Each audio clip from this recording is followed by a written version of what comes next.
to the wonderful LFA family. All right, what do we got? C. Michaels, Veronica, Bad Moon, Kit Kat Mar, Bumba, Carla Hare, P. You're out.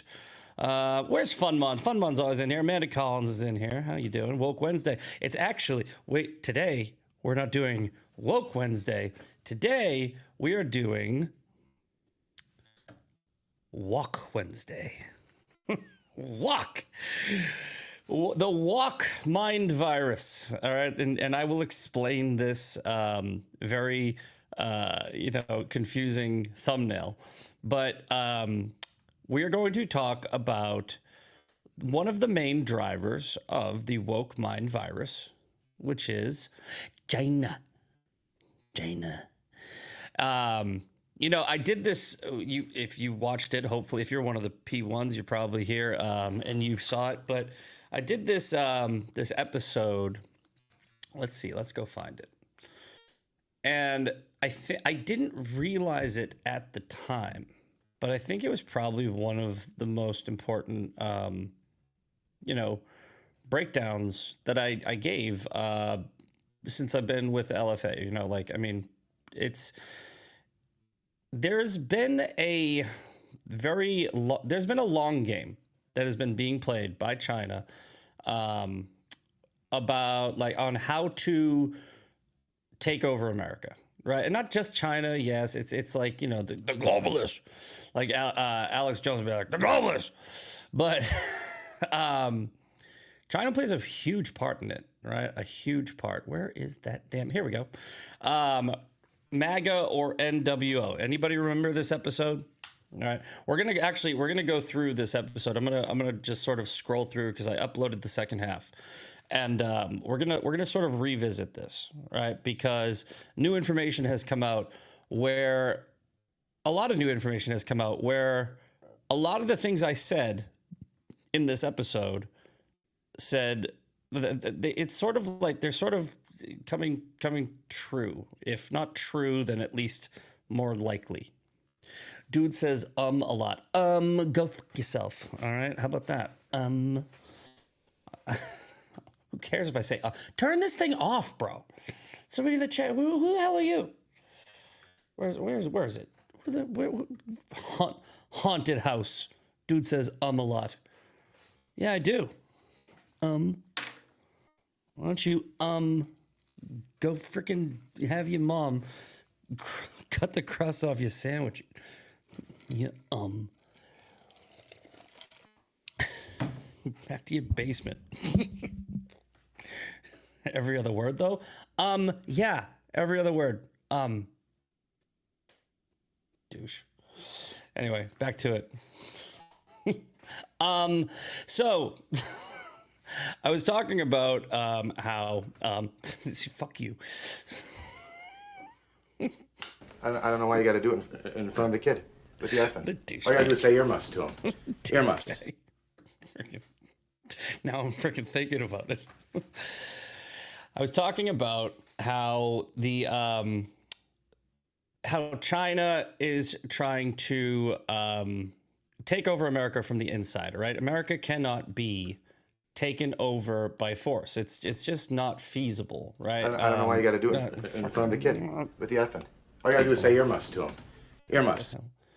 Got me all bamboozled now. You know what? Touche.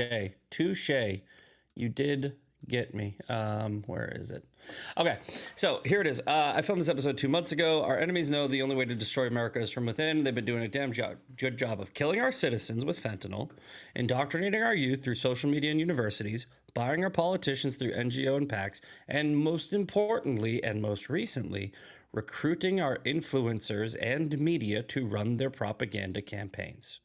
Okay, so I got 30 minutes of this. We're obviously not going to rewatch a 32-minute episode, but we are going to sort of scroll through this and get to the key points towards the end of the show. And that's how we do things on the Daily Breakdown. We have the Daily Breakdown, which is breaking down the news, and we have a theme of the day. So today's Woke Wednesday. Now it's Walk Wednesday, just for today, right? you have Hassan Piker and Tucker Carlson being served some Chinese food by Xi Jinping, and they are LARPing it up. And then you got me over here, I'll be an all-American, like, beer and burger. So I kind of want to go through it now. I kind of want to just show you now, but I will restrain myself. But first, a timeline cleanse. We've been talking about Chud the Builder a lot. Well, not anymore because it's pretty much over. But I caught this. This is completely unrelated. This is just something random I wanted to throw in the show for a timeline cleanse because it is one of the funniest skits that I've ever seen. If you guys are unfamiliar, I'll set this up for you if you have absolutely no idea what's going on, if you haven't watched the show or if you haven't been following this story.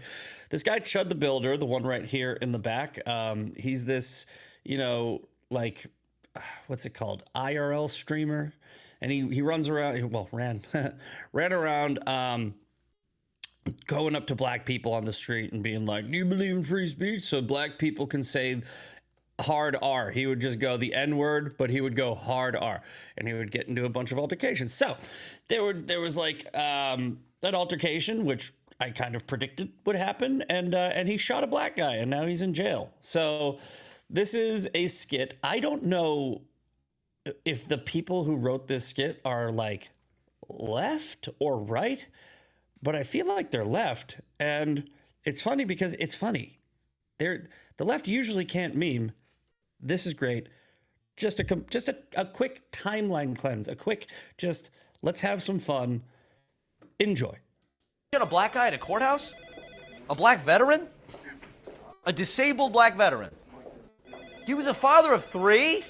Oh. Please don't be gay. What's up? I'm Tim, and I unfortunately run the PR team for Chud the Builder. Why are we doing this? Even Nick Fuentes cut ties. Yeah, I did not see that coming. How does he even build? His idea for a better America? Oh, I said his idea, not mine. We could say he's anti-war. Why? What? Because he shot a veteran.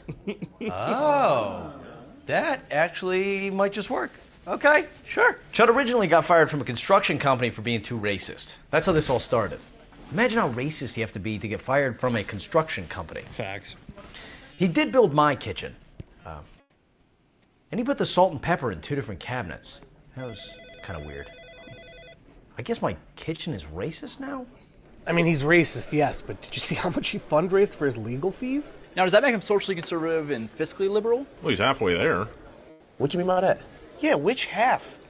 Honestly, the thing I hate most about him is his name and his face. I don't know how comfortable I'm working this since you look just like him.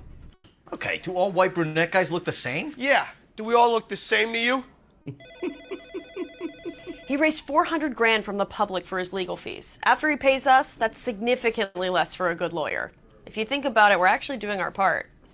Ooh, how about a minute on Kill Tony? What would that do? It actually He's could work. been on 3 times. No, that's Jeff Dye. Who? That doesn't matter. Look, guys, the money is not worth it. His go-to catchphrase is chipping out. Oh, God, why was he at the courthouse to begin with? He dined and dashed, refused to pay his tab. So now he's known for publicly saying the N-word, dining and dashing, asking for handouts, and shooting a guy?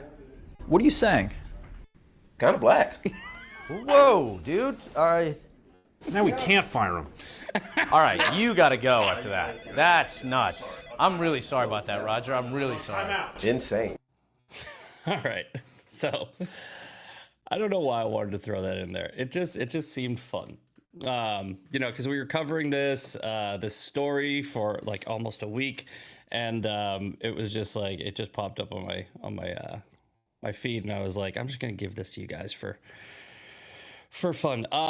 Okay, so other than timeline cleanses, fun, saying a lot, and doing the theme of the day, we also do this thing called the Daily Breakdown, hence the name of the show. And what I do is I go on the internet, I type in the word news, and we break it down. Okay? So, like I said earlier, I don't know about you, I'm just feeling a tiny bit fatigued at winning. And I think that the primary season, let's go full screen for this, because I want to talk. The primary season, right, is how you fix all of the problems that the woke right has been bitching about, right? What has the woke right been bitching about? Now, if you don't know what the woke right is, right, on Woke Wednesday, we like to remind everybody what is woke, okay?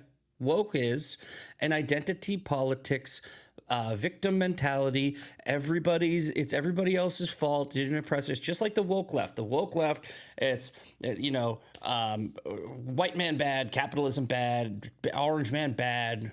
It's never our fault. It's always somebody else. The reason we're oppressed, blah, blah, blah, blah, blah. Right? And the woke right is Jews, this is Jews' fault. This is the Jews' fault. Right? Israel controls America. This is this problem. Okay, cool. All right. So,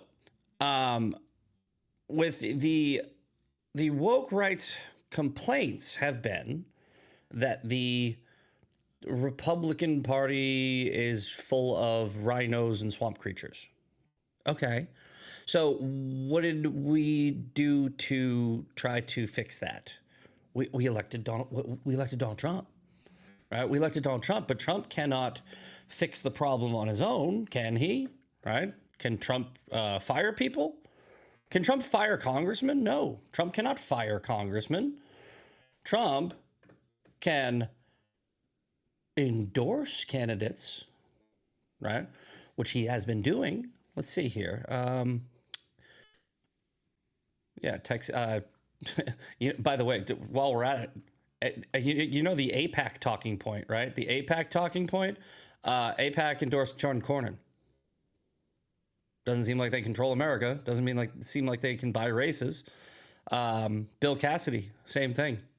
I don't like AIPAC. I don't like any PACs. All right, but if your argument is that AIPAC has so much power and influence and control, why like Tony Gonzalez? I know that was part of a scandal, but Tony Gonzalez, John Cornyn, Bill Cassidy, doesn't seem like AIPAC's winning. So, kind of, that talking point kind of goes out the window. But here, all right, yeah, by the way, I went 4 for 4. I told you guys yesterday what my what I was going to be doing. Ken Paxton, Mays Middleton, Beau French, Tom Smith all won their races. Let's see here. Oh, here we go. Okay. Damn, it's almost like MAGA finally got its together and realized draining the swamp is our job too. So no, Donald Trump can't fire people in Congress. Donald Trump can endorse candidates. Donald Trump can use his power to try to get out the vote, but we fire people. We are the ones that have to fire people that we do not feel are representing the country and the party and our constitutional values. You work for us, and we, the people, fired them. Okay? So the woke right has been bitching about it's all the same. Both parties are the same. We're going to not vote, which is okay, or vote Democrat. Nick Fuentes is saying we're going to vote Democrat. That's their solution. We're showing our solution, and our solution actually works. Right now, you are going to see whether or not these new candidates, right, actually do their job. But I would hope that they understand. No, where is it? Don't worry about it. I'll just paraphrase it. I made a post and I basically said, I would hope that these new candidates understand that the reason why they're in power is because the last guy didn't do their job. And the new mandate is do your job or you lose your job. You should not. We don't work for them. They don't get to say, okay, like Thomas Massey. I ran in a 65% Trump won district with an 80% or 90% Trump approval rating, and I'm going to try to take down Trump. Like, no, right?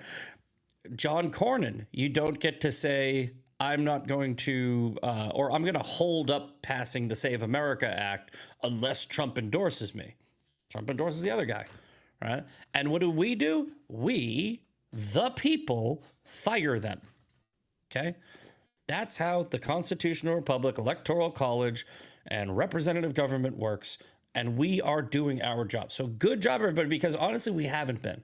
We have not been getting out into special elections, runoffs, and primaries, but we are now. It's a positive development. Keep it going. I would pat myself on the back a little bit and say that the things that I have been showing you with active vote and get involved and focusing on ground game as opposed to doomerism and blackpilling, Sean Farish, Dan Bongino, many others. We're all doing this to, and I think it might be working. I think that we might be doing the right thing and spreading the right message. So hopefully we continue this momentum into November because, you know, what we just did was clean house, right? But we still need to put those people into power, and that's in November. But yeah, the woke right complaining all the time, saying they're going to vote for the other side or sit out. It's not the solution. We are showing you the solution. We are draining the swamp by replacing the swamp. Okay. Now, let's get to the daily breakdown, the news. James Talrico's theory of victory in Texas. Democrats got the opponent they wanted. Here's how their nominee hopes to succeed where so many others have failed. Real quick, I'm doing a lot of ADD today, but here, real quick. You guys notice anything? Anyone notice anything about this? Like the pose? Right? This is Timu Beto O'Rourke, right? This is like James Talrico is Timu Beto O'Rourke. He is like, why do they keep doing this? They keep on trying this. Like, I mean, and Beto, I remember, here's how, all right, let me explain something to you. I live in Texas, right? I live in San Antonio. I live in a liberal neighborhood downtown. I live in like basically the art district, right? I like it. Fuck you. So when Beto was running, there was bumper stickers everywhere. There was a huge Beto sign on the building across the street. It was just Beto, Beto, Beto, Beto, Beto, Beto, Beto, Beto, Beto. Okay. And who paid for those signs? The campaign, right? Obviously. They send these out. They go, do you support me? We'll send you a sign. We'll send you a bumper sticker. We'll send you mailers. That's how they are trying to buy the races. Okay. And that's how campaigns work. That's that's literally how they do it. Like, that's what all that money goes to. It goes to TV ads. It goes to signs. It goes to bumper stickers. It goes to all that. And Beto got crushed by Ted Cruz, who's honestly like not even like loved. He's liked, does okay, but he's not like a Ron DeSantis in Florida where they love him, right? It's so what I noticed was Talrico, I think, is 27. He's like got 10 times the amount of money as Paxton, I think, will.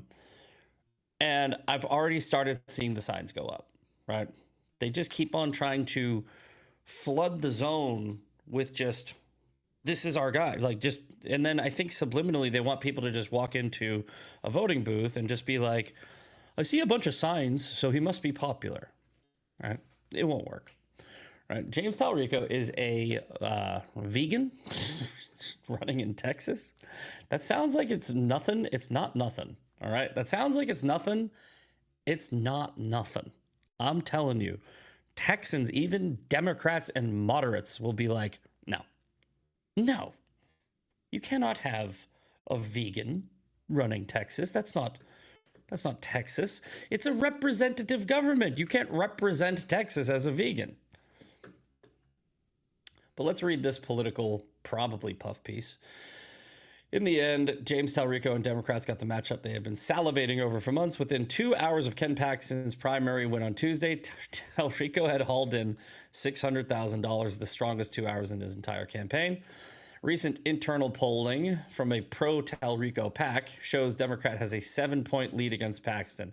Let me explain something to you. Internal polling from pro-Talrico PAC, that means nothing. Right? In an interview, he said he's confident about his chances, but Talrico faces a Texas-sized challenge to finally deliver on Democrats' long-held fantasy of flipping the state just 2 years after Trump won it by 14 points. It's an open question whether the state representative who participated in Paxton's impeachment trial can successfully capitalize on the general election candidacy of scandal-plagued GOP nominee. There it is. Oh, Ken Paxton is scandals. Scandals. Okay. Talrico said to win in November, he must convert supporters of John Cornyn. You kind of just proved our rhino theory correct. Yeah, he's going to convert John Cornyn's supporters. Okay. A conservative by almost any metric except Trump's.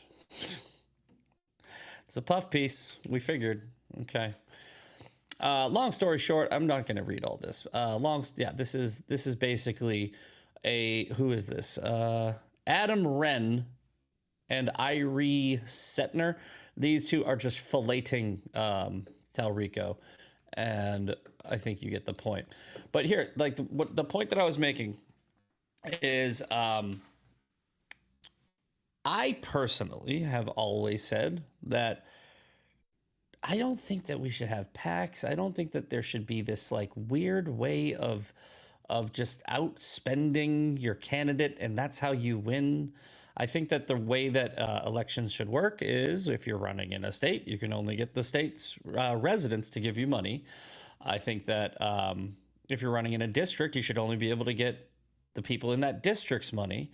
And if you're running in a federal election, you can get money from every American, but it should be every American, the maximum donation. That's what you can get.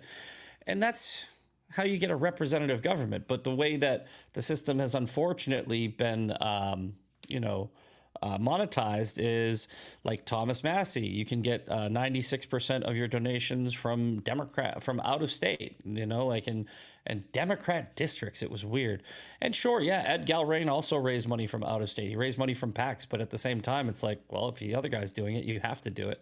Same thing with Trump. But anyway, long story short, I think that what we've learned recently is outspending doesn't work. Right? Kamala Harris. They basically crippled the coffers of the DNC to try to get Kamala Harris elected. They just throw it in your face. Here's mailers. Here's lawn signs. Here's this. And put a big mural up on the side of the building across the street from my house. It doesn't work. Right? People, you can't just throw a shiny like sign in front of somebody and then they go and they vote because they're hypnotized by the amount of lawn signs. I just think that I think it's a weird maybe it worked in the past. I think the reason why it doesn't work anymore is because we have the internet.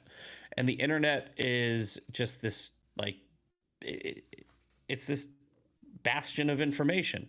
So if you see a lawn sign in 10 years ago, 20 years ago, you'd go, okay, this person's popular, so I'm going to vote for them. Now, you see a lawn sign and you go, who the hell is James Talrico?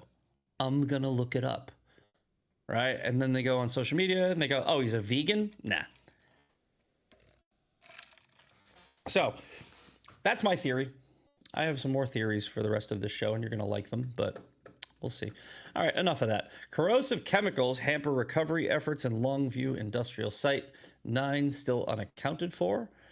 This is that tank that blew up. Yeah. Oh, okay. 9 people are still unaccounted for after a chemical tank rupture in southwest Washington paper mill, killing at least 1 person and injuring 9 others. Yeah, I saw this story. Just seems like could be a tragedy. Little is known about the cause of the tank failure. Firefighters received reports about an implosion. So let's just all pray for those people, and hopefully they can. Yeah, see, there's another one. Evacuation orders. With this, I think that's the same story, and it's New York Times. Okay. Texas general election matchups are finally set. Here's what you need to know. President Trump's stamp, the Trump stamp, the tramp stamp, was all over Tuesday's Texas primary runoff. As his pick for Republican Senate nominee, Attorney General Ken Paxton toppled Senator Cornyn, and his endorsed candidates proceeded to the general election. Democrats put their mark on the race too, even without a marquee race like the primary. Ousting longtime. Oh, by the way, Al Green got ousted. That's right. Bye. That's that freaking dude who looks like a old dirty pimp. Yeah, where's Al Green? Did they not put a picture of him? Oh, and by the way, this whole Clyburn fiasco, we got some primary work to do. We'll save this for another show, but I think it's South Carolina. We need to go and send a clear message. You're all fired. You are all fired. Okay. But we already talked about Talrico. Al Green is gone. And another incumbent, Rep. Julie Johnson, lost Tuesday to a familiar arrest. Colin Allred took that one. Democrats did manage to avoid nominating a controversial pick in the somewhat competitive, yes, the Maureen Galindo. She was a crazy person. Al Green got smoked, too. Wow. So let's see. Maureen Galindo, this was that crazy person. She got smoked. And then we already went through Paxton and Cornyn. Okay, next up. Kind of a weird slow. It's not a slow news day. I just don't like the news that the internet picked for us today. Trump gathers okay, yes, this is a good story to cover. Okay, so Trump's gathering the cabinet right now. I believe it's in an hour and a half ish, and he's going to look to seal the deal to end the war that some backers worry will embolden Iran. All right. We've been talking about this for the past couple of days. If there's a deal, we covered it yesterday because we weren't here Monday. If there is a deal that is good for Iran, Trump isn't going to sign it. All right. Now, let me rephrase that. If there is a deal that is good for the IRGC and China, Trump's not going to sign it. Right? He's not going to do a bad deal. Right, the panicking and all the doomerism BS. We're just so tired of it. And I think that there's a lot of people who are thinking that the reason why Trump can't do a deal is because they're terrorists that you're negotiating with, and you can't negotiate with terrorists. True. You can't negotiate terrorists, but you can leverage them. You can. This isn't a negotiation, right? It's more like here's your options. Okay, take the deal or die, right? And that's something that terrorists might decide to live, might not. I mean, I don't know. We'll see. But it says that Tehran had, just days after his administration had largely negotiated a settlement, prepares to huddle his top aides, providing him a credible argument that Iran's nuclear capability has been diminished. But as things stand, Trump also risks finding closure to his war of choice. Anytime you see that, you can know that the person who's writing it is a hack. The emerging deal puts off many critical issues. Talks were further complicated after U.S. forces carried out what the Pentagon called defensive strikes. We already covered that. So essentially, Trump is going to meet with the cabinet and say, hey, guys, let's all get together because they're watching. And then the people in Iran go, okay, they're meeting with their cabinet. I don't think this is working. We're going to either die or we're going to have to take the deal. And hopefully they take the deal. That's what I think is going on. Okay, I think we're going to go into the daily breakdown. The news of the day. All right. This story. Now, I told you, we have this really long video, 30 minutes long. We're not going to watch the whole thing. But I saw this story yesterday, and I went, okay, I have to go back and find the video or the episode where I talked about this. And it was 2 months ago. Okay. It was 2 months ago where I was talking about Code Pink, Hassan Piker, and them going to Cuba, MTG's connections, Tucker, Massey, the CCP, and pretty much every, sign that the tea leaves that I was reading as to what I think is going on, right? With this news, it's like this is just one of the many predictions or insights that I had that sort of just was proven right. The Treasury Department is now investigating Hassan Piker and Code Pink, who hosted his trip to Cuba. The feds are looking at funding for the trip, which something is tied to the Chinese Communist Party.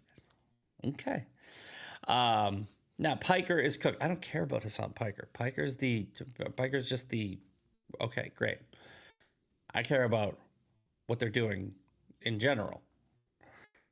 Also under scrutiny, American businessman and socialist activist Neville Roy Singham, who has donated to Code Pink in the past, and his alleged ties to China. The investigation is looking at his trip, which involved as many as 40 American citizens who joined what is being called a Marxist convoy to Havana. Now, let's head over here. Let's get rid of that. Let's get rid of that. That's right. We are down to our last slide, and it's going to be a long one. Okay, here's me. I'm going to hand this over to my favorite content creator, me, and we're going to listen to me because I'm very good at this. All right. So adopt Western. Here, let's go. Let's scroll to which is I was alluding to this before. I think I was alluding to it in February, right? If you pay attention to all of the foreign decisions, interventions, like, you know, the moves Trump is making, okay? If you zoom out a little bit and you put the pieces together, none of them are isolated. None of them are for the specific reason that you'd think, right? Trump ran the CCP out of the Panama Canal, ran the Chinese out of Venezuela, China's ally Cuba on their knees, China-backed Iranian regime on the brink of collapse, 19 trade deals signed to further isolate China. Okay, that's all I wanted to really do. That was a little longer than I wanted. So I'm just setting this up, right? So if you look at all of Trump's actions, right, he's basically knocking down one by one, right, China's proxies, right? Now, we talked about this before, where he's got Antifa designated as a domestic terrorist organization, right? How is that related to China? Well, China funds the NGOs that donate to Antifa, right? Narco terrorists in Mexico designated as foreign terrorist organizations. Why is that important? Fentanyl. Venezuela, right? Their oil production, their partnership with China, their connection to China. Go in, arrest Maduro, tell the new regime, you F around, you F out, right? We'll do it to you too. And guess what? The oil companies that Trump has sent down there to help with the production of oil is leading to improvements in their economy, a better quality of living for their people, and it's also good for America because we make money off of it too, right? You know who doesn't make money anymore? China. Right? You remember how the tariffs caused Amazon to stop buying Chinese products? Kind of hurts China's wallet, doesn't it? You remember how Trump went after the oh shit, what am I talking? Oh my God! Canada. Thank you, Canada. Greenland and Canada. The connection with Canada, and you know, going after our neighbors to the north. They're a big partner with China, right? Talking about 51st state. Everything that Trump is doing, if you really zoom out, it seems like it's centered around China. There's a connection which hurts China, helps America, and now finally. Not finally, but one of the final acts would be the war in Iran. All right, the war in Iran. If China's China's supplying Iran with military equipment. They're getting a lot of their energy and oil production out of the Strait of Hormuz. We don't need that oil; they do, and Iran is crippling one of their most profitable business partners. Right. So, was the war in Iran about, nuclear weapons? Yeah, obviously.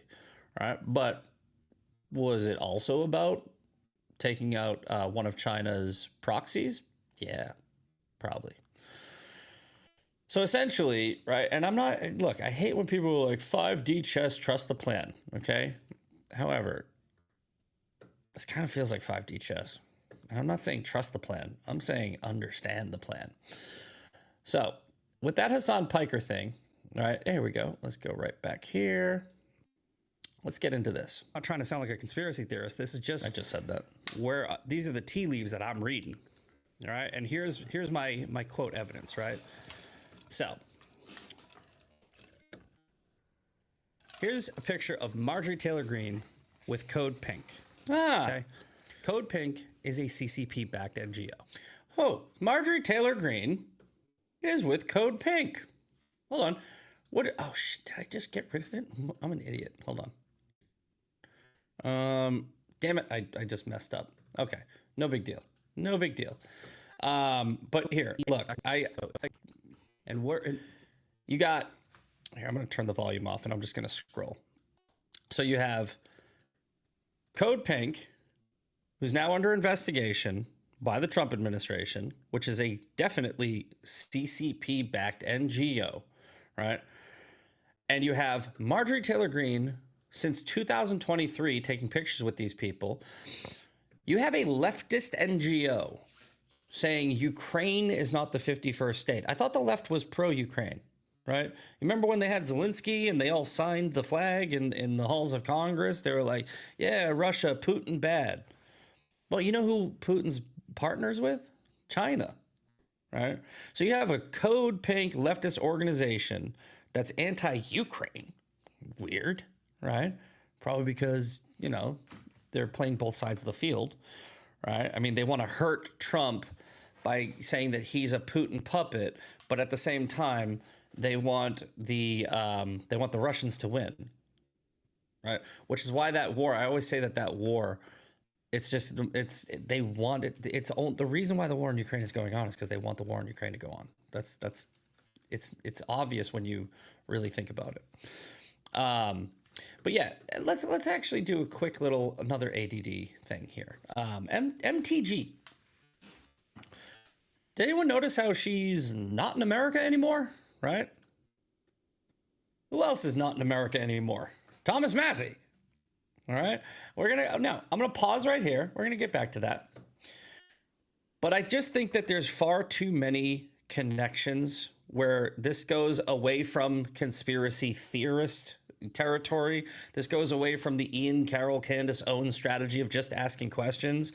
And it leans more into my wheelhouse of conspiracy realist, right? Is it a realistic conspiracy? I'm thinking it might be. All right, now. Hold on. Right from the Code Pink website. China is not our enemy. Ukraine is not the 51st state. China is not our enemy.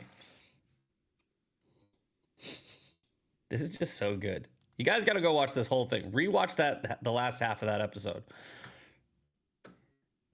Is not our enemy. Yes, they are. Yeah, they are. Yes, they are. And MTG is buddy with these people. Wait for it. Also, I don't know if you know this, but socialism is communism. Okay? It's the same thing. There's no real difference, right?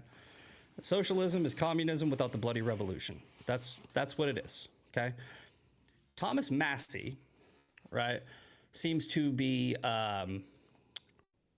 tight with some people who call themselves socialists, democratic socialists. Interesting. There you go. So now we're back to this. Okay. MTG leaves Congress the day after her pension kicks in, shortly after she moves to Costa Rica, and now Thomas Massie loses his race and he goes down to Costa Rica to hang out with MTG. Okay. Why is this important?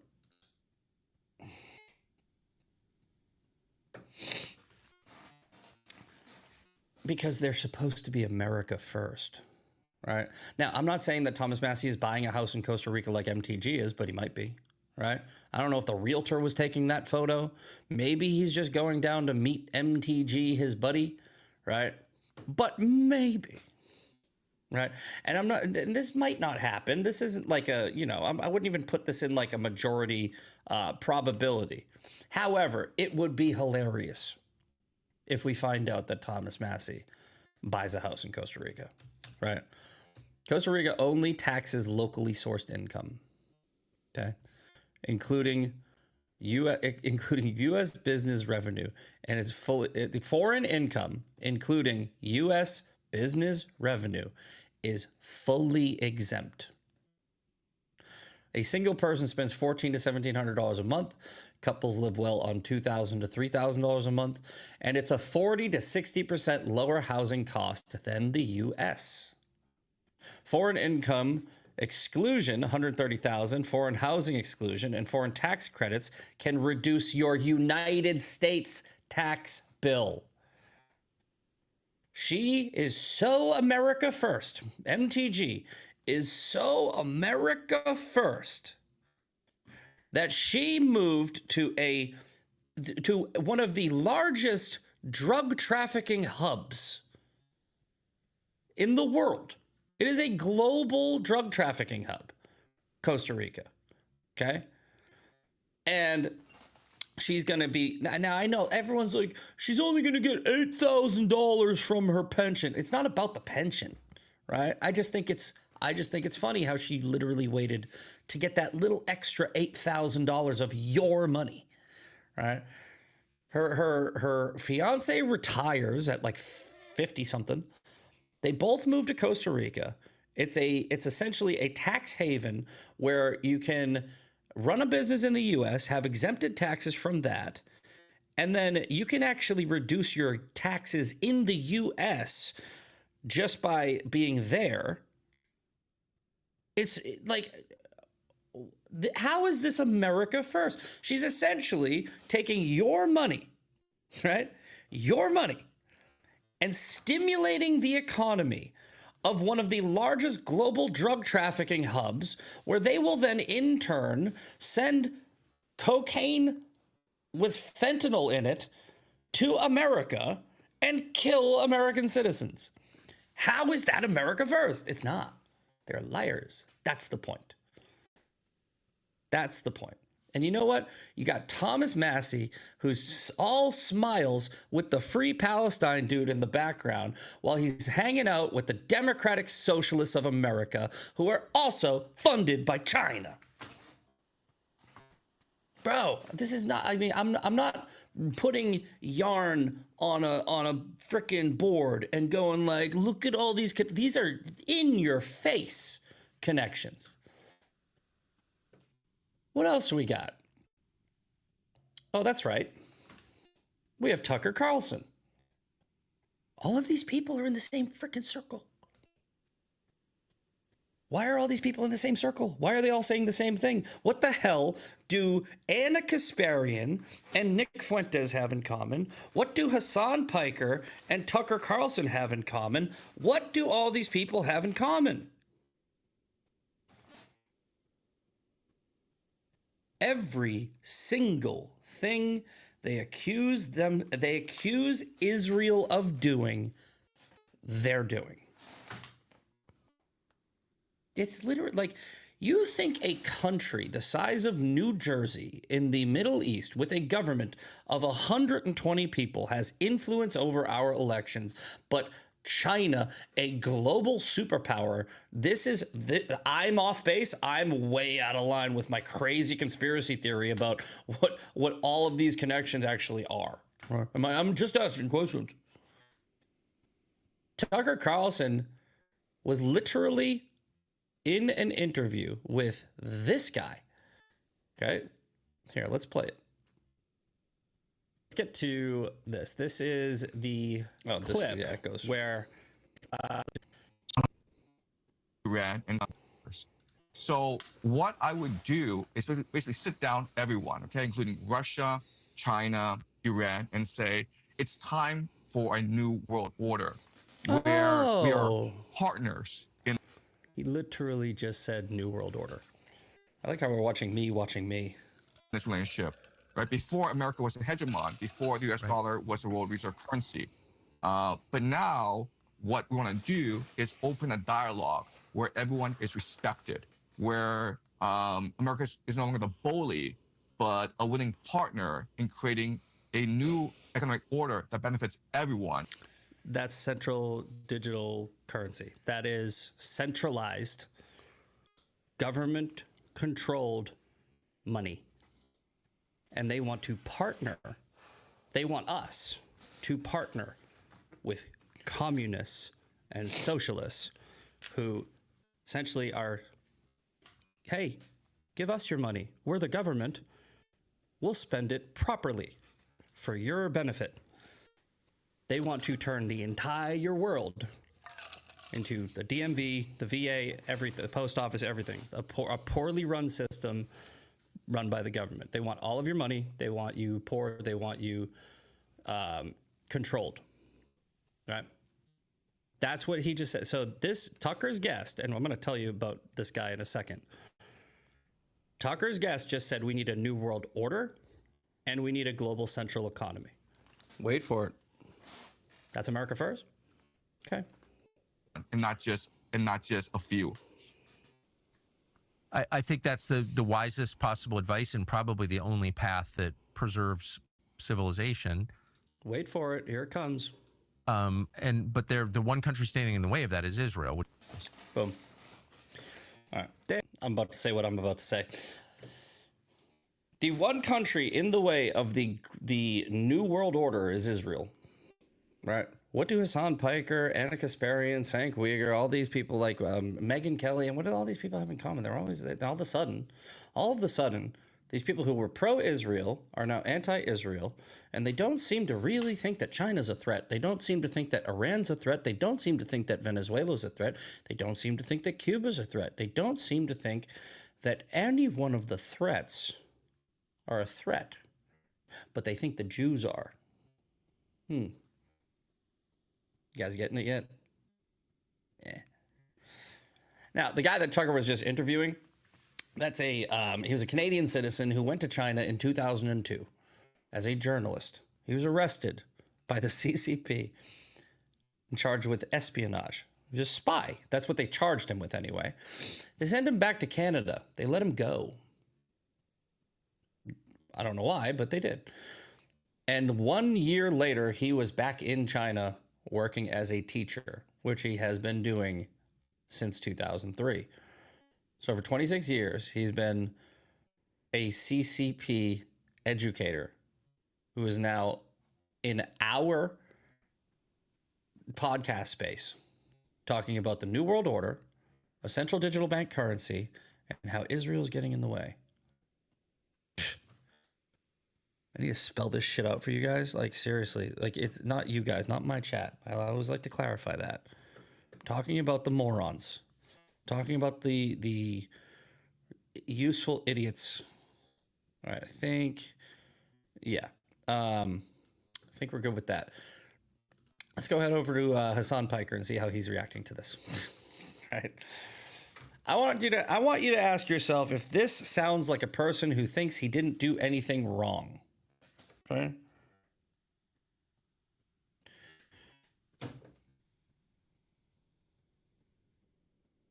What is this? 122? This might be the clip. I think that ultimately the target is probably Singham and his operation from PSL to Answer Coalition to Co-Pink, like anything that he has ever financed. Oh, wait a minute. And it's not new. It's been around for a while.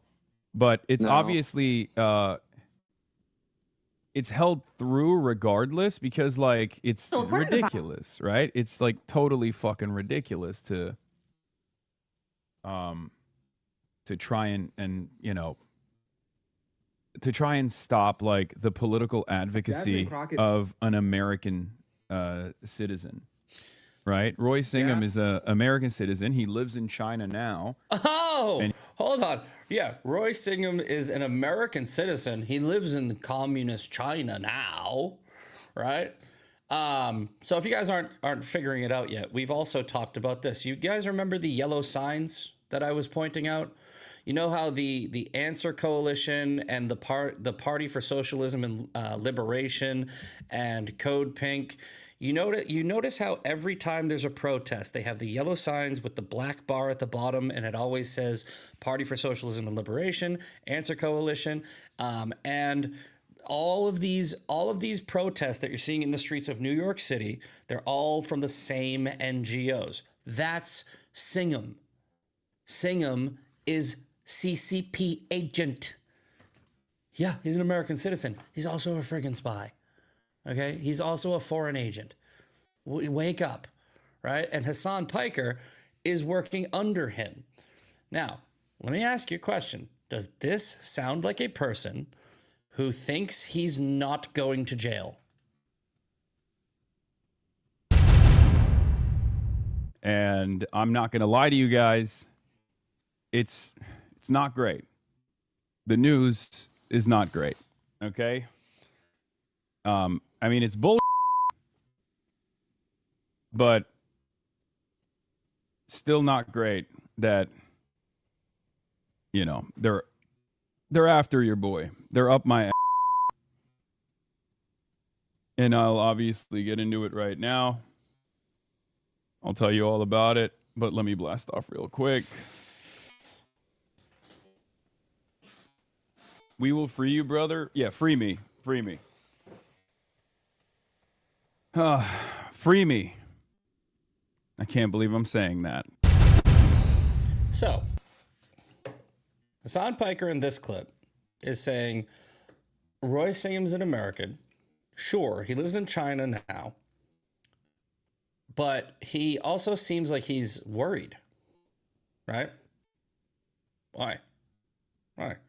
If there's no FARA violations, if there's no CCP, Code Pink, Chinese Communist Party, infiltration of America, if there's no espionage, if there's no I don't know what you want to call it, treacherous, traitorous behavior that's going on, you should just be like, I'm not worried. I didn't do anything. He sounds like he's worried, right? And I think he should be. Because I think that we're just scratching the surface of this with sure, yeah, 2 months ago, years ago, I've been doing the PLO Answer Coalition post for years. I've been talking about how the NGOs that are funding all of the chaos, the BLM riots, the pro-Palestine marches, the chop zones, Antifa, all of it, it's all connected. It all goes from one freaking place. Right? To this guy, right? And these two, they're just useful idiots, man. They're just useful idiots. Tucker Carlson came out I think it was 2 months ago or a month and a half ago, and he said he's being investigated for FARA violations for, quote, talking with people in Iran. He wasn't talking to people in Iran. He was talking to the IRGC. Hassan Piker is now being investigated for ties to the Communist Party of China through Code Pink and through Singham and all of the connections. What we're seeing is potentially the beginning of the house of cards crumbling down, right? I don't want to count my chickens and I don't want to, get excited in case it doesn't work out. But this could be very big. I think that the way that this works, right, and what you're seeing with all the idiots, like Nick Fuentes, Hodge twins, Jake Shields, all that, I think it's a pyramid scheme. I think it's a pyramid scheme. I think the way it works is China, top of the pyramid, okay? and then you have Singham, and then you have NGOs right here and there, like, right? I got 2 minutes left. Let me see if I can do this quick. Okay, let's try this. I'm a visual person, okay? So let's say I'm right, okay? China, and then NGOs, and then, media, and then Podcastistan, right? Okay. So you got China, right? China at the top, and then you got, NGOs. NGOs are like, the second tier. Singham, George Soros funding all of this stuff, right? All flowing in one direction to China. You have the proxies, the proxies should have been here. Then you have NGOs, but the proxies, Venezuela, Cuba, the narco-terrorist operations, et cetera, et cetera. They wouldn't be shocked if they have people in Costa Rica, right? I would not be shocked if they have people in Costa Rica. And then it just works downward until you get to Podcastistan, right? Podcastistan they're the people that are just selling the product, right? They're the people that are just like, they're at the bottom. They don't make a lot of money, and they have to recruit some other people. And then eventually you get to Myron Gaines, and it's like, and he's just getting his chat boosted, right? He's just getting his chat boosted. But Hassan Piker, he's probably a little higher, and if he's screwed, then they're all screwed. So I think that I'm right about this. All right. I hate doing theories, but I think that I'm right about this. And if I'm right, by the end of this term, Donald Trump is telegraphing that these people are all fucked, right? They're all fucked. So, we'll see, right? I'm confident. I'm pretty good at predictions. I have a pretty good batting average, so I can wait. I'm cool. Anyway, Sean Ferris is coming up next. This hour flew by, and he's coming up with Ungoverned. Tomorrow will be 2A Thursday. Not sure what the story is going to be. Not sure where we're going to go with that, but we'll find something.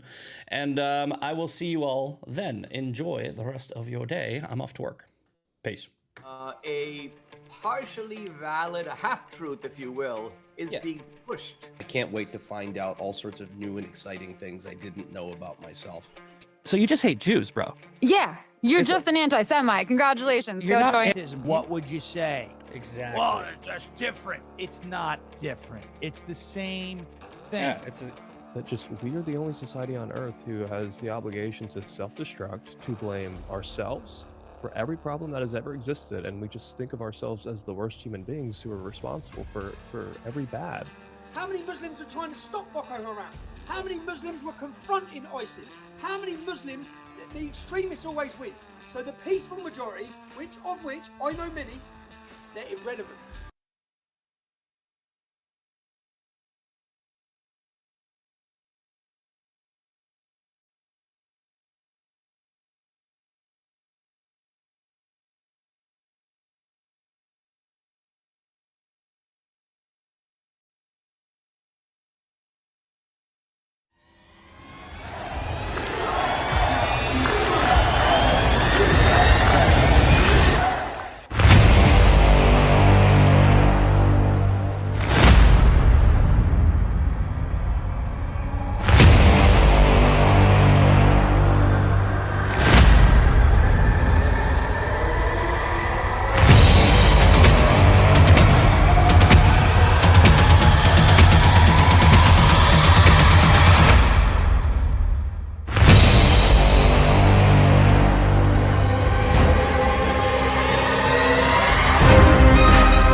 Wednesday to the Ungovernables, the Captain's Crew, the LFA family, McGraw Nation. We're coming to you live from the deep red state of Tennessee on rumble.com/LFA TV. Welcome to the last live show of the week. Yes, this is the last live show of the week. Welcome to Ungoverned. Happy Wednesday to you. We will be doing calls later, second half, because it is the last live show of the week. Tomorrow we are pre-recorded. Friday, Zach is taking my hour. Those of you who are 1210 WPHT listeners, you guys know there's a remote broadcast that's going on this week, so that will be something I'm a part of. But last live show of the week. We are live today. Happy to be here today on another cleaned out Wednesday, right? Last Wednesday we came out a lot of energy. Maybe a little bit of a headache last Wednesday. I had a little whiskey, the night before, because Thomas Massey went down and, he lost to Ed Galrine. There's those results again. That'll never get old. And the Massey people are like, America first. Is it true now that Thomas Massey is joining Marjorie Taylor Greene in Costa Rica? Poor Brian Glenn, who is now the third wheel. It sucks. He's going to have to honk his hedgehog in the corner while Marjorie and the pine cone get to work. All right. The message was sent yesterday night again in Texas. You're either going to do what the voters want you to do, or you're going to lose your job.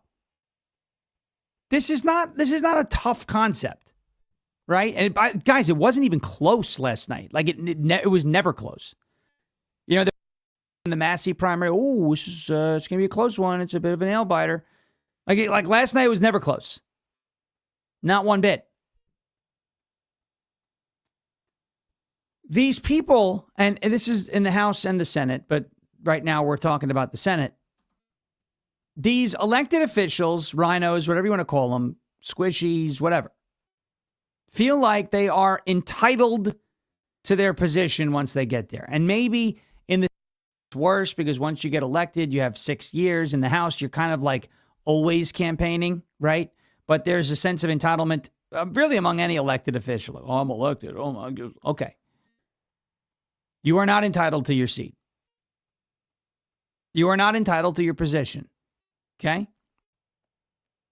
These Senate rhinos like Bill Cassidy, like John Cornyn, and the Senate, they basically threw a temper tantrum last week after Cassidy. Oh, well, we're not going to pass the CBP funding. Are you kidding me? Are you really serious with this, John Thune and Republican-led Senate? What are you having you're going to have like a vigil for Bill Cassidy and John Cornyn, and so you're going to leave border protection and ICE unfunded? What, to stick it to Trump? You're sticking it to the whole country, and voters are getting really pissed off at it. Enough of the antics. If you're elected to any position, but let's focus on the Senate right now because that's where the big one happened last night. If you're elected to the Senate, you are not entitled to that position simply because you got that position, okay? You are not entitled to that. You are not entitled to get elected to the Senate and then sit on your ass and do nothing. You are not entitled to keep that position if all you're going to do when you're in the Senate is make excuses as to why super popular legislation like the Save America Act continues to not get passed. Why is ICE and Customs and Border Protection not funded? Why are we still sending cash to the Taliban? Can I just... What the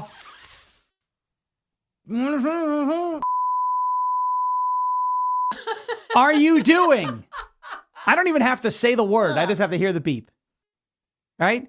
What in the world are you guys doing in the Senate? Like, so seriously, what are you doing? It's the scene of my favorite movie, one of them, Pirates of the Caribbean. What are you doing? What are you doing? Now, what are you doing? What are you doing? Right? They say, what are you doing in the Senate? What are you doing? What's happening? What's happening? Take me forever. What do these guys do all day? The answer is nothing. The Save America Act is not passed. We're still sending cash to the Taliban. Customs and Border Protection and ICE are still not funded. Like, there's stuff to get done. And where are they? On vacation. But you're going to cry and why? Oh, this isn't fair that we're losing our... Why is it not fair? You're doing nothing. We are sending you to D.C. to do a job, and you're not doing that job. Picture yourself working in a Target. a Best Buy, a Home Depot, a Lowe's, wherever, a retail store, and you are given daily projects, restock this department, restock these shelves, go clean that toilet, and you just don't do it. Do you know how long you're going to last at that job? Not very long. I'd say probably a month. And I say a month because now we're in a society where, like, you know, you can't just fire people on the spot for not doing their job. You have to, HR, you got to write them up first. Warning number 1 and warning number 2. You see, not long. You're just gone if you don't do your job. Why would a company like a Home Depot, a Lowe's, a Target, a Best Buy, a Walmart, any of these retail, or anybody, any job, why would a job give their employees a task, watch their employees actively, routinely not fulfill their tasks and their job, their obligations and their roles, their duties of the job, and then let them stay and collect a paycheck? It's not going to happen. So this is what we're now doing with our elected representatives. Those who are not doing their job are going to be replaced. Period. And it's not all going to happen overnight. We're not going to get rid of all of them in one fell swoop, but we have made a ton of progress just in this primary election cycle alone.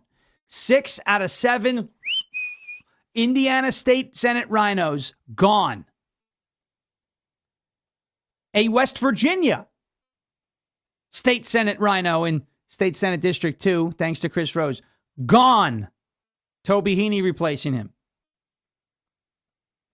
Bill Cassidy, gone. Thomas Massey, gone. John Cornyn, gone. Who's next?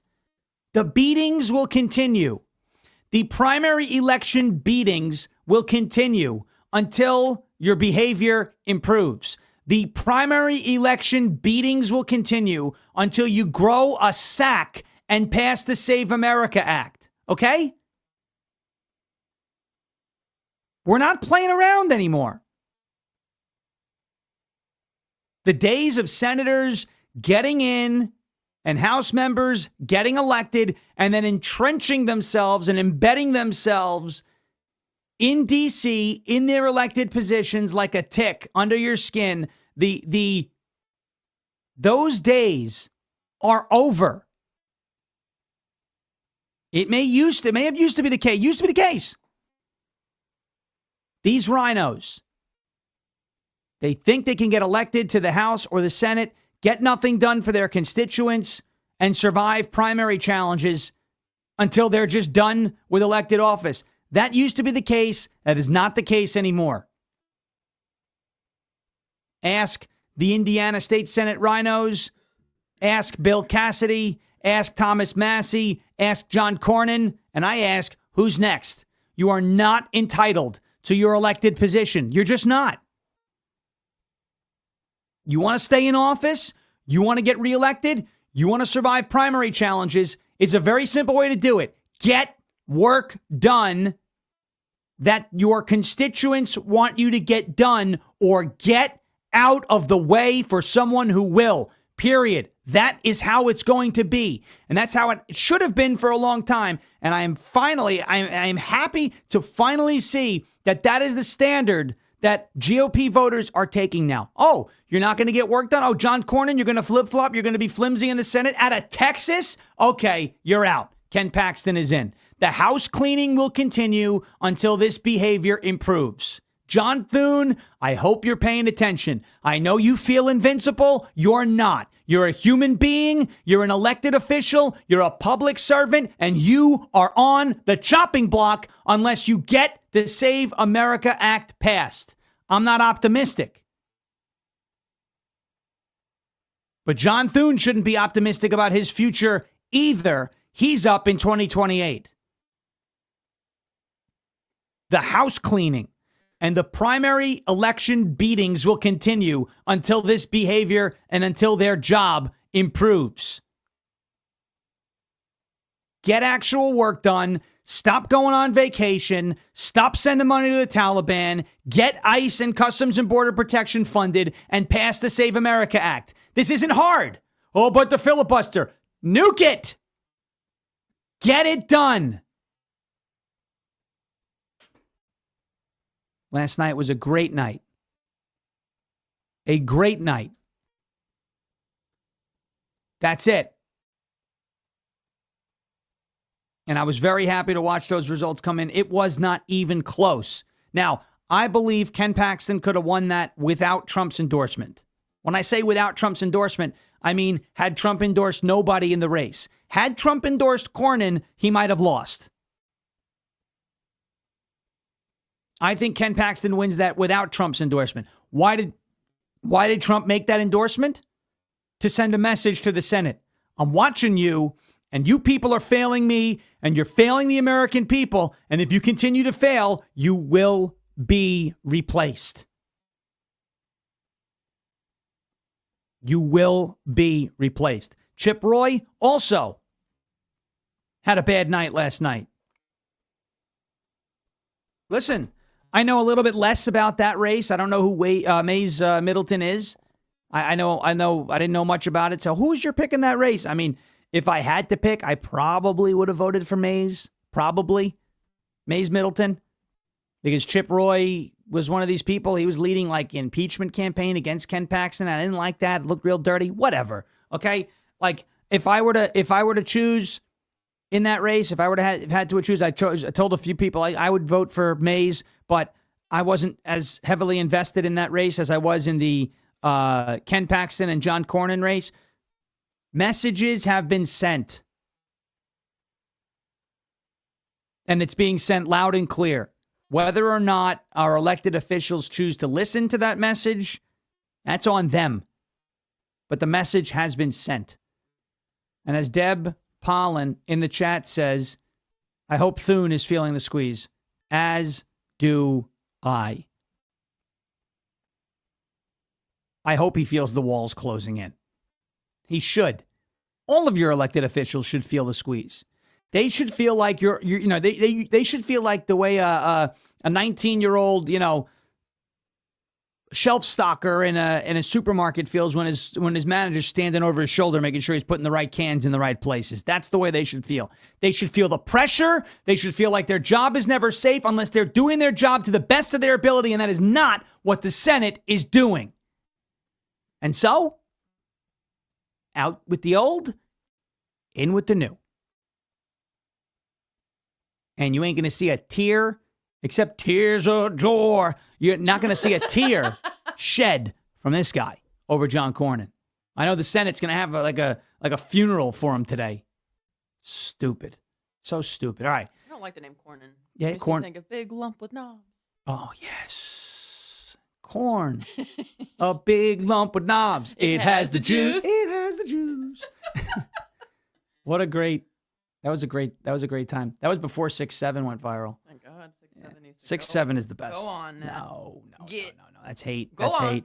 That's hate. That's slander. All right, folks, let's take a quick word from our friends over at OFP Farms, OFPFarms.com, OFPFarms.com. Celebrate Father's Day and Independence Day.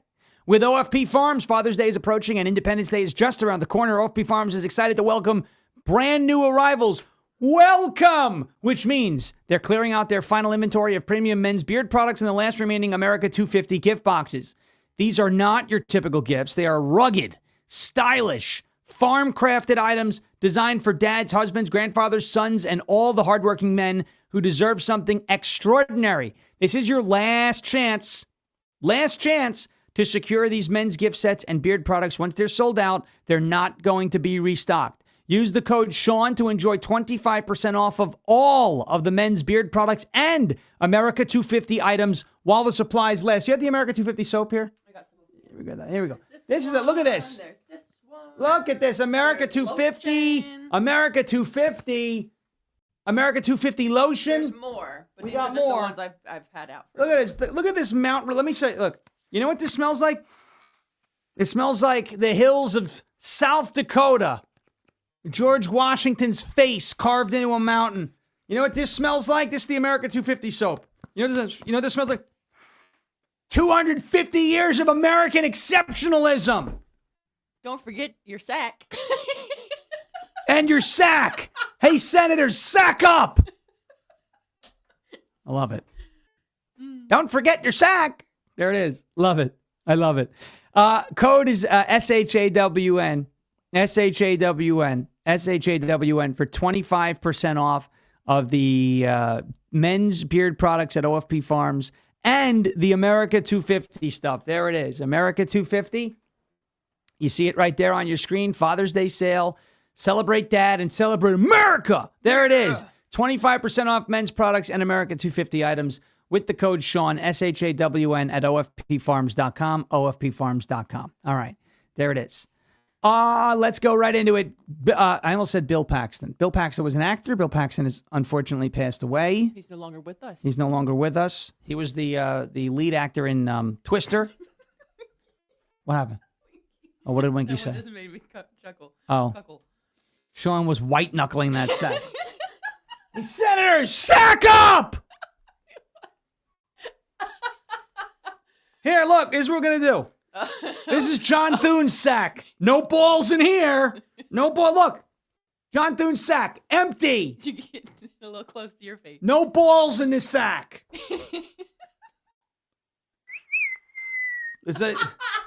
Nothing in there. There it is. Gotta love it. There it is. No pine cone either. There you go. I'm like bad mood. I need an oxygen tank. Brennan needs an oxygen It tank. always says we need to install an oxygen tank, and now here we are. Well, Cove Pure. Right? That's water. That's an oxygen tank. Maybe we can get like an air purifier. Who was the ones who did the air purifier? That was the what was the name of them? The air purifier. What's the air purifier called? Oh yeah, Evira Cleanse. Evira Cleanse. Yeah, oxygen. There you go.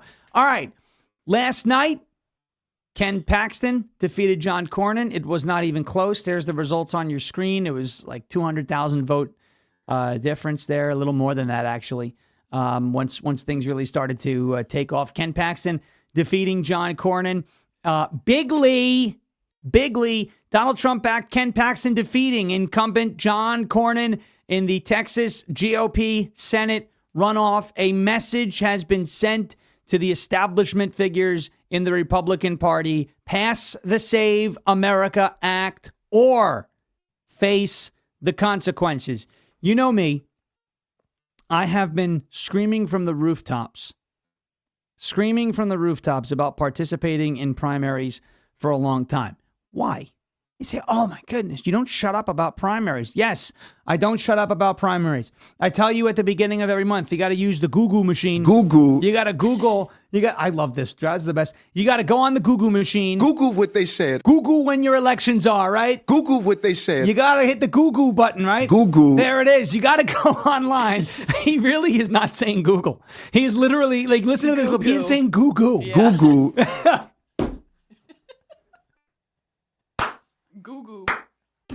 I'm going to have people going, who is that saying Google and why? That was Eric Adams trying to say Google. Google. I think that might be my new favorite.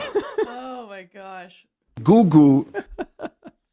Remember we say first of every month, you go on Google. Don't press it again. Don't do it. Ah! Google. Okay. You go on Google. You search, is there an election I can vote in my zip code this month? And you vote.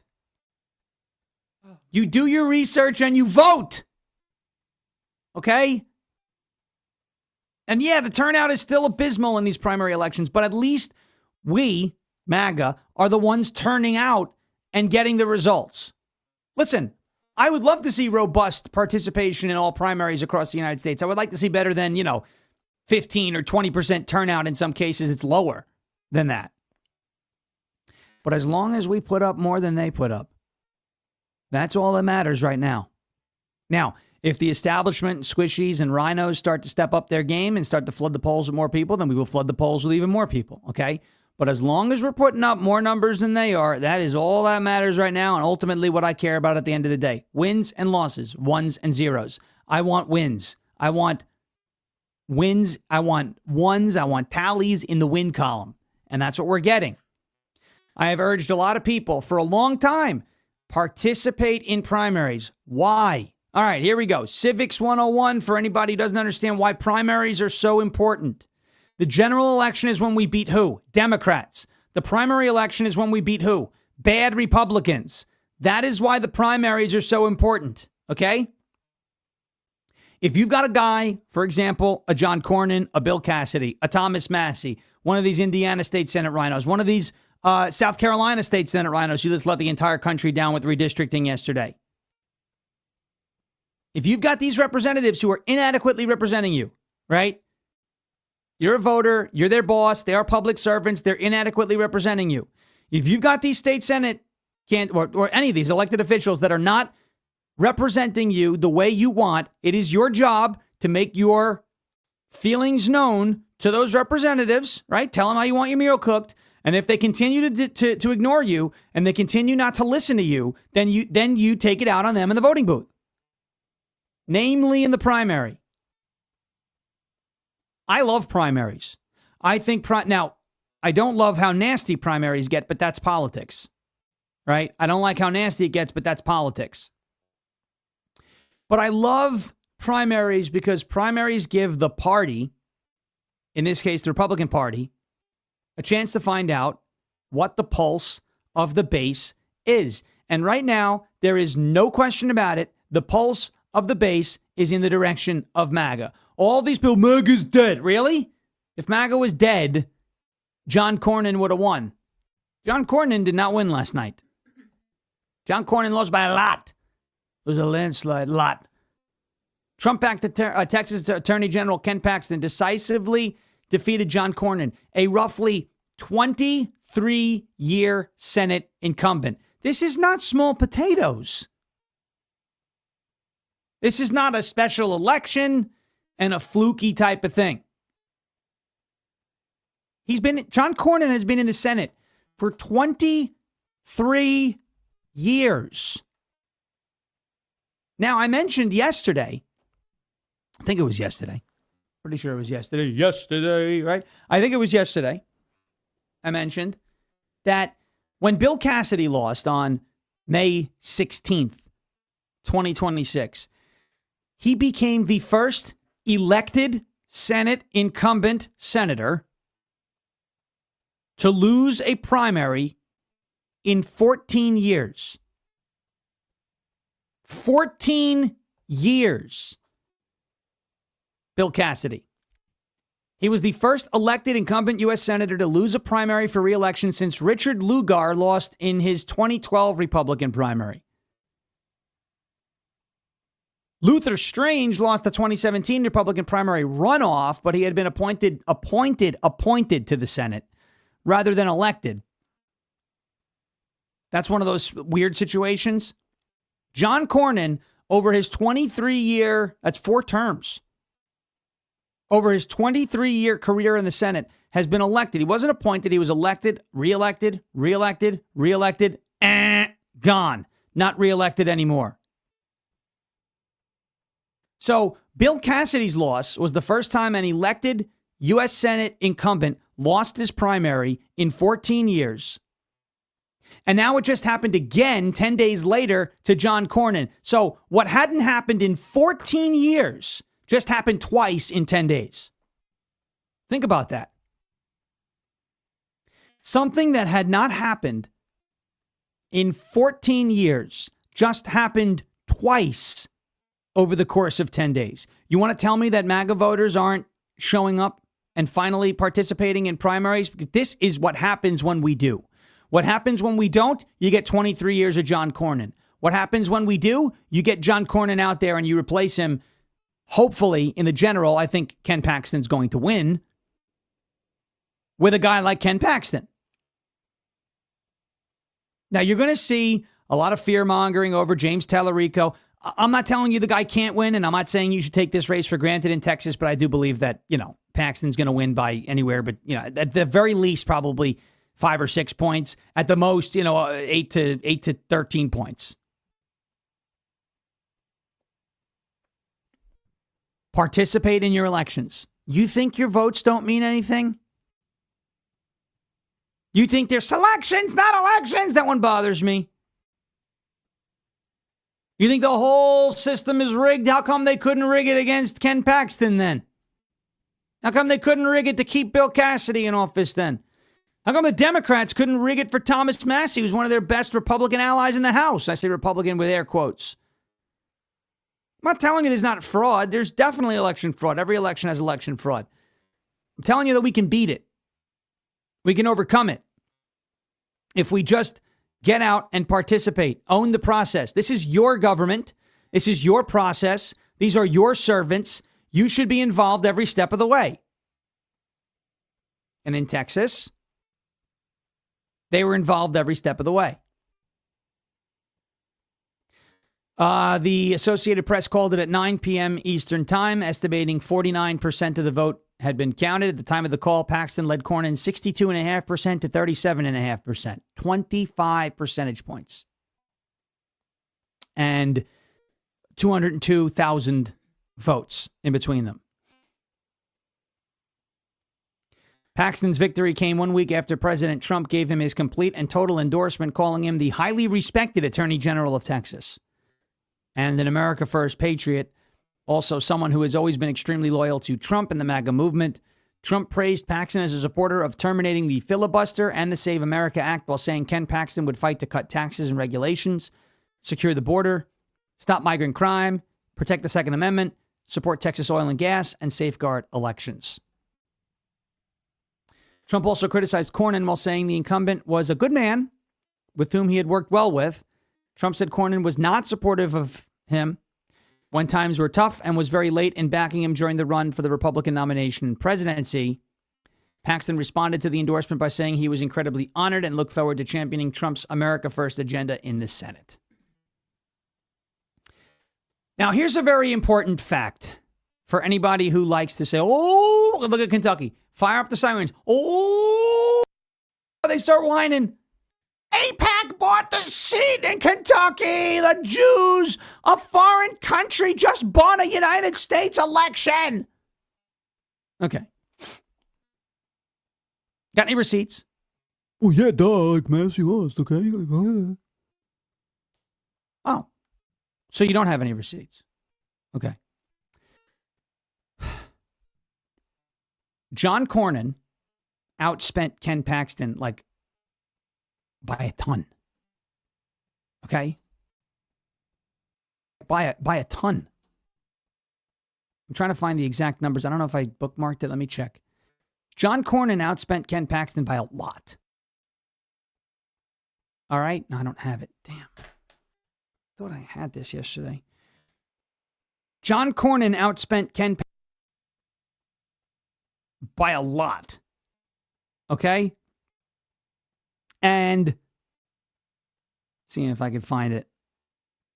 I don't know where the thing was. But the bottom line here is it is not always about how much money you raise. It is not always about how much money you spend. Out candidate you are. What is your What are you promising for your voters? And are you a change from the norm? Angry. Like, look at Spencer Pratt. Now, Spencer Pratt is out raising Karen Bass right now, but Spencer Pratt is only doing that because of his message. He's only doing that because of his message, right? People are attracted to the things. People are about, about how fresh his campaign looks and sounds. Here we go. John Cornyn campaign raised 26.5. This is for the people who say AIPAC bought the race in Kentucky. They spent so much money, and that's the only reason why Matt lost. All right, pay attention, you bunch of morons. Listen. As Mark Levin said, I'm going to educate you. Cornyn campaign in Texas raised $26.5 million. Paxton's campaign raised $8.1 million. Pro-Cornyn independent expenditures, PACs, etc., spent $71.6 million. Pro-Paxton independent expenditures spent $8.2 million. The National Republican Senate Committee, the NRSC, was pro-Cornyn. apparently spent another $13 million. Totals. Look at these totals. John Cornyn, money raised and money spent on his behalf in favor of his run, $111 million. Ken Paxton, money that he raised and independent expenditures in his favor, $16.3 million.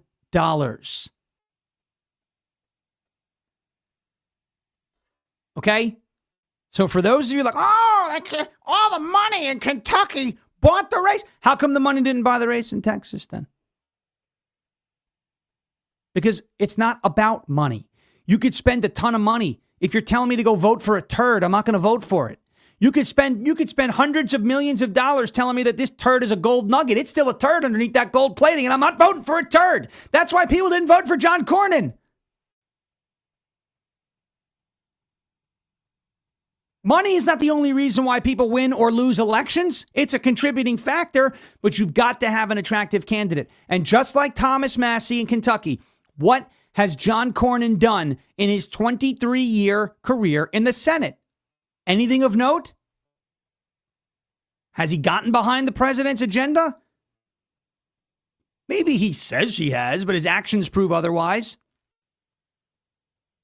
Has he been a solid MAGA Republican ally in the Senate? Because that's what Republican voters want. The answer is no.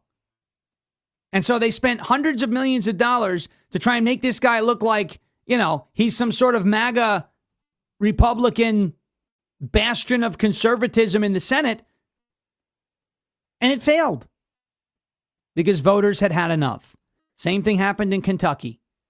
What did Thomas Massie get accomplished in Kentucky's 4th congressional district over the course of the 14 years that he's been in Congress? The answer is nothing. Nothing. Voters wanted a change. I'm very happy to see these primaries going the way they're going. Because that is truly how we start to drain the swamp and clean house. Okay? Let's take a quick break, get to a word from our friends at Cove Pure, COVEPURE.com/Sean. Most people do not know. Most people do know that there is chlorine in their tap water. A lot of people know about it. They smell it, they shrug, and then they drink it anyway because they've been told that's what keeps your water safe. What they have not been told is what happens with that chlorine, what it becomes after it's added to your water.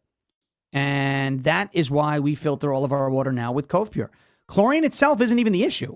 Chlorine levels in your water are regulated, but what is not regulated is chemicals that form when the chlorine reacts with naturally occurring organic matter in your water, like particles from rivers, soil, plant matter. They make it through the treatment process. It creates chemical byproducts called THMs. The government itself calls THMs probable human carcinogens, and they've been linked to disruption of your gut and cancer. Those pitcher filters you get at the store will not fix this. They improve the taste, but THMs require something far more powerful to remove them, and that is exactly what Cove Pure does. Their clear wave reverse osmosis technology is certified to remove up to 99.9% of contaminants. It is not just chlorine or THMs, fluoride, PFAs, pharmaceuticals. Bottom line, if it's not water, Cove Pure gets rid of it. Out. Listen, Brennan loves the hot water feature on the Cove Pure. She uses that so much, right? You get instant boiling water by pressing a few buttons on there. I love how easy it is to set up and refill. No drilling, no plumbing, all that. Clean water is one of the best investments that you can make for you and your family's health. And because I've partnered with Cove Pure, they're giving you $250 off if you use my link, covepure.com/Sean right now.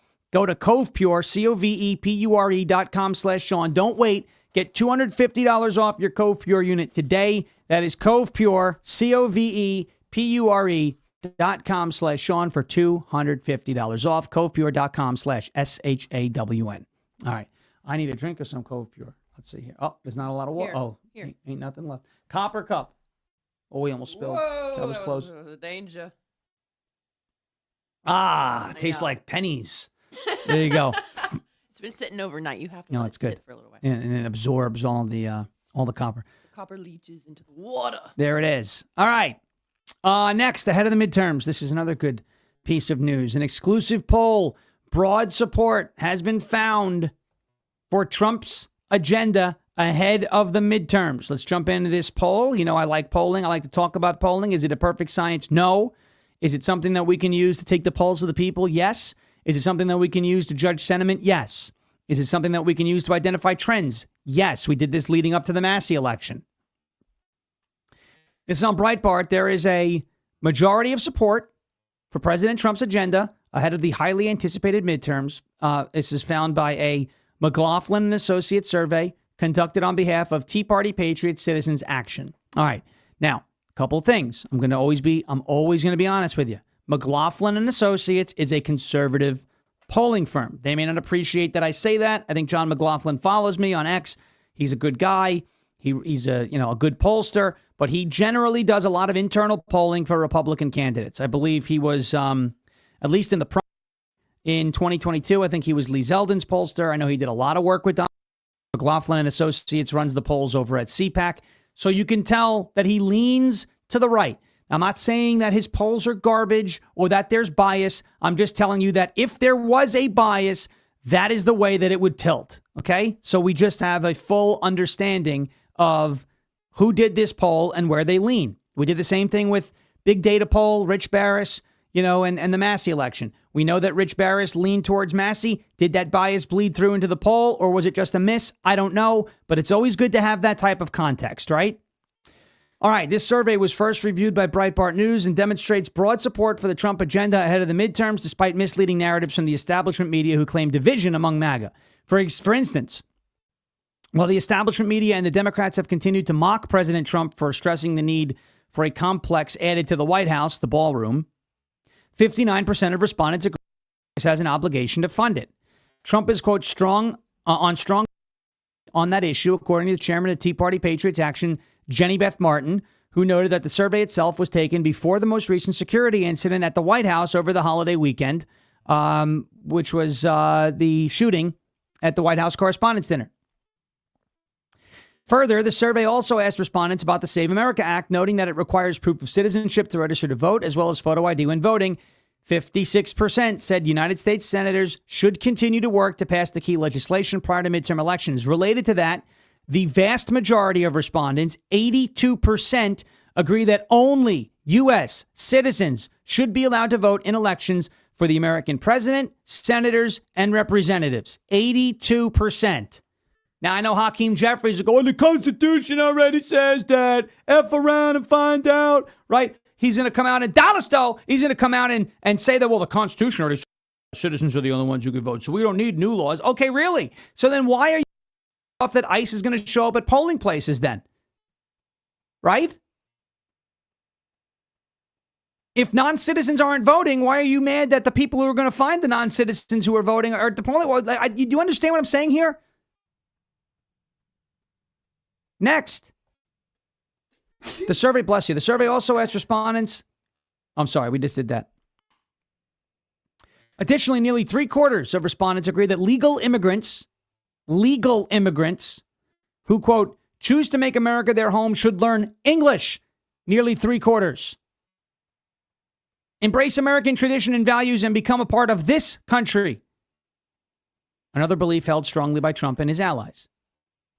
I know people, what's bigoted? You're saying that people from another country can't celebrate their culture? When did I say that? When? I didn't say that. Nobody said it, but that's not what I'm saying. Okay? If you come into this country and you want to be proud of your culture, some of the good things about your culture, whatever, you want to make food, you want to speak that language at home, you want to practice some of those, fine. But you have to assimilate. You're in our home now. You're in our country now. You need to assimilate to the way we live. We don't need to assimilate to the way you live. And it all started with language. That's what it was. And this is why it used to get me really mad. Everything's showing up. These manuals are showing up with 50 different languages. For example, I love my new board. This thing is amazing. This is the This is the manual for it. This thing is like a phone book. Okay? This is not all how to operate this. There's an English, a French, a Spanish, a Dutch, an Italiano, a Chinese. What the hell do I need all these languages for? In the United States of America.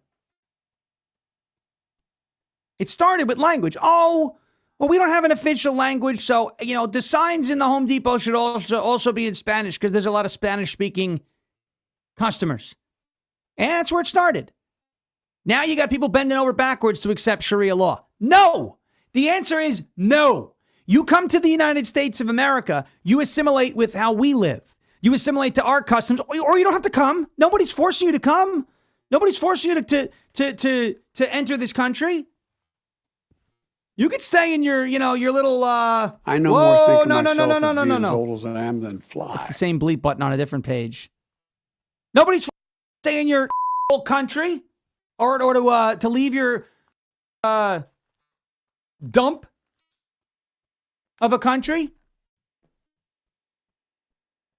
Nobody's forcing you to do that. You don't want to assimilate with America and our culture, and you don't want to speak our language? Don't come. We're not going to miss you. But if you're going to come here, you need to learn English, and you need to assimilate into the way we live, not the other way around. The days of Americans bending over backwards to appease third world country savages who come here and refuse to assimilate, those days have to end. Have to end. Well, it's racist. It's not racist. It's conservative.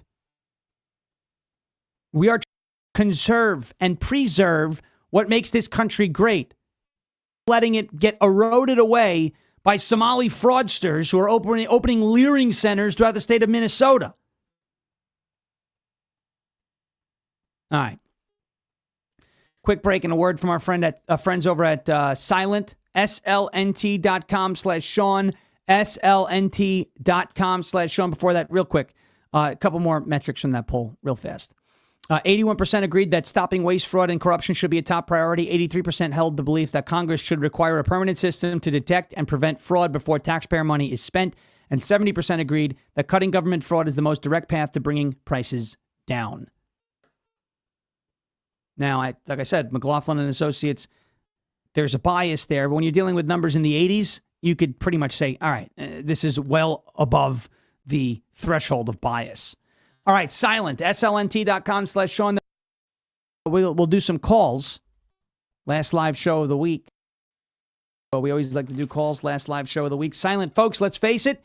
Your phone is a tracking device between government agencies, big tech, corporate data brokers, even those pesky cyber criminals. They're all fighting for a piece of your digital footprint, and they don't ask. They just go on and take it. That is why Silent exists. Silent makes Faraday gear that blocks all wireless signals, including cellular, Wi-Fi, Bluetooth, GPS, RFID, and near-field communication. No signal means no tracking, no remote access, and no breadcrumbs. It is the same technology trusted by special operations teams around the world, used to block signals, avoid surveillance, and secure communications wherever the mission leads. And right now, that technology is available to you. So you can protect your freedom, you can protect your family, and you can secure your digital footprint. All you have to do is drop your phone in a Silent Faraday sleeve, and just like that, it is off the grid, completely silent and invisible to the outside world. From their backpack sleeves to their crossbody, Silent's patented technology gives you total control of your privacy. Just visit slnt.com/Sean. Get 15% off and free shipping on qualifying orders. That is slnt.com/Sean. Protect your rights, secure your data, and stay one step ahead. Silent.com, slnt.com. Silence the chaos. Go silent today. slnt.com/Sean, slnt.com/SHAWN. Double check that your mic is plugged in all the way. That it's plugged in all the way. Cutting in and out. I'm cutting in and out. Yeah, the whole time. It's not like constant. It's off and on, but you've been cutting in and out. It shouldn't be. All right, we'll have to see. I haven't noticed anything on here. I don't know what's going on. Well, And it could be the Rumble. It might not even be you. It could be. But I just want to let you know in case there was something that. Okay. Yeah, it shouldn't be cutting out. So I don't know why it would be doing that. I'll have to go back and. Oh, what is that? Let me see. Hold on. Oh no, it's not. Okay, it's fine. It might be the noise gate on here. Might be acting up. I may have to see if I can change that right now. See voice setting. No, it should be okay. No, it should be fine. So hopefully it doesn't keep doing that. Have you heard it? Several have been telling me. Someone just said that theirs is fine, so maybe it's not for everybody. So that would. Someone said I thought it was just me. Yes, Mike cutting out. Mine was too. What do you mean by cutting out, though? Like, is my voice just disappearing? Or is it... I don't know. I can't fix it right now. It's 9:48. No, it's okay. That's why I wanted to wait. All right. You can't probably do anything about it. But No, I just wanna let you I can't do anything right now, and I might have to reset some stuff, and I don't know. Everything's plugged in, so I don't know. All right, let's go to... let's do calls then. Let's wrap this show up. As I love technical problems. It's my favorite. Well, I'll... back. Thankfully, there's no more shows to do this week, so... Record last night doesn't sound like that. 631-527-4545. 631-527-4545. Just a word here and there. You're talking and voice disappears. Eat less frogs. That's funny. All right. Okay, look, someone said here, my feed was bad. I went out of the feed, came back in, and it's been much better since. So who knows if So it's probably Rumble, then. It might be me. It might be Rumble. It might be a mixture of both. It happens all the time when Jeremy's on. This Okay. one said, so is Rumble. Okay. All right. So sorry, guys. We can't do anything about that. Yeah. Sorry. Yeah. I don't see it dropping on my screen, so it might be I don't know. All right. Let's get to calls. 631-527-4545. 631-527-4545. Last live show of the week. You know, we like to do calls on the last live show of the week. We got one coming in right now. And I'm going to try and get this call connected. It looks like it did not connect. So that will... Let me play I have a clip here. This is great. Did you see Bobby Kennedy? Did you see Bob snakes? wrangling the snakes? Yeah. All right, take a look at this.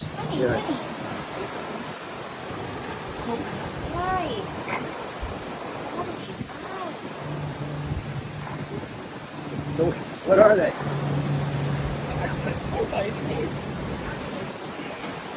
Well, they were having sex, so what were they?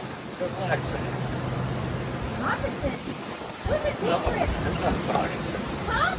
They're not moccasins. Oh.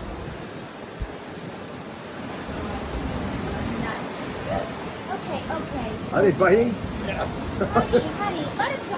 Oh my God. Jesus, Oh my God. the mouths are huge. Please. Bobby, please. Oh God. He got bit, so I would assume they're not poisonous snakes. No, they're not. They're black racers, otherwise known as racers of color, right? Black racers. So that's what kind of snake was there. All right, we're gonna try and connect this call again. See if we can get this one connected. It's not connecting, so I don't know what's going on. We're just having a whole bunch of issues today. It's gonna be one long. This is how I feel right now. That's how I feel when the technical problems happen, because I can't fix them, and I like to fix problems, and I can't solve the problem.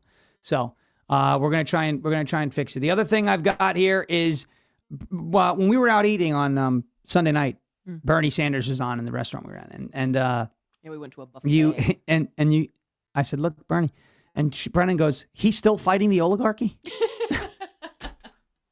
Yeah. Oh, we all fight the oligarchy. Did you know that he's spending we've talked about this before, tons and tons and tons of dollars on private jet travel and all that good stuff? Here, I'm going to play this clip from Bernie Sanders. Remember from last year? What do you expect me to do? Fly United?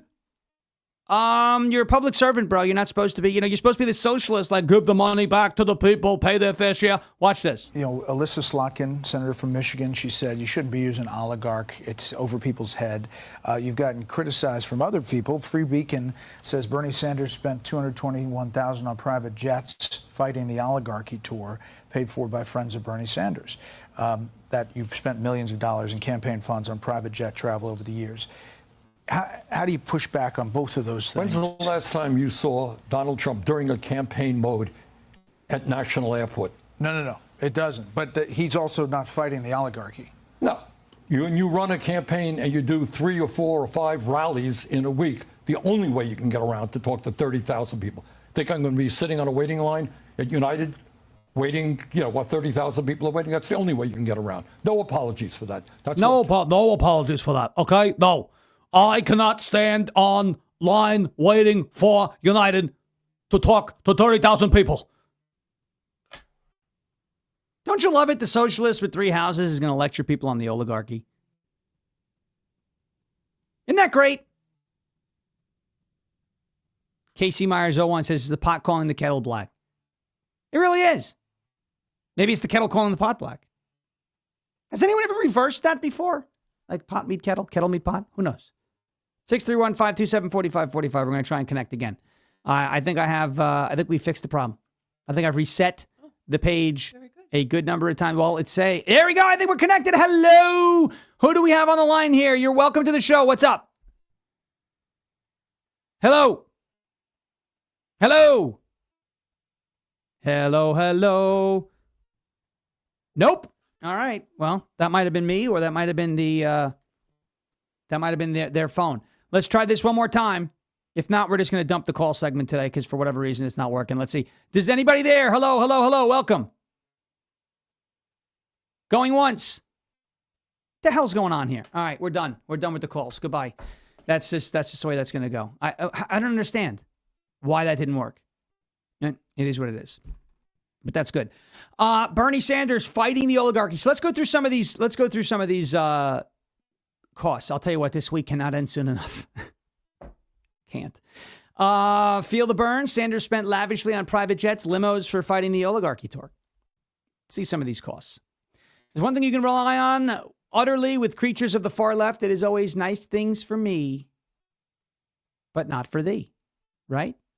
Nice things for me, but not for thee. Okay. Bernie Sanders, as you heard in that clip from last year, when he was fighting the oligarchy with Brett Baer, he's like, well, I can't sit on a United line. It's not going to work. Can't do that. It sounds like something out of the Soviet Union.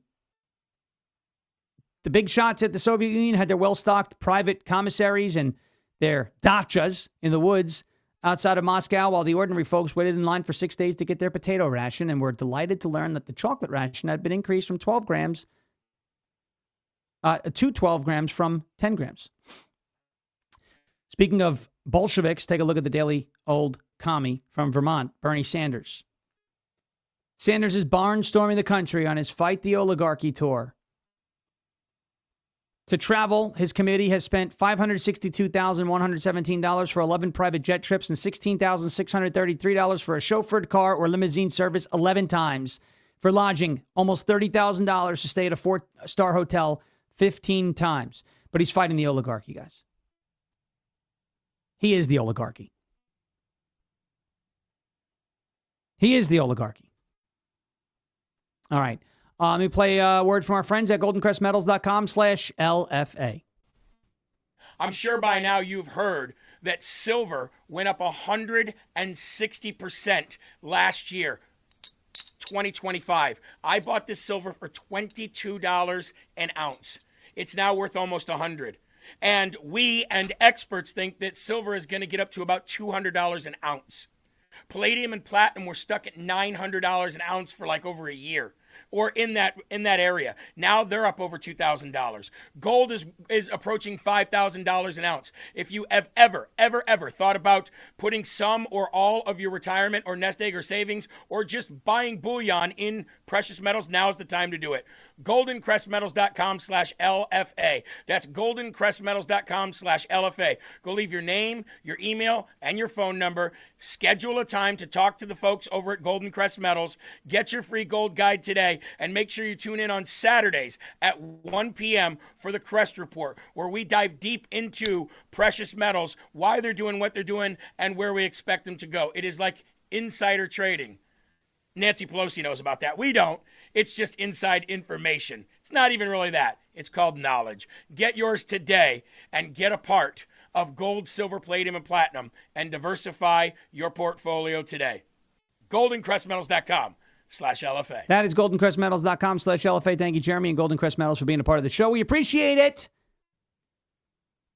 Tens of thousands, hundreds of thousands of dollars to fight the oligarchy. It must be nice to have that, it's all campaign money. We have to tour the country and talk to people about the oligarchy. You are the oligarchy. We got to keep an eye out for this, Brennan. If Bernie Sanders ever comes to Tennessee, I don't think he will. But if he does, I'm going to the rally with the blue and pink wig. Perfect. So I can blend in. Yeah. And then in the middle of his speech, I'm going to stand up and scream, "You have 3 houses, you cranky, crusty communist!" Yeah, you are the oligarchy. You are the oligarchy. You are the oligarchy. No. You are the oligarchy. I don't want to do that because I think I'm going to get hurt. Someone's going to swing at me. It's not going to be good. But it would be fun to do that because it'll be everywhere. This guy screamed at Bernie Sanders and he's the I'm going to be in my pink wig and then no one's going to know who it was. And I'm going to take it off like Scooby-Doo and go, "It was me." I would have gotten away with it too had it not been for that meddling, crusty communist, Bernie Sanders. We are fighting the oligarchy. I will forever laugh, by the way, at that comment. He's still fighting, he's still fighting the oligarchy? Yep. He's not tired of that yet? He's not tired of it yet. All right. Ladies and gentlemen, thank you so much for watching and listening to the show this week. This is the last live show of the week. I'm pre-recorded tomorrow. It's an illegal alien special tomorrow. So we are pre-recorded for that. And Misfit will be taking my Friday show. I'll be up in Philly, Talk Radio 1210 WPHT, Families Behind the Badge charity event, and full-blown Farish Friday on Friday morning. Both mornings, Thursday and Friday, 6 to 10 a.m. Eastern Time. So tune in, youtube.com/1210. And you probably post it on your social medias like X and stuff. You probably link stuff. Yeah, I'll link it up to them. So if you guys want to watch him, you can always just go to his social media and, That's right. and find the link. It'll be there. All right. Thank you so much for watching and listening. Jeremy Herrell up next here on rumble.com/LFA TV. As President Trump says, we will never give up. We will never give in. And we will never, ever surrender. And if all else fails, we'll just become ungovernable. Thank you. God bless you. God bless this one nation under God, indivisible, with liberty and justice for all. Have a great rest of your Wednesday. Have a great rest of your week. We'll see you back here live Monday morning, 10 a.m. Eastern Time, rumble.com/LFA TV. Until then, enjoy. Jeremy Herrell up next. And thank you for your attention to this matter.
Good morning, everybody. It is Wednesday, May 27th, year of our Lord 2026. And once again, you're locked and loaded right here, rumble.com/LFATV. That is our home. Also simulcasting over on YouTube. This is Live from America, and I am your ever so humble, God-fearing host of the show, Jeremy Herrell, the hip-hop patriot. And as always, as long as that bridge is behind me, broadcasting from the Hawkeye state of Iowa, but let me introduce to you, not the man, the meth, the legend, like George Floyd, but the man, the myth, the legend, producer Eli. Looks like he's looking at the UFC getting built over there at the White House. What's going on, my friend? What's going on, LFATV family and Patriots? Yes, you got it right. You see the big, beautiful fighting stage they're building right on the front lawn of the White House. The liberals are losing their minds, and we love it. But hit that rumble button, hit that share button. We've got news to get to in only a short amount of time to do it, so let's go. Big Mama Campbell, Barb Naylor, Amanda Collins, Denise, Joe Bow, Willie Rumble, Lecky Robert, J.L. Ward, Denise R., WB Patriot, CJR 2146, and Shannon. How you doing? Also a big shout out to my friend, my fellow Iowan, Armspear, in the live chat. Dana from my former state of New Hampshire, how are you? Good to see you and thank you. Want to jump over to YouTube real quick here and just say hello to everybody. We got Arbin, we've got Steven, we've got looks like Cynthia, not Cynthia. RBN, good morning. Users in the building, Human Life or Money, and Eli Ellis over there. How you doing? Eli's everywhere. Good morning, everybody. It is, like I said, May 27th. It is Wednesday. Hope you enjoyed your morning with Sean Farish and Misfit Patriot and Will Johnson. Will Johnson comes back, of course, at 2 p.m. Eastern Standard Time for his show Culture Wars. Today's a great day. Today is a validation and basically a come to fruition moment for the MAGA party. It lets us know a few things. Number one, big shout out to Sean MAGA Eli, $5 Hump Day Fund Train. That's right, $1 a day from everybody keeps this show funded through you, as it always has been, and this network, as it always has been, and we appreciate it. It lets us know a few things. Number one, the power of President Trump's endorsement is stronger than anybody's in the history of politics in this country. In our 250 years of being a nation, nobody has had this kind of political capital. Nobody's had this kind of political power. Now, you may hate the guy, you may love the guy, but the fact is, facts are facts. And when he says everybody should vote for this person because X, Y, and Z, people vote for that person because of X, Y, and Z. And we're seeing so much response to President Trump's endorsement from voters. Nobody's ever seen anything like it. And we're going to talk all about that today, but let me just give you a stat here. Let me give you a very factual and powerful statement. Never in the history of the United States of America has there been two incumbent senators incumbent, for those who don't know, means people that are already on the job, people that have the job. No time in history have two incumbent senators ever lost in a primary. Ever. Both of those individuals, Bill Cassidy and John Cornyn, both Rhino establishment, that means Republican in name only. Bite Me 70, thank you very much for the $5 super chat, or should I say Rumble rant. We appreciate that. Thank you so very much. So far, 10 people been covered. It's great. Appreciate it. Bill Cassidy and John Cornyn, both longtime establishment corrupt senators, both with an old vision, not the new vision, both part of the GOP, not the GNP, which is basically MAGA, and both are gone in primaries before the general election. Neither of them will be able to go on to the general election, which means neither of them will be in D.C. anymore. Now, it's been a very long time, a long time coming, where we have said we are going to purge this Republican Party, because the Republican Party was every bit as bad as the Democrat Party for forever. But 2016 and beyond, we said we are going to get rid of you. And that is exactly what we've done. Now, we've had to wait 2 years, 4 years, 6 years in some cases. But that time is now here for most of those people. And then we've got 2028, and we can get the rest. So I am very, very happy today. And again, we're going to talk about all of that and much more here today. But first, Eli, we have a birthday in the house. Now, I try to get all the birthdays that we can. But we do have one today, and it's Shishu. She says, can I get a birthday shout out for Saturday? Oh, it's Saturday. Okay. Well, might as well do it now. That way, when the next person says, hey, it's my birthday today, we can do that as well. Eli, Shishu. Happy birthday to you. Happy birthday to you. Happy birthday, dear Shishu. Happy birthday to you. Happy birthday. And many, many more. Now, some people are saying bye-bye to Chip Roy, too. That's not exactly true.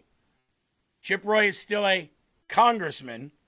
He just lost his primary bid for attorney general, which would have been Ken Paxton's job, but he's been upgraded. Now, the worst part about this is we have to wait until the changing of the guard, which means that there's still time for them to do damage as they always do, which Bill Cassidy has already started. I'm assuming John Cornyn will as well. Kit Kat Mar said hello, in and out this week. My son me and my son met you at the Ark. He's getting married on Saturday. Also, today is his anniversary. Well, today is my anniversary as well. So, for my loving, beautiful wife out there, if you are watching, which I'm sure you're out working, doing something for someone, happy anniversary, Sabrina. This is our 9th anniversary, and we've been together 12 years this year. So, as soon as I am finished the show today, I will not be working this evening. I will be going out with my beautiful wife for our anniversary a little early. We're going to have for an early dinner. Big shout out to 1177. $5 keep LFA growing. And Carl Ben J. Do your job or you're fired. $5. Thank you. Thank you very much. I appreciate that. So yeah, happy anniversary to everybody out there. And today we'll have an anniversary dinner together as well. Let's start out with this though. One thing that we are rapidly getting away from in this country is masculinity. The phrase or the term, I guess, toxic masculinity has been basically on this marketing campaign for the last 5, 6 years, 7 years. 6, 7. Toxic masculinity. We've got to get rid of that. Now, I think it's kind of started under the Obama years. It was suspended for a little bit as trans was a big thing, but now toxic masculinity is coming back. If you look right now in the United States of America, testosterone levels are at an all-time low, which is why back in the World War I, World War II era, 18-year-old men and younger were signing up to fight and die for this country. And today, 18 to 30-year-old men are doing TikTok dances and wearing makeup, begging for clicks and views, with no substance whatsoever of their content that progresses America in any which way, shape, or form. Just dudes dancing on TikTok. The testosterone levels in America are at an all-time low. And feminism has been rejected by pretty much anybody with a brain, but they still keep pushing. And now the worst person on planet Earth is the white, Christian, toxic, masculine male. Have to go after these MAGA men. One example would be Jesse Waters. This man talks incessantly about masculinity. Joe Biden is not masculine because he sucks on soup. What kind of man sucks on a straw? Truth. He goes on and on and on so much about the idealized man, and that's a part of fascism, this, propelling this form of toxic masculinity. Why are you so obsessed with men, Jesse Waters? What's all that about? Why are you so obsessed with trans people? Why are you thinking about genitals all the time? Kind of flip the script. We have to go after these MAGA men. One example would be Jesse Waters. So first of all, if you're looking at Jesse Waters as the example of toxic masculinity, I don't even know. There's nothing for me to even say there. Jesse Waters might be one of the least masculine men that do news-leaning conservative on the internet or on TV. There's many other people you could have chosen. You could have chose Alex Jones. I mean, everybody can't, people on both sides can't stand him anymore. But you could have chose at least somebody like that. You choose Jesse Waters. If you think Jesse Waters and his toxic masculinity is a threat to the world or to feminism, then what are you going to do when somebody who actually has masculinity decides that they are going to shut you down? Or that they aren't going to take the society anymore where their children are sexualized and drag queens give lap dances and twerk on your 8-year-old at a public library in a blue sanctuary city? What are you going to do then? I'd like to thank Sean Maga, who says, here's the $20. Take your lovely wife out. I'll pay for drinks. You guys are the best. Thank you for all you do. Have a great time. Man, thank you so much for, appreciating me and my family and what we do here. Pissed Off Lady, happy anniversary, Jeremy and Sabrina. $20 donation. Thank you so very much. And, of course, a $100 Carla Hair for happy anniversary to you and your wife. Take her out on me. Well, I guess dinner and craft beers are paid for, Eli. I guess we're good. Thank you guys very much. LFA family's the best. You can't beat them. You know what else is ironic about the whole, when they complain about the transgender thing? Why do you think about genitals so much? Why do you think about genitals so much? That's the whole point of transgenderism. That's is exactly cutting right. off genitals. That's exactly right. If you take the genitalia, piece out of, well, I guess that's exactly what they do. They take the genitalia piece out. But if you seriously take the genitalia piece out of the conversation, transgender and feminism and all that it's nothing. You are so focused on genitalia. You are so focused on making sure that kids know what your genitalia is and what you identify as. It's the craziest thing I've ever seen. And Eli, I always go back to that stupid movie, Kindergarten Cop. Boys have a penis. Girls have a vagina. I think that kid was maybe 6 when he said the most common sense thing in the world that I never thought we'd be debating here in America as adults. Yeah, absolutely. Good guy, too. Miko. Liz knows him, hangs out with him. The kid that said that as an adult now, she knows who he is? Yeah. Oh. Yeah, mainly because he was in Pet Sematary also. It was one of her favorite movies. But no, she's gone to a con and hung out with him. Really great guy. Still like that to this day. Oh, that was that kid in Pet Sematary, Gage. Wasn't he the little dead kid? I hated that kid. I mean, he was good in that movie, but I hated him in Pet Sematary. Of course, Stephen King is a trans freak himself, but... I mean, I'm sure he hated him after he got hit by the truck. Poor little guy. Oh, that kid. Always trying to steal the show. Look at me, I'm a cute little dead zombie. No, I hated that kid from day one. From the minute I saw him on the screen, Eli, I knew he was going to be trouble. Jealous. Peanut butter and jelly, Eli says.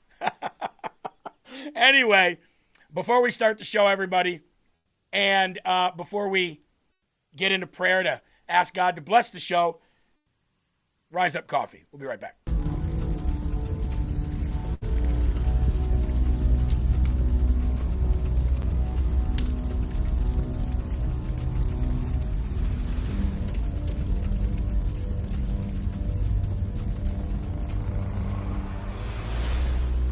In the long history of the world, the struggle to survive has been a constant.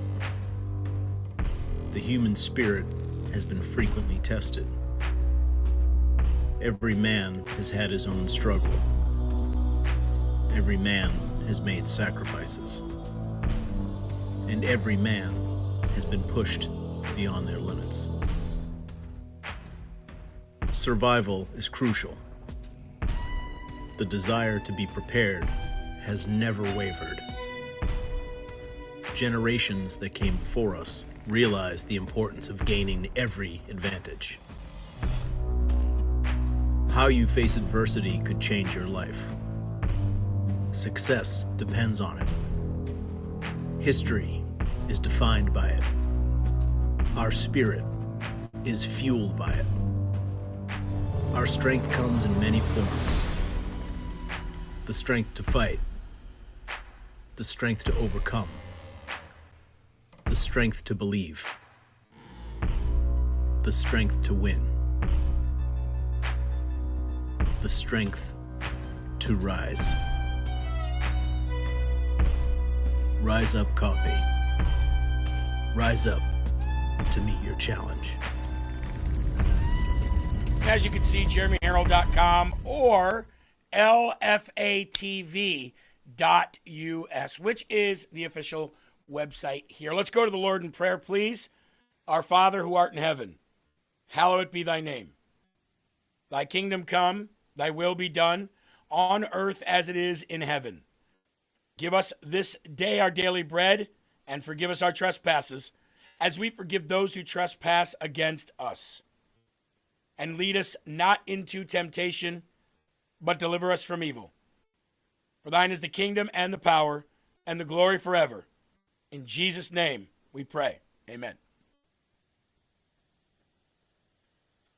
November of 2020 is when we started LFA TV. The audience, before we were banned from all of the YouTubes and Facebooks and all of that. Back before that, the audience said, we would love you to start your own news show, ended up becoming a news station, and we will fund your salary. That was November of 2020, right after the election was stolen.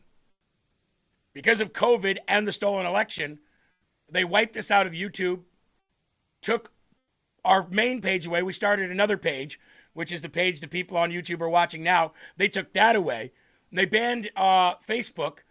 Altogether over 1 million followers.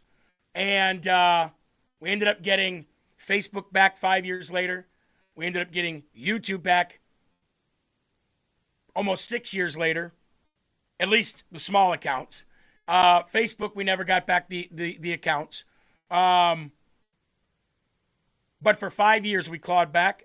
We said we were coming for you. We said we were going to purge the party. We said we were going to get rid of the people that were causing censorship. Rumble became a huge thing. Elon bought X, and now we're back.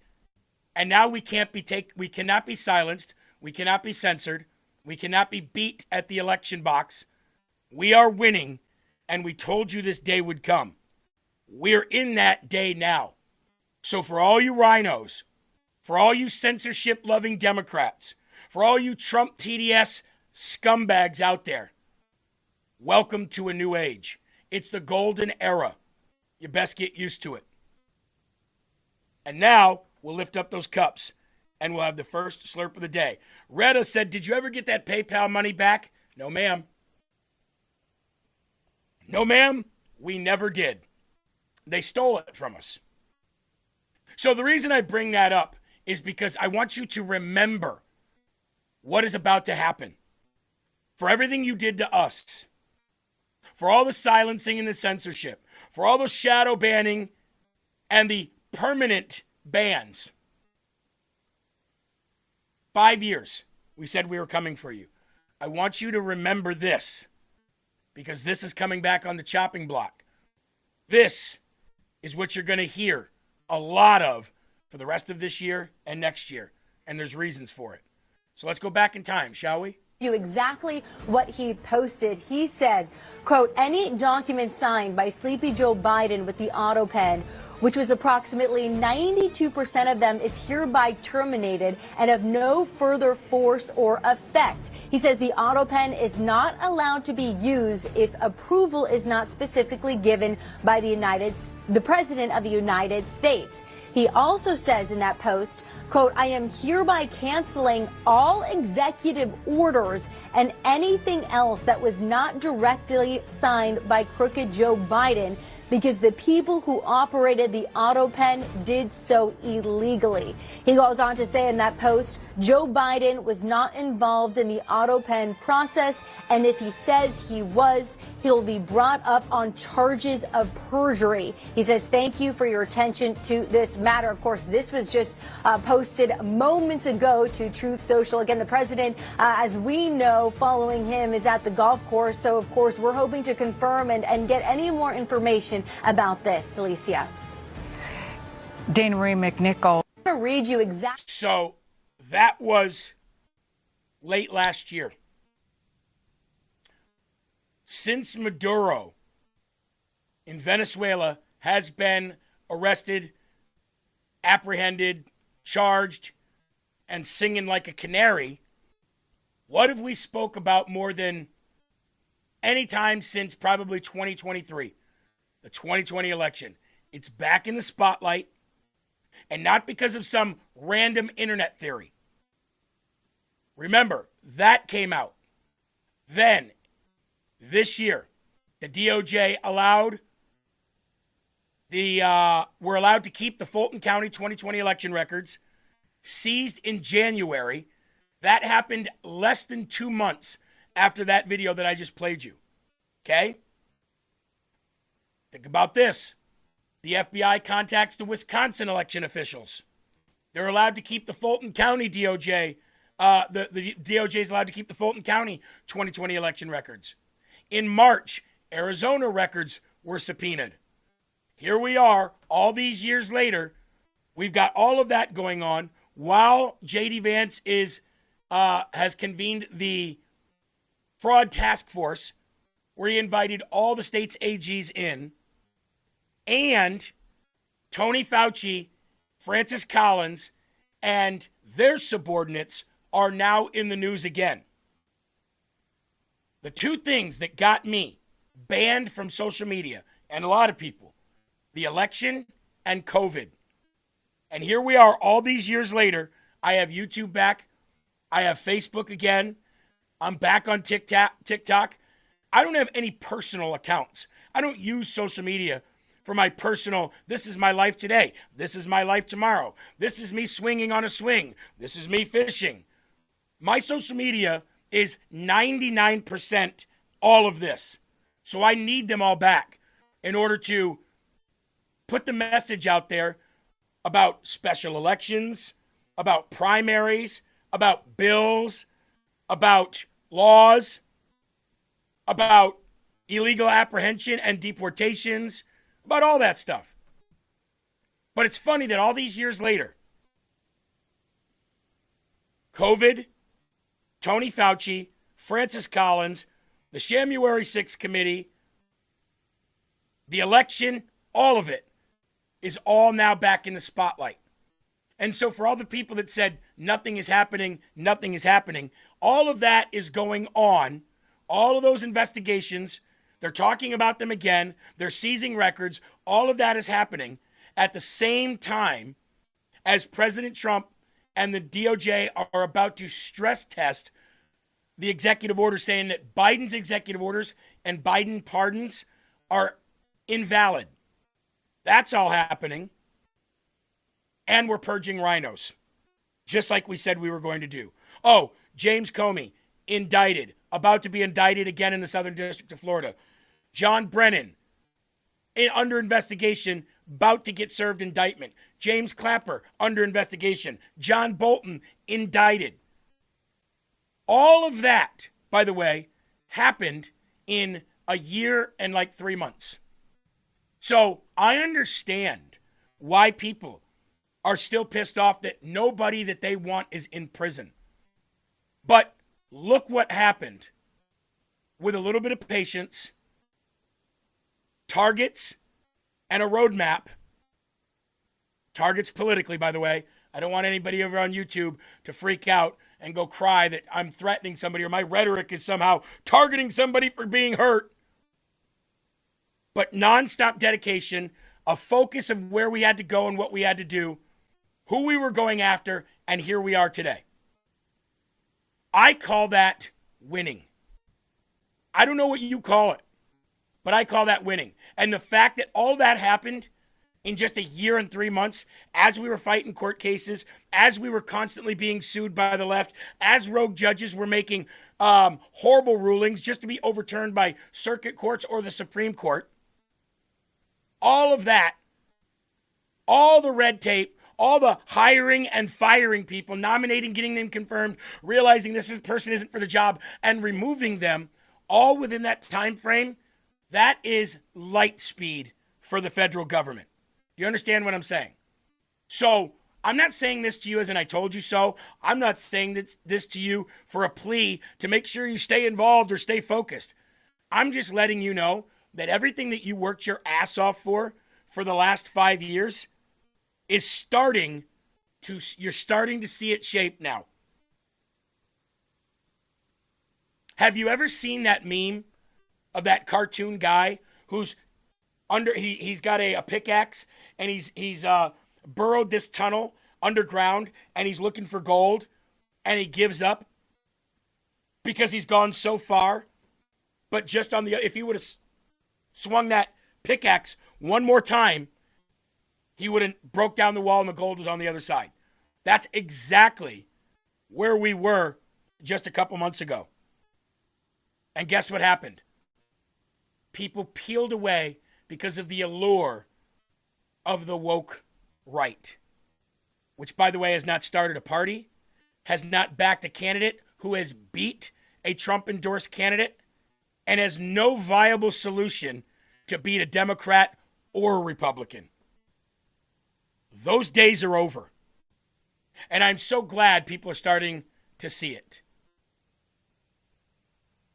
I'll leave all of that to cook for a minute while we go and we talk about the economy. You guys don't think the economy's strong, huh? Even though your 401ks are beautiful, record high stock numbers, prices outside of gas and some protein all have come down. President Trump's executive orders and bills that he signed for taxes and for red tape and EPA red tape and all of these costs that get sent back down to you, all in effect. I want you to play this video. I know we don't like Maria Bartiromo. Can't stand her voice. I get it.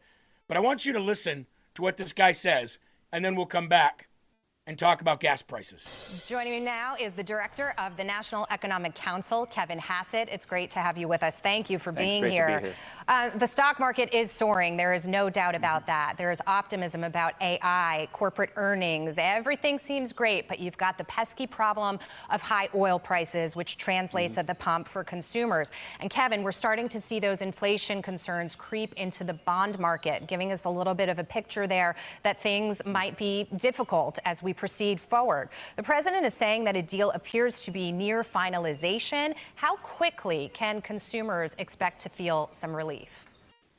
Right. Well, you know, I think that the president and Marco Rubio have spoken very clearly about how close we are to a deal, and I don't want to get in front of that train, but I can say that as soon as a deal is reached, then the straits are open and oil starts flowing again. And there's an enormous amount of stuff that's sort of pent up and locked into the straits, but an enormous amount also of new reserves that could be put online, especially in Saudi Arabia and UAE. And so as people are getting ready to get their oil refineries going back to full capacity and everything, then there's just basically a gusher of oil that could come out. And so we've done a lot of careful modeling about how long it's going to take. Now, I just want to stop real quick. President Trump has a cabinet meeting that we're about to go to. We're going to get to that right after this financial part. But I want you to look at the price of oil today. There's a $20 difference from yesterday till today. And gas at my pump near my home went down over 15 cents in less than 24 hours. Just want you to remember that as we continue to go here. For things to get back to normal. And I can tell you that we've already seen signs that people are a little bit wary about buying oil on the spot market right now because they expect the price to drop a lot sometime soon.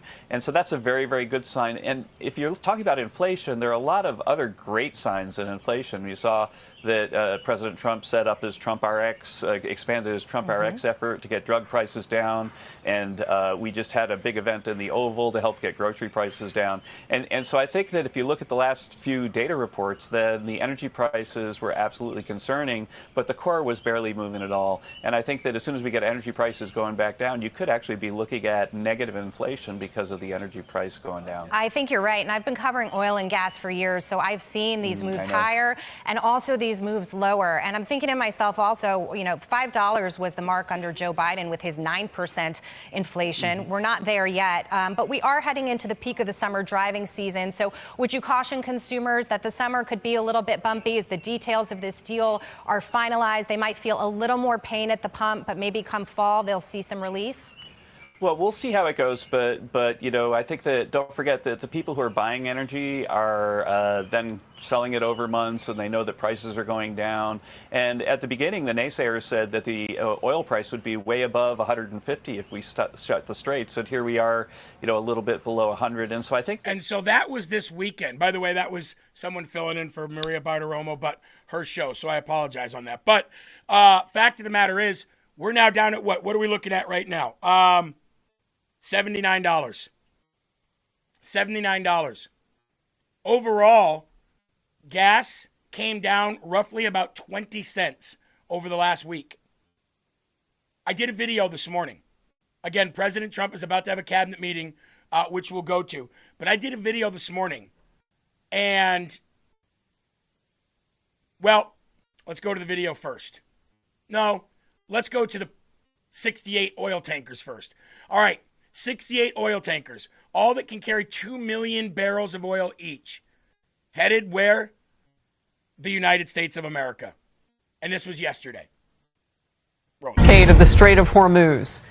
In effect, for nearly 2 hours now, a ship tracking firm reports 121 empty oil tankers are making their way to the United States of America. 68 of those 121 vessels are very large crude carriers capable of carrying 2 million barrels apiece.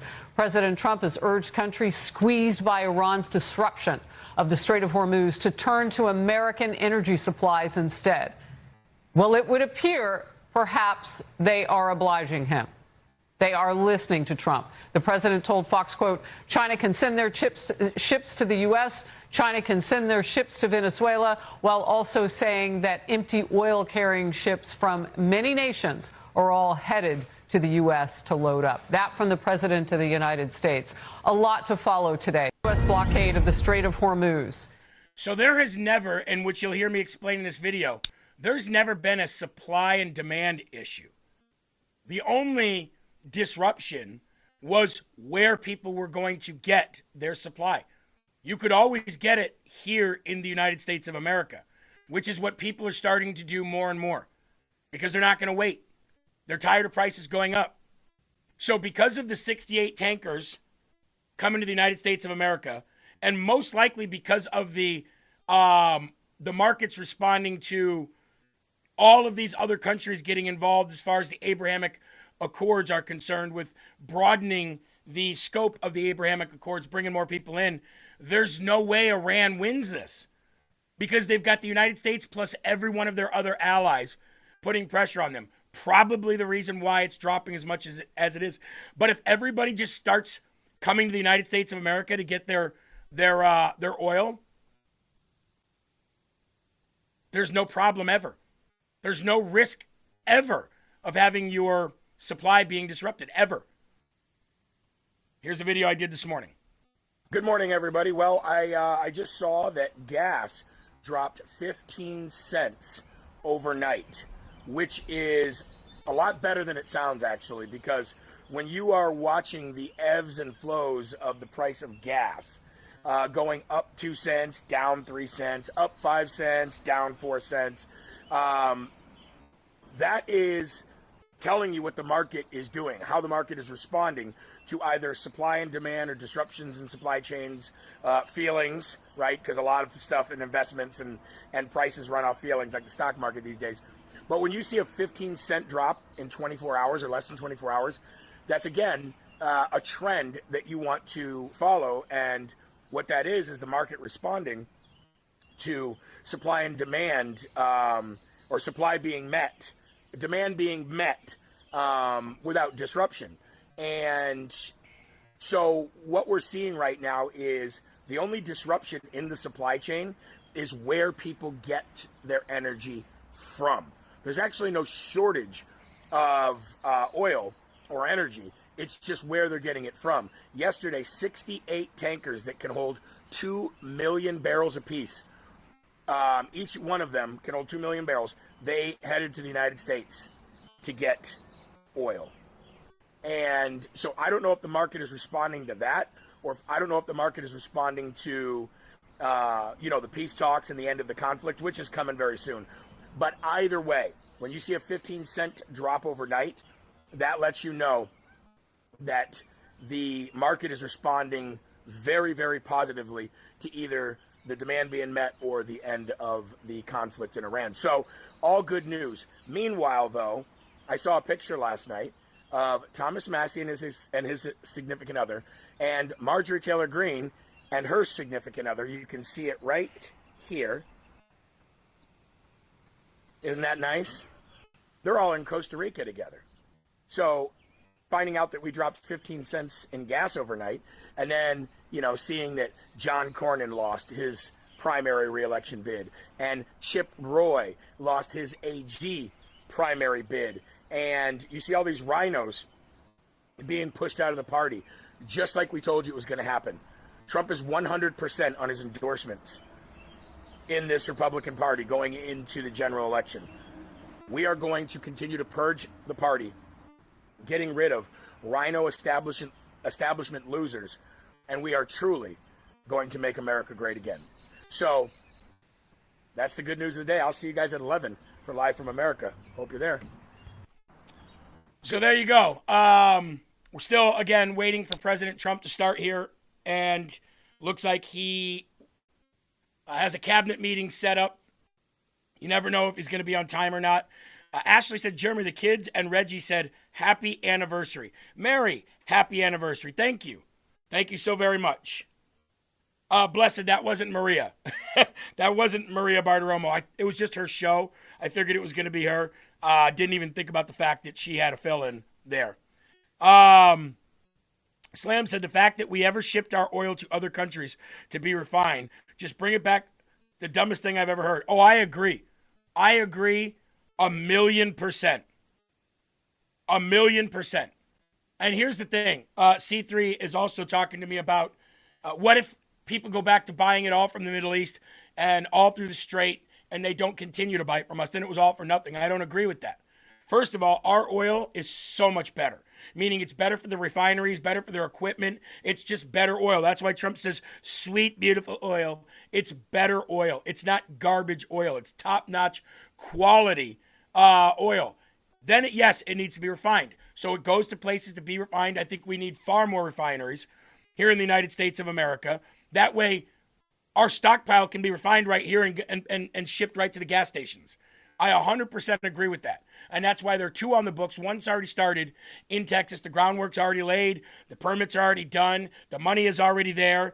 The refinery will be up and running in Texas first, and that's great. And all while we're continuing to increase how much oil we're getting from Venezuela. But not only is our oil better, you don't have a risk of getting it through there. So that's going to incentivize you not to go back and buy it there. Your whole operation shifts from buying it there to buying here. So to shift back, yeah, it's not a big problem, but it's just another headache. And last but not least, if we have the best oil in the world and we have the biggest stockpiles, then we always have negotiation power. We always have, dangle the carrot in front of your face power. So I don't see a problem with the United States seeing people leave and go back to buying over there because it's only going to be temporary. The United States is setting up something for permanence. That's what President Trump is trying to do. He's trying to make it so that we are set up as permanently being oil and gas kings of the world. We have more of it than anybody in the world. We have access to more of it than anybody in the world. We want to be the biggest exporter of that energy, because if we can do that, then everybody depends on us again. Manufacturing continues to come back. Tariffs are also involved in that. There's so much that he's doing. And somebody just said in the live chat here in Rumble, let Trump cook. Again, if the prices continue to go down like they are right now, what is the argument going to be from those whose biggest argument is that Trump can't get a hold of these gas prices? Trump is bad for business. What will the argument be then? Because it is going to happen. Now, the video, Marjorie Taylor Greene. This was posted by Brian Glenn yesterday. Ryan Matta,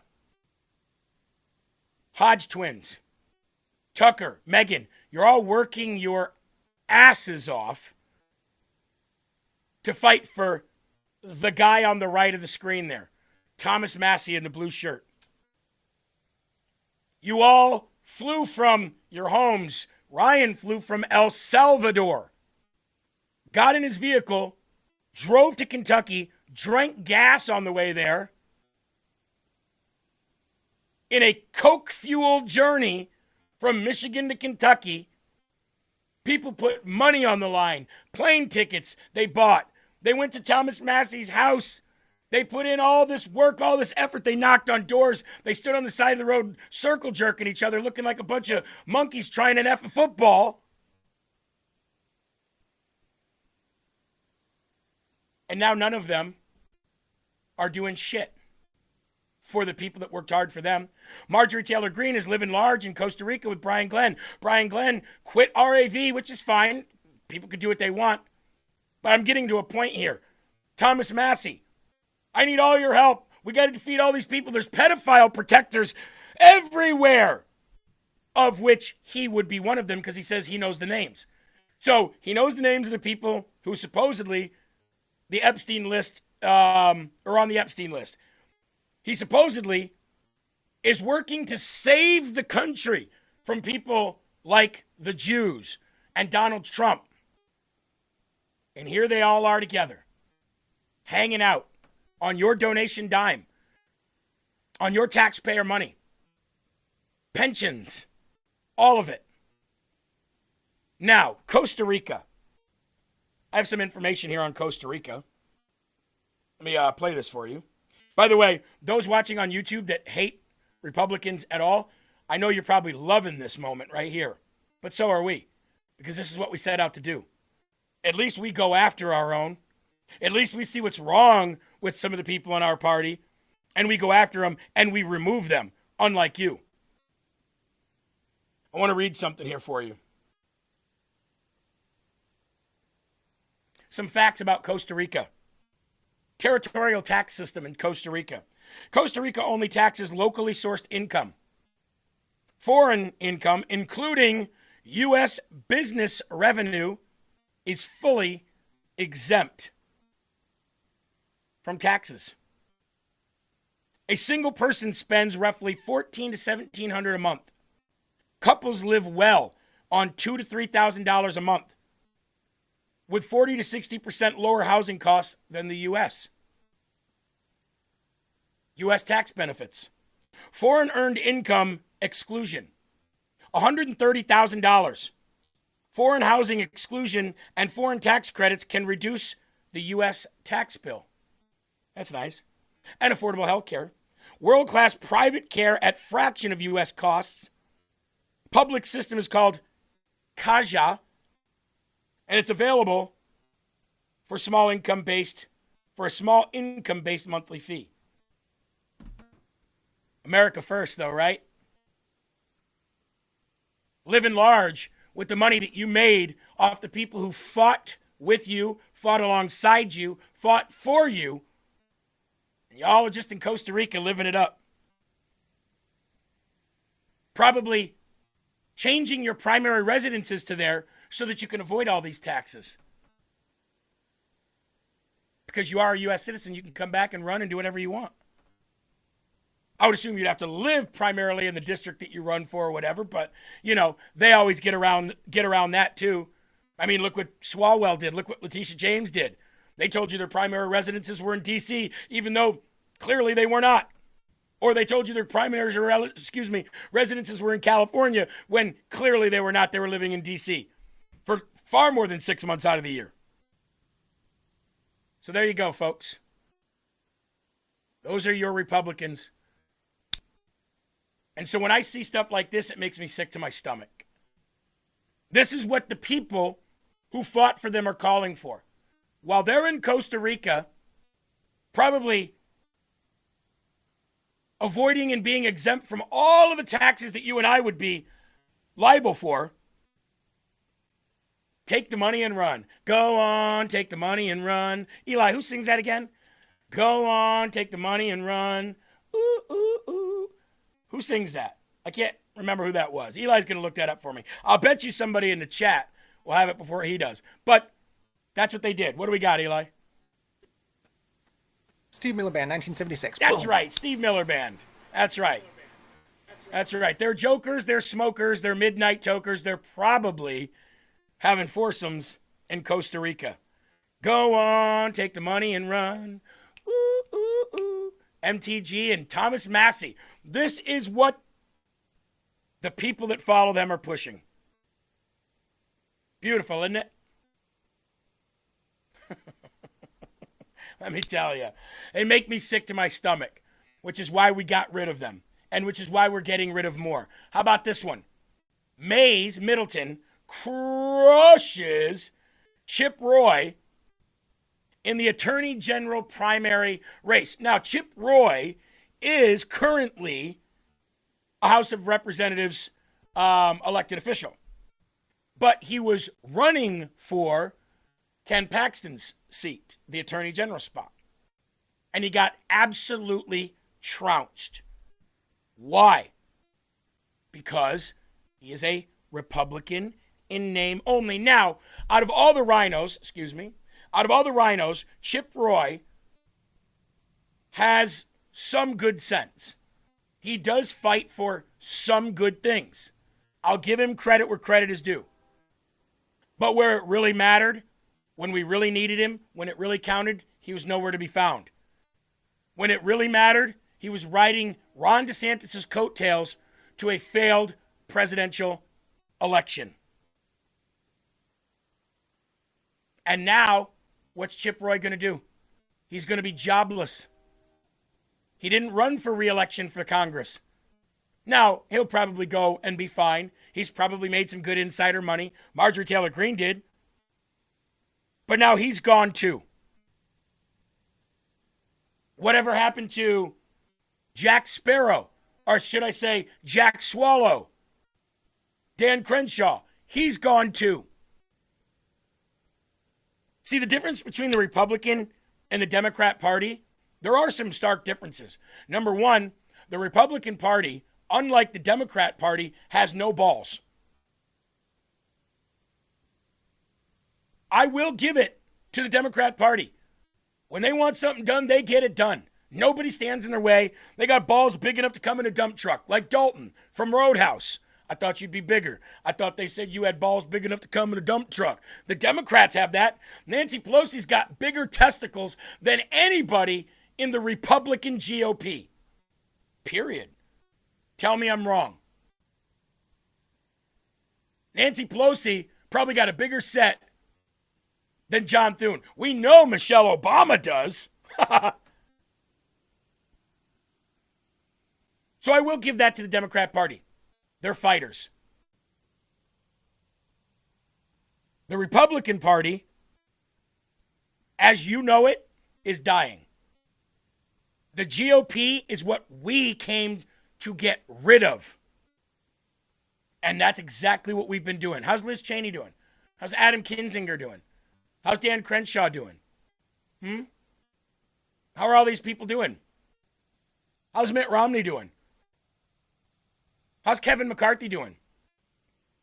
Anyone?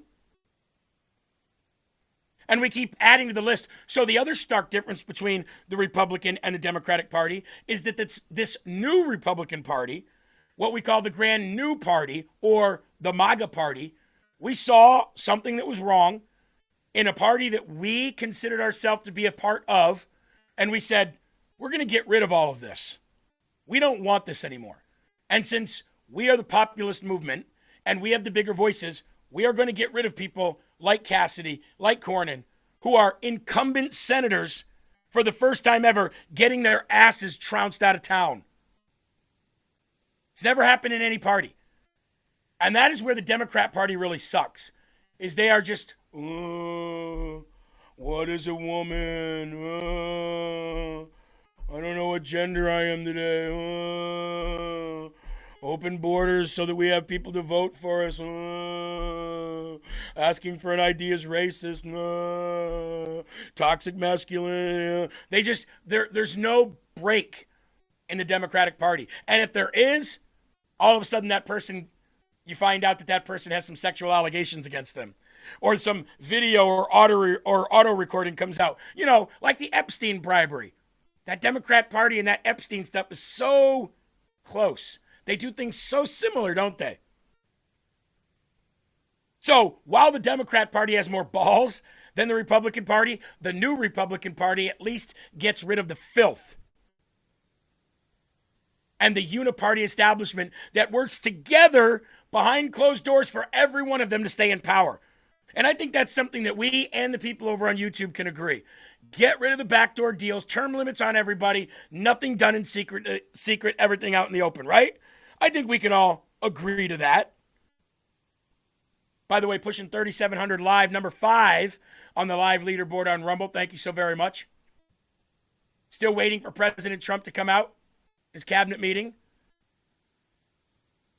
As soon as that happens, we will cut to President Trump. Redline Live says, check out the hip-hop zombie. Exactly. All right, the cabinet meeting has started. We will go over there for a minute, but then we're going to come right back because we've got a lot of rhino business to take care of and some celebrations to commence. So, President Trump, cabinet meeting. Thank you, Producer Eli. Let's go there now. I think will be helpful. Last night was incredible. Not only Texas, but so many other places. And the numbers were fantastic. And they've really been that way for a year. If you look, it's hundreds of people won, and almost nobody didn't win. So, but last night was very, very powerful. Yep. So I'm thrilled to welcome everyone to the 12th cabinet meeting of our administration, and we're doing something that no administration's ever done. We're always letting the press join us because we're very open and transparent. You like the word transparent, but we're more transparent than any administration in history. No, to the best of my knowledge, press has never been invited ever to a cabinet meeting for any reason at all. There was one with Joe Biden. I remember that. Just one. It's an honor to have you. This team has achieved more than most other administrations achieve in 8 years. We took the most dangerous, unsafe, violent, and open border in the world. Anywhere in the world, there's no border like the border we had. And created the most secure border in the history of our country. We had no people, 12 months now, no people reported in the last 12 months came in illegally. 0 illegal aliens admitted to the United States in the last 12 months. And those charts are made by, you would say, politically unfriendly people. And the reason they don't come in is because nobody comes up, because they know that They're going to be turned away, and if they get in, they're going to be moved out right away. So it's been zero. You're the one that do the reports. I'm actually surprised by the number because I don't know how it can be zero, but they say it's zero for the last 12 months. In 2025, we achieved the largest drop in the murder rate ever recorded. So the murder rate was quite high, and we achieved the largest drop in the murder rate ever recorded to the lowest level in 125 years. That's the year 1900. And that's despite the fact that many people came in from prisons and from very rough countries and from mental institutions and from lots of other places, drug dealers and others. They came in illegally during the Biden administration. We've gotten many of them out, but we still have some that we're looking for, quite a few that we're still looking for, but we've gotten over 11,888 murderers were allowed into our country. We've gotten a lot of them out. We've gotten some, we put them in jail. We don't even trust the country to send them because they'll come back in maybe. We put them in jail. 11,888 murders, more than half of which have committed more than one murder. That's what they allowed in. They can never be forgotten for the horrible things they've done to this country. Fentanyl coming across our border is now down by 61%. 61%. And coming in by water, by sea, by ocean is down 97%. Can you imagine? Thanks to our Republican majorities in Congress, we passed the largest tax cuts in American history. All Democrats voted against the tax cuts, putting more money in Americans' pockets. This year, the typical family got tax refunds of nearly almost close to $5,000. The stock market has set 68 all-time record highs since the election. So 68 days, we hit all-time highs. We're right there now. And the average 401k, and that's despite the conflict. I don't call it a war, I call it a conflict. Despite the conflict with Venezuela, who no longer has a Navy, no longer has an Air Force, no longer has a lot of people that were leading the country into very bad places. Their leadership is gone. Their second-rung leadership is gone, and we're dealing with their third, half of their third, because half of their third is gone, too. The average 401k is up almost $30,000 since I took office. True. So the Americans are benefiting working today. We have the most working, and we have 401ks at their all-time high, highest they've ever been. And that goes along with the stock market, which is the highest it's ever been. Under my most favored nation agreements, this is something that I wish the media would talk about, because to me it's one of the biggest things ever to happen in our country. Certainly as to medical, anything having to do with medical, because drug prices, we're delivering record-setting discounts on prescription drugs with price differences of 400, 500, and even 600% at the TrumpRx.gov.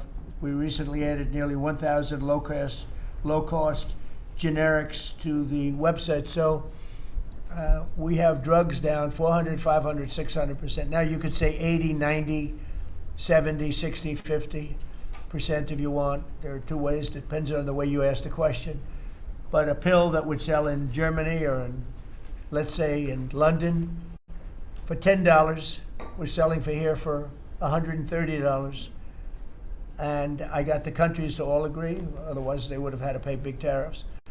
I don't want to go into it, but I had some very interesting discussions. They said vehemently no. And then when I said, that's all right, we're going to charge you a 50% tariff on everything you sell into America, they said, well, like we said, we'll say yes. And every single country agreed, and every drug company agreed. So we have most favored nations. So we were paying the highest drug prices in the world. Now we're paying the lowest drug prices in the world. So that pill that I talked about would go from $10 to $20. The world is bigger than the U.S.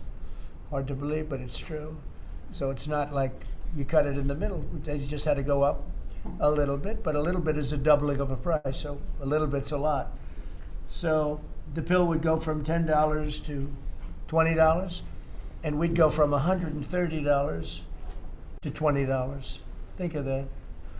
So we would get, if you remember, some of you were at the news conference I had in my first term where I got the prices down 1/8%, 1/4% my first term.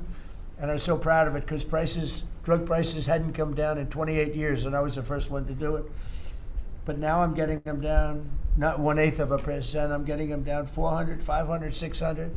Or if you want to use it a different way, you could say 70%, 80%, 90%, 50%. Nobody's ever seen anything like it. And I got that through, well, everybody knew it was taking place, but we paid the highest prices anywhere in the world. Now we're paying the lowest prices anywhere in the world, and the press refuses to write about it. I think it's the biggest thing. And for healthcare, you know, so much of it is prescription drug prices and drug prices. And with them coming down, the healthcare is going to come down very substantially. We recently added nearly 1,000 low-cost generics too, as I said, and that's, you know, 1,000 drugs, and it's all on. And this was not given by me. This was given by Dr. Oz and Bobby, and I, you know, wasn't sure whether or not I loved the idea, but they said we want to use Trump. TrumpRx.gov is what it is, and it's the hottest site I think anywhere on the planet, from what I understand, Bobby. Right? It's really great. People are calling up and they're buying drugs for a fraction, for literally a fraction of the price, and it should be the biggest story. And on that alone, we should win the midterms. On that alone, we should win the midterms. But the press doesn't talk about it. It's the biggest thing to happen in the drug industry ever, maybe. Ever. And the press doesn't even want to write stories about it. We made the largest ever investment in U.S. military, $1 trillion, and we're asking actually for $1.5 trillion for the coming year. And we have the strongest military anywhere in the world, as you know. You saw what we did with Venezuela. That worked out very quickly. And we're doing really equally as well with, but again, people don't want to write about it, with Iran. Iran is very much intent. They want very much to make a deal. So far, they haven't gotten there. We're not satisfied with it, but we will be. We will be either that or we'll have to just finish the job. But their Navy is gone, as I've said 1,000 times. Their Navy is gone. Their Air Force is gone. Everything's gone, and they're negotiating on fumes. But we'll see what happens. Maybe we have to go back and finish it. Maybe we don't. Right now, I mean, you can speak to Steve Witkoff and Jared. They're doing a good job. But right now, I think it looks like they want to just make a deal. They want to. They have. I don't think they have a choice. They're just going back to the internet because they're getting clobbered. Their economy is in free fall. They have 250% inflation. Their money has no value. Their whole economic system is broken down. They thought they were going to outweight me. You know, we'll outweight him. He's got the midterms. I don't care about the midterms. Look what happened last night. That was the prelude to the midterms. People understand it. They know that. Very simple. Iran cannot have a nuclear weapon. I'm doing that for the world. I'm not doing it just for us. And we've had great support from other nations, by the way. We don't need it at all, but we've had great support from other nations. The problem is you always get the support when you don't need it. When you need it, you don't get the support. With Operation Epic Fury, our warriors are ensuring that the world's #1 state sponsor of terror never obtains a nuclear weapon, and they won't. Under the leadership of Vice President J.D. Vance, very proud of this, the White House Task Force to eliminate fraud is waging war on waste, fraud, theft, and abuse like nobody's ever seen before. He looks like Elliot Ness. Do you ever see Elliot Ness? I'm telling you, the guys that are up there, Royal Central Casting, they're standing behind. What a group of people. No, it looks like a movie. I'm going to make a movie out of it, I think. And they're finding billions and billions and billions of dollars. And I just said, that's good. He said, you haven't seen anything yet. Just said that. And, you know, if he does really great, we'll have a balanced budget without having to do anything. This is the kind of money they stole. They're crooks. They're thieves. And I hope that Todd is going to do a real job. These are crooked people. These are thieves. This isn't like a mistake.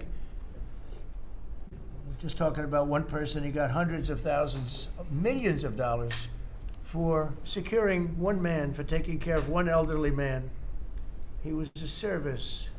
He got paid millions of dollars for taking care of one man. Total crook. They're all crooks. We'll be talking about that a little bit later. The Somalians, what they've done to Minnesota, the Somalians, they're crooked as hell. Yeah, they are. Ilhan Omar, crooked as hell. They're all crooks. And we got them. We got them. Now we're putting the clamps on, but boy, I tell you, that's an impressive group of guys that you have behind you. I was watching that, and A couple of very strong women, too. But I was watching that last night. I said, I'm proud of you guys.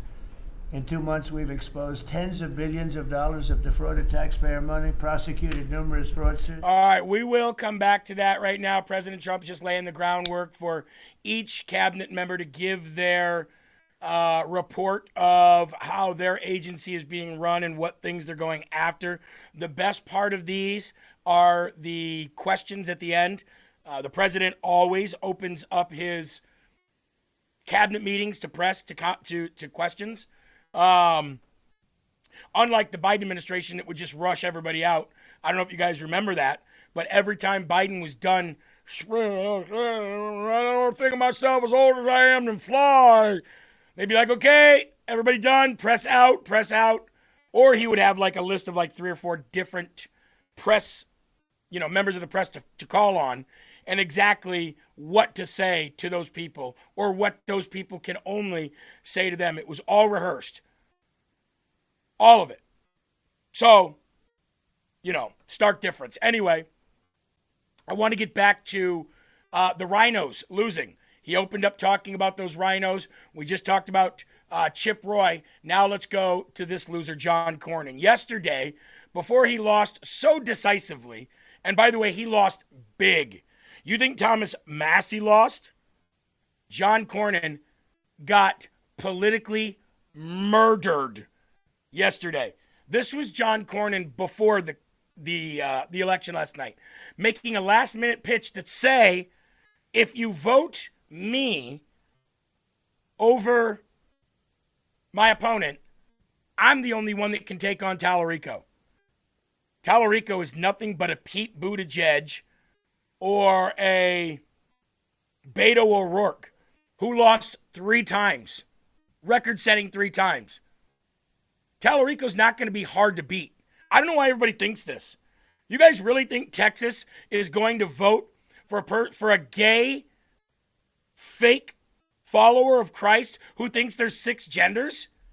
Do you think that's possible? It's not possible. Here's John Cornyn last night trying to make his last-minute pitch. This is the best chance Democrats have had in 30 or 40 years to win a statewide race. He's not going to be able to deal with the Tallarico vulnerabilities like I would if I were the nominee. So I want to win. I want to continue to help the president and his agenda. I know the president's frustrated with the Senate and how slow it is. He tends to want what he wants when he wants it. And the Senate is just is not a place that operates at that sort of pace. But I want to continue to help the president because I want him to be successful. I want Texas and the nation to be successful. Yeah. This is the best. So this is the best chance the Democrats have ever here in the state of Texas. And I'm the only one that can stop it. Me, the milquetoast, old, crusty, GOP establishment corrupt rhino. I'm the only one that can stop this advancement of the Democrat Party and Tallarico as their guy or girl or whatever he thinks he is. You got hammered by about 30 points.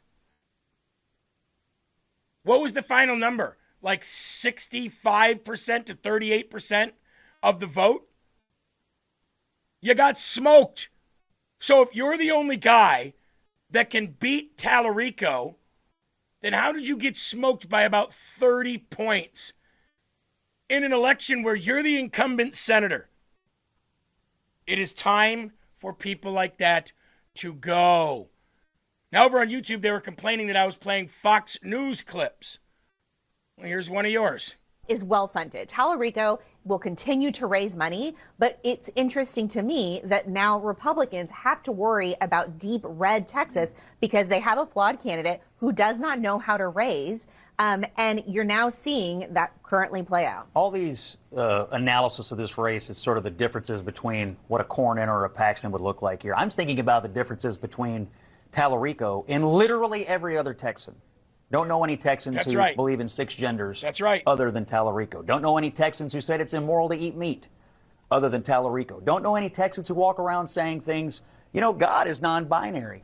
You all are both Texans. Do you know any other Texan who even talks like that? Issues aside, who says these things out loud? When this gets adjudicated, all that money coming in from California and New York, it'll be well spent in Texas. You know what I'm smelling, Scott?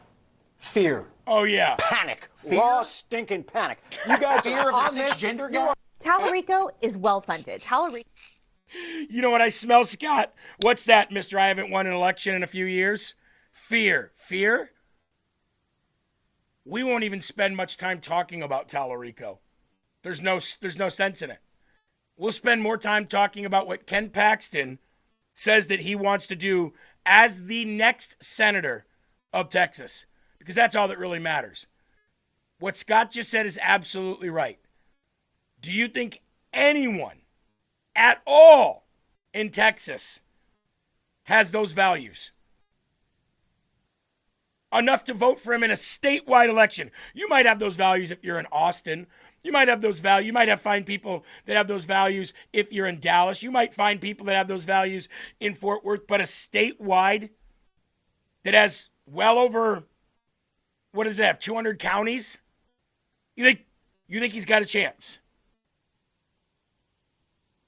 He doesn't have a snowball's chance in hell, ladies and gentlemen. All right. Let's go to what John Cornyn thought was going to be his victory party that nobody showed up at. You can take a look. There's room for about 50 chairs, and you can see the podium where Cornyn is expected to speak later today. But again, it's very tight. It does not scream Texas-sized party. It does not scream Texas-sized room, Simone. But then again, here we have a little more air conditioning. I did ask the senator's campaign if there was a different room where perhaps supporters are waiting for the senator, or where the senator is going to be mingling with supporters. I was told that he is going to be waiting for the results privately. So again, this is where we're expected to hear from Senator Cornyn as soon as the results come in. Again, Simone, it was a little tight in there, not screaming Texas size. It was very tight, Rosa. Yeah. It was very tight. It was very tight. Yeah. How bad did he lose? Well, for all those who cry that we play Fox News clips over there on YouTube, here you go. How bad did he lose? Use your brain. He lost so bad, ladies and gentlemen, that it seems like Texas never had voted for John Cornyn. It was like he was fresh off the couch and nobody knew who he was. 62 to 37%, I think, was the end. Let's go to this. I think this is MS Now, maybe. I have Paxton at 87 over Cornyn 13. Goodness. Oh, my goodness. Okay. So, right. In the early vote in this county, Stonewall County, Adams talking about 28 points is the margin for Paxton over Cornyn. And now we're starting to get election day. And we said this would be the more Cornyn-friendly was the expectation. The election day vote, everyone election day, presumably full knowledge of that Trump endorsement. Paxton had already done better with the election day vote back in the preliminary. Wow, a 74-point margin from 28 to 74. So if that's a harbinger, what we're seeing in that one small county, then where you see Paxton red right here is going to get deeper and deeper Paxton. Deeper and deeper Paxton red. They say that Paxton has a hard time raising money. Actually, check this out. Here's another video. I think this is from the same guy a little later. This was one of the best. I just said Tarrant was one of the best Cornyn counties in the preliminary. This county was even better. Okay, for Cornyn. Cornyn beat Paxton here solidly in the preliminary. But again, looking at the early vote right here, Paxton's absolutely trouncing him. So right away, this thing we just got quite a bit of clarity here immediately. I mean, how's that for record time? In about 2 minutes, this thing just clarified in a massive way. Now we're going to start to watch these fill in. A lot of what you're seeing here, there's 254 counties in the state. A lot of these are smaller, although Kendall County, again, this is fast growing right outside San Antonio here. And again, you see Paxton. Now, Paxton had done well here in the preliminary. Paxton had beaten Cornyn by a small amount here in the preliminary. And again, that's just exploded. 64, 36, the early vote. And again, supposed to be the Cornyn-friendly vote. We're seeing this everywhere. Williamson County. Look at this. Oh, my goodness. If you are Paxton, they're so surprised. You are joyous with what you're seeing right now. If you're Cornyn, you are not. Williamson County, again, this was one of Cornyn's, we've seen 3 of Cornyn's best from the preliminary, and he's getting clobbered in the early vote. Okay? Jefferson, Tarrant, Williamson. These were about as good as it got for John Cornyn in the preliminary, getting absolutely clobbered. 10% of the vote is now in. Let me just let this fill in as I speak here, because again, they've never seen this before. Dallas County, you see the color changed. Cornyn did, even this, if you're Cornyn's dreadful news. Dallas County was his landslide county. It's one of the 10 biggest counties, one of the 5 biggest counties, the Republican vote-producing counties in Texas. Cornyn, this was pretty much a landslide for Cornyn over Paxton in the preliminary. And you can see in the early vote, he is eking out, Cornyn is, a lead here of 1.5 points. And again, we say the early... I just want to pause that real quick. Do you see the level of shock that is on these people's faces and in their voices? Because the country's never seen 2 senators lose, 2 incumbent senators lose in a primary. Never. This is sending shockwaves through every major news station because everybody thought Trump was dead. Not literally, but politically. They thought that his endorsement was dead. They thought that his endorsement was toxic. It looks like it's only growing. He's never had this much of a run. Not 100%. And it's going to carry over to the midterm general election as well. Again, this was one of the best. I just said Tarrant was one of the best Cornyn counties in the preliminary. This county was even better, okay, for Cornyn. Cornyn beat Paxton here solidly in the preliminary. But again, looking at the early vote right here, Paxton's absolutely trouncing him. Using words like trouncing, using words like clobbered. You don't usually use those words against somebody who's an incumbent, somebody who's had such a stranglehold on the state. Not anymore. Not anymore. So to John Cornyn, we say, bye-bye, John Cornyn. It's about time. I wanna see you out that door, baby. Bye, bye, bye. Who's next? John Thune, are you seeing what's happening here? Here's Ken Paxton at his victory speech last night as well. Yeah, I'm not just running against the Democrats. I'm running to deliver for you, just as I have as Attorney General. I'm running to lower your cost of living because you deserve to be able to buy a home, afford groceries, and have a high quality of health care without being forced to stay up at night worrying about how you're going to pay your monthly premium or pay off your debt. In the Senate, I'll support President Trump's America First agenda and finally secure our nation's elections by passing the Save America Act. John Cornyn wouldn't. See, when John Thune tells you, I don't have enough support for the Save America Act, you will. You will. As long as we keep getting people out like this. And you know what that spells for you lefties?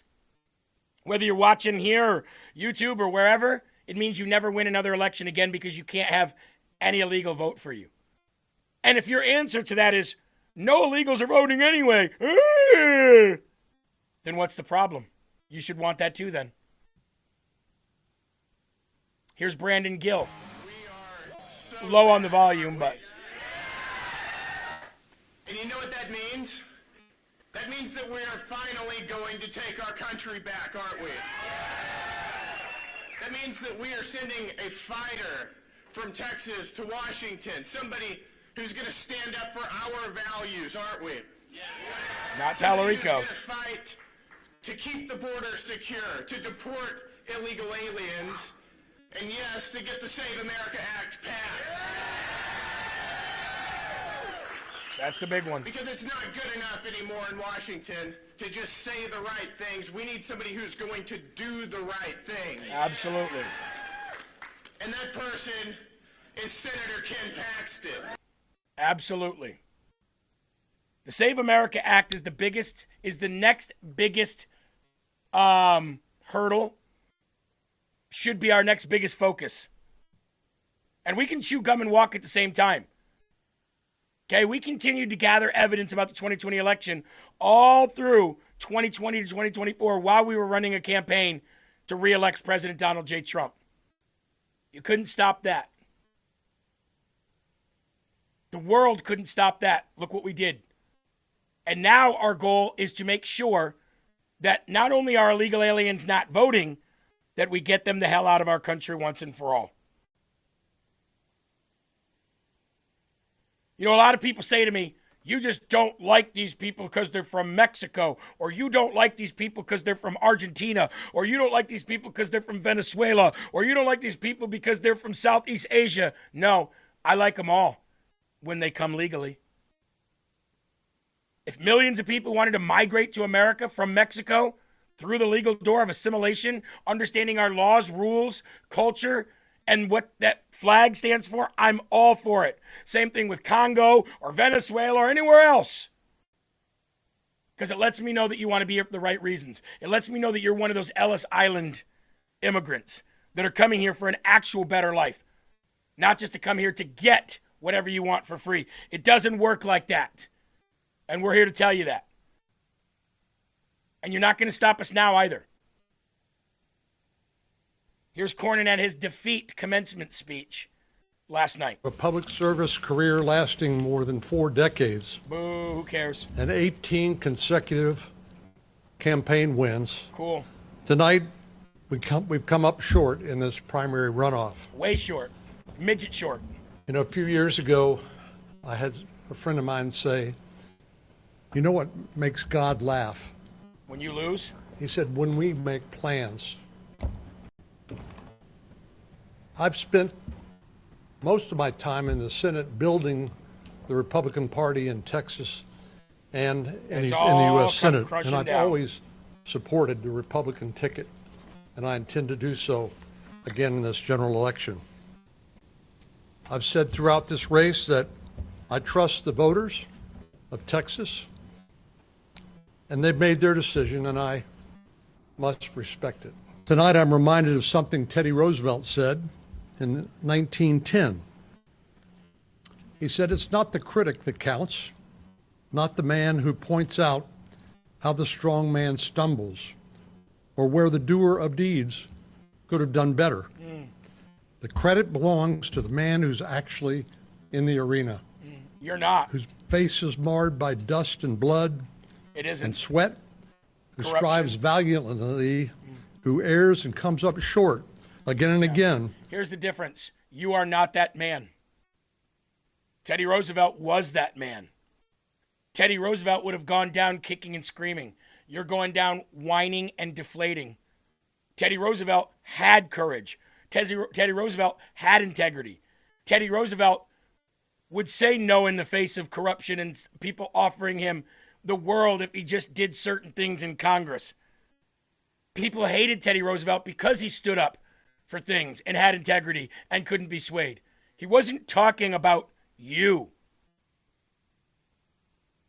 And how arrogant of you to think this of yourself as a 40-year corrupt individual, helping shape the Republican Party into the weak, no-ball-having, cowardly party that it had become. Who do you think you're comparing yourself here to? Eli? It's always my favorite, too, when they're like, I've worked for the people, but the people have spoken, and I must respect their decision. You're damn right you don't really have a choice, do you? Yeah. Sweden, you win. Yeah. Yeah. And our party wasted $100 million trying to get this piece of trash elected. Now we're still killing the Democrats as far as how full our coffers are. They're negative 3 million. We're over 140. But the fact of the matter is, you could have just came out and said, I concede the race. More power to the next Republican Party. I'm going to go enjoy my wife, my kids, and my grandkids. Have a great life, everybody. You could have said that. I would have respected you. But to stand up there, you bush lackey pile of trash, and try to talk about how great you are and all the things that you did that are so great? Because there is no effort without error or shortcoming. But who knows the great enthusiasms, the great devotions, who spends himself in a worthy cause, who at the best knows in the end, the triumph of high achievement, and who at the worst, if he fails, at least he fails while daring greatly, so that his place shall never be among those cold and timid. Hold on. How do you dare greatly to get reelected to a seat that you've had for decades? That's some kind of major achievement? You thought you would coast in. But you didn't realize, much like John Thune doesn't realize, that we mean what we say and we say what we mean. And when we say you're gone, you're gone. Souls who know neither victory nor defeat. After a public service career lasting. Yep. See you later, John Cornyn. We're gonna need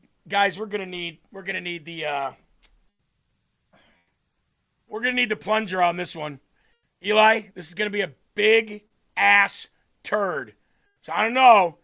Might have to flush it a few times, but let's try this here. Oh, he's been there for a long time. He's stuck to the sides. We got it. I think he's gonna need one more. I think we almost got him. We almost got him. Yeah. There you go. John Thune, you're next. John Cornyn. Another one bites the dust. Another one bites the dust. Eli, we got that 3-decade-long turd finally shoved down that toilet. It's not too much of a stretch to say he was a stain in the side of the bowl. Oh, he was a stain in the side of the bowl, all right. 22 years. 22 years to be exact. Kippy Catter says, never saw you until today. Instant follower, brother. Well, let's go ahead and give some shine to that new follower that we've got here, who's going to share that with all their friends. Let them know we have a YouTube page as well. It's like the Wild West over there. People are gunslinging, and we're flushing turds. John Thune is up for re-election in 2028. We need to get rid of him long before that. Meaning, let me rephrase that.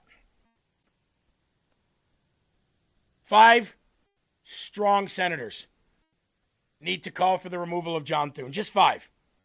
5 senators get together and say, we've had enough. We've had enough.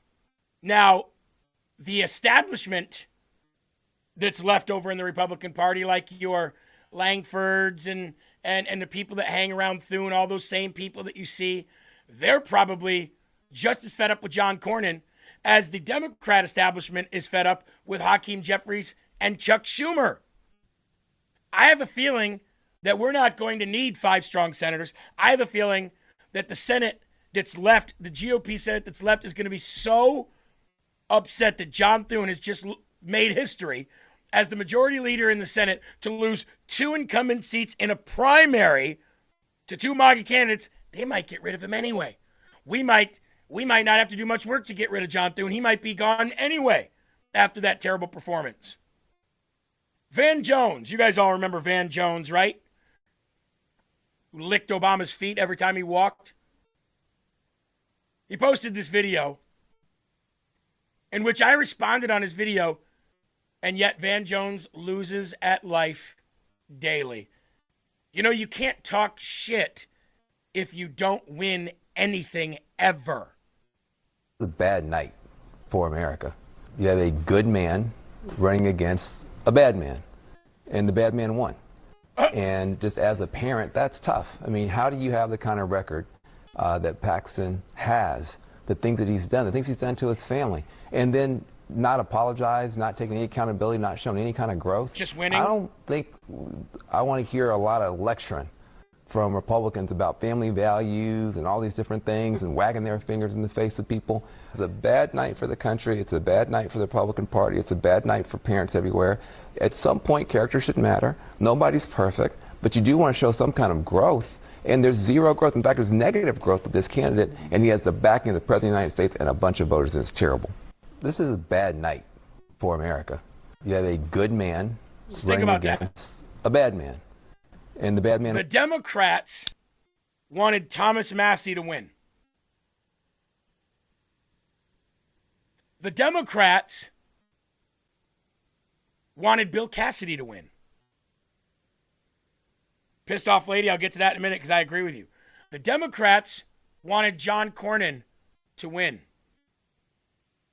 And so they resort to belittling the opponent that they had who beat the brakes off of them. Why? Because they're Trump endorsed. Van Jones has never even run for office or served in the military. Means he never put his name on the dotted line for either. Van Jones doesn't own a business that employs people. And the only thing he does is talk on TV. That's it. Now, somebody might say, that's all you do. Well, I also signed on that dotted line to sign up for the military. I also ran for office twice while running this show. Now, mind you, it was small offices. It was county commissioner and stuff like that. And I go out there and actively campaign to help people get elected. As a matter of fact, my truck is signed up for 7 Republican parades in Iowa this year to go and try to help local candidates get elected. So I don't want to hear that shit from anyone, okay? Because we bust our asses here at LFA TV, and everyone in this audience bust their ass to make sure that candidates get elected like we did in Texas last night. Van Jones is a loser focusing on a winner. And what does a winner look like? Oh, I don't know. How about 100% on your endorsement rating? No candidate ever, no elected official, no human has ever had that kind of political capital until now. And Senate races. This is his scorecard, okay? He has endorsed 8 governors. Now, some of these races weren't real close, didn't have a lot of competition, but some of them did. I mean, we saw what happened in Louisiana, the primary of Bill Cassidy. We saw what happened a week ago tonight with Tom Massie in Kentucky. And now we're seeing it again tonight, okay, in Texas. Governor level, Trump endorsed 8. He won 8 times. U.S. House, 101 endorsed. He won... 101 endorsed in the House, and he won 101. Let me put on the pencil right here and show you this. U.S. Senate, Sean, he has endorsed 8 candidates. And prior to tonight, he had won 8 times. And now you can take the endorsement from 8 to 9 endorsed, and from 8 to 9 winner. Ken Paxton was outspent 9-1. Got the endorsement from Trump, got the endorsement of Wesley Hunt, the congressman who got knocked out 2.5 months ago. And now we got the setup in Texas and Tellerico races and Senate races. This is his scorecard, okay? 100%. Now, I want to make sure I answer the question about Lindsey Graham. Lindsey Graham is a horrible endorsement. Lindsey Graham is a far overdue turd that needs to be flushed. Lindsey Graham is bad for South Carolina. And so are the state senators that blocked the redistricting effort. I don't know what relationship that President Trump has with Lindsey Graham that benefits President Trump to continue to have a political relationship with Lindsey Graham. Do you remember the video I showed you where Lindsey Graham in South Carolina, 15 minutes from where he was born, was booed for 6 miserable minutes straight while he tried to sit up there and win that crowd over? Every time President Trump announces him, he gets booed. Trump laughs because he knows they hate him. Every time President Trump has a rally or some kind of event in South Carolina, he brings Lindsey Graham's out so he can get up on the stage so they can boo him and hate him. Now, part of me thinks it's a keep your enemies closer type thing. But why endorse him? I hope it's the first endorsement that President Trump actually loses. And the only one. It's the one person that he endorses that I hate. Not saying I hate Lindsey Graham. I hate the endorsement of Lindsey Graham. Now, South Carolinians told me personally by the hundreds that the reason why they keep voting Lindsey Graham is because Lindsey Graham brings over $3 billion into the state. And whether you love him or hate him, $3 billion into your state means jobs and means financial security in a lot of cases. So yes, that is one of the reasons that South Carolinians still vote for him. But if Lindsey Graham can be in office for so long and figure out a way to bring $3 billion to the state of South Carolina, then don't you think somebody else would be able to fill that role or fit in as well? Don't you think for whoever Lindsey Graham is negotiating with to get the $3 billion to go to South Carolina, that it isn't mutually beneficial? That whoever is making it possible for him to secure that $3 billion doesn't want to make it possible for the next guy? He brings in a lot of cash. It's hard to get rid of a guy who does that. Maybe that's the only reason, but that doesn't explain President Trump's endorsement of him. That only explains South Carolinians voting for him. So, look, if the people of South Carolina speak, and they speak loudly, and they want Lindsey, then who are we to say no? As a matter of fact, when it comes to straight voting, Lindsey Graham has been on President Trump's side every single time. We hate the fact that Lindsey Graham is in office because he's a warmonger. He worked with John McCain back in 2014 in order to bring money to Ukraine, in order to get Ukraine to invade Russian territory. He loves war. We can't stand the guy because he's a flip-flopper. We call him Flimsy Lindsey, because whichever way the wind blows, it seems like that's where Lindsey Graham is with his mouth open. Pun intended. We call him Lady G. But if South Carolinians vote him in, I guess it could be worse. At least he's not the rhino that's against Trump's agenda. I mean, I think you have to look at what do we get for it? Okay, let's say Lindsey Graham stays in office. He votes with Trump. He votes with Trump. As long as you're voting with Trump, I guess I can overlook the rest. I don't know about the rest of you. But as long as you're voting with Trump and you're not trying to stonewall our agenda that we elected Trump to do, then I guess it could be worse. South Carolina continues to get money. Lindsey Graham votes with Trump. But yet on the news and with certain topics, he's a flimsy kind of guy. I don't know. I guess it could be worse. I hate the fact that he's in office. I can't stand Lindsey Graham. But I guess we'll see. It'll be up to the people of South Carolina. If they agree with President Trump for whatever reason, then they agree with President Trump. By the way, 4 wins, 0 losses for President Trump yesterday. The guy, they call him a kingmaker. His endorsement means a lot, I'll tell you that. His love indoors says, ever since 2020 election, I have not been for Lady G. Well, that's my big problem with him, too. The 2014 warmongering for Ukraine was number one. I started not liking him as he continued to be on, Fox with Hannity and with Mark Levin, and the way I hear him talk and the way he'd be for this one day and for that another day. But then when the 2020 election came and Lindsey Graham was like, these insurrectionists and President Trump lost the election, that's where I had it. That's where I had it with that guy. So I hope that answers anybody's question on what I think of Lindsey Graham. Okay? All right, we're just going to take a quick break, and then we're going to come back and talk about Al Green, because Al Green's days are numbered too. But I do want to talk about C15. C15 is an essential fatty acid. Here's the size of the bottle.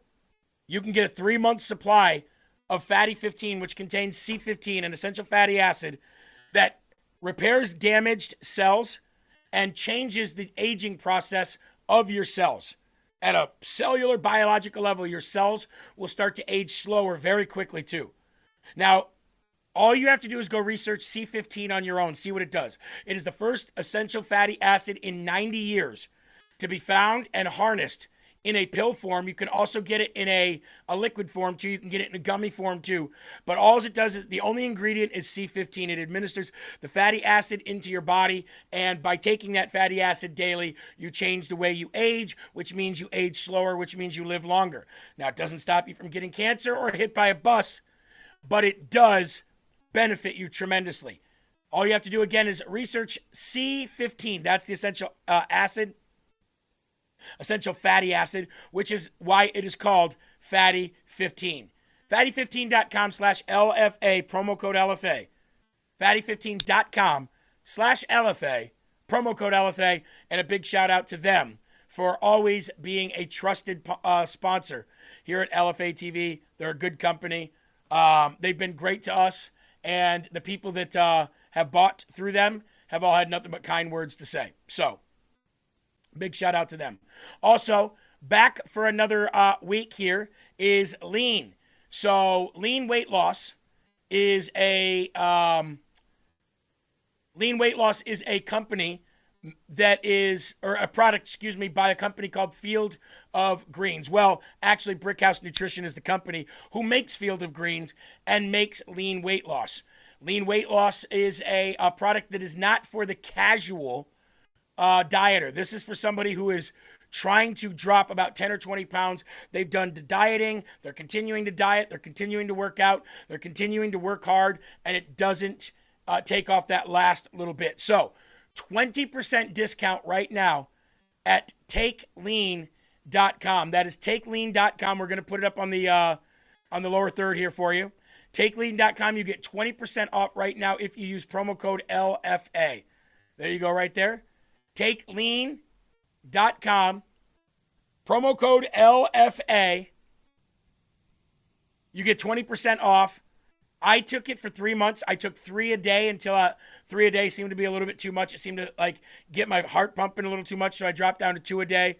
Took it for 3 months. Great product from Brickhouse Nutrition. Again, 20% off. Promo code LFA at takelean.com. All right? Okay. Al Green. It's about time that this guy has been voted out. You guys know who Al Green is, right? You remember him shaking his cane at President Trump? Oh, you are a racist, President Trump. He looked like the Geico, representative there, the caveman off the Geico. Well, he's gone.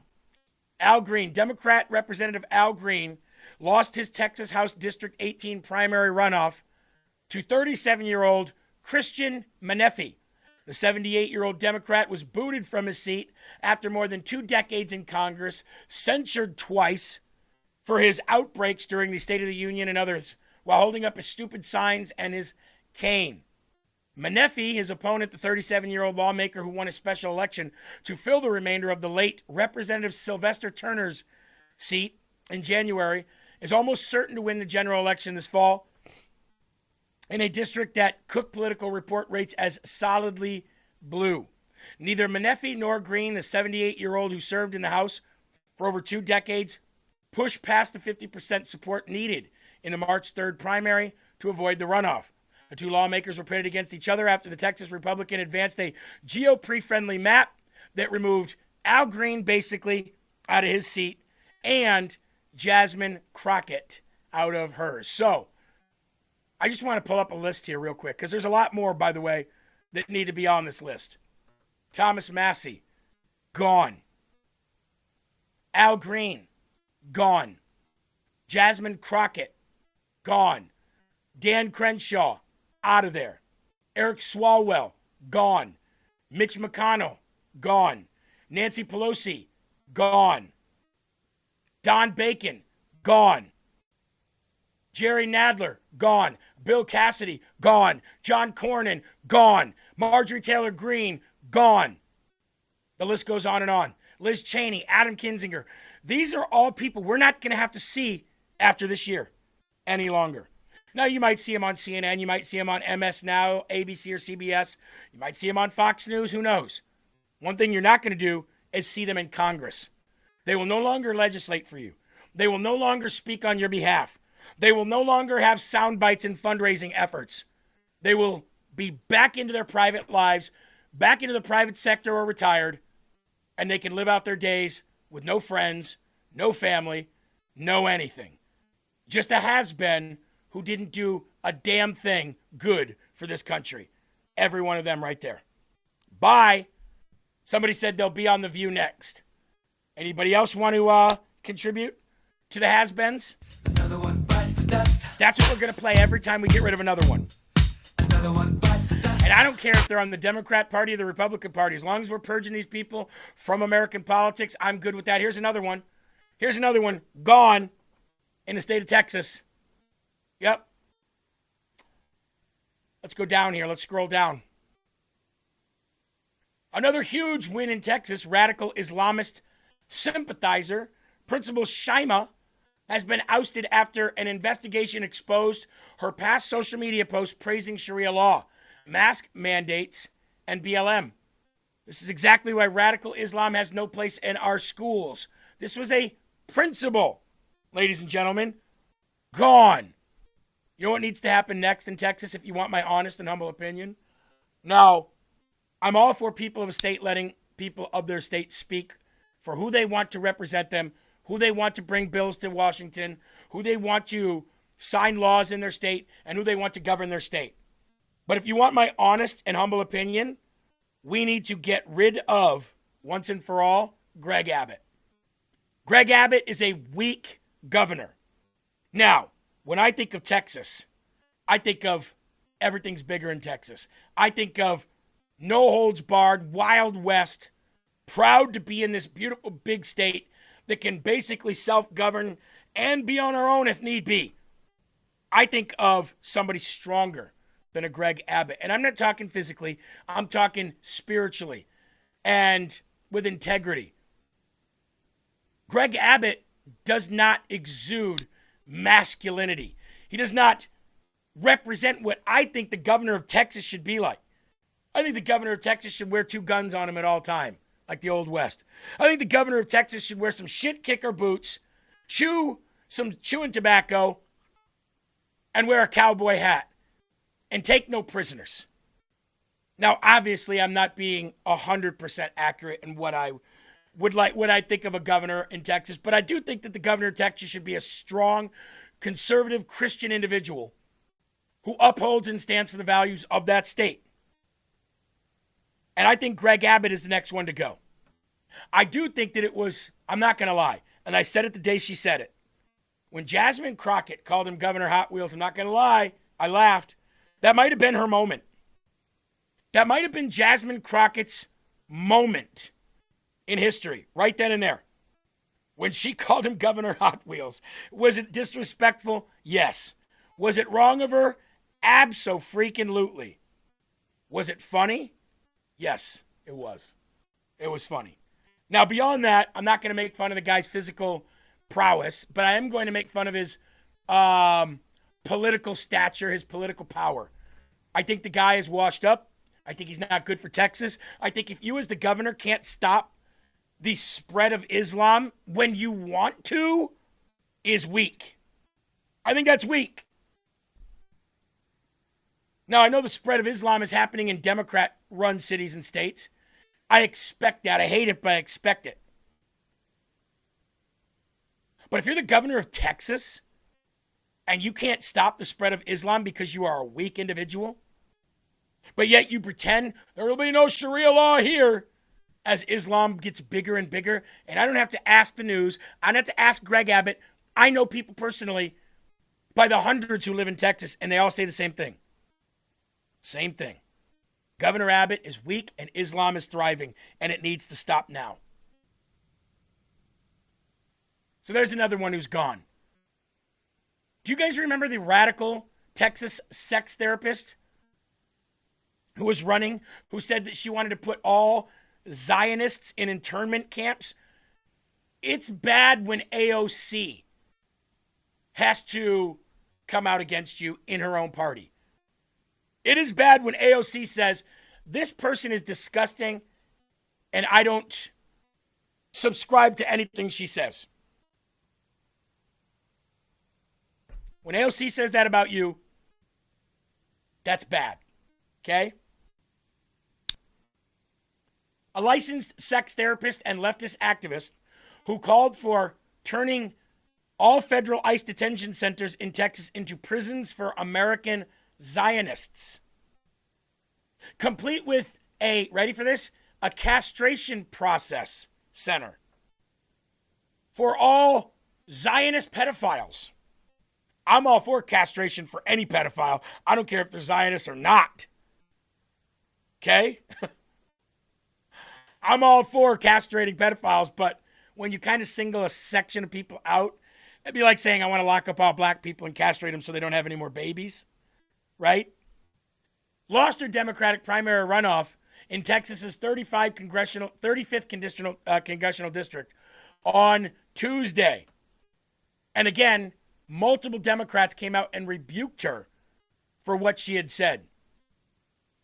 In a widely circulated post on her campaign Instagram account, Galindo had wrote, when Maureen gets in Congress, she'll write legislation that all Zionism and is undoubtedly anti-Semitic. Since it's Zionists harming the Semites, she'll turn Karnes ICE detention into a prison for American Zionists and former ICE officers for human trafficking. So think about that, first of all. She says that the ICE agents are guilty of human trafficking because they arrest illegal aliens. And she wants to put all Zionists and ICE officers, she wanted to, in internment camps. Her party came out against her. Al Green even came out against her. But Alexandria Ocasio-Cortez says, and I'll quote here, I'll even pull up her post to where she said it. Hey, got to give the woman credit for this. She said, this is absolutely disgusting. This bigoted garbage and anti-Semitism should be nowhere in our politics. If you're in Texas 35, vote Johnny Garcia, Texas. Oh, she says, and the donors behind the Republican super PAC funding her should be exposed. I think so too. I think if anybody, Republican or Democratic, were funding that person, they should be exposed. So, Eli, I have never in the history of Live from America done this because there's never been an opportunity to do it. AOC, you get the Smarty Award of the day. We're going to go back to the President of the United States here in a second. He's taking questions now. But Eli, AOC said something with common sense. Can you believe it? Crazy, right?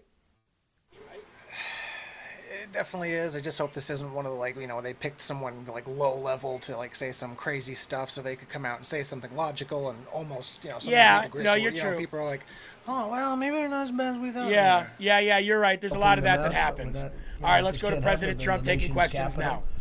And when foreign dignitaries come in, they're saying, the first thing they say to me, this place has really changed. They saw that it was going down. Our whole country was going down just like D.C. was going down.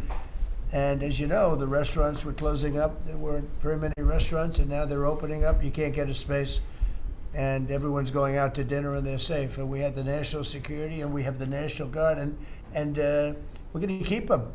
I want to, by the way, just in case I mentioned, keep them. Okay? And don't lower the number either. Absolutely. Somebody said, oh, are there less? I said, I hope not, but don't lower the number if you don't mind, okay? We're going to surge this summer, too. Yeah. They look great. You know what? They give people. We took out 5,000 criminals, hardcore criminals. By the way, 90% of the crime is calculated. 2% of the people do 90% of the crime. That's a great number, because when you get rid of 2% you can get rid of. 90% you can't get rid of. 2%. So 2% create 90% of the crime. 91% actually, to be exact. And we moved 5,000 people, Todd, out of here. These are career criminals. Many of them came over from the last administration through the open border. The ridiculous open border, no vetting. Nobody knew who they were. They came out of prisons. They came out of, they're drug dealers. There were people from mental institutions. And Washington, D.C. is now a safe and beautiful place. And it's only going to get more beautiful. Yeah, please. President John, thank you so much for having us in here today.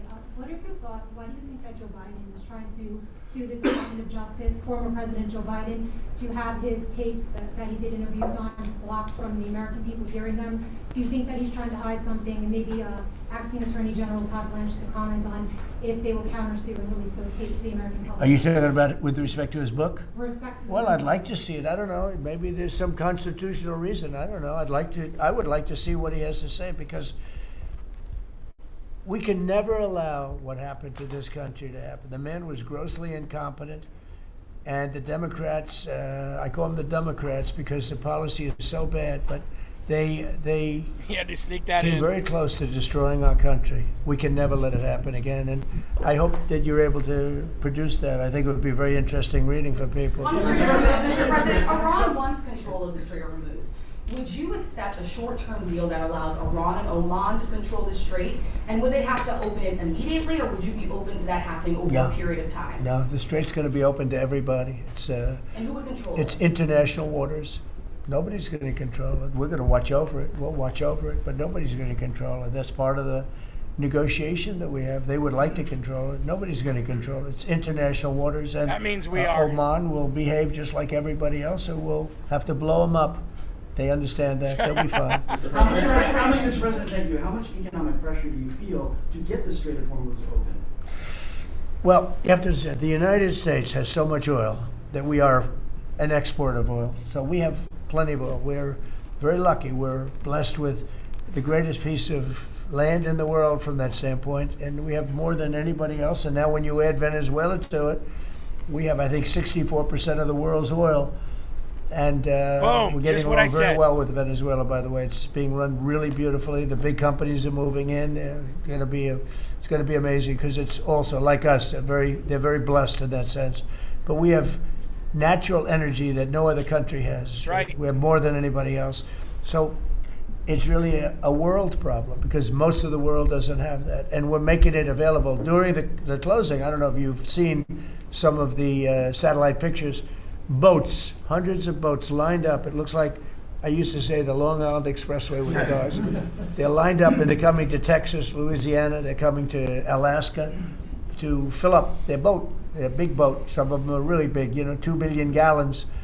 Even bigger than that now they make them. They make them up to 4, Chris, I hear. Now they make them up to 4. The 4 are now the big ones. Used to be the 1s. Now it's 4 million barrels of, think of that, 4 million barrels of oil in one boat. But they're lined up, and they're right now heading to Texas, and they've already filled up, and they've gone back. In addition to that, you have a lot of boats. You have about 1,500 boats in the strait wanting to get out, and at the right time we'll release them. But the American people, sir, are seeing higher gas prices. Yeah, they It's are. come down a little bit, but it's still $4. No, it's come down. Oh, it'll come down a lot. It'll come down to where it was before. We had it when I was in Iowa. We had we're driving by, and we saw gas stations, $1.90 a gallon, $1.85, $1.87 were the 3 that we saw. We had it down in some places below. Now we can't help but California, where they charge so much tax that you lower it and they charge tax. They've got to straighten the act out in California. But we had oil, we had gasoline down to a very low number. I think we'll be hitting that number shortly after that whole excursion ends. Does that give you more urgency? But regardless of anything, as Marco said better than anybody can say it, you can't let them have a nuclear weapon. They would use it instantly. They wouldn't think about it. They would use it instantly. I've gotten to know them. They would use it instantly. Does that give you more urgency, Mr. President? You've said that you're in no rush to make a deal, but with gas prices that are so high across the country, people are paying more for travel. Does that give you more urgency to make a deal? Why doesn't it? Well, I'll tell you, the primary urgency I have, I said this, it wasn't covered properly, but the primary urgency is that we can't let Iran have a nuclear weapon.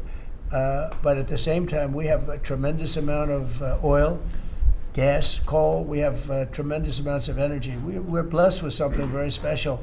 Those prices are going to come down. They're going to come down fast. I think that you'll see, actually, Todd, I think you're going to see lower prices that we had even before we did this. Now, I knew there'd be an increase. I said, we have a choice. We don't have to do anything. And in 2 years or 1 year or 2 months, because Iran would have had if we didn't hit them with the B-2 bombers, Iran would have had a nuclear weapon within 2 weeks from that date, because they were ready to go.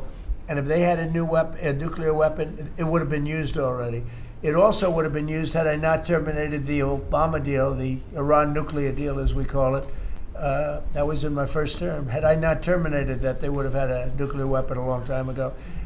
I would say it was a guarantee that it would have been used, and it would have blown up Israel. It would have blown up the entire Middle East, and that's never going to happen. Yeah, please. Mr. President, on the shooting in Iran, would you be comfortable with Russia or China taking their stockpile of highly enriched uranium, and have they offered? No, I wouldn't be comfortable. That would not make me comfortable. Is the U.S. considering easing sanctions on Iran to allow Iran to sell its crude to market? No, we're not talking about any easing of sanctions or giving money. No sanctions, no money, no nothing.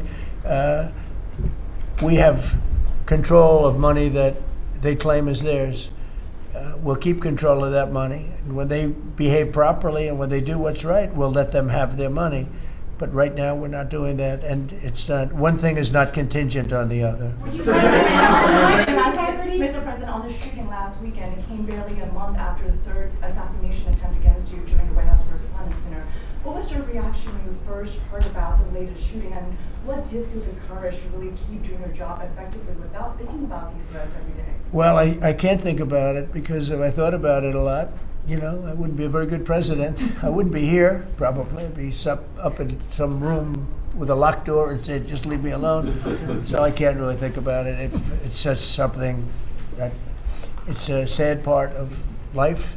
It's a dangerous business. What I'm doing is a dangerous business. And they say, and look, we have been maybe the most consequential, but we certainly have been one of the most consequential. This group has been a very consequential administration. And they say if you're not consequential, you don't have so much problem. If you are consequential, you do. So you have to look at that. But it's a shame. It's a very sad fact of life. Look, anybody in office, not only in this country, in other countries too, but when you are a consequential president, your life is in grave danger. I knew that.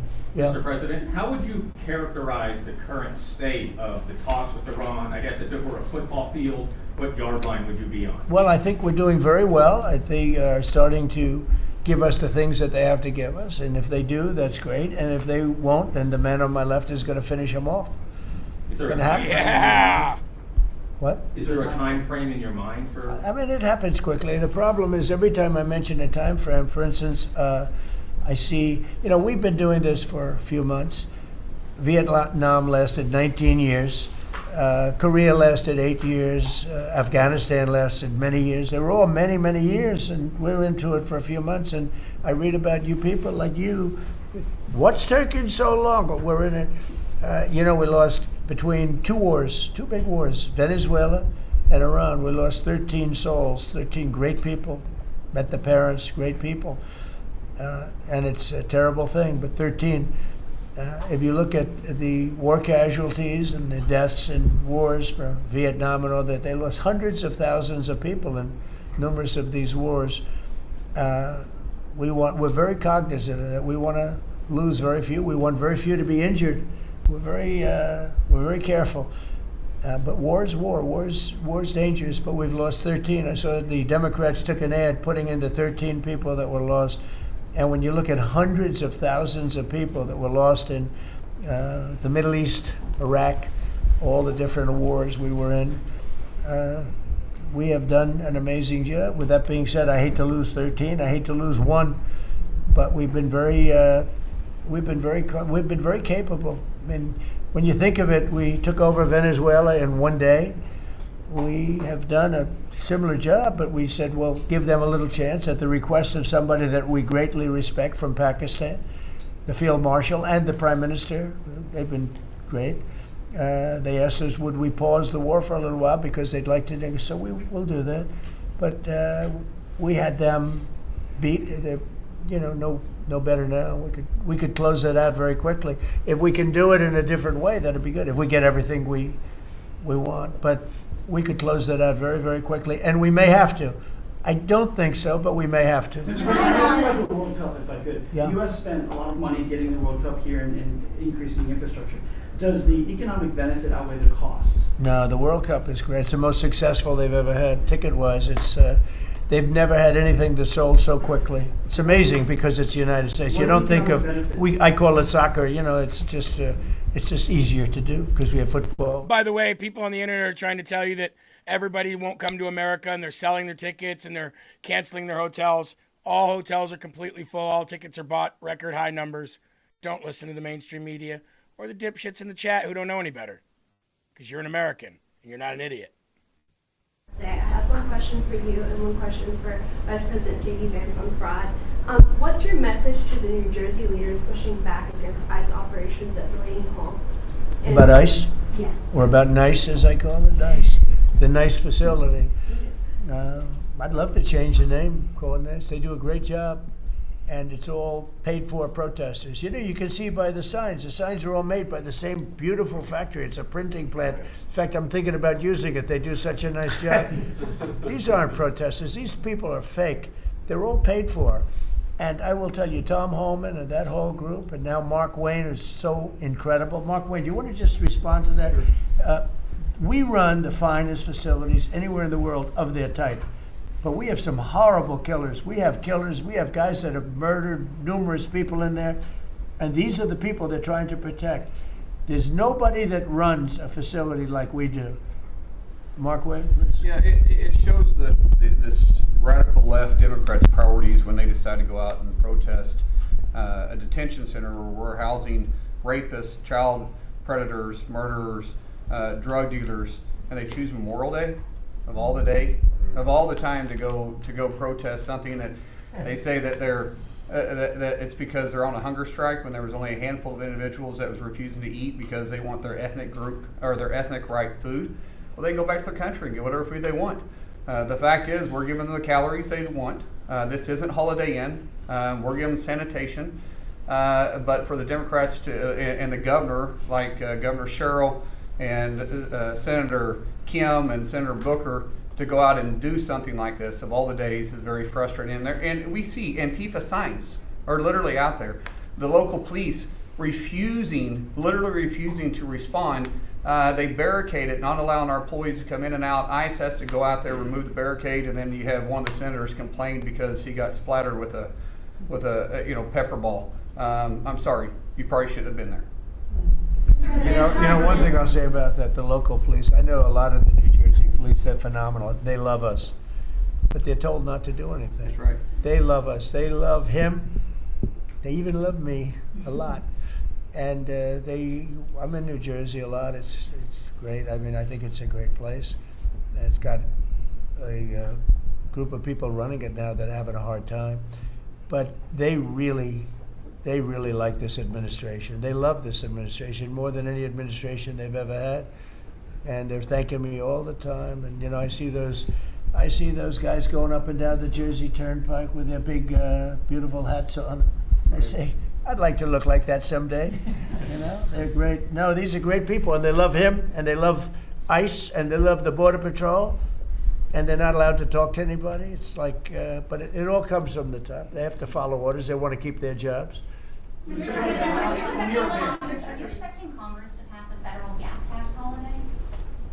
A gas tax holiday? Yeah, to suspend federal. Well, it's something we might talk about. Let's see what happens over the next week, 2 weeks. A lot of good things are happening. So are you going to the next game next week? No, I was invited to I was going to go on Wednesday, but they closed it out very quickly. They're great. And Jim Dolan's a great guy. He's, as you know, owns and in charge of Madison Square Garden. He's having a good year. Boy, what a team. They win all their games. They have some great players. I think I'll be going to one of the games. I was invited by numerous people and Jim, and I think I'll be going. It's great to see it. You know, the Knicks have really suffered for years, and they're doing right. They're doing right now very well. Would you accept an agreement with Iran that just calls for further talks on uranium? Or No. The only option. No, the basics. No, I would for some of it, because it's a memorandum of understanding for speed. One of the things that will happen is the strait will open immediately. But it's got to be perfect. I'm not going to do this. I didn't do this to get a crummy agreement. The worst agreement ever signed was by Barack Hussein Obama. What a horrible agreement that was. It was a setback for this country, for the whole world.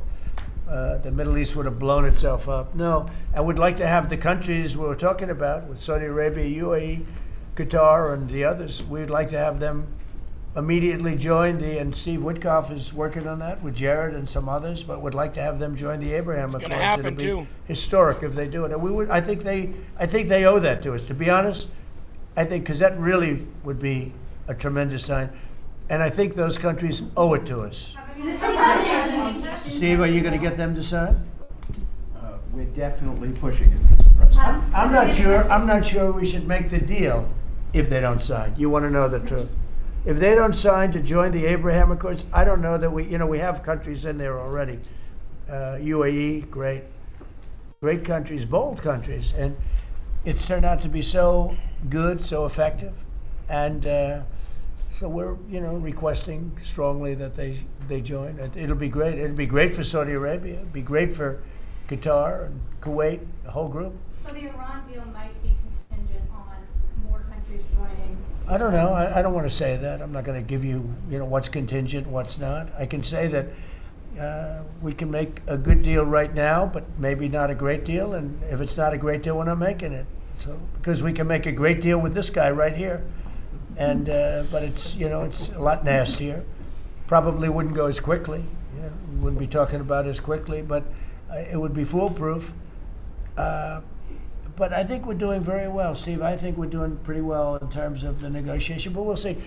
If it's not going to be a real deal, because Obama had that horrible JCPOA, whatever it was the worst deal. It was a path for Iran to have a nuclear weapon very quickly. Years ago, they would have had a nuclear weapon. We might not be here talking about it right now. They would have had a nuclear weapon. And frankly, Obama picked the wrong country. He should have picked another country. I won't tell you what it was. But he picked the wrong country when he picked Iran. But we have things understood now with Iran. It's been nasty. They've lost their leaders. They've lost. And it really is regime change. We didn't set out for regime change. But by the fact that we're dealing with a totally different group of people than we were at the beginning. And frankly, I find them to be much more reasonable. I actually find them to be smarter, but I find them to be much more reasonable. This is regime change. One regime is gone, another regime is gone, we're dealing with the third. Pieces of it, because some of them are gone too. And I find them, I think, how can you have a stronger regime change than that, So I do find that. I'd like to thank you all very much. We're doing great. Our country is doing fantastically well, and this group of people is outstanding. Thank you all very much. All right, so there's President Trump in his 12th cabinet meeting, and I love that he takes questions. Again, no other president did that, not during cabinet meetings anyway. And I do remember the one time that Joe Biden allowed cameras in for her cabinet meeting that she did because Joe couldn't. Remember that one? All right. I told you that if it comes to the midterms and the Republicans win the House and the Senate, that Chuck Schumer and Hakeem Jeffries would both be gone. Yesterday, Cory Booker was asked, do you have confidence in Chuck Schumer being the leader of your party any longer? Here's Cory Booker's non-answer, because they're looking to get rid of Hakeem Jeffries and Schumer because they can't win. Much like the Groyper woke right. They can't win. They can go in people's chats and talk, but they can't win. Democrats can't win, and Nick Fuentes, Groyper, woke right retards can't win. Because the country has rejected both of you handily. I didn't say handy, Nick Fuentes lovers. I said handily. You still have faith in Schumer to be in charge of your party? I am telling people left and right, we are 5 months out from election. What is going to make the Republicans gleeful is if we're talking about each other in the Democratic Party and not talking about the realities that Americans are facing. I am tired of all this machination about party politics. Yeah, cool. That wasn't the question, Cross Eyes. Do you think, by the way, Eli, do you think when he's talking to Jake Tapper there, Jake Tapper's like,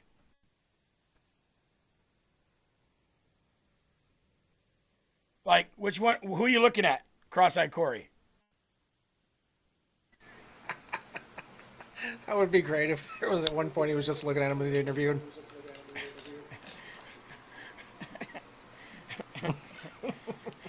I'm sorry, I got to stop you. Senator Booker, are you talking to me or my producer over there? Because you're looking at each one of us. So I'm a little distraught here. I don't know what to say. We are in a crisis right now. Millions of Americans losing their health insurance, their costs skyrocketing. I talk to more and more New Jerseyans who are barely staying afloat. Enough of normal party politics. We need to focus on the people and the Democrats. Imagine Cory Booker, Eli, speaking to many New Jerseyans. So you're broke, huh? Yeah, man, I'm broke. I can't even stay afloat. Man, that's horrible. Anything I can do for you?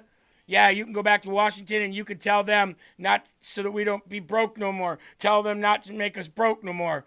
Okay, I'm going to get into my Escalade here. Got my security here. Everything good? Y'all poor? Y'all still poor? You good? No? You're not? All right, you're homeless? Drug addict. Okay, how about you? No? You can't make it week to week?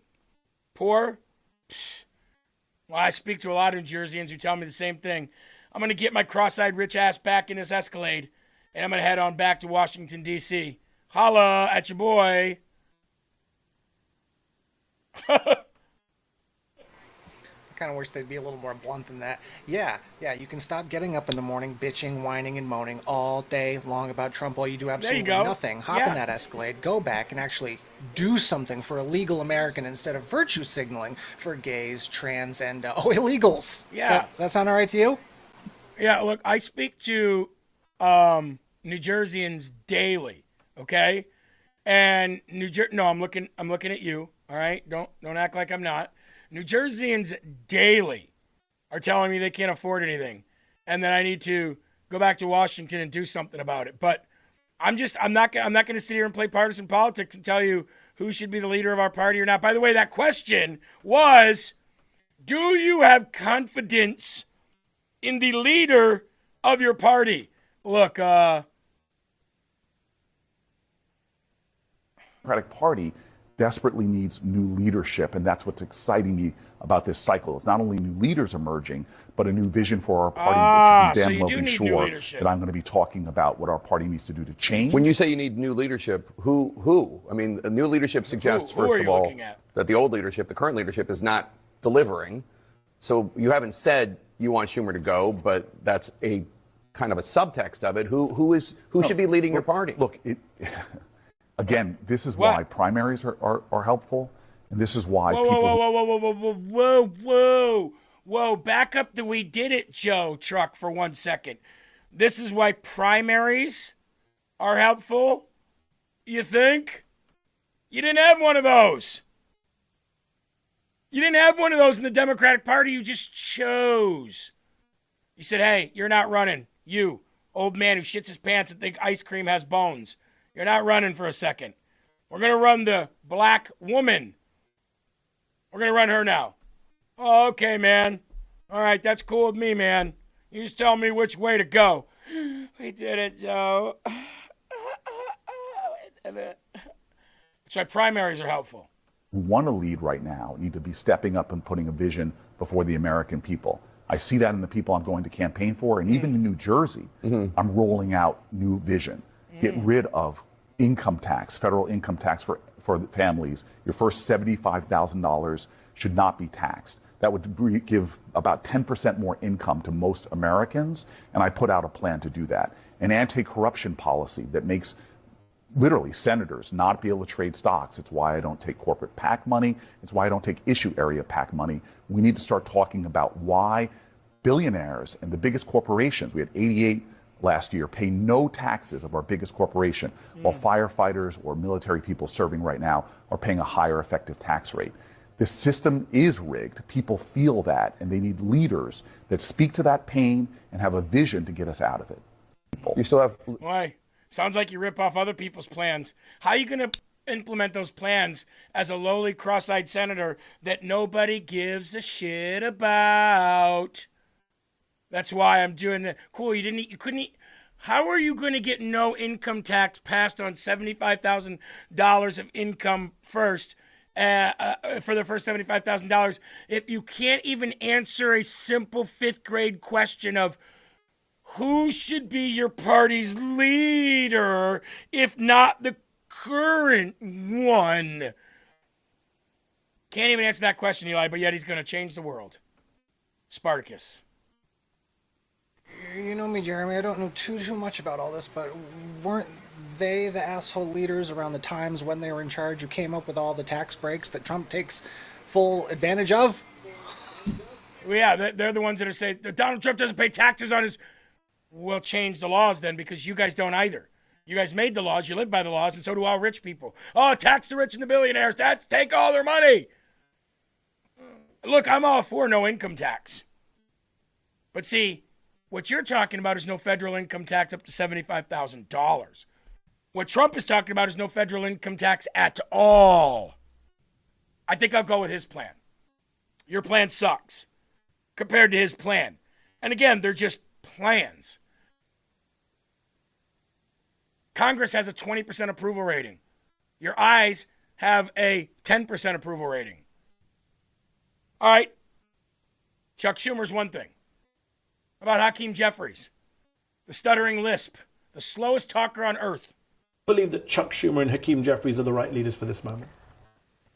Chuck Schumer will be dealt with by his Senate colleagues.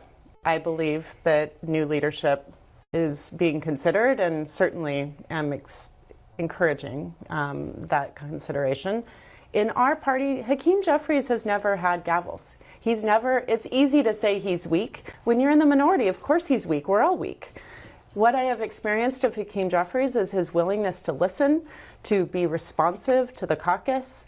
We have an enormous proportion of us that are 5 terms or less. There is a tide changing. Congressman, if I go and tell lefty friends of mine who are disillusioned with the Democratic Party that, you know what, there's a congresswoman from Oregon who's co-sponsoring Rashida Tlaib's bill on genocide.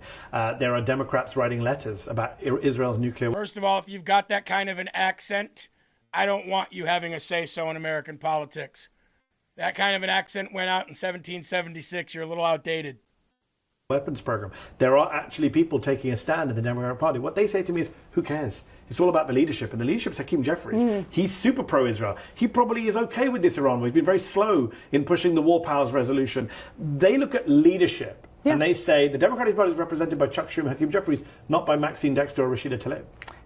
It's a matter of time. Okay. We need... You believe the tide is turning?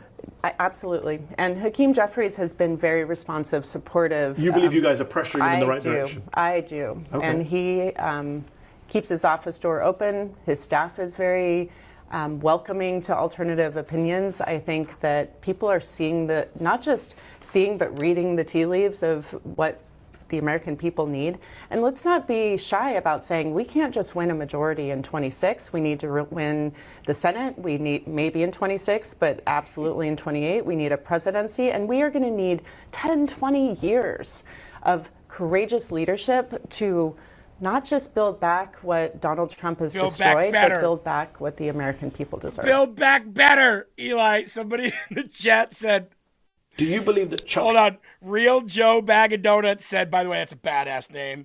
Joe Bag of Donuts said she looks like somebody beat her with a shovel covered in Crisco.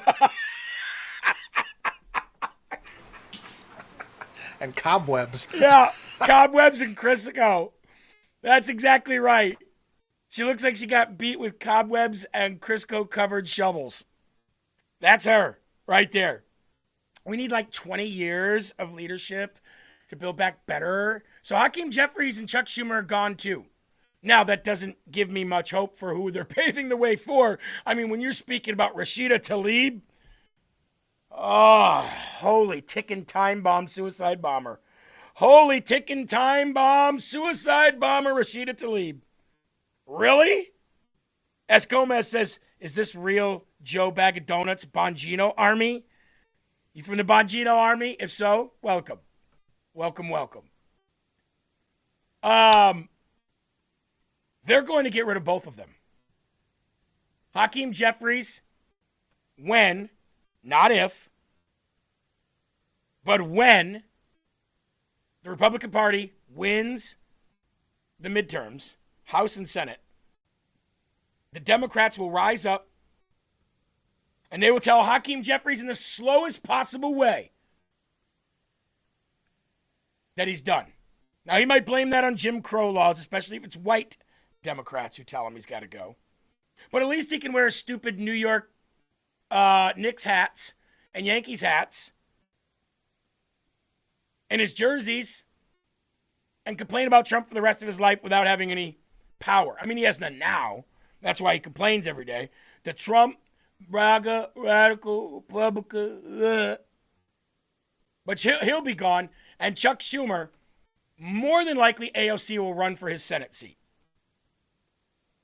I highly doubt AOC is going to run for president, guys. I know that there's talk of the big booty Latina running for president, but come on. Do you really think AOC thinks if I run for president, I can win? I doubt it. But she can win Chuck Schumer's Senate seat. If people vote for Chuck Schumer and Jerry Nadler, trust me, they'll vote for AOC. At least she's got a big booty, right? And everybody wants to date her, Eli, including you, don't you?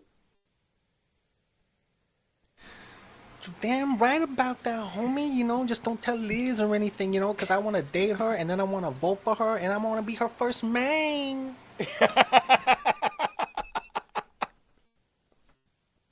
So they'll be gone. So those are two more people that we can't stand that'll be gone after the midterms. Now, the Supreme Court will likely side with establishing a single nationwide election day, requiring all ballots to be submitted and counted by midnight on Election Day. This is huge. This is huge news, folks. Now, the only other blessing that I would love to see bestowed upon this great country, outside of the Save America Act being passed, which I think is the single biggest bill that needs to be passed and signed into law,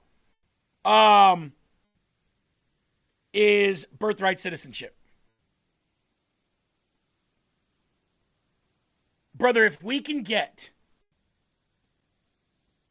citizenship, birthright citizenship ruling that says no anchor baby BS, and if we can get one nationwide election day ruled by the Supreme Court that no ballot can be counted after 12 a.m., then let me tell you what. We are on our way to making America really, truly great. The way it was when you and I remember it. Supreme Court is now expected to side with establishing a one single nationwide election day with all ballots required to be submitted and counted by the end of that day period. For decades, blue states have stretched elections into weeks, long counting marathons that conveniently produce just enough ballots at exactly the right time to flip close races. We've seen it for years. Every other serious democracy on earth that counts ballots in this way does it the same night.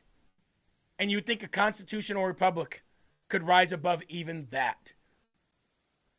There is no good faith reason for ballots to keep arriving day after the polls close, while shadowy boxes appear out of nowhere in the middle of the night, just so you wake up the next day and go, well, wait a minute, we were winning by, 20 percentage points, and now we're down by 10? Tell me in which world that trend all of a sudden stops at a certain time and completely goes the other way. Joe Biden got 81 million votes. Joe Biden lost more counties than President Trump won the election and got more votes than Barack Obama ever did. But the guy doesn't know who shit his pants when he feels it running down his leg. Hey, I'm Joe Biden's husband and she shit my pants. Where's my cokehead son? He'll wipe it up.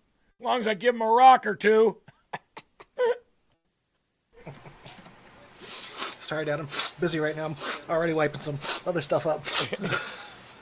Sorry, Dad, I'm on a podcast teaching people how to cook crack. What are you, stupid? With his nasally voice. See, first of all, my dad didn't do anything wrong, okay? First of all, my dad is the hardest working person who's ever been in Washington. Donald Trump is the one who doesn't work, plays golf all the time. Now, look, this is how you cook crack, kids, all right? You get yourself a spoon. It can be an old spoon or a new spoon. Either way, when you're done using it, it's going to be completely burned up, like a burn-up freak. Anyway, you get yourself a rock, right? You get a little baking soda, a little bit of water, and a rock, and you put it on top of a spoon. You got to get it really hot. You got to get it really hot, though. You got to get that base real hot. You can't just use a regular lighter, kids.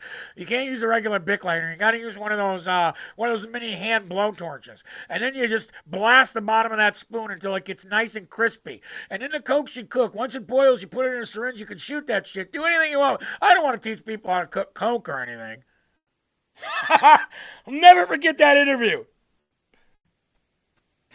We all know that we can go into my mom's room, that's Jill Biden, and take $5, $10 out of her purse, head on down to Fifth Street, hit up Miguel, because we know Miguel's got the bomb.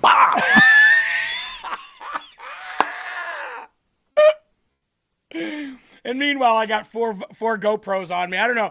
I think that guy had some kind of a back harness, Eli, that allowed him to have multiple cameras on him.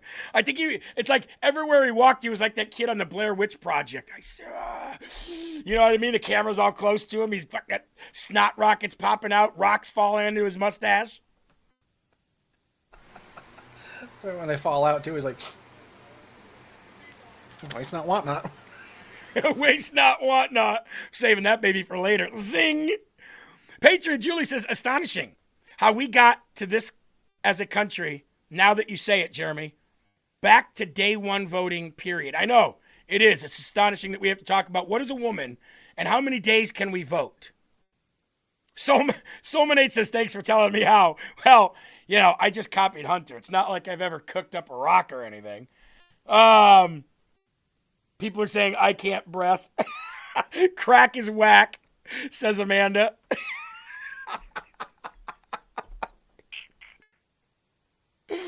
Oh, so yes, voting day. 1 day. Thank you. Now, who saw this crazy headline?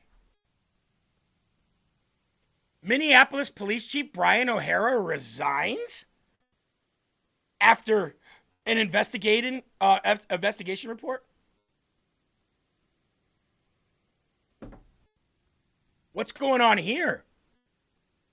Well, the report by Nick Longworth says that Mayor Jacob Fry, Minneapolis, you remember this guy, by the way, right? Remember this cop?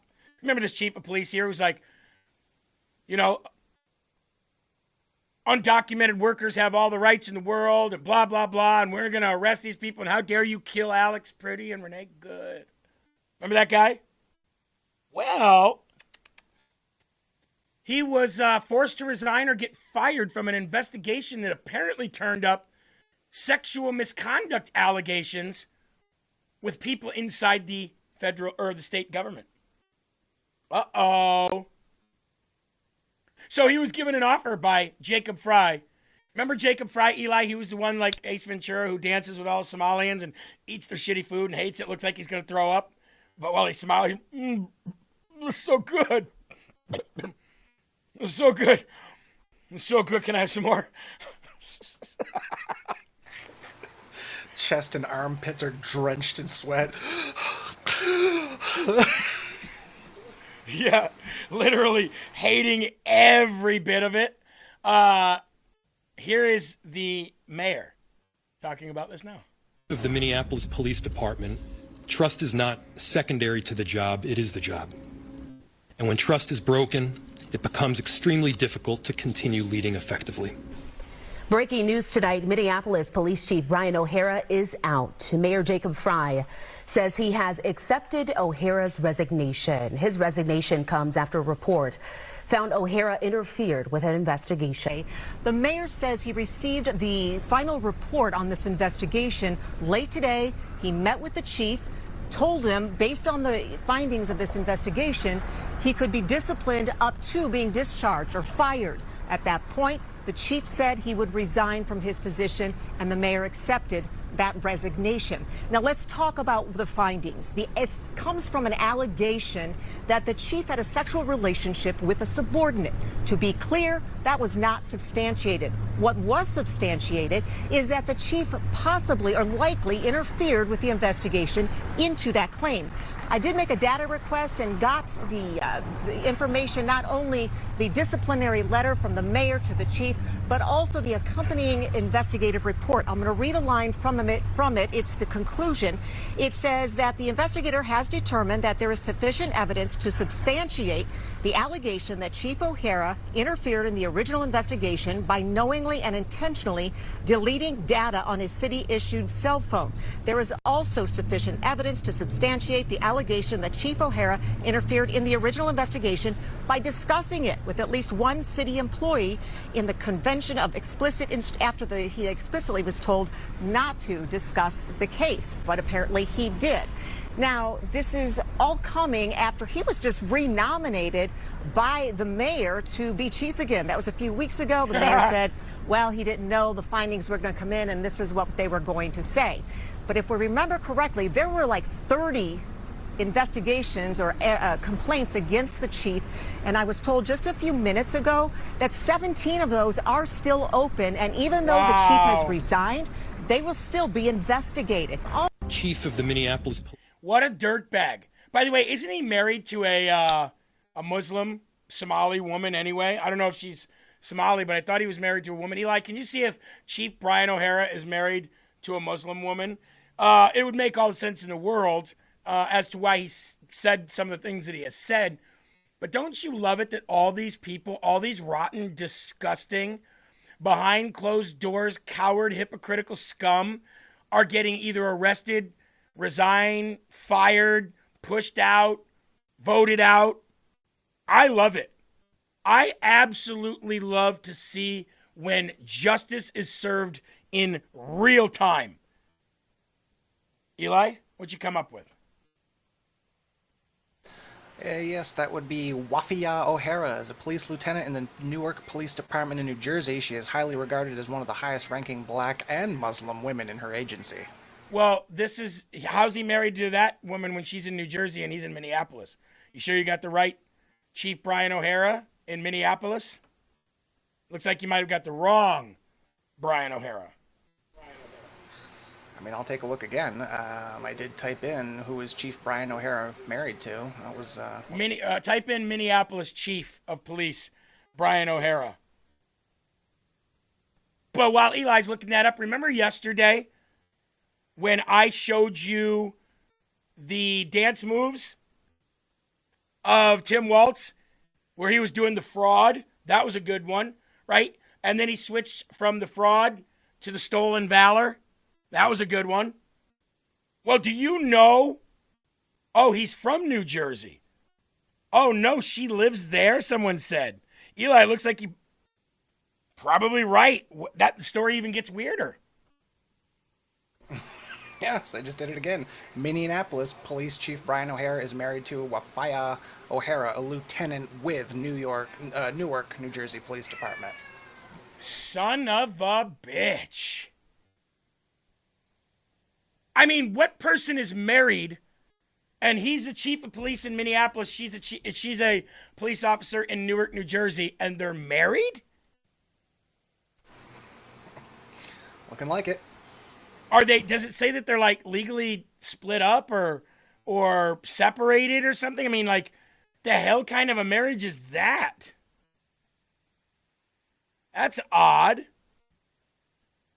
It makes sense why he's got some relationship going on with some of the people in his police office, but that's weird. I just asked if they're still married. Brian O'Hara is the former police chief of Minneapolis, Minnesota, serving from late 2022 until he resigned in May 2026 amid a scandal involving interference in the internal sexual misconduct investigation. Sounds weird. Eli, can you say Minneapolis again? What did I say? Minneapolis. You've been saying Minneapolis. Yeah, well, don't have a stupid sounding name. It's, by the way, it's not that anymore anyway. You know they changed the name, right? Of the city? It's Minnesomalia now. You know that, right? Had you cut to me, I would have said that, because yes, I did know that.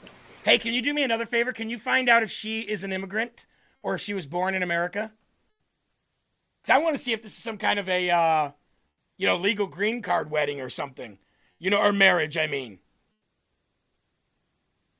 Johnny Banker says, no wonder he needs a side piece. O'Hara got someone knocked up in Minneapolis, said Shannon. Oops. That's not good. What do we got, Eli?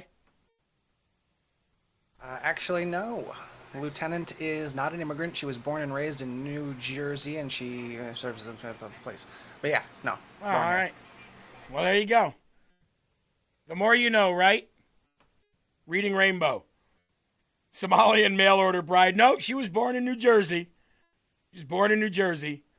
Glad I got pinned with a typo. We're going to unpin you now. So anyway, when Minnesota governor, soon not to be, Tim Walz was doing those dances, the fraud and the stolen valor, he was supposed to be at a Memorial Day Veterans ceremony that he skipped to go down to George Floyd Square and celebrate George Floyd's sobriety. On the anniversary of his death, veterans in Minnesota call it a slap in the face. Well, did you expect anything different from a governor with stolen valor who beats his handicapped son, Gus? I guess you didn't hear about that one. Are you really surprised? I can seem massively offended, but I'm not surprised. Monday, the day of the nation pausing to remember our veterans and what they did, Walz appeared at the Rise and Remember Festival in South Minneapolis. He was, although scheduled to not be there, he was scheduled at first to be at the Fort Snelling National Cemetery Memorial Day program. He was listed as a speaker in the official lineup, where he was supposed to honor our heroes, and instead decided to take a U-turn and go down to George Floyd Square, where they have "I can't breath" written on the building. I can't breath. I can't breath. Forgot the E. That's where he was, dancing, doing the new move, the stolen valor and the fraud. I can't wait until justice is served on this guy in real time. When you are listed as a speaker, I didn't know that yesterday. I didn't know that till today. Treasury Secretary Scott Bessent says oil prices are transitory and will soon be lower than pre-conflict levels. You don't say. It's almost like we saw that coming. Not the person who wrote it. I'm just saying to the lefty dumbasses out there, it's almost like it was all planned to close down the strait, to force Iran into a forever agreement, to raise the prices of gas just to lower it down to pre-conflict levels and below, and be the leader of the free world once again. Huh, you don't say. Isn't that weird? I hope Tim Walz sees justice in real time. I can't stand that prick. And I hope he gets what's coming to him. Speaking of fraud, here's your Vice President of the United States of America, J.D. Vance, speaking on the Fraud Task Force yesterday with the state's attorneys general. Some of them, anyway. It's on helping us in combating fraud all over our government. And let me be very brief here about what we're trying to do here. So One of the things we've realized in combating fraud is that the resources of the federal government, while vast, can be supplemented and aided by a lot of the people who know best what's happening in their states, which is the attorneys general represented here today. And they have a lot of legal resources, they have a lot of prosecutorial resources, and of course they have the desire to prevent fraud as much as we do. And so I appreciate these leaders for being here, because we're going to work together, state and federal government, to try to combat fraud. I'm particularly gratified here that this is not a partisan effort. I believe we have a couple of representatives from the attorney generals in Connecticut and Oregon. And as I've said repeatedly, this should not be a partisan effort. Everybody should care about fraud. Everybody should care about rooting out fraud. Everybody should care about saving the American taxpayers' money. And importantly, everybody should care about actually protecting the programs that only work and are only properly funded if the money funding those programs isn't being stolen by fraudsters. So let me just recap for the benefit of our friends of the media. In just 2 months, we've exposed billions of dollars in benefits that have been stolen from the American people. We've referred over $22 billion in fraudulent small business loans back to the Treasury for collection. We deferred more than $1.3 billion in fraudulent Medicaid reimbursements that were coming from various states, particularly California. We put a 6-month hold on enrollments for new hospice and home health care providers because so many of the newer hospice providers were not actually providing hospice services, but were just focused on fraud. So we're going to cut that out for a little bit and try to get to a place where we can actually certify that the people providing hospice services are actually providing those very necessary and important services. We've recovered taxpayer funds from the $135 billion stolen after the floodgates were open in the immediate aftermath of COVID. We have found $6.3 billion in suspected fraudulent government contracts, which were mostly awarded during the last administration, and that has stopped. And finally, we blocked $60 million in student aid fraud that should have gone to young people trying to get an education, but instead we're going to fraudsters. And I think the theme here of the Anti-Fraud Task Force up to this point has really been that we're protecting two classes of victims here. We're protecting the American taxpayers who shouldn't have their money stolen by fraudsters. And of course, we're protecting the people who need these services. Fraud is not a victimless crime. This is not somebody gets to make some money for violating the law, and otherwise it's not a big deal. This is people who rely on critical services, students who rely on student loan services, sick people who rely on hospice care, a number of small businesses who rely on the availability of these loans so that they can grow their business and hire people. All of these people, all of our fellow Americans, have been taken advantage by fraudsters, and the task force is here to stop it. Love it. Love it. By the way, there's people over on YouTube right now committing stolen valor, just so you know. And I'm getting them to speak, and I'm screenshotting all of it. Says that Eli, one guy said that he served 5 years. That's weird. Don't you usually serve 4 or 8? I'm not familiar with a 5-year serving term. Oh, you can have 6-year contracts, bud. Then why'd you only serve 5? Isn't that weird? So you mean you quit your contract early? You had a 6-year contract, but you got done a year early? Is that what you're saying? Stolen valor. Or might you have been dishonorably discharged? That too. That too. Your math isn't mathing over there, bud. Here's another story of fraud, since we're talking about stolen valor and Tim Waltz and the fraud committed by the Somalis.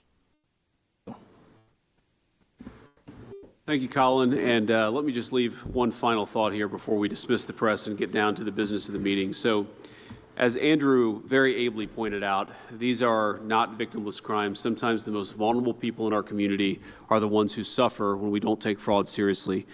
One of the cases that was part of Colin's series of indictments last week in Minnesota stood out to me, and I think highlights how particularly egregious some of these fraudsters can be. And it's a man who was supposed to be providing services to allow elderly people to live full and independent lives. And what happened instead is that the man who was supposed to provide these services, reimbursed by the Medicaid program, was providing nothing. No services, no help, no check-ins, And the very man, the vulnerable elderly man that he was supposed to be protecting and looking after, was reimbursed by the taxpayer in order to do exactly that. That man died. And one day before he died, after months of being neglected by the caretaker who was getting reimbursed by the American people, one day before he died, he submitted his final reimbursement for services he never provided for a man he never cared for. And that man lived his final moments on this earth neglected, while a fraudster got rich by providing services that he never actually provided. That's what we're trying to stop, ladies and gentlemen. That's what we have to fight back against. It's a shame that anything like that happens. But if it does happen, the only way to protect those people and the only way to protect the American taxpayer is to ensure that the fraudsters go to prison and that they stop this ridiculous scam on the American people. So with that, I'm looking forward to the meeting. Thank you, press. We're going to talk in private now. Take care, guys. Yep. Here's the other thing, too. Not a single Democrat attorneys general showed up. All attorneys general were invited and welcomed to participate in this because one way or another, it's coming to your state. One way or another, it's coming to your state. The fraud is all going to be caught. You will be held accountable. And not one Democrat attorneys general, not one, showed up. Not one. Goes to show you how much they really care about catching fraud. Let's get to some of these redistricting stories. South Carolina Senate rhinos blocked the redistricting map that would eliminate Clyburn's gerrymandered seat. So they were asked for a special session. They shot that down. Or they were asked to extend their session. They shut that down. Then the governor there called a special session just for this. And those same rhino senators did the same thing again. So you know what happens. Here's what President Trump said. South Carolina Senate has a big vote tomorrow on redistricting. I'm watching closely. You know what that means? They're all gone now. Like, the left can laugh all they want when Senate rhinos or any rhinos block any of this, the redistricting stuff. But it's okay because the last laugh always comes back to us. Look at how many people we're getting rid of in both parties. In both parties. We'll get that redistricting done. Might not be done before the midterms, but it doesn't matter. We're winning the midterms regardless of every one of the red states redistricts or not. We've already got enough seats. But it will happen before the 2028 presidential election. And those Senate Republicans in that state will not be a part of that vote. They're gone now too. It's super easy, folks. You go against us, you lose. Every time. No matter if you commit stolen valor into a live chat, talking about how big your balls are compared to somebody else's. No matter if you spend $100 million in our own party. No matter if you fly from El Salvador and drive down to Kentucky and knock on doors. No matter who you are, we will always beat you. Because we're on the right side of history. And the majority of the country that you claim to love so much agrees with us. Trump judge rejects a bid to block Tennessee's new congressional map that eliminates the racially gerrymandered district. So, big win there. Here's another big win. The left is in a total panic over the fact that Florida's 2026 redistricting map was also just upheld by the court. Leftist cheating election lawyer Mark Elias lost his lawsuit for the DNC to try to stop it. The new map will be 24 Republicans, 4 Democrats. Republicans are finally fighting back against the racial Democratic gerrymandering. Don't you love it?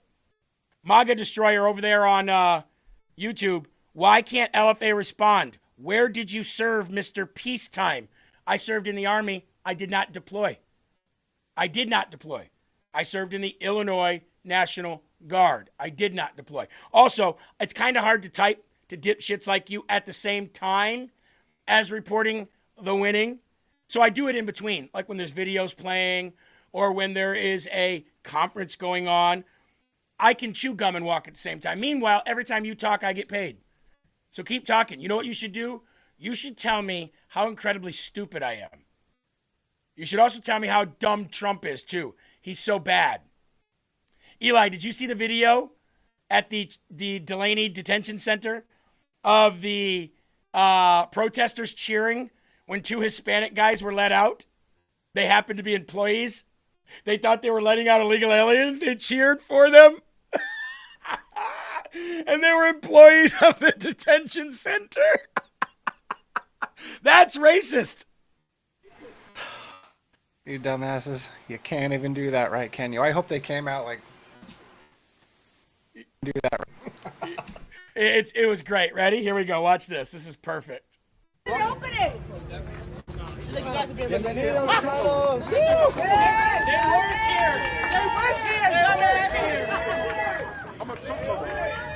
work here. That's racist. You just assume. That is racist. That is right. Eli, they cheered him on. Yay! Woo! They work here, idiots. That's racist. What exactly was the impression they were under? Like, yeah, we're getting somewhere. They're releasing a couple guys. Is that? Oh my God. Yeah. Yeah. By the way, y'all are living in the FAFO era. You don't just get to do what you did under the Joe Biden presidency. Watch this girl with her megaphone thinking she's going to do something. Watch this. Oh, hold on. We got sound for that? Screaming in a megaphone in a megaphone in the Department of Homeland Security agent's ear. That's it. Yeah. Oh, what do you do? What are you gonna do?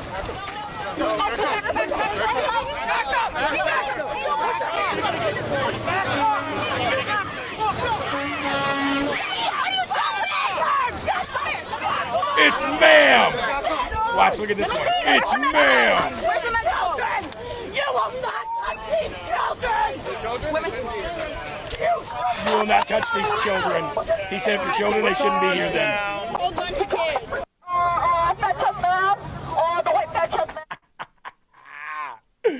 Eli, do you know what I love about opening up YouTube?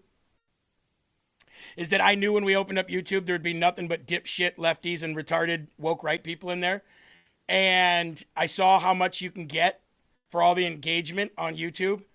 And every time one of these retards speak, we get paid. So to sit there and just be like, you're gay, Trump's your boss, you're a loser. And they're like, yeah, well, one guy said yesterday, well, I'm willingly paying you. So there, you're not making me. Well, it's kind of like a reverse deal of the whole thing that they accuse you of with Israel. So every time they insult you, cha-ching, cha-ching. It's exactly right. Every time you open up your cock holster over there on YouTube, every single time I hear this. What's that? I'm a soldier. I'm a veteran. Trump sucks. Almost as good as that Jew money. That Jew money's nice. Anyway, did you guys see the Hoover Dam for Memorial Day? Really, really cool. They did a big flag drop at the Hoover Dam for Memorial Day. And, well, here's what you had.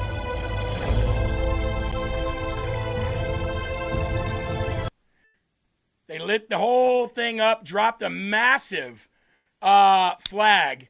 And I think we got another short little video of it here as well. Check that out. Look at it. That's the still shot. That's the still shot. How cool is that? I mean, it's nice to be patriotic again, isn't it? That big old flag, hundreds of feet long. Eli, last word, my friend. Did I see in the description, I think I saw of that this morning, that the size of that flag is the size of a football field? Yeah, it's huge. It's huge. It's like 300 feet long, so which would be 100 yards, which would be a football field size.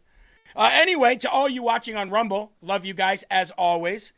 Will Johnson is coming up next, our resident African American, and he can come and show all these people on YouTube what it's like to be a real patriotic American. As much as they can't stand him because he's black, the racism on the left will know no bounds. There are right ways and there are wrong ways, but there's only one Yahweh. So stand up tall, keep your shoulders back, keep your chest out, keep your head up high, because you are a child of God, and no weapon formed against you will ever prosper. Keep your family close. Keep your friends close. Keep your pets close if you live in Ohio, and always, always never stop fighting for this country and spreading the gospel. Will Johnson comes up next, Culture Wars. Thank you guys very much, and have a great day. I'll see you tomorrow. Peace!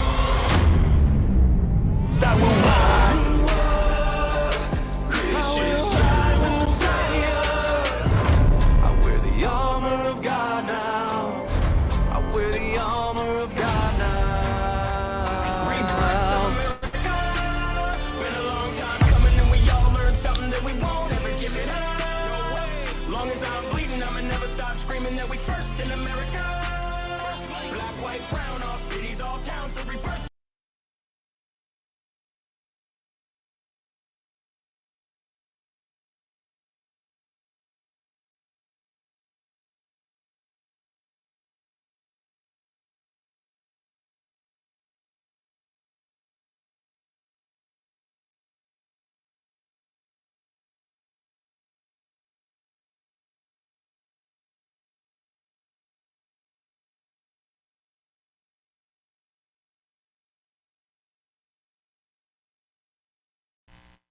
What's going on, everybody? Thank you so much for tuning in. My name is Will Johnson, and this is the Culture War.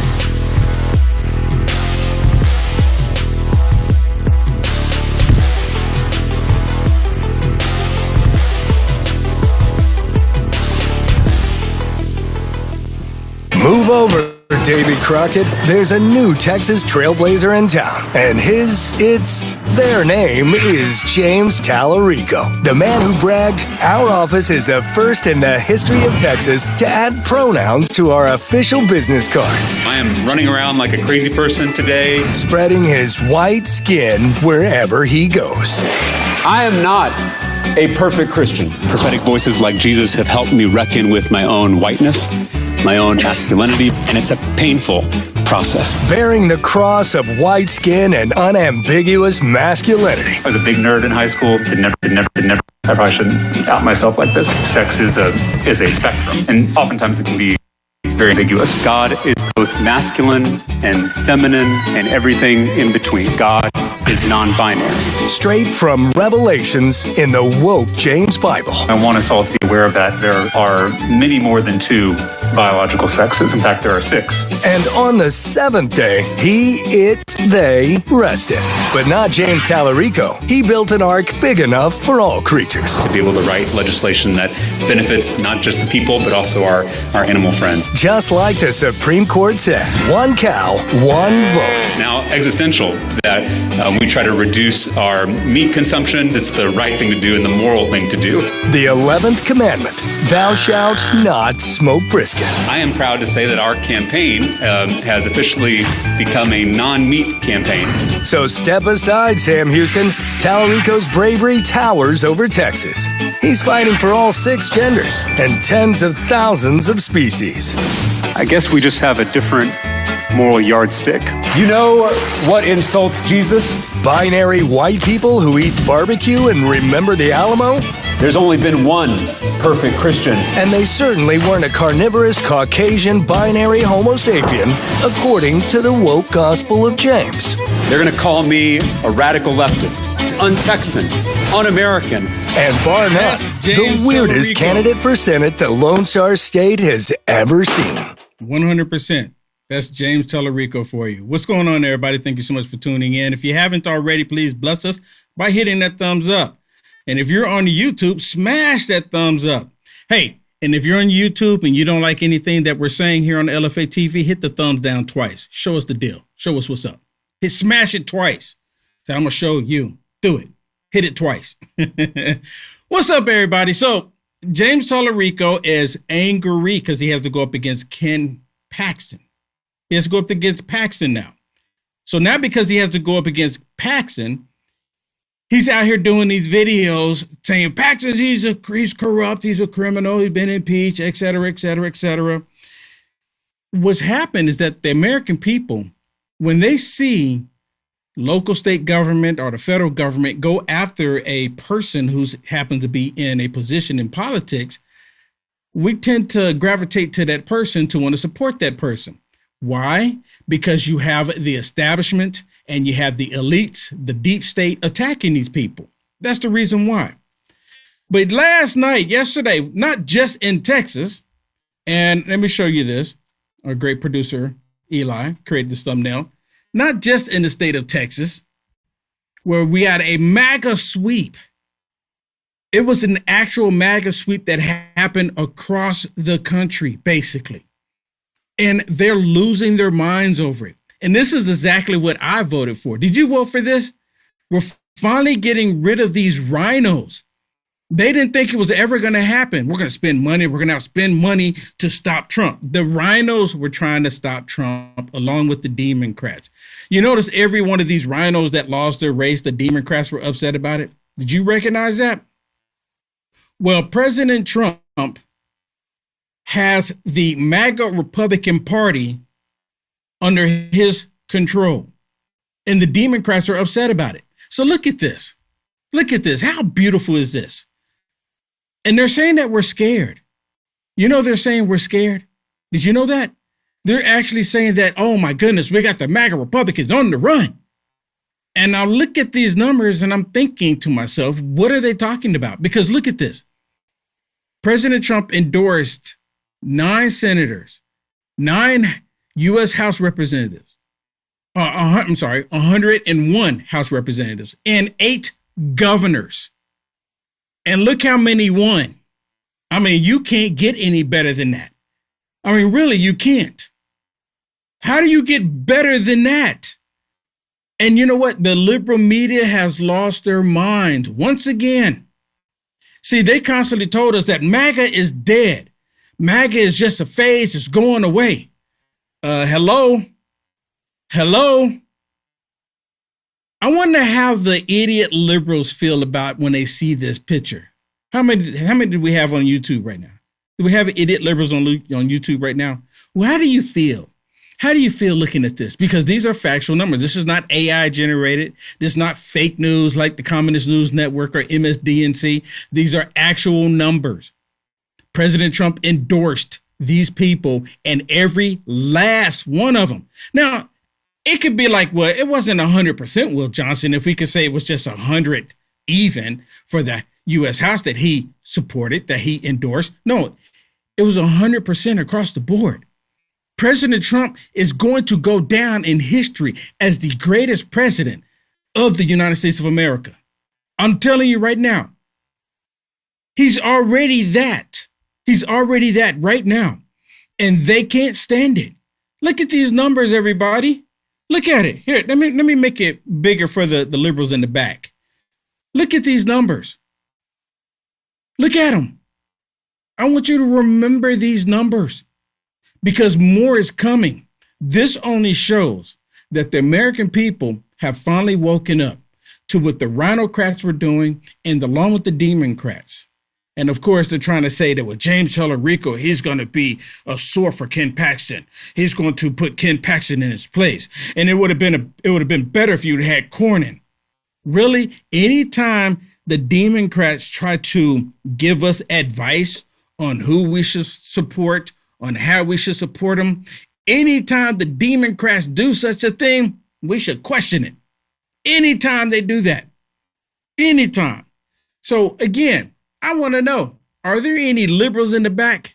Any liberals in the back? Y'all let me know. I got the chat right here. I got the Rumble and the YouTube chat showing up here. Let me know. I want to hear you.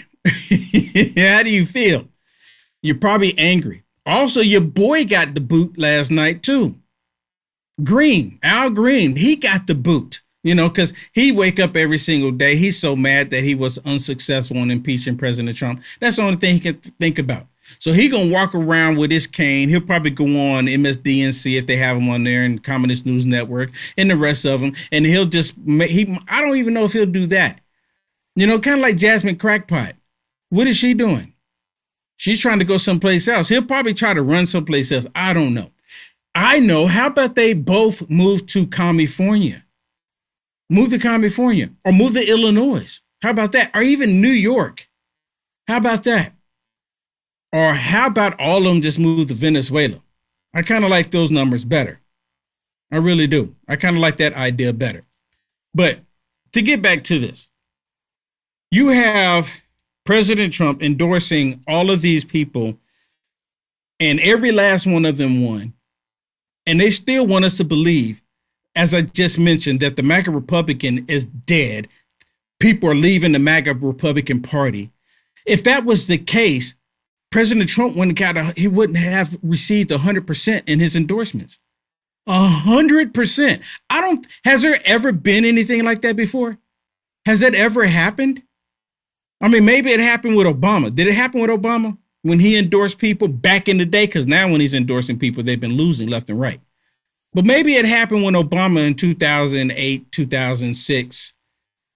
Maybe it happened then, 2010. Did it happen then, 2012, when Obama was endorsing people? Not 2006, it was 2008, after 2008, because he became president in 2008. So maybe 10, 12, 14. If he endorsed people then, were they winning across the board? But I've never seen this 100%. It's like unheard of. I'm surprised that the Democrats haven't come out and said, oh, he's cheating. They're cheating. They're cheating. There is no way it's possible that they would get 100% in their own party. There's no way that President Trump would achieve such greatness. There's no way. So I can only imagine, I'm probably sitting there saying it, and probably one of them is doing it right as we speak, as you chat. Probably one of them saying it. So, of course, I have to share some of this with you, where Scott Jennings is talking about all of this and how the lunatic liberals have lost their minds because President Trump's endorsement went through the roof. It was a clean sweep. It's like in a basketball. In basketball, they play 7 games to figure out who's going to be the champion of the game, during the playoffs even. 7 games. The 2 teams play 7 games, and the best out of 7. In this case, it was a clean sweep. Clean sweep in the playoffs. Now they're getting ready to go to the championship. We need to keep up this momentum. We need to keep up the momentum as Americans to fight these evil people that will refuse to stand for the American people. You think Donald Trump is going to get greater as one of the greatest presidents of all time? I'm going to begin to wonder if you're smoking crack. You hear that? You think President Trump is going to be the greatest president in American history, then you're smoking crack. I mean, if this was California, they're handing out the crack pipes. I mean, maybe she's smoking it. Did y'all hear? Listen to her. You think Donald Trump is going to get greater as one of the greatest presidents of all time? I'm going to begin to wonder if you're smoking crack. Chip O'Neill never thought Ronald Reagan would be rated one of the greatest presidents of all time. And they got along and they did wonderful things together. Love it or hate it, he is the most consequential political force in the modern era. He is the strongest party boss either party has ever seen. He got more votes each time he appeared on the ballot. He has people that will only vote for him. Now, that's something Obama had as well. He had people that would only vote for him. That puts you in a different realm. I mean, when you're that kind of and 2-term presidents often have this, but you cannot deny, he is the most consequential political force of the modern era of either party. I don't want to deny that because. You hear that? He doesn't want to deny it. President Trump, he is a force to be reckoned with. I mean, President Trump has done for the Democrats the unthinkable. He has accomplished what they never thought would actually happen. It's one of the best things I've ever seen. And I'm like beside myself. I mean, how do you get 100%? I mean, how do you do that? People are paying attention. That's what this means. Even with the high gas prices, come on, people, come on. When they talk about the high gas prices, oh my, who's voting for President Trump? The high gas prices, $6 a gas in California, $7 is like an average of about $4 across the country. With the high gas prices, President Trump still got 100% on the endorsements. This you can't make up. You can't make it up. How does that happen? It's because people in the United States of America are not dumb. People are not stupid. We understand what is happening. We understand what President Trump is trying to accomplish. We want him to be successful. We want him to be successful. The Democrats, on the other hand, they don't want President Trump to be successful because if he's successful, that means America is successful, and that means they failed at their jobs. The Democrats. Is there anybody that actually believes that the Democrats are looking out for the best interest of the American people when they refuse to stand for Americans? And President Trump gave them the opportunity to say, no, we stand for Americans. We disagree on some things, but we're going to, at the end of the day, we all stand for Americans. And the Democrats refuse to do so.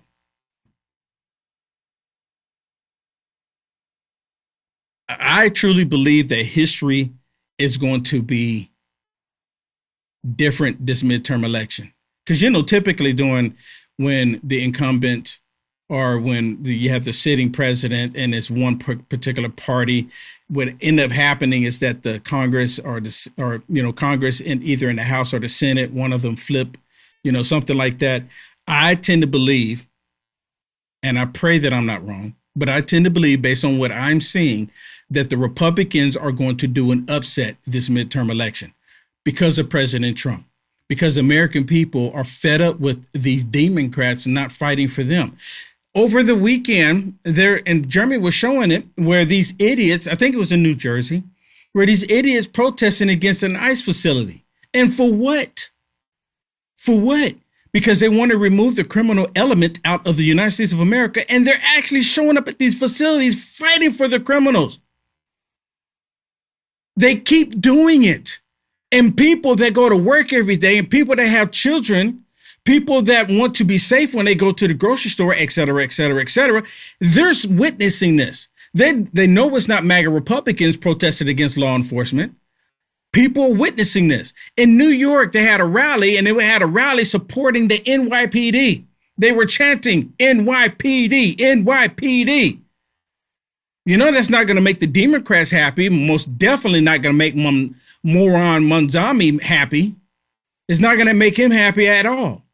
They're all upset about it. You're not supposed to support law enforcement. They want a lawless nation. But President Trump, again, he's going to go down as one of the greatest presidents in American history, and they're losing their minds over it. Believe me. Look, the bottom line is this. If Donald Trump wants you to be the nominee of the Republican Party for virtually any office, he can will it into existence. And that has happened again tonight in Texas. There's also an attorney general campaign going on underneath this. I don't think we've called it yet, but there's a strong undercurrent of who's for Trump and who isn't in that race. And it looks like the more Trump-aligned candidate is going to win down there as well. So, we're learning this lesson over and over again. Indiana, Louisiana, Kentucky, where I live, and now Texas, over and over again, we're learning. If Donald Trump wants you to have the party's nomination, the voters look at that and say, we trust the president's judgment, and we'll give it to you. We trust the president's judgment, and we're going to give it to you. Is there anybody on here right now that doesn't trust President Trump? He doesn't walk on water. He's not a perfect person, but he's perfect for the job. I'll go ahead and say that. He is absolutely 100% perfect for the job, and he's doing a phenomenal job at it.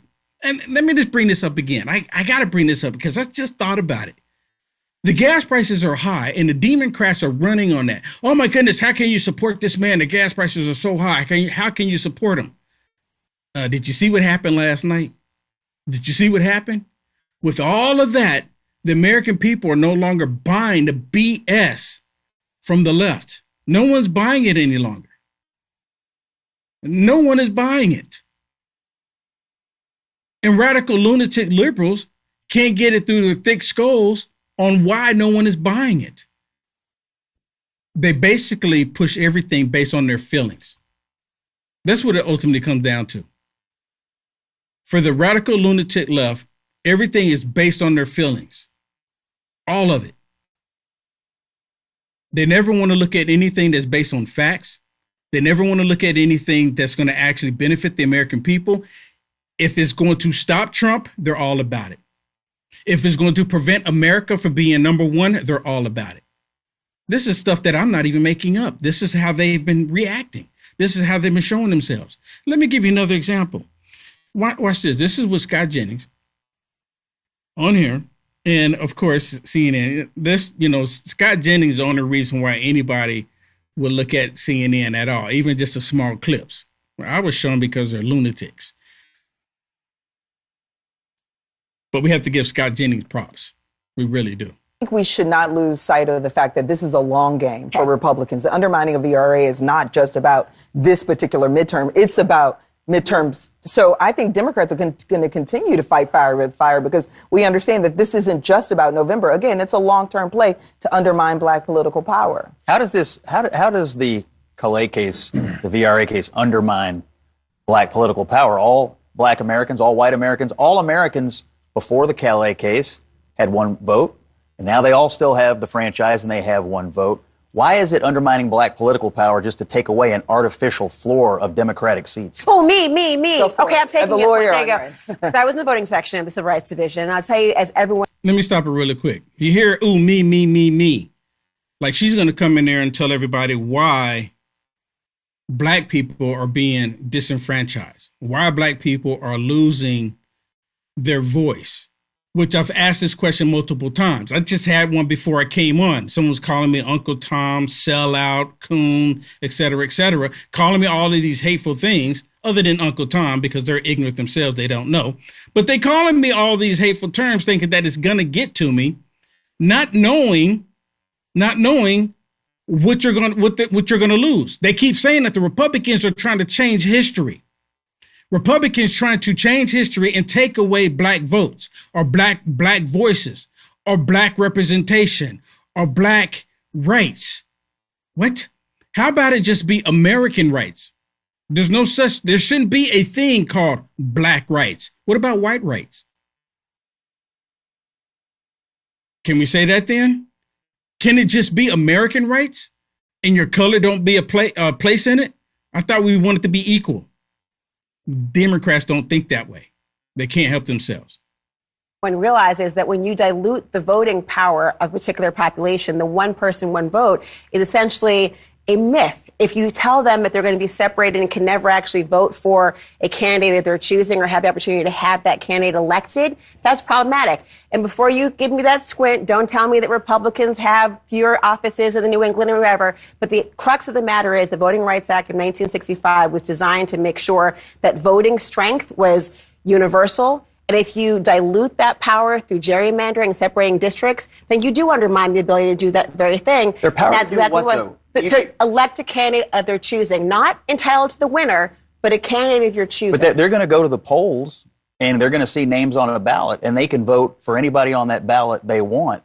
To me, the underpinning of your argument is black political power must be aimed only at one political party. I think the conservative argument here is that black voters, white voters, any voters in any community ought to expect out of both parties an argument, what's best for me as an individual American voter? Well, and so to try to group people together and say you all are forced to vote for one kind of a candidate, aka Democrats. I hear you, Scott, but you're not quoting my argument. You're quoting someone else's. Mine is actually directly related to the voting power, and it's not about partisanship. You asked the question as to why and how it can undermine black voting strength. If what you say is true, there would have been no reason to dissect Memphis in the way that it was. If what you say was true, there'd be no reason to gerrymander district with a goal towards what President Trump spoke about, trying to add particular numbers to one particular side. I think people universally do want one person, one vote to actually be the case. But with gerrymandering, that can't exist. Stand by, everyone. We've got more to talk about. Yeah, it's my show. Last word. Next. You see that? You see that? Look at it. Yeah, it's an evil, despicable woman too, right? She go, my show, I get the last voice on it, the last word. Look at Scott Jennings. Look at it. Look at the expression in Scott Jennings' face. Like, what? What? They want to be victims. They like being victims. It's like these ignorant black people want to live in the past. They straight up want to live in the past. Like all of the stuff that they're saying that they're going through, that they're losing their rights on everything. We're going to lose our rights. We're going to lose our representation. Where? Give an example. My vote still counts. And guess what? I voted yesterday. And guess what? My vote counted. My vote counted. My vote counted. I won. Will Johnson won. The lunatic liberals are upset about it. I took a picture after I voted, and I'm holding the sticker, of course. I'm holding the sticker. And while I was holding the sticker, I took the picture and I put it on social media. And just like normal, typical, these idiot Democrats get upset because I didn't vote the way they wanted me to vote. See, I'm a black man, for those of you that didn't know, as if it really matters. But for those of you that care about it, primarily the left, really concerned about it. They're, oh my goodness, he's black. According to the left, I'm only supposed to vote on the Democrat ticket. I'm only supposed to vote on the Democrat ticket. I actually, this book here, I've been reading this book. I've read this book. I'm reading it again, actually. I've gone through it before. I've read through it multiple times. And it's such a really good book. This is Blacks, Whites, Racist Democrats by Reverend Wayne Perryman. And in this book, it describes how racist white Democrats, they not only hung black people for voting on the Republican ticket, they hung and killed white people. It didn't matter. The Democrats say, if you're not going to vote for us, we're going to eliminate you. And they did it. They've done it. And today, instead of them, now if they could, like they tried to do President Trump, try to eliminate President Trump, if they can get away with it, they'll do it.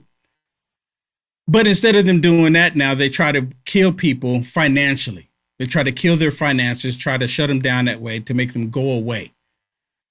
They try to hurt them. These are nasty, sick people, nasty, sick individuals. And all of this is because of what happened last night with President Trump sweeping the floor with these rhinocrats. He swept the floor with these rhinocrats. And they can't wrap their mind around it. How did all this happen? They can't wrap their minds around it.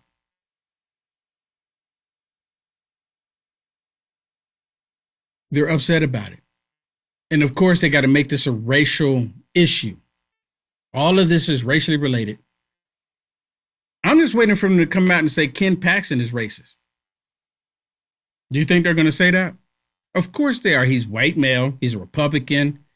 It's only a matter of time. Have they or have they already said it? I haven't seen them say it yet.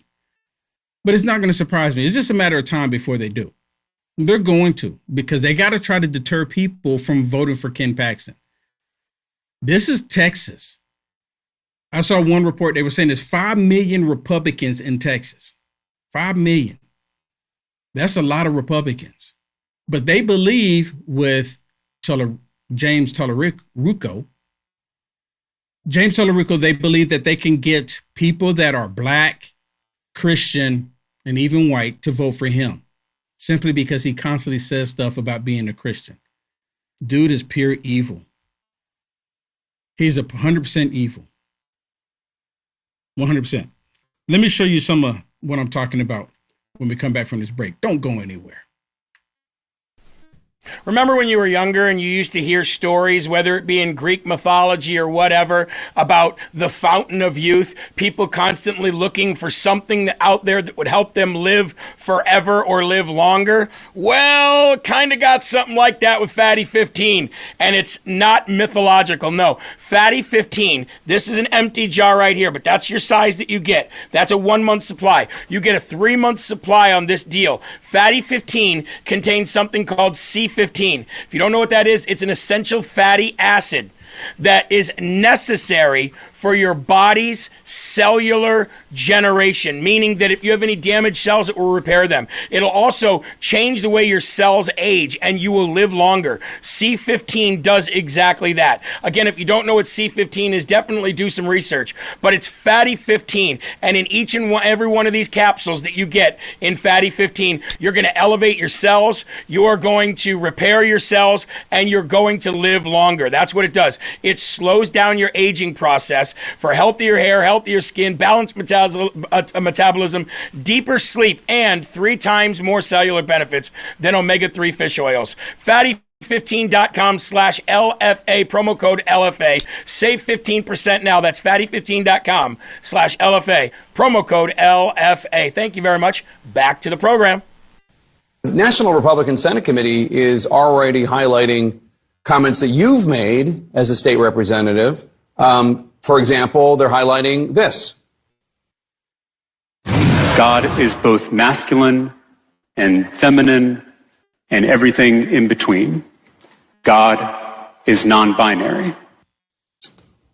What is your response to them using that, and explain what you were talking about?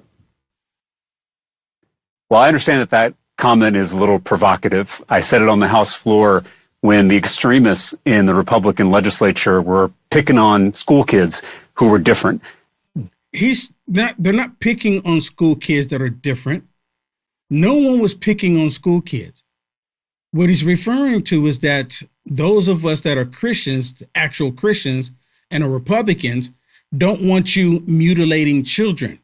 That's what he's talking about. He didn't say he bring up trans, talking about trans rights. There's no such thing as trans rights. You have human rights. But that's what he's referring to. And he deflects and he doubles down at the same time, trying to make an excuse for him to say that God is non-binary. But I don't think it's controversial theologically. Most Christians would acknowledge that God is beyond gender. In fact, the Apostle Paul, in his letter to the Galatians, said that in Christ there is neither male nor female. And so if someone's got a problem with that statement, they shouldn't take it up with me. They should take it up with the Apostle Paul. And this dude is twisting the word. He is an advocate for the Antichrist 100%. And see, most people, especially those on the left, that never even pick up the Bible, never even understood, they don't have sound mind. They believe everything that he's saying. Oh, yeah, you're neither nor female or male or female in Christ. This dude is evil. God created man and woman. That's what he's doing, is denying God's creation. That's what he's doing. Women are beautiful. I would not want to be on a planet without women. I'm just letting you know right now. Would not want to be on the planet. Here's another one. And they're bringing it up. And I think the only reason why they're asking James Tallarico about his statement saying God is non-binary, because, they really don't disagree with him. They like it, but they're trying to help him get ahead of it for people that's going to be questioning it. That's why they're jumping on this really early. You said God is non-binary. What did you mean by that? Well, I think I was being intentionally provocative with that statement. But what it means is that God can't be defined by human categories. The Apostle Paul, in his letter to the Galatians, says that in Christ there is neither male nor female. See, it goes on another one, says the same thing. Dude is deceiving people at such an alarming rate. It's actually unbelievable. And most people won't even recognize it. Most people won't even see it for what it is. This morning I did Rise Up, and there was actually another video that I didn't get it. I should have gotten it, but it's with this lady talking about fear. right? And they want people to be fearful. Now we're concerned. I'm concerned about James Tallarico getting in there. I'm concerned about any Democrat getting in any position. Democrats should not be any position of authority. They shouldn't be school teachers because of their perversion. They shouldn't be politicians because of their perversion. They shouldn't even be dog catchers because of their perversion. None of them should have any position in anything of authority in the United States of America because these people are sick. They're evil. Evil. And they always want to push this racial division. So there's this, I don't even keep up with football, but apparently there's this guy named, what's his name? He's a quarterback, and he plays football. And is it Dexter or something like that? Y'all know what I'm talking about? Let's go to the chat really quick. I'm pretty sure somebody knows exactly what I'm talking about or who I'm talking about. He's a football player. And of course, they're all upset because this football player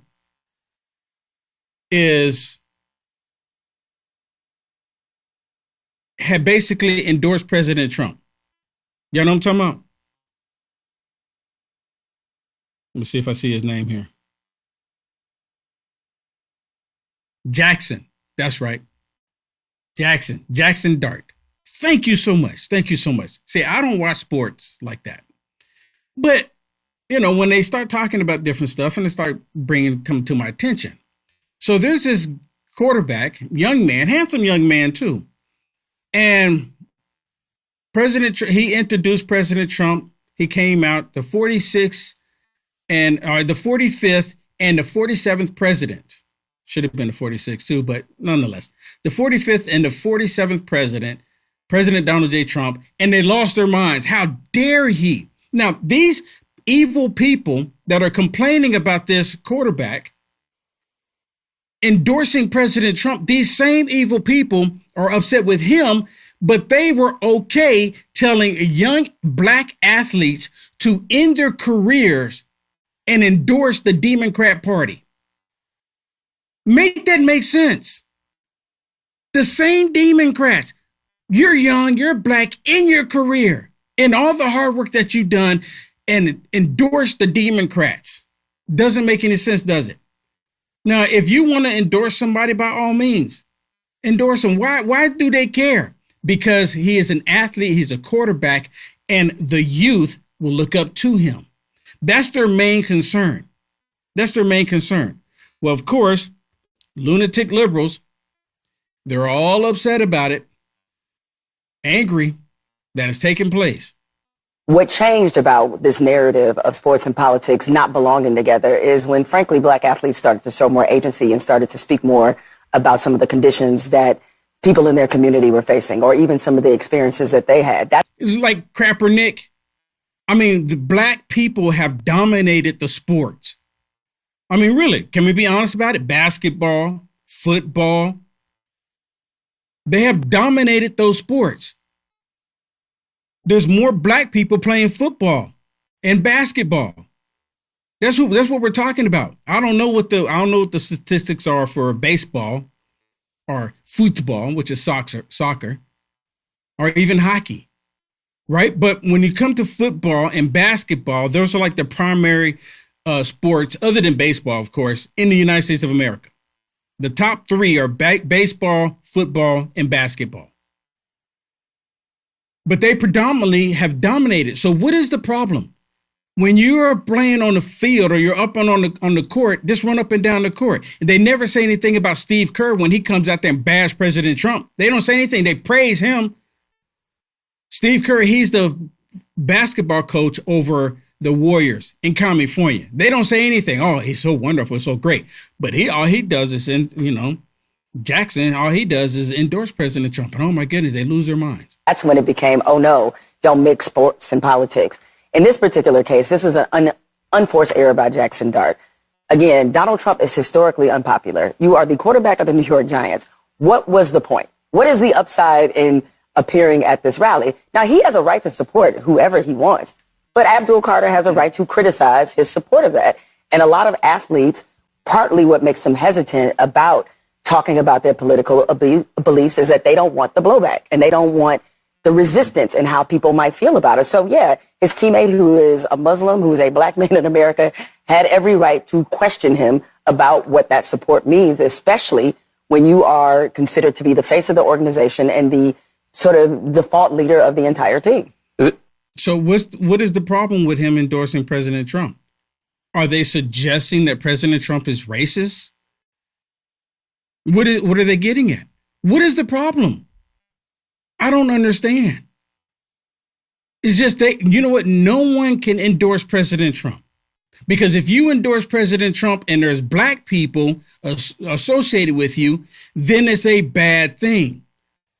For example, listen to what Sonny on Witches of the View had to say about all of this.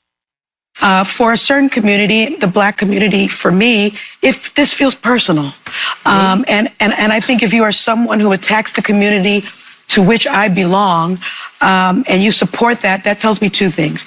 Either one, you agree with his politics and you agree with his biases, or you can be adjacent to it, stomach it, and that means you are complicit in my view. Yeah. Complicit in what? Is she suggesting that President Trump is racist? Complicit in what? I mean, come out with it. And you hear Joy Behar, oh yeah, that's exactly it.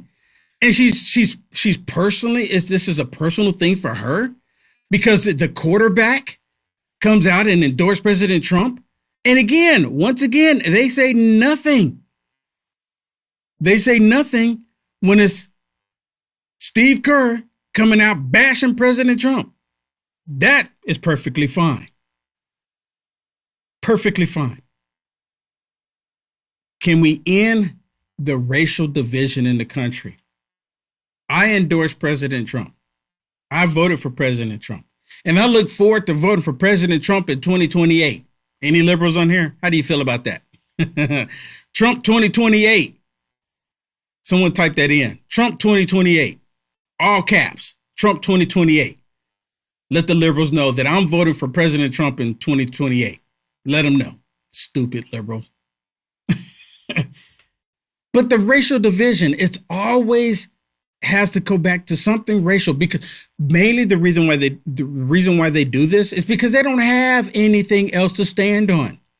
There's nothing that they can pull out to convince people that they are looking out for the best interest of the American people. So what do they revert to? They resort back to calling racism. It's all about racism.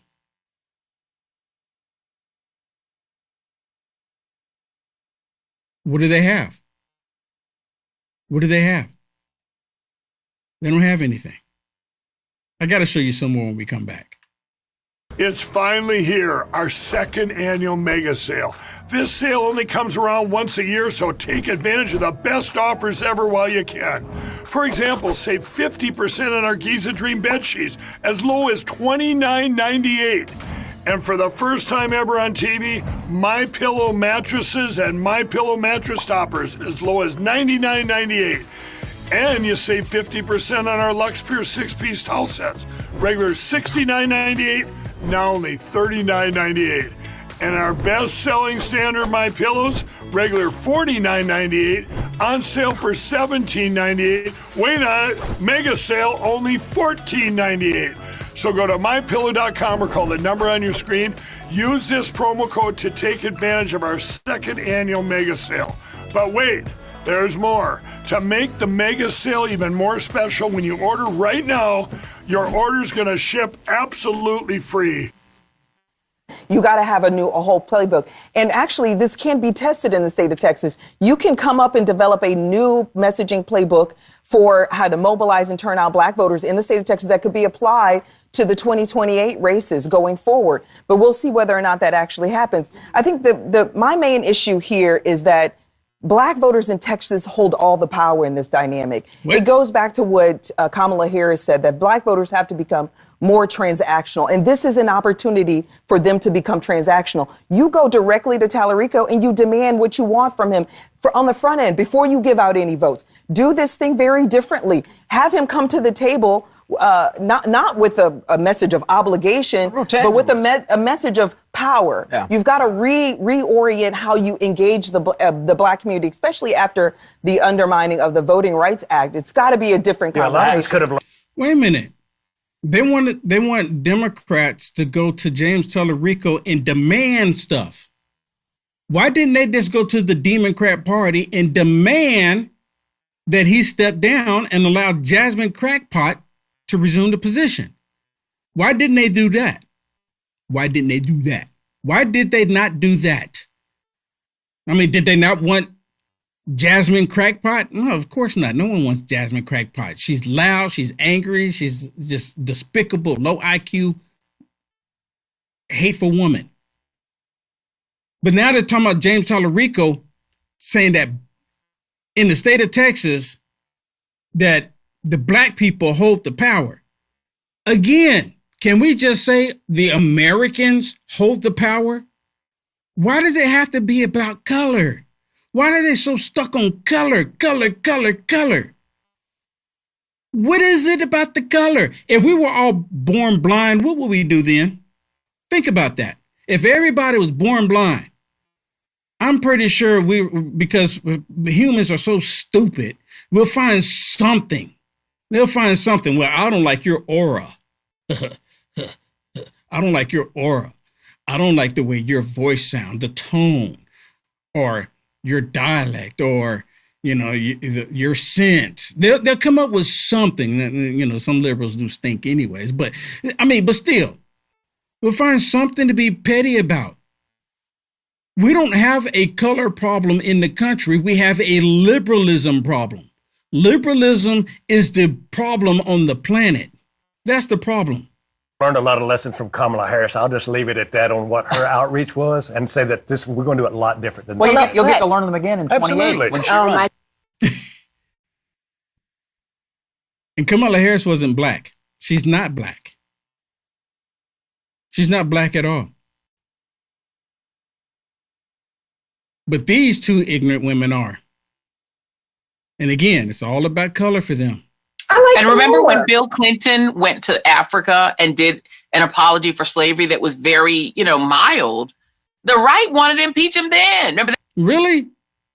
Did the right want to impeach Bill Clinton? And I didn't know Bill Clinton went to Africa and apologized. He get on his knees like Obama did. Oh, I'm so sorry. We're so sorry for America being number one. I don't ever recall that. I'm not saying it didn't happen. It kind of sounds like a Democrat was something that they would do. Maybe it was when he made a detour on the Epstein plane. Maybe that's what took place. That was when they wanted to impeach him because he did that. Remember, they were. And meanwhile, they're giving reparations to January 6th. White people. They only believe in reparations. Taking our tax dollars. Yes. To pay for these criminals, to give these criminals reparations. Have y'all heard about this? What reparations? Now, I know there's a fund, $1776 billion, right? I know there's a fund for the federal government doing wrongdoing to the American people, but there's no reparations. The federal government can't give out reparations. The federal government or the Supreme Court ruled when the Republicans gave reparations of 40 acres and to the mule to black slaves that were set free, and the Democrats got a reverse in the Supreme Court. So no, there's never, ever going to be reparations getting handed out. These are not reparations. They don't like the fact that they did something wrong. I can't. You can't. If they could go back and give the descendants of the Confederates reparations, they would. And this is basically them doing that. Actually, the Democrats did get the reparations. There was actually some black slaves that received the 40 acres and a mule. And what happened after the Supreme Court overruled it is that they were forced to give anything that they received to their former slave owners. So the Democrats did do that. The Republicans didn't do it. The Republicans were trying to make sure that black people can have something, to start something. But the Democrats said, nope, you can't do it. You can't do it. We refuse to allow you to do it. Not going to happen. Not here. Not here. I don't like Democrats. Have I made it clear? I really don't. because they're the most despicable, hateful people in America. I don't know how many times I can say that.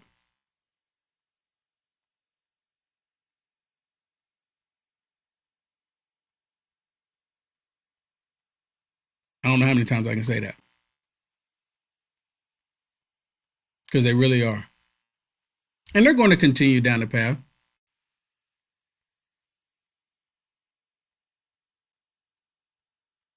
Yep, right there. The communist scumbags. That's exactly what they are. They know exactly what they're doing. They're a bunch of commies. What do we have here? See, look at this. Look at this. Oh, hit the wrong one. Look at this. It says, everyone who accepts January 6th month, I'm laughing when Trump gets taken out of office and the feds come for you. For what? For upholding the Constitution? So this is how ignorant, stupid liberals are. I was there on January the 6th. These were people who wanted their grievances heard. Did you know the Constitution calls for the American people to stand up to a tyrannical government? And the last 4 years with Joe Biden, that's exactly what it was. And even right now, we have members in Congress that hate this country so much they refuse to stand for the American people. Think about that. They refuse to stand for the American people. And you got idiot liberals that can't comprehend because they base everything off of feelings. All of it's based off of feelings. Every last bit of it is based off of feelings. In California, before we get out of here, in California, you know the race going on, right? For the, not just the governorship, but in LA. LA has really been popping out, especially because of the AI videos, right? And you have the idiot Mayor Bass. She just gave the best campaign ad video ever. Let me show you what I'm talking about here. The best campaign ad video ever. Listen to what she says. It comes out of her own donkey mouth. Comes out of her mouth. Listen. Well, the LA that I grew up in, first of all, was a lot cleaner. Yeah, the LA that she grew up in was a lot cleaner. There were not people sleeping on our streets. There was not people sleeping on the streets. This is this idiot who's currently the mayor of LA saying this. When she was growing up, this wasn't happening. It was cleaner, no people sleeping on the streets. The city was actually affordable. Oh, really? You could rent an apartment, work part-time, and go to school. Oh, so it was a lot different. And I am so hopeful, though, because our city has grown to be such an international city, and I love that. Everybody in the world lives here. Yeah, illegals moved to L.A. because you opened the doors for illegals. And our city is much more diverse than it was before. Many more people. But unfortunately, the city isn't affordable now. Who do you think caused that? How stupid can you be? Oh, my goodness. And we do have people sleeping on our streets, which is exactly why I ran for mayor, because I know how our city can be, and we're going to get there again. Oh, my goodness. This is like so rich. They caused the problem, and now here she comes saying, oh, yeah, we're here to fix it. We're here to fix it. After they caused the problem. They caused the problem. But yet now we're here to fix it. Democrats don't recognize their own stupidity. They don't. Let me give you another example. This is Amy Klobuchar. I want y'all to listen to what she says in this video. This like I said, I only play these communist news videos because, to expose them. Listen to her lying in this video. Oh, this is CBS, actually. Same thing. Listen to her lying in this video about President Trump. Oh, actually, I'll take it back. She's not talking about President Trump. She's talking about Joe Biden. we all knew something was wrong with Joe Biden. We still know something's wrong with Joe Biden. This is the reason why they didn't let him go retire. Don't let him talk. Don't let him get on camera, because it would just add on to what we already know. You notice Joe Biden, well, he just showed up not too long ago just for like a brief moment, and then boom, gone. Oh, President Biden is fit to be commander-in-chief. Every time there has been a big moment where the Trump people are predicting some fiasco, every time President Biden rises to the occasion. Really? Look at it. The State of the Union this year, last year, he was fantastic. And so I think you're going to see a strong President Biden tonight making the case for these two different visions for America. Just openly lying. Just openly lying. Don't believe your lying eyes. He was great in the state of, at that time, it was the state of confusion. And he was hopped up on drugs. Everyone knows he was hopped up on something. But even though he was hopped up on drugs, he was still having issues. He was still having major issues. No one believes anything that these Democrats say any longer. That's the reason why last night it was a total sweep. A MAGA sweep. You know, they always say a red wave is coming. It's a MAGA sweep.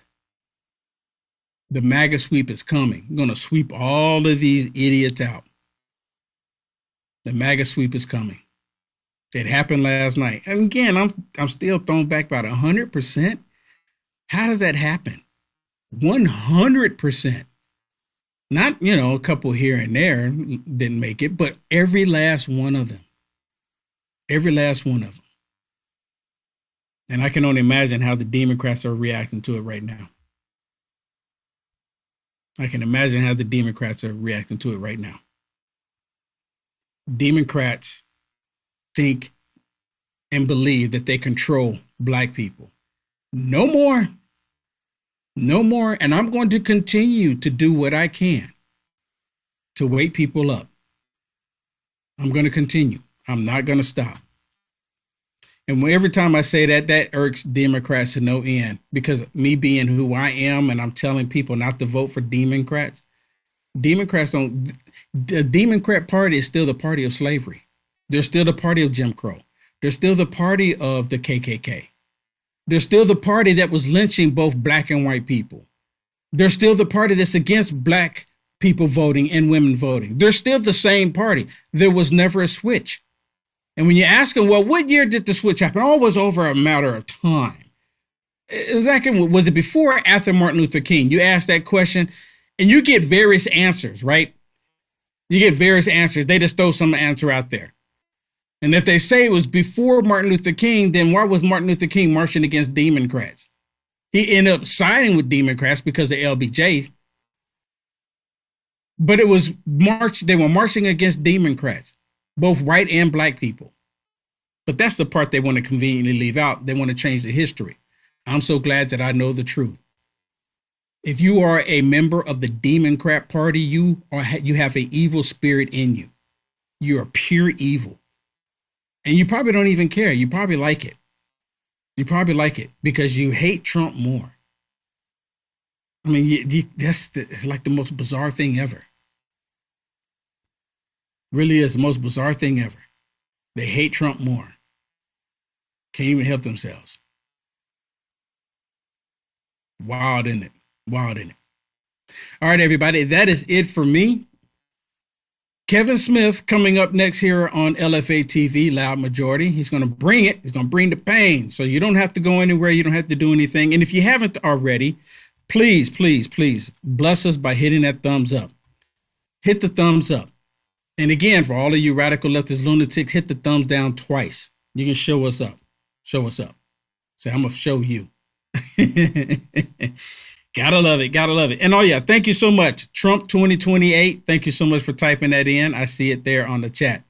I will see you all tomorrow right here, LFA TV, of course, in the Culture War.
What is happening, everybody? Wednesday, May 27th, 2026. My name is Kevin Smith.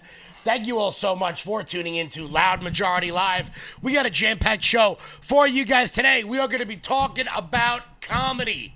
We're going to be talking about comedy for the first half of the show today because I don't think, and then this is just a personal feeling I have, that I don't think there's anything more important in the world than telling jokes.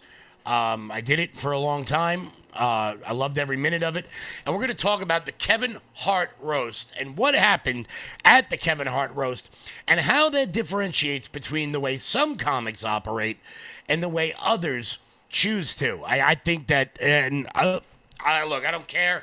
Left wing, right wing, not political, crass, rude, coarse, whatever it may be. I will always defend comedians on this show. I will always defend comedians for jokes. Because I think that laughing is one of the most important things human beings can do. It is one of the only emotions we have that is completely involuntary. You cannot be mad and laugh at the same time, which every man knows when they've gotten into a fight with their wife. But we're going to talk about the Kevin Hart roast and why I think it differentiates between what happened to Stephen Colbert. There are many people on the internet trying to make the comparison, and they absolutely should not, because they are not remotely the same thing. Also, President Trump cracks down on fraud yet again, showing many of the signs of his fraud task force. Zoran Mamdani is an idiot, and Kathy Hochul is a bigger idiot. Congratulations, Governor Eyebrows. You will win this week's Damas of the Week. We'll get to that at the end of the show. Before we get started, guys, do me a favor and hit that thumbs up button. Share the video out all over the place. I'm really excited about today's show. Comedy is something I'll get into it for those of you who don't know. I'll get into it in a little bit. But why I think it's important and why I think Tony Hinchcliffe, whatever you may think about him, is one of the most important people in comedy today. And what happened at the Kevin Hart roast and how people are either losing their minds or getting very, very, very upset about it. Before we get to that, guys, head on over to loudmajorityusa.com. That's loudmajorityusa.com. Sign up for the newsletter. Check out our shop. That is the best way to support this show and everything we've got going on over here. You guys can also use promo code SPLC to get free shipping on everything on the website. That's promo code SPLC to get free shipping on everything on the website. We really do appreciate the support. So head on over to loudmajorityusa.com. So let's dive in because I don't know, look. And I don't know if you watched it. I don't know if you even have Netflix anymore. But over the course of the last week was the Kevin Hart roast on Netflix. I watched it. It was hilarious. I love comedy. I tend to do everything I can to not bring politics into comedy. You know, some people do. Some people go out of their way to do it. I choose not to, just because I think that people need to laugh a little bit more. And over the weekend was, last week, I guess we should say, was the Kevin Hart roast. And many people, both on the right and the left, got upset at jokes that were made at the roast. Pete Davidson went up and did a Charlie Kirk joke about Charlie being shot in the neck. And Tony Hinchcliffe went up and did a joke about George Floyd. Now, why do I think it's important? Because, look, not everybody has to like a joke. A person could tell a joke that you may particularly not care about, or not like, or think is over the line, or think is too much. And that's okay. That's absolutely okay. But on this show, I will always defend comedians' ability to make jokes, because I will tell you one thing, is that if there's one thing that authoritarians hate, it's the sound of laughter. Now, many people in the media got very, very, very, very, very upset about the George Floyd joke. Here it was. You've done good, though, Kevin. The black community is so proud of you. Right now, George Floyd is looking up at us all, laughing so hard that he can't breathe. Pete Davidson similarly made a crass joke about Charlie Kirk dying. Now, you can like it, you cannot like it. That is completely up to you. But one of the people who decided to lose their mind over this was someone named Chelsea Handler. Now, if you're under the age of 40, I know you have no idea who this person is. Chelsea Handler was like a really big deal 20 years ago. Since then, she's just been keeping her career alive by hating Donald Trump.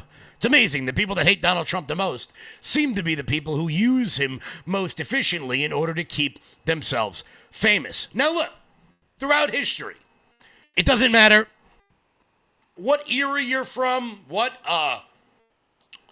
brand of comedy you like or you don't like, comedians have always been controversial.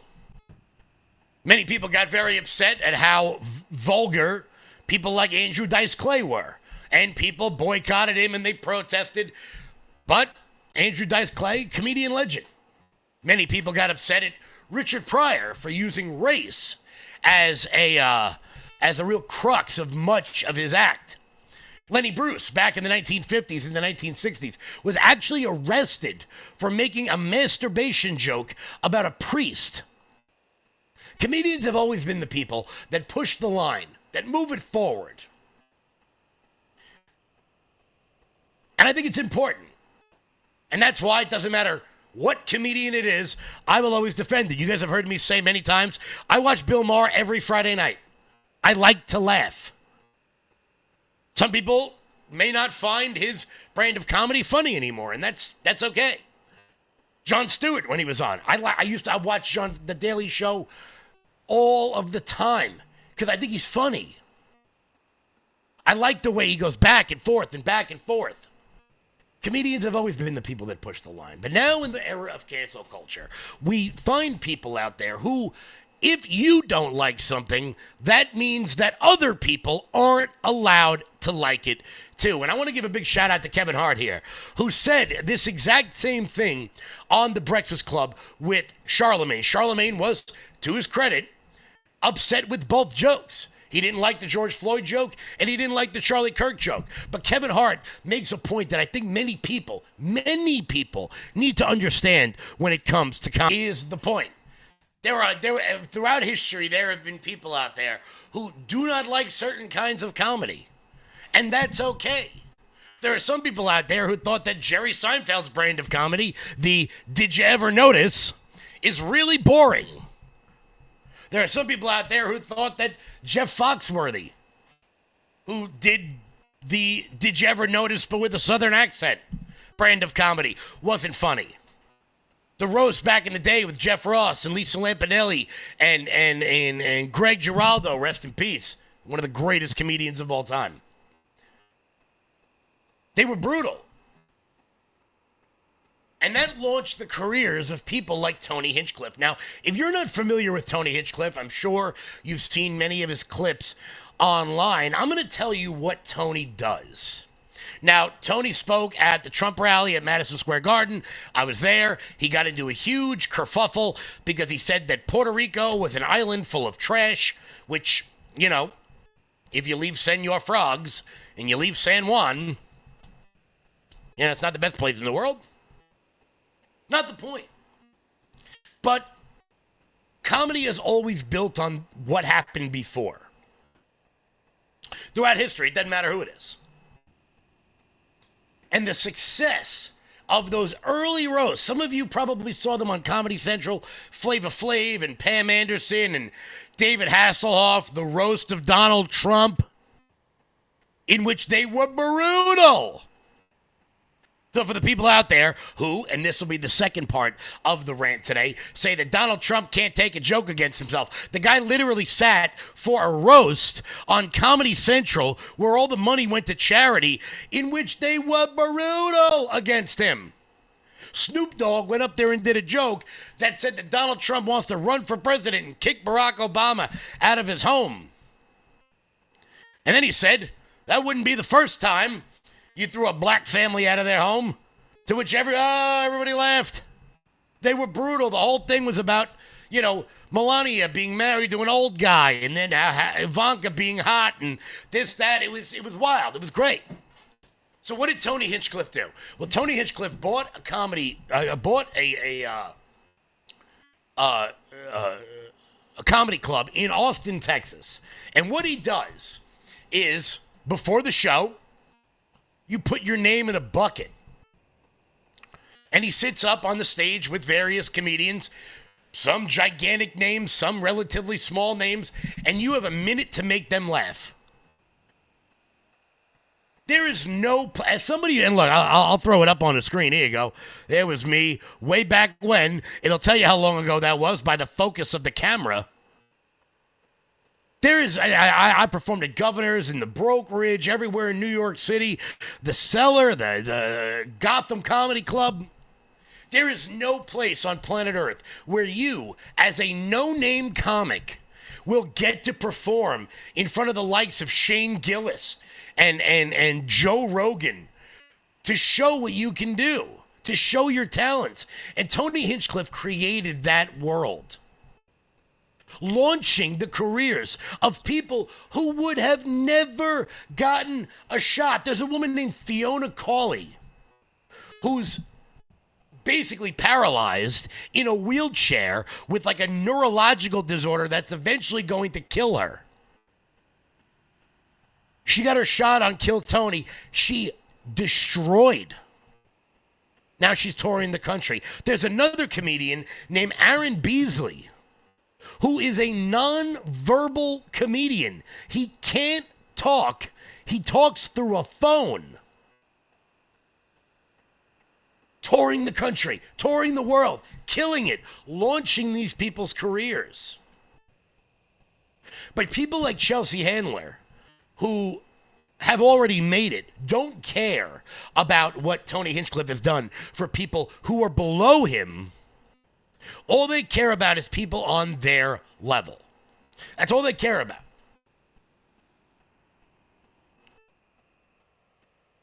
You like the joke, you don't like the joke, that's not the point.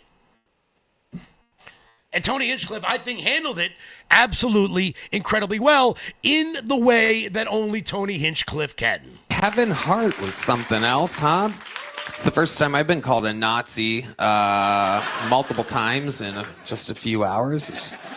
I guess that's what LA writers' rooms, all these, a lot of mentally ill liberals out there that somehow with all these fucking blacks and Jews and Mexicans around me, I guess I'm a fucking Nazi somehow. I guess the guy that pulls names out of a bucket giving everybody an opportunity is a Nazi. Isn't that something? I was called that by a bunch of people that have never written anything in their lives, that literally have just been reading cue cards and teleprompters every project they've ever done, with the inability to improvise whatsoever, no opportunity to have their own thought. They just read what the writers wrote for them without any originality whatsoever. And the writers I used to work with, there's a few great writers in that writer's room, and the rest of them are just living in a bubble of mental illness, and it's very exciting. But, I mean, the most of it, you know what I mean? I got called a Nazi, gay, a racist over and over again. I'm none of those three things, a little fun fact. But they are they are fat, ugly, black, and Jewish. Everything I said was real about them, just a reminder. Because I woke up today, and even though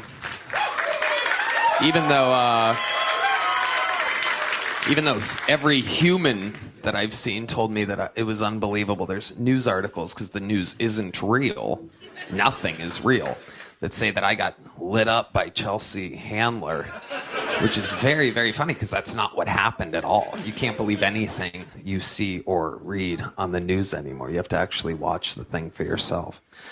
She was a bit of a cunt, I'll tell you that. She just kept coming at me over. She said I took the Saudi Arabia money. She was like wrong about things. The writers just didn't do her any justice. But then the teleprompter, the fun fact, the teleprompter only went down during my set, and it gave me a lot of opportunity to remind Chelsea Handler what she looks like and where her life is. because she had it coming. You know, everybody wants to go up early in those things, and they put a lot of the people that they know will do good at the end, which is fucking bullshit, because some people turn off the television before that happens. And so what they don't realize, though, because they want to go up early when the crowd's all fresh, is that I'm sitting there watching what they're doing. So when Chelsea kept coming at me, I'm like, oh, I'm going to fuck this bitch up. I mean, you're so loud. It was so rough. I woke up looking like Chelsea Handler. That's how rough. That's how rough my night was. I just had like that Botox, swollen, inflamed face that just, you know, seems like you used to be successful 15 years ago and you're not anymore. You know what I mean? I just like felt like that. Worst feeling. Thank God. Then I just took a 2-hour nap and I was back to being one of the best in the world. And no, I'm kidding. Shut up. That's the way you handle it. That's the way you handle it. There is nothing worse, and I saw it when I was doing comedy. There were so many people that wouldn't, and believe me, politics is the exact same way. Politics is the exact same way, where people think that if they can knock you down, that somehow elevates them. No, Chelsea Handler. Even if you get Tony Hinchcliffe's show canceled for making fun of blacks and Jews and Mexicans and women and men and gays and straights and trans, he makes fun of everybody. Even if you get Tony Hinchcliffe fired, even if you get him canceled, even if you get him removed from YouTube, it doesn't make you any better, because you're a hack. You were a hack 15 years ago when you had a show on Comedy Central, and now you're just an old hack. There is nothing worse in this world than people who have ascended to the height of their career and then pull the ladder up behind them so that other people do not have the opportunity to reach the level of success that they did. And that is so the opposite of what Tony Hinchcliffe does. You don't like his show? You don't like his jokes? Then don't watch. But there is no doubt, Tony Hinchcliffe is top 5 stand-up comedian in the world right now. They did this to Shane Gillis. They canceled Shane Gillis on Saturday Night Live because he made past jokes about Asians. So what did Shane Gillis do? He decided to go out and be the biggest name in comedy anywhere in the world. You can't cancel funny. And I got to tell you, it is the kind of thing that bothers me on a level that I absolutely can't describe. Why? Because this type of cancel culture gets lumped in with what happened to Stephen Colbert. And it bothers me on a level that I cannot describe, because they are so not the same thing. Stephen Colbert was not canceled because he did nothing but Trump jokes. Stephen Colbert was not canceled because he butted up against the administration and Brandon Carr and the FCC and not Keith Ellison. What the hell's his name? The guys at Oracle who bought CBS. Whatever the hell they're, Larry Ellison. That's not why Stephen Colbert was canceled. Stephen Colbert was canceled because he was costing CBS $40 million a year. Stephen Colbert was canceled because it took 19 writers to write his monologue every evening that went on for 8 minutes. Stephen Colbert was canceled because he had a crew of nearly 150 people to run a show that's 42 minutes long. This show is 1 hour. I can't turn the camera. Why can't I turn the camera? To show you my cast and my crew? I can't do that because there's only one person on this show. He needed 150 people, lighting guys and grips and cameramen and writers and hair and makeup and stage crew, each one of them making an unbelievable amount of money, 401k plans, health insurance. Stephen Colbert was canceled because that type of show cannot exist anymore. It doesn't need to exist anymore. Why? Because of shows like Kill Tony. CBS, NBC, ABC, TBS, TNT would never allow Kill Tony on their network. They would never allow Joe Rogan. They would never allow Shane Gillis. They would never allow those two comics I spoke of earlier to ever reach that pinnacle. Stephen Colbert hosted The Late Show for 15 years. Jimmy Fallon's hosted The Tonight Show for 15 years. Before that, Jay Leno hosted it for 20. Before that, Johnny Carson was on for another 20. That's 55. Did I get that right? That's 55 years. Ish. Give or take.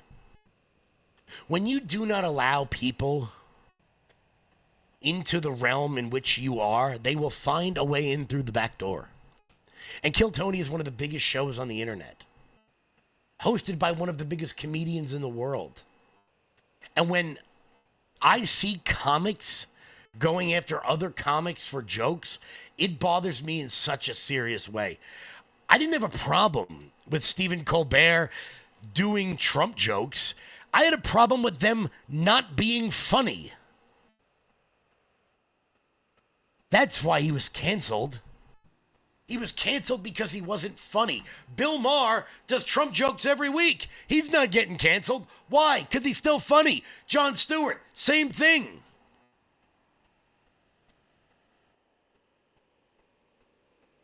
So for everyone out there who wants to say that Trump is fighting free speech and doing all of that, that is the point of this entire opening here, is that no one is coming for free speech. Stephen Colbert was not canceled by the Trump administration. He was not canceled because of pressure that Donald Trump put on Larry Ellison, which went down to the higher-ups at CBS, which ended the show. He was canceled because his product was no longer profitable. And Kill Tony is one of the biggest shows in the world because it is. And do you know why? Because it's funny. That's it. That's all that matters. If you're funny enough, someone will find you. If you're a young comic out there, and I could have on, maybe I'll call Kevin Downey Jr., we'll get him on the show. Kevin Downey Jr., local Long Island guy, made it to like the semifinals of Last Comic Standing. I opened for him like 15 years ago. If you're funny, somebody will find you. And because of people like Tony Hinchcliffe, that is going to be so much easier. So for these has-beens, some of these never was, to try to take down the top because they think it will elevate them,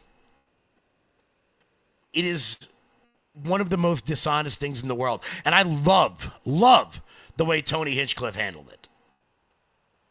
Everybody, look, go watch the Kevin Hart roast. You're going to laugh your ass off. You're going to laugh your ass off. Some of the biggest names in the world. Random celebrities. It was funny. I love the roasts, man.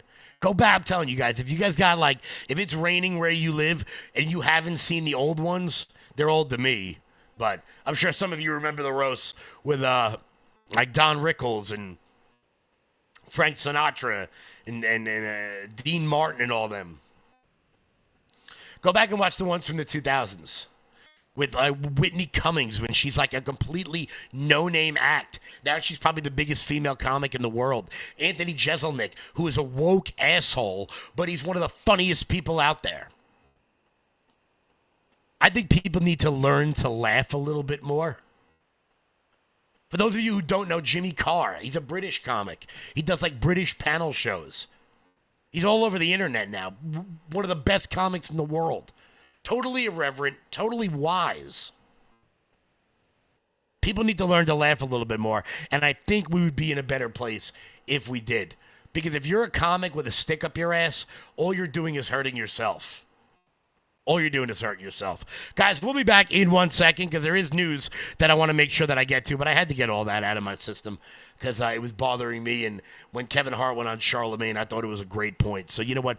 Well done, Kevin, for sticking up for comics when it gets tough. Before we get to the rest of the news of the day, here's Mike Lindell. I'm excited to announce that we're having our first ever mega sale on overstock clearance and brand new products.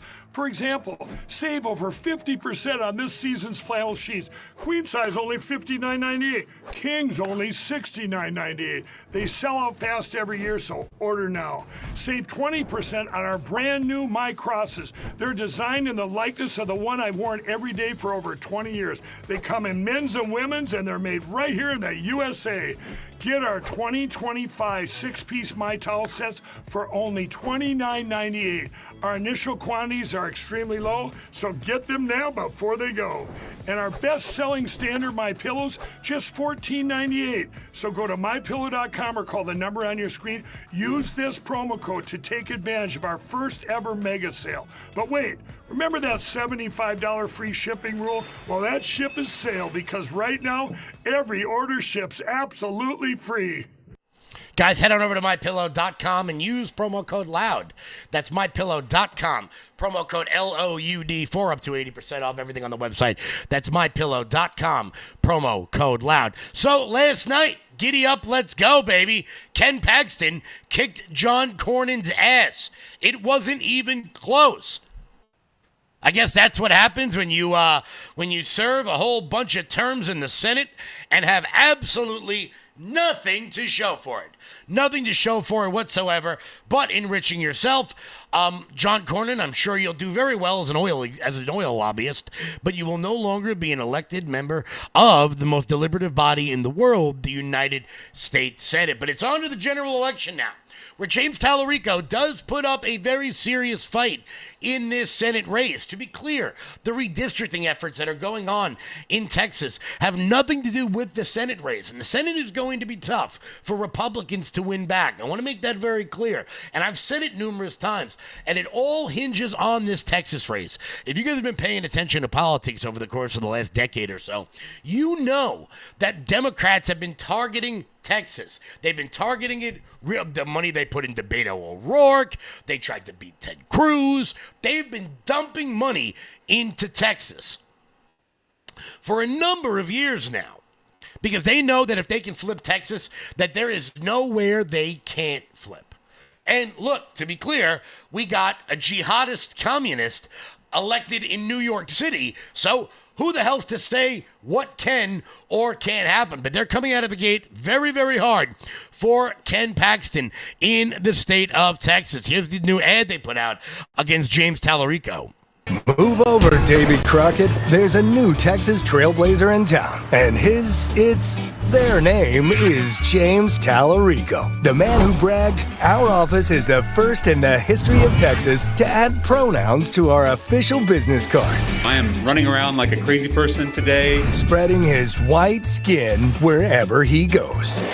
I am not a perfect Christian. Prophetic voices like Jesus have helped me reckon with my own whiteness, my own masculinity, and it's a painful process. Bearing the cross of white skin and unambiguous masculinity. I was a big nerd in high school, never played sports. I probably shouldn't out myself like this. Sex is a spectrum, and oftentimes it can be very ambiguous. God is both masculine and feminine and everything in between. God is non-binary. Straight from Revelations in the woke James Bible. I want us all to be aware of that there are many more than two biological sexes. In fact, there are 6. And on the 7th day, they rested. But not James Tallarico. He built an ark big enough for all creatures. To be able to write legislation that benefits not just the people, but also our animal friends. Just like the Supreme Court said, one cow, one vote. Now, existential, that we try to reduce our meat consumption. That's the right thing to do and the moral thing to do. The 11th commandment, thou shalt not smoke brisket. I am proud to say that our campaign has officially become a non-meat campaign. So step aside, Sam Houston. Tallarico's bravery towers over Texas. He's fighting for all 6 genders and tens of thousands of species. I guess we just have a different moral yardstick. You know what insults Jesus? Binary white people who eat barbecue and remember the Alamo? There's only been one perfect Christian. And they certainly weren't a carnivorous Caucasian binary Homo sapien, according to the woke Gospel of James. They're going to call me a radical leftist, un-Texan, un-American. And bar none, the weirdest candidate for Senate the Lone Star State has ever seen. Keep putting out ads like that. Operation Let Them Talk is fully underway. James Tallarico is incredibly dangerous because he's incredibly unassuming. That's what makes him dangerous. It's going to be all hands on deck in the Lone Star State for sure. Of course, that wasn't the only news out of the state of Texas yesterday, where Congressman Pimp Kane had also lost his primary. That's right. Congressman Al Green, the man who keeps being thrown out of the State of the Union address and who carries around that pimp cane like Cat Williams, has lost his primary bid. And not only did he lose it, but he got his ass kicked 70-30 in that election. Now, many people are celebrating this. Don't, because the person he lost to is way more radical and way younger. The only way, a lot of people are celebrating these Democratic primary losses.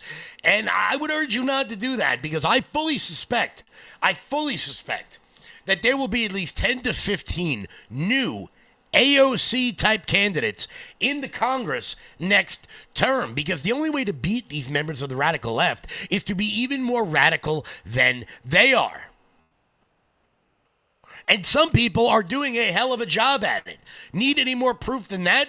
Let's head on over to the Big Apple. Let's head on over to New York City, where Zoltan Mamdani has a new proposal. So, sure, he hasn't accomplished any of the things that he started to do whatsoever. Apparently, he's really excited about that he filled like 100,000 potholes.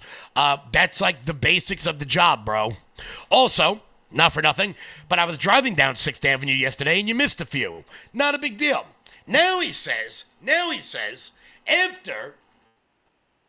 after he seizes your private property, which he admitted to the other day, now he's decided that he's going to build 200,000 new apartment buildings in New York City. They're going to be rent controlled, they're going to be low income, and they're going to be run by the city of New York. Now, nobody has told Zoltan, that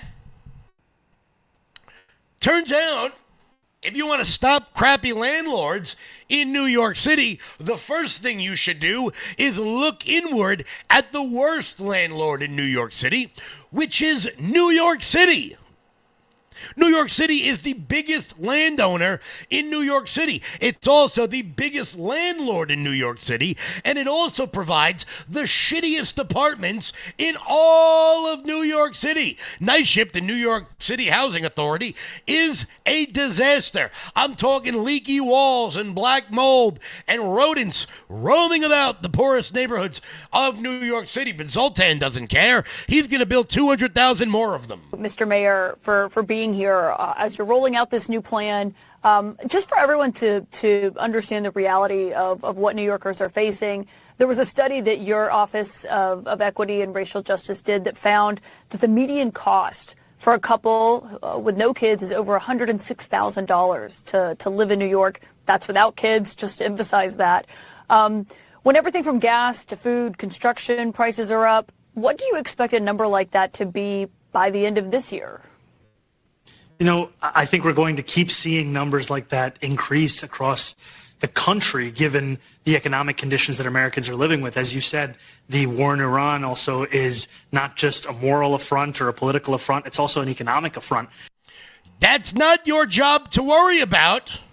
To Americans' ability to make ends meet, and that even trickles down to New Yorkers' ability to live in this city. However, the announcement we made today of a plan called Block by Block is looking to do everything we can to actually lower costs in this city, because we know that at the heart of a cost of living crisis, the number one driver of that crisis is the housing crisis. And this is an announcement that does three key things. It builds 200,000 new affordable homes, preserves 200,000 affordable homes alongside it. And then additionally, it invests in tenants across the city, makes it easier to provide code enforcement for housing violations, and does all of this while investing more than $5 billion in public housing, which has long been neglected, not just in our city, but frankly across our country. Now, okay, I'll play along. I'll play along for the sake of argument. You want to invest $5 billion in public housing. Where are you getting it from? Oh, that's right. You're going to tax me on Long Island to pay for your $5 billion in taxpayer funded housing. But I'll still play along. You want to build 200,000 apartments. Where? Where are you building them? It's not like New York City has got like sprawling green acres of open land to just put up housing projects on. Zoran Mamdani would have a better chance of building 200,000 apartments up his ass than anywhere in the where? Central Park? Where are you doing it? Because what many people don't really understand about the concept of a skyscraper is, do you know why buildings are so tall in major metropolitan cities? It is not some like metaphor for the phallic nature of the guy who built the damn thing. The reason why buildings in New York City are 100 stories high is because there's nowhere else to build but up. So where are you building them, bro? Where? Are you going to go to Middle Village, Queens, and knock down all of those gigantic cemeteries and build there? Where?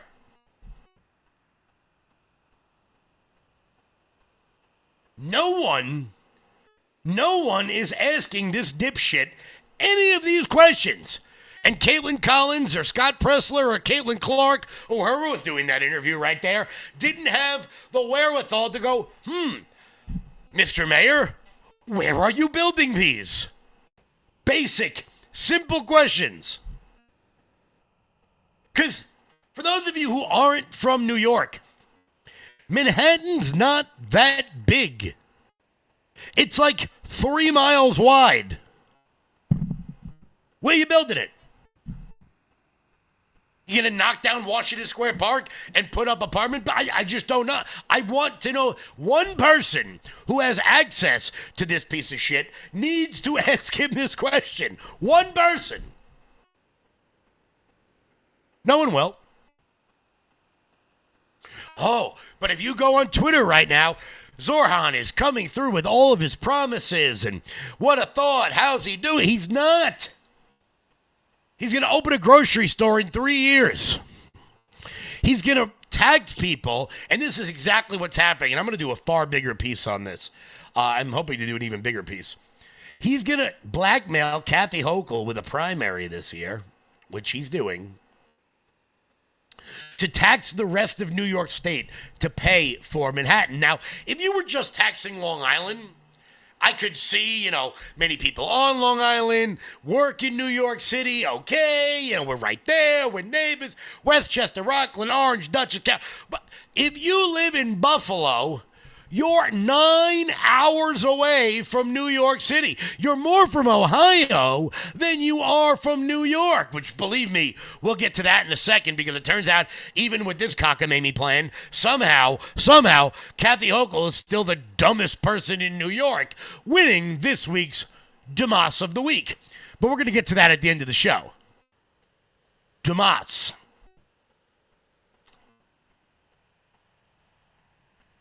All smoke, all mirrors, all ideas, no actual plan on what he's going to do and how he's going to do it. Also, let's just be clear. Even if, and that is a gigantic if, even if Zoltan was able to do this, it took 12 years to build the Freedom Tower. It took 65 years to build the 2nd Avenue subway. Even if he was going to do this, in order to build 200,000 new apartment buildings, it would take precisely 100 years to do. The 2nd Avenue subway is 2 miles long.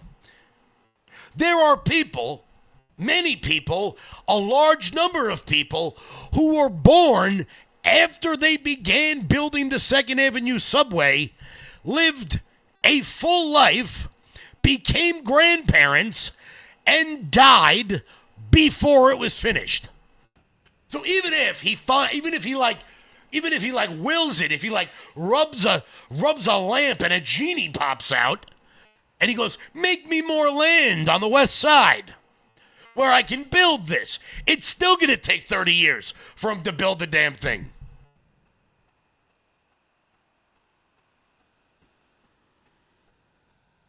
But this is what happens when we are governed by stupid people. Seriously, go on TikTok, go on Instagram, and go on Twitter, and just examine the dumbassery on those platforms by people who, for some reason, get the same number of votes as you and I. I saw a video the other day of someone asking why it is, when it comes to paternity tests, why women never have to take a paternity test for the child. That person gets the same number of votes as you.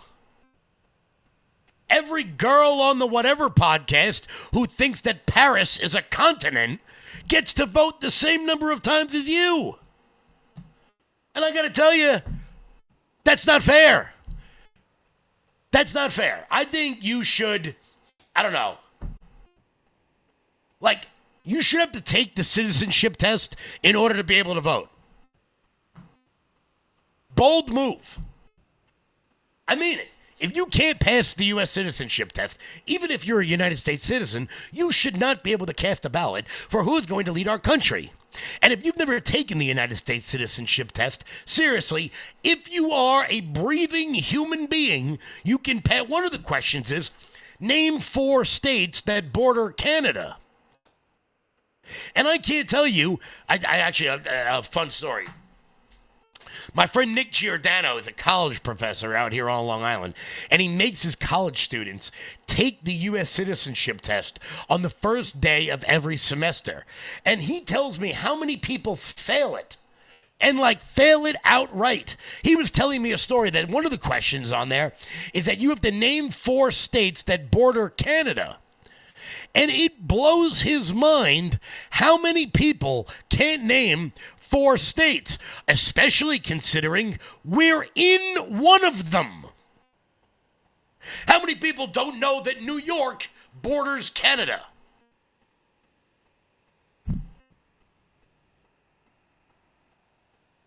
Oh my God, he's advocating for a poll test. Go ahead. Cut the clip, send it to the press. This is the face of a guy, just like Tony Hinchcliffe, who doesn't give a shit. Doesn't care. Doesn't care at all. But hey, speaking of idiots in Washington, D.C., let's check in on the Washington Nationals, because yesterday we showed you an executive over at the Washington Nationals who's not only promoting gay communism, but doesn't allow Catholics to speak out in public. Well, good friend of mine, my little buddy in the movement, actually, I got a picture of Michael. I got a picture of him right back there. Michael Casey, who works for O'Keefe Media Group, went to Nationals Park to ask the fans what they thought about this new development. We'll get to that in 1 second. Before we do that, here's Jeremy. Hey, everybody. If you're not familiar with, then let me introduce to you Armor Colostrum. Now, I didn't know what colostrum was up until a few years ago. I'd never even really heard of it. And then my wife turned me on to Armor Colostrum. And what colostrum does is it helps regrow your hair. Not going to lie, that's the reason that I started looking into it. But then I started noticing some other things that I could benefit from. I used to get acid reflux very badly. I used to bloat very badly. It felt like I was 10 or 15 pounds heavier than I was until I made Armor Colostrum a part of my everyday schedule. And now things have changed so very much. Let me introduce to you what Armor Colostrum actually does and what it looks like. In a study measuring immune cell response to toxin, Armor Colostrum performed 32% stronger and faster than other colostrum companies. 400 plus bionutrients activated in your life, in your body, to help regrow hair, strengthen your gut health, regrow your nails, toenails, and fingernails healthy, get rid of fungus, stop bloating, and more. And now you you can get yours right now for up to $18 off each and every purchase at tryarmra.com. Promo code LFATV. Click the apply button once you've entered the code and watch your discount fall off. That is tryarmra.com/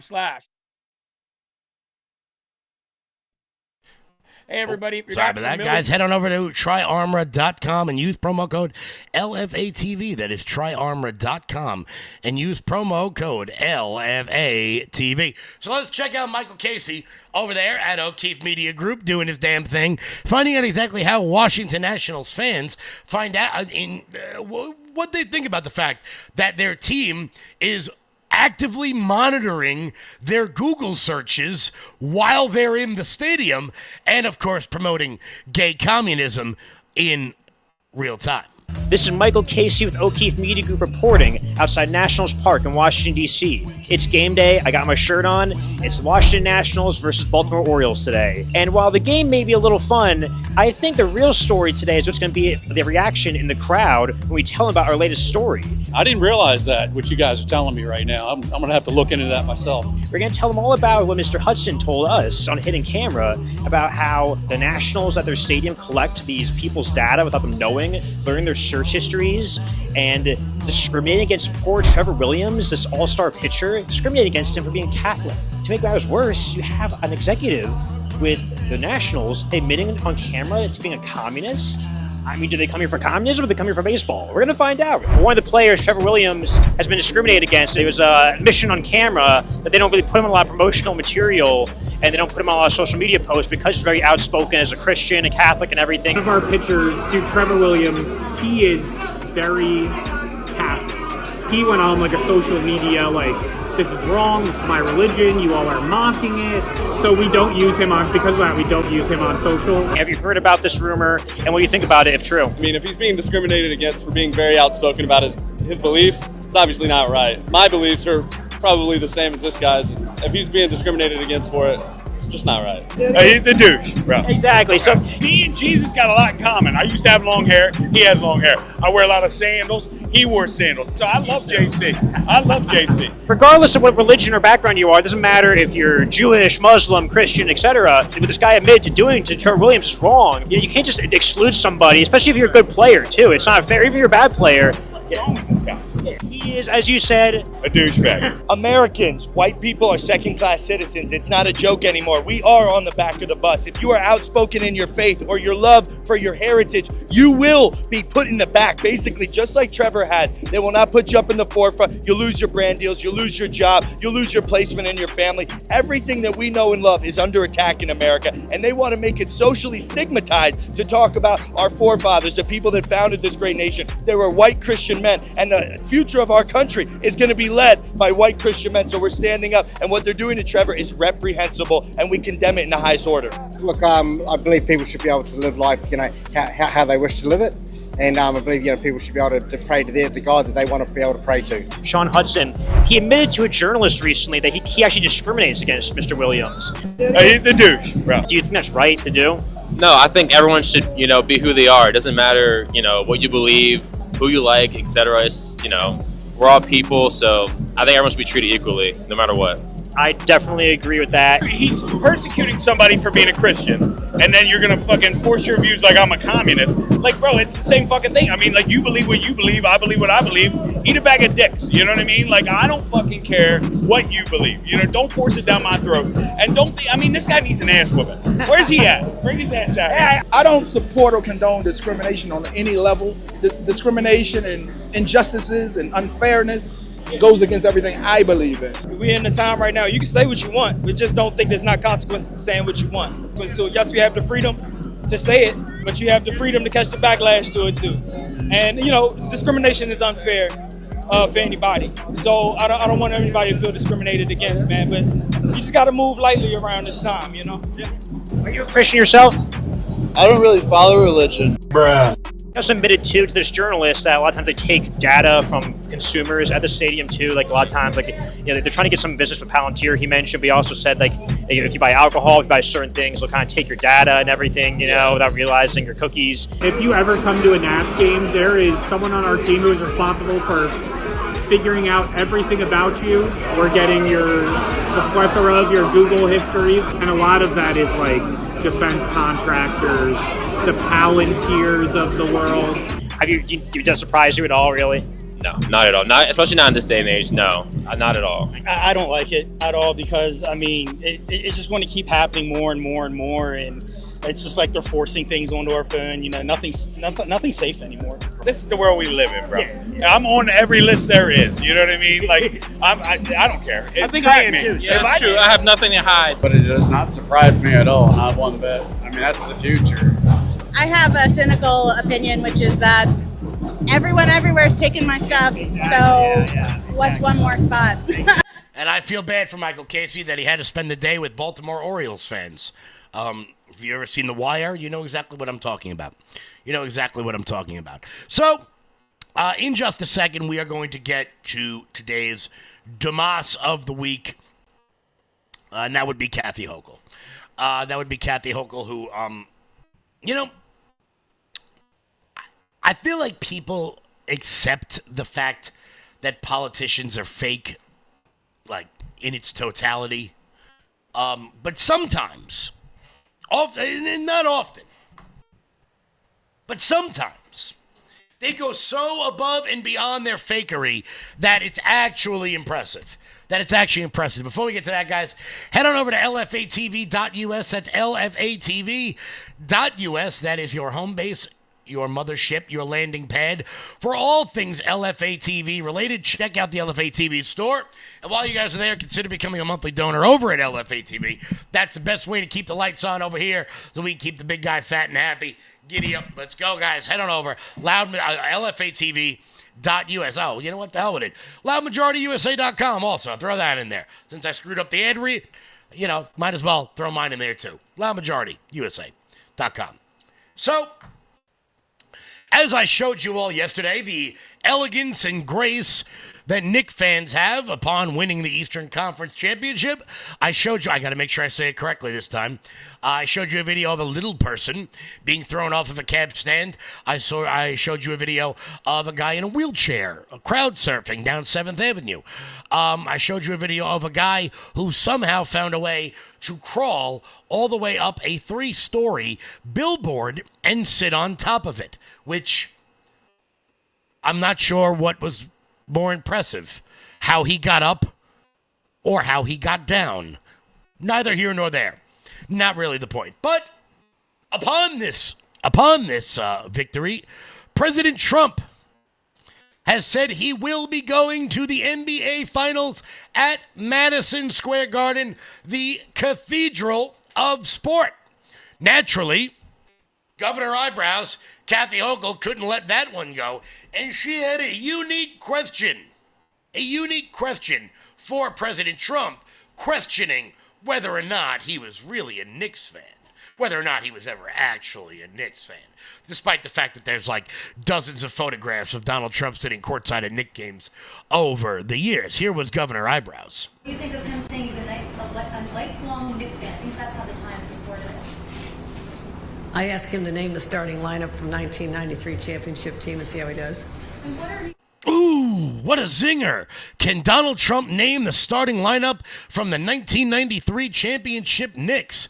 Except for the fact that the Knicks didn't win the championship in 1993, you dumbass. Oh, and by the way, that would be John Starks, Patrick Ewing, Charles Smith, Charles Oakley, and Doc Rivers. But that's not really the point.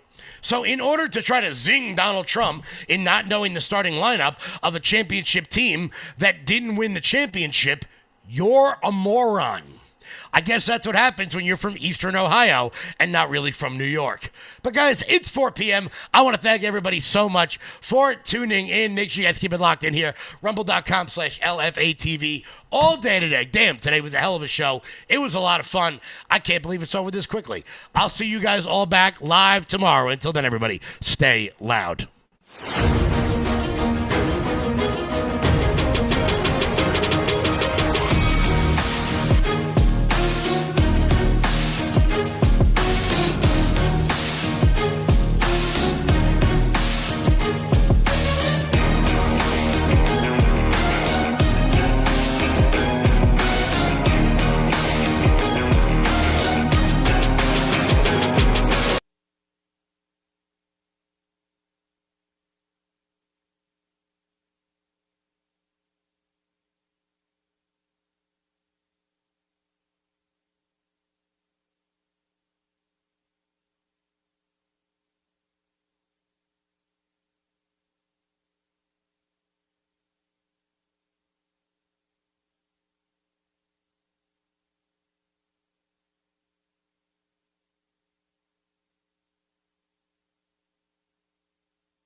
Welcome to the show, everybody. Well, that was a very predictable evening yesterday. Obviously, John Cornyn went down in flames. We're going to talk about it, but now the next race in November is already shaping up because now the Democrats get to try to pass off Tallarico, who, by the way, there's the plethora of nicknames out there. James, Low T, Tallarico. There's even more. We've got a lot of great names to play with between now and the November election when it comes to the Texas Senate race. Democrats are trying to convince us all that Tallarico is, just your average Texan, masculine. The problem is all the photos he takes, he doesn't look masculine at all. He looks feminine. He looks like a girly man. And so we're going to talk about this as we're now going to have to face this PSYOP, which is, going to pretend that James Tallarico has a chance in Texas. You also have the Rhino wing of the Republican Party. Are they going to back Ken Paxton with the same vigor? And when I mean back, I mean financially. They blew, it's like a $25 million race that they've, it's even more than that, actually. It's way more than that. Are they going to back Paxton with the same financial vigor that they backed Cornyn with? They better, or it's going to tell you everything they need to know. Are there senators loyal to John Thune right now that, just to be proven right, would rather Tallarico win just in an attempt to squash populism? And I believe those people exist. But I think the people of Texas will eventually overcome it. The Paul Herrell program starts right now.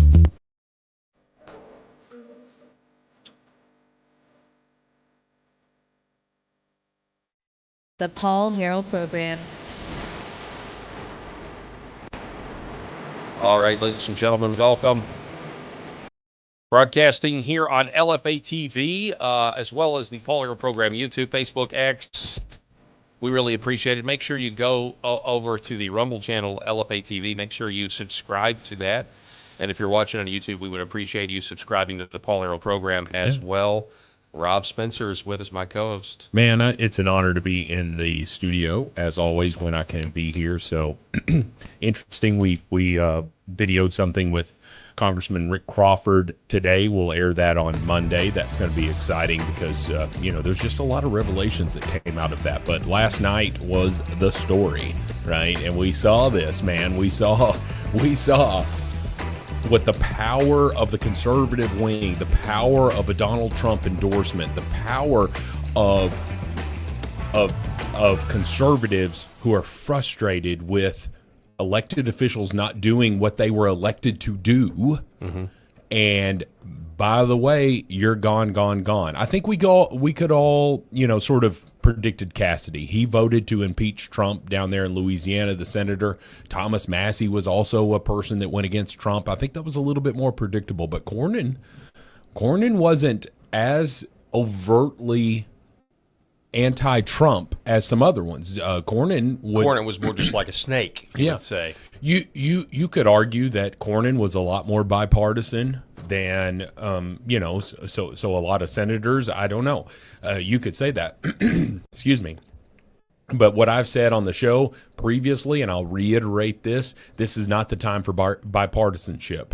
The American people were tired of the way things were going, and they put the Republicans in charge of all three, right? The Senate, the House, and the presidency. And of course, we want to go a step further here with the legislative branch and the Supreme Court. The American people put Republicans in charge of that. And if you don't do what you were elected to do, then you're out of office. Yeah, I'm really glad you bring that up because there's a bunch of people that have made that observation. But I would say this. There are these little, actually they're glaring. There are these glaring inconsistencies. And John Cornyn was certainly one of those inconsistencies. This is the red state of Texas. Yeah. This is the state that is, supposedly can secede at any time they want. Now, obviously, they would be opposition to that. But this is a state that's supposed to be like sovereign with a capital S. Now, all states are supposed to be. But, this is a state that has, their own electrical infrastructure. They really don't have to depend on anybody. They actually have, any time a power line crosses in the state of Texas, I believe, correct me if I'm wrong, but I believe this is true, they have DC-AC alternating, switches to where if there's ever some sort of cascading failure that's actually going to destroy hardware, Texas is insulated from that. Sure. And yet they have been one of the states over the last 25, 30 years completely overrun at the southern border. Mm-hmm. And your Senator John Cornyn is soft on that. Yeah. He has been. Now think about what a middle finger that is. That you have a guy who put out in Spanish a video about amnesty. You have a guy who is, presided over this invasion of the third world. Now you could say, well, it was Biden's fault. There's nobody in Texas though that really believed that John Cornyn was doing everything he could to stop the flow of illegals, destroying the state of Texas. Mm-hmm. And so there's these big glaring inconsistencies. Like, how does this happen? How does one of the most conservative states in the union that, prides itself on being self-sufficient and everything else, how do they get stuck for decades with somebody like John Cornyn? You could say the same thing for one of the other most religiously conservative states, South Carolina. How do they get stuck with an alleged sodomite warmonger in Lindsey Graham? Like, how does that happen? That Trump gave a full-throated endorsement of here recently. Yeah, we've got a Graham watch. We're gonna talk about that. But it's frustrating. But, that one, honestly, if Donald Trump's got his perfect endorsement record here, I would love to see it shattered with Lindsey Graham, but that's just me, and I know that's you as that's well. it. And I think that's the audience. I mean, I don't think I think South Carolinians. Mm-hmm. I don't see them. There will be some. Yes, there will be some that say, "Well, Trump endorsed Lindsey, so I'm going to go with Lindsey." I think there's a lot, though. I mean, you go to that Pickens rally where he was there with Trump and he got booed by his own people in his own state. I don't know. There's a chance. There is a lane for Mark Lynch. It's going to have to be. It's going to have to be something special, serendipitous, but there is a lane for him. So, well, I mean, I could go through here and I could say, hey, with Lindsey Graham, and I'm not trying to go off on the Lindsey Graham watch here, the Lady G watch, but I will always be thankful for how he stood up for Brett Kavanaugh, because that he had probably the most memorable takedown of, you guys, you want power. You want it so bad. Like, he was saying what we all know is that the liberals will do anything, including impeaching a president, as we talked about with the congressman today, like doing whatever they can to get power. Mm-hmm. And so I will always be thankful for him that. But I also look at it through this lens as well. There's probably some stuff scary enough to say that I would agree with Chuck Schumer on. Very small minority things, maybe one or two of his laundry list of items. So it just because I agreed with your action at this point doesn't mean that I think you're overall the best thing for your state, and certainly not for the United States. Yeah, well, and on the whole Christine Blasey Ford thing with Lindsey Graham, you kind of wonder too, like, was his was that performance based on the allergy to having allegations of sexual misconduct aired in public? Maybe it's like, you think about it. What guy would rape a woman? What does she have that you want? Yeah. There's no. Yeah. I'm confused here. Oh my gosh. I'm confused. That's a Tim Burchett. Don't besmirch Tim Burchett. Sorry. Yeah. Anyway, well, but regardless, I think that last night was a tidal wave. I mean, Ken Paxton. We were live texting when this was happening. Eric, who's sick, and then you. Yeah. By the way, shout out to Eric. I know he's listening. Yeah. He was supposed to be here today, but he's not feeling well. So say a prayer for him to recuperate quickly. Yeah. So I was live texting, and I just said, hey, early returns are coming in, and Ken Paxton looking good. And then, of course, golly, they called the race. So the last polls closed at 7 o'clock Central so our time, so 8:00 Eastern. And there were different polling closing times in the state of Texas because I guess they've got Different time zones. Yeah, they've got 2 time zones there. But anyway, so like they called the race at like 8:07. Yeah, it was like right after the polls closed. Well, you expected Paxton to win voting day, election day, and you expected Cornyn to do better with the early vote. It wasn't even close. No, man. The early vote came in and Paxton was leading in places that Cornyn had to win. Yeah. And so you knew it was over. Well, all of Wesley Hunt, who was the third candidate, and by the way, I would love it if Wesley Hunt continues his political career. Runs for something. Yeah, because he gave up his House seat to run for Senate. And I think it was ill-fated there. I don't know why he did that. I don't know if it was to set himself up on sort of more of the national stage, because I would love if Wesley Hunt in the state of Texas, and if there's some Texans in our comments, we would love it if you guys would chime in on that. But I would love it if Wesley Hunt, were the next governor of Texas there. I don't know about their term limits there, and Abbott's who's been a great governor. I don't think he's. I don't know.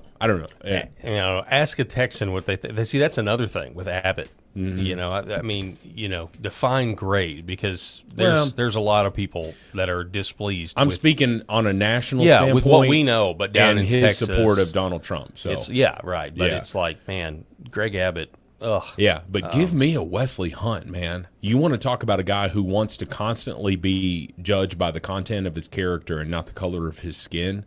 Like, I'd vote for him. If he was in Arkansas, I would vote for Wesley Hunt all day. But anyway, it seems like all of his voters went for Paxton. That was exactly my point. Every single solitary person who voted for Wesley Hunt then came back and voted for Ken Paxton, and that was the difference. Because if you took the initial election, which was 2 months ago, back in March. If you took that initial election and you took Wesley Hunt's numbers and then just added it to Ken Paxton's, that's what happened last night. That's what you get. Yeah. Yeah, so, I mean, it was a 28-point landslide. John Cornyn, they say this is the widest primary defeat of an incumbent U.S. Senator in nearly 50 years. What does that say? Man. Wasn't even close. What does that say? It also kind of makes you wonder, and I'm not trying to take credit away from President Trump's endorsement, but Paxton was already doing well in the polls before President Trump's endorsement. I mean, so you really wonder. I can't. There's no way to prove it one way or the other, but you really wonder, had Trump endorsed Cornyn, how close would it have been? Could Paxton have still? Because people are just so dissatisfied with this dinosaur, John Cornyn. Well, yeah, the absolute liberal rag known as the New York Times, they had a great thing. So they I'm going to put that in quotes. Yeah. They just said, Cornyn, who has reached across the aisle and such, versus alleged person who's had an affair, like they're airing Ken Paxton's dirty laundry. Yeah, that's and what I said, we're gonna that tells see. me all I need to know. Mm-hmm. Tells me all I need to know. If the New York Times is coming out in favor of John Cornyn, then I don't need to be on your side. I want whoever they're trashing is who I'm for. That was my opinion about it, and I wish I would have sent you that article. Oh no, they're going to bring up everything bad about Ken Paxton, but you know what? The Democrats have made a predictable and fatal error. Mm-hmm. They, in the state of Texas, refuse to run a candidate that is not an adherent, a convert to the LGBTQ, RSTLNE woke sex religion. Yeah. I'm telling you, I mean, this race between Tallarico and Paxton is going to be a culture war race. It doesn't. Oh my gosh! Because this guy says crazy things that we're gonna discuss here. Here's one of them. So Brandon Gill last night was at Ken Paxton's victory party. I love Brandon Gill. This dude, I'm just gonna rally if. I'm going to go work for Brandon Gill there in the state of Texas. This dude, I texted you guys when Brandon Gill, who's 33, was questioning a 16-year-old conservative high school student about about basically how his administration just completely brought in all this sex woke religion stuff or whatever, and then they wanted to get, so you can get the Quran in their library, you can get all of this stuff, but you can't get a Bible right in their library. Of course not. And Brandon Gill was questioning him, and I just said, I'm a 46-year-old man listening to a 33-year-old congressman question a 16-year-old, and I have nothing but positive feelings about the future, right? Because let's just be honest, there's going to be a time where our livelihood and all of that stuff is going to be in the Brandon Gills of the world's hand, and I feel really, really encouraged about it. Great family man, married, couple of kids, well, it kind of all goes, of that stuff. Yeah, it kind of goes into what we're talking about, the younger generation. Now there are some, the wokeness, the indoctrination does still work, but so many of the younger generation, those who are 30 or those in their 20s, they grew up. Well, first of all, COVID, the people who are 18, 19, 20, 21. And suffer through the masks and forced masking into school closures, like they are forever changed in a positive way, many of them, because they know it was all based on lies.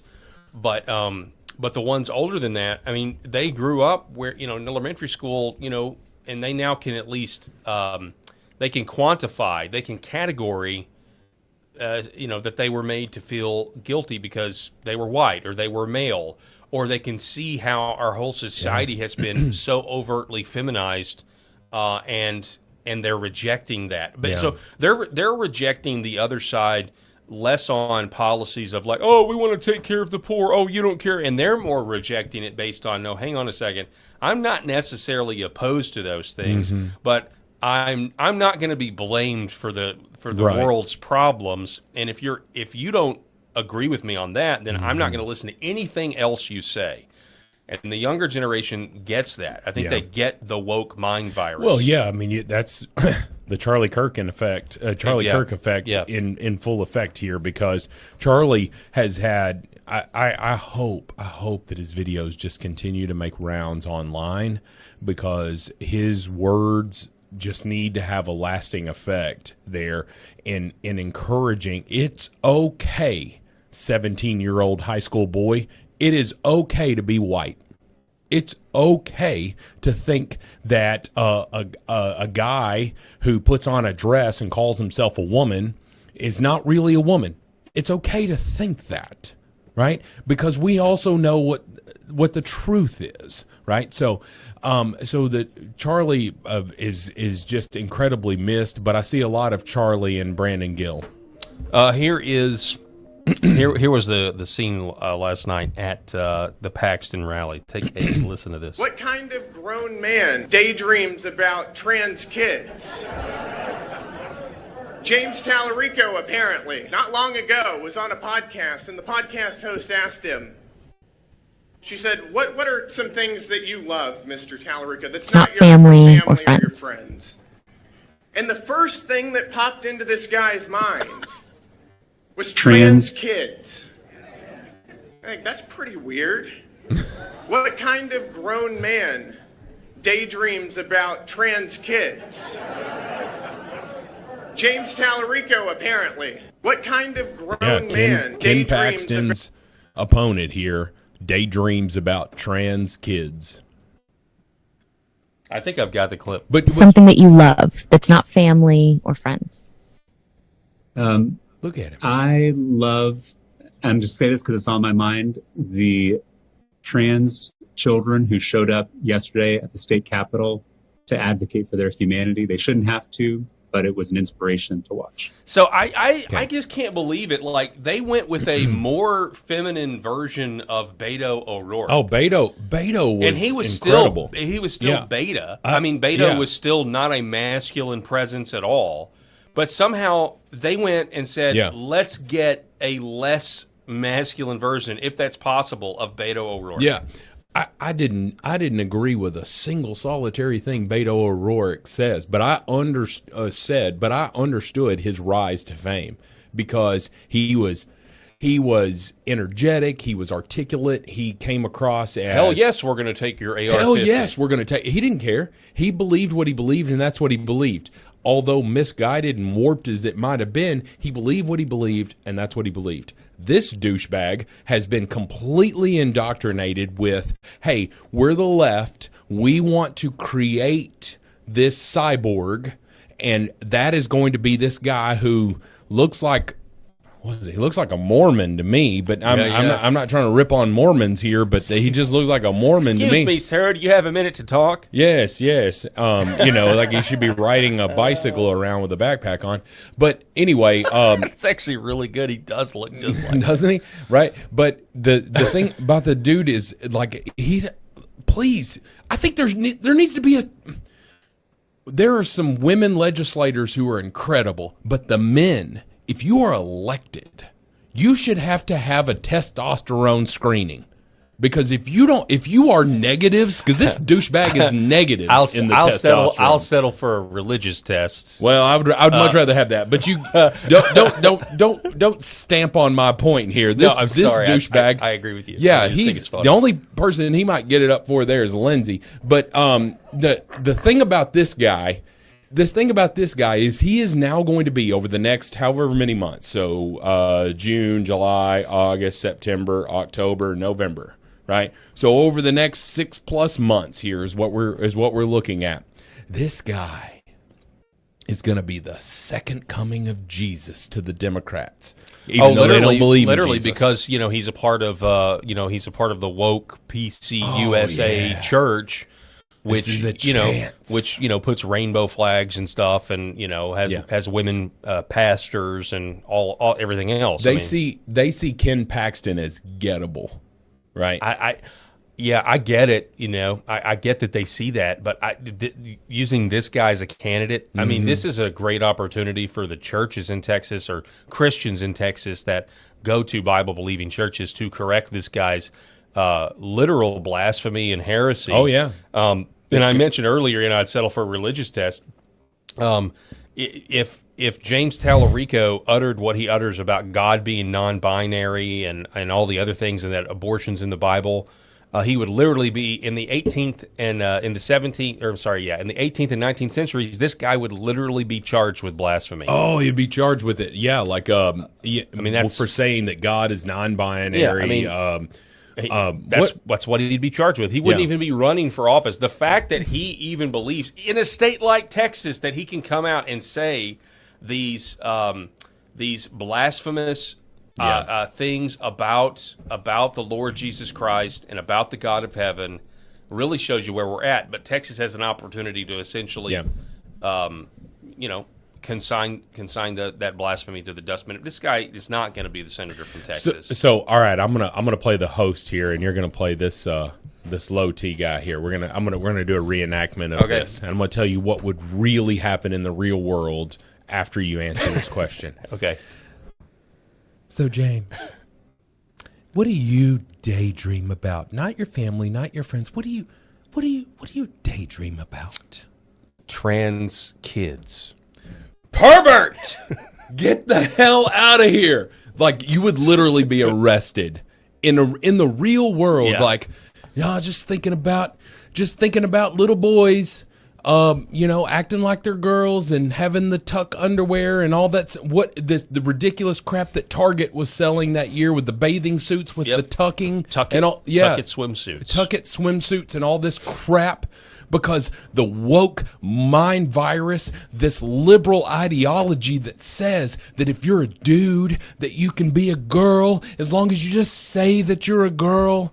Although we're not going to test you for mental illness, we're just going to embrace that mental illness, Paul. We're going to embrace it. I'm not going to say the thing that's going to get us the explicit on Apple, because we've had some of our podcasts considered explicit because of this conversation with me. I get so mad about the trans crap, Paul, because they're their future. I'm a father. You're a father. Our children, if you talk about the mind virus that is trying to infect our kids on the daily, absolutely, I feel as a conservative Christian man with a sufficient amount of testosterone in my body, I feel that I have to speak up about this stuff, Paul, because the degradation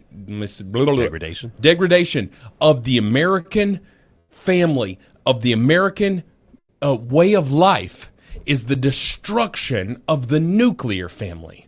And a strong nuclear family doesn't have a 13-year-old boy who is tucking himself in his underwear because he thinks he's a woman.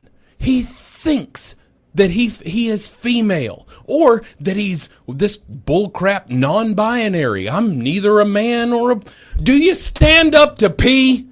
Okay, if you stand up to pee, it's going to tell you what binary you are here. Let's quit being ridiculous with this stuff. Why are we embracing mental illness? I've said it a million times, Paul. Urination habits could be argued that that's cultural. Could be, because the Muslims don't want to. They don't pee standing up. They sit down. And they yes, sit down. I forgot about that. And their toilet has to face a certain way. Oh, it's got to face Mecca or face away from Mecca. I don't know. I forgot about that. I don't know. We got to see. That's interesting. Muhammad's got to see us pooping over here. I don't know. But regardless, this mind virus, and then you have a major Senate candidate in a major state who is likely going to get millions of votes here in November, who says that God is not binary, although he is constantly referred to as our Father in the Bible. And you want to sit here and tell me that you are of faith. You are of faith, but you think that your child was born in the wrong body. Don't tell me about your faith. You need to get back in the Word. Get back in the Word of God that said, I knew you while you were in the womb. I knew you. Don't sit here and say that God made the mistake and put male anatomy on your son when he was really a girl, just because he felt like it. And I keep saying this. This is what Rob's mad about every day, about the trans stuff. It's the only mental illness, Paul, that we embrace, that we accept. Tell me the rationale for embracing this mental illness. It is like what I've said on this show a million times. If a person came to you, your daughter came to you, and she was anorexic, and she said she needed a gastric bypass surgery, because she needed to affirm how she feels, that she is too fat. She needed to affirm that. You wouldn't give your daughter gastric bypass surgery, but we will cut their breasts off. What are we doing? What is wrong with this society? We're seeing what's happening in Europe.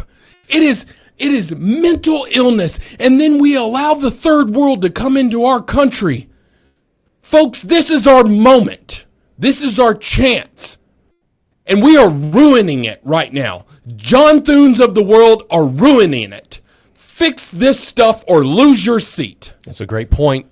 We still haven't had a bill to mirror Donald Trump's anti-child mutilation. You're exactly right. You say all that, and you've articulated the problem, and yet it is insane.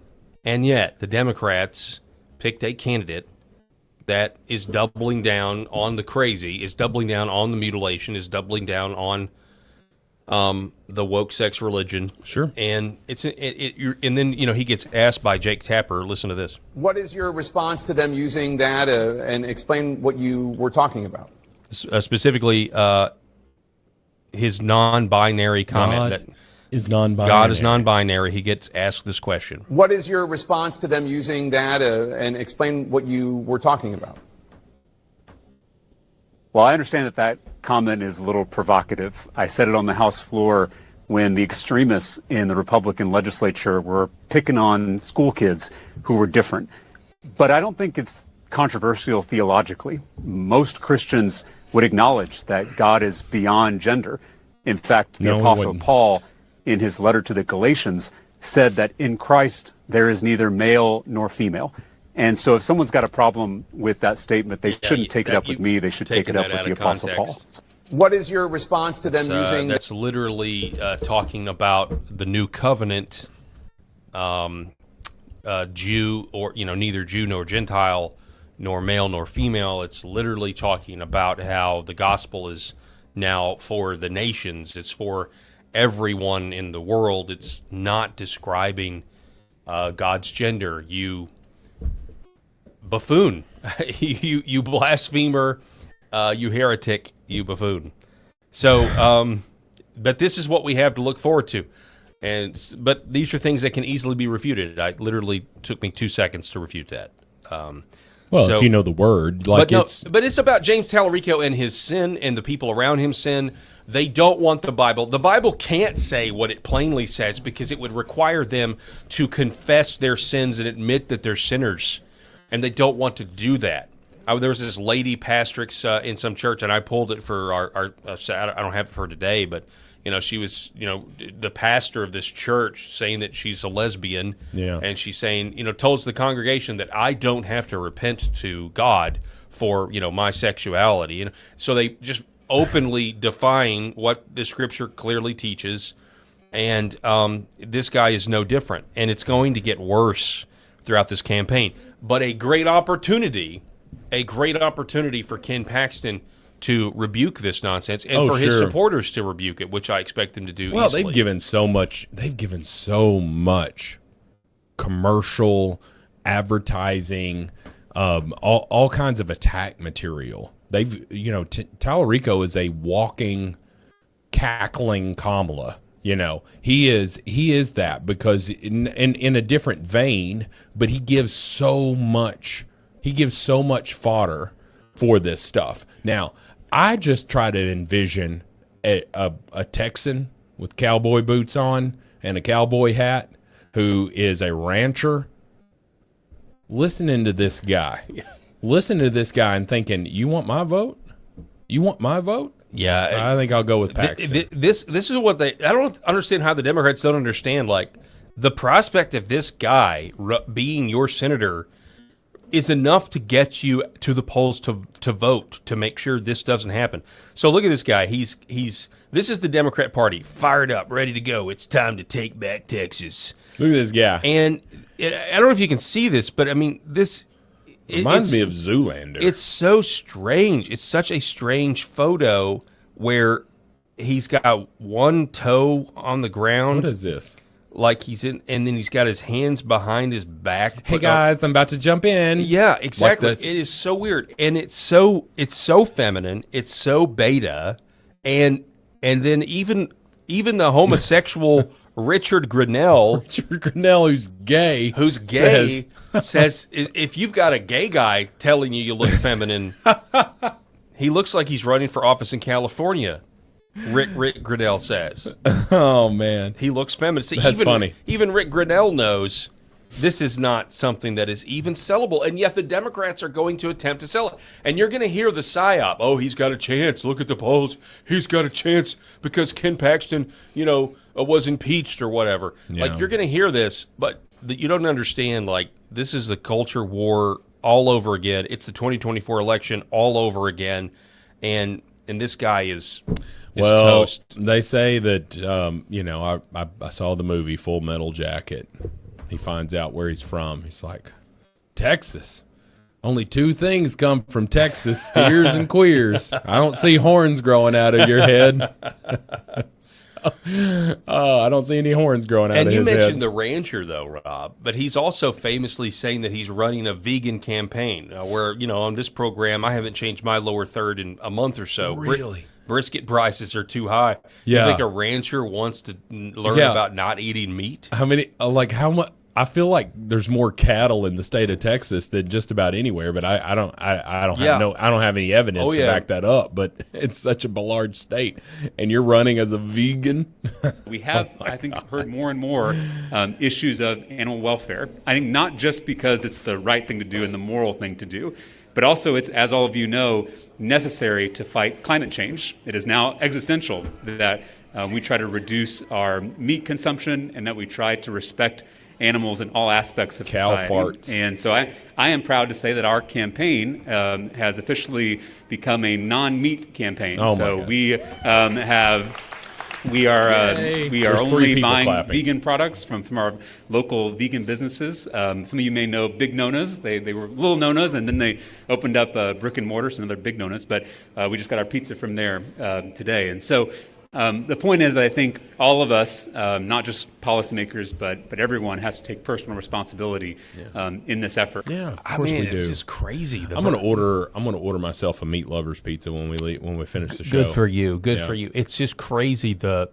way they have to virtue signal on all of these different aspects to try to appeal to all of these fake marginalized groups that make up the Democrat voting base, right? It's like, well, we got to get a little LGBT in there. Oh, we got to get a little, trans stuff in there. We got to get a little vegan stuff in there. We got to get a little anti-corporate. You know, it's just. I'm really, really glad that they have not figured it out yet, because that far left wing of their party is always going to vote for them.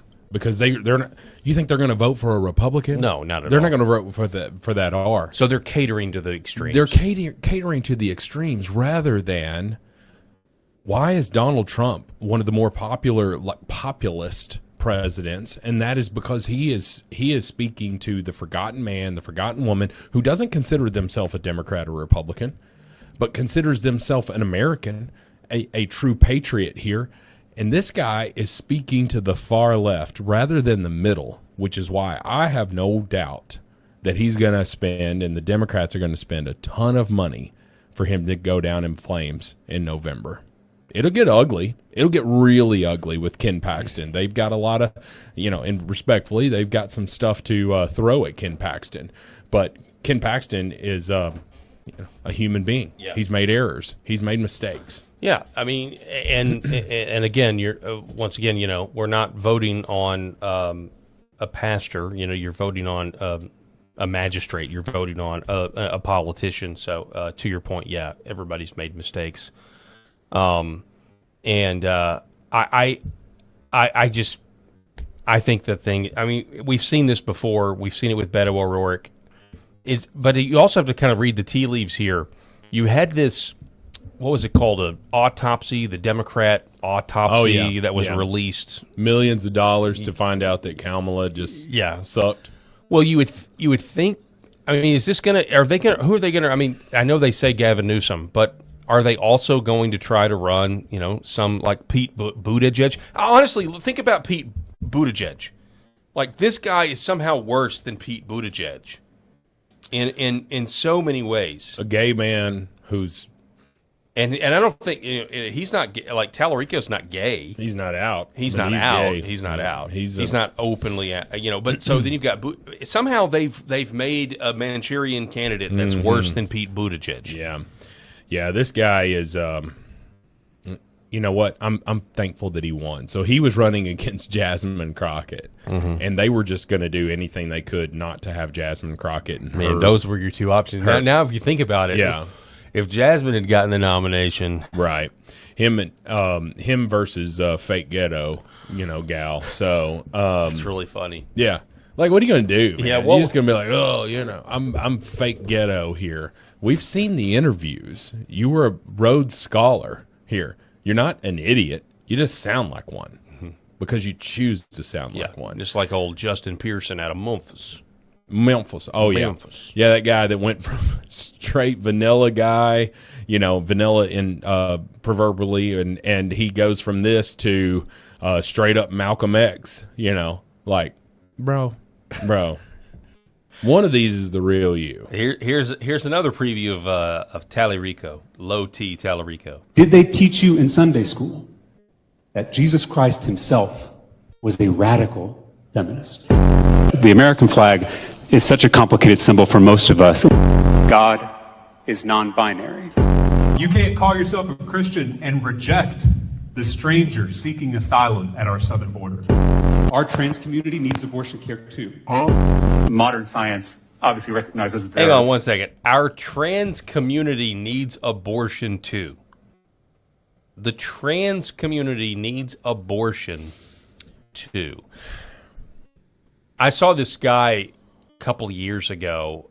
you're reading that verse in the Bible, inventors of evil, and I saw this guy, I don't know, I think that's in Romans 1, where he was a man, but he was fantasizing about becoming a woman, which is impossible, but he wanted to get a uterus transplant into his Buffalo Bill from Silence of the Lamb. Is that what it is? This guy kind of looked like Buffalo Bill, Okay. actually.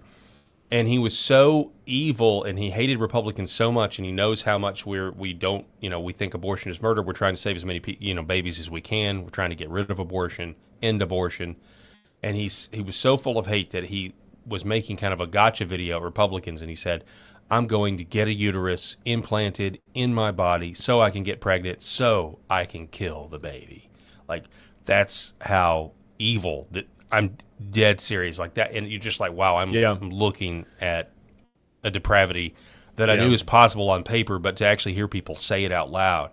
And here's James Tallarico. Like, there's a guy out there that actually thinks, yeah, I do need abortion because I'm going to get a uterus transplant. Yeah, this guy's one step away from telling her to put the lotion in the basket, right? Like we're right there. I saw this post, and it was a biological female giving like a water birth at home. And the post was like, because this biological female had a beard because they'd been taking testosterone or whatever, and they said there's nothing as beautiful as pushing through, waiting for the penile implant to burst to bring new life into the world. Wait a second. Now I am extremely confused. I'm extremely confused. Yeah, biological female with a beard, in a bathtub, pregnant, pushing a baby out, but having to burst through the penile. Okay, so she had already implant. had some sort of she had surgery. Had bottom surgery. Oh my gosh. Yes.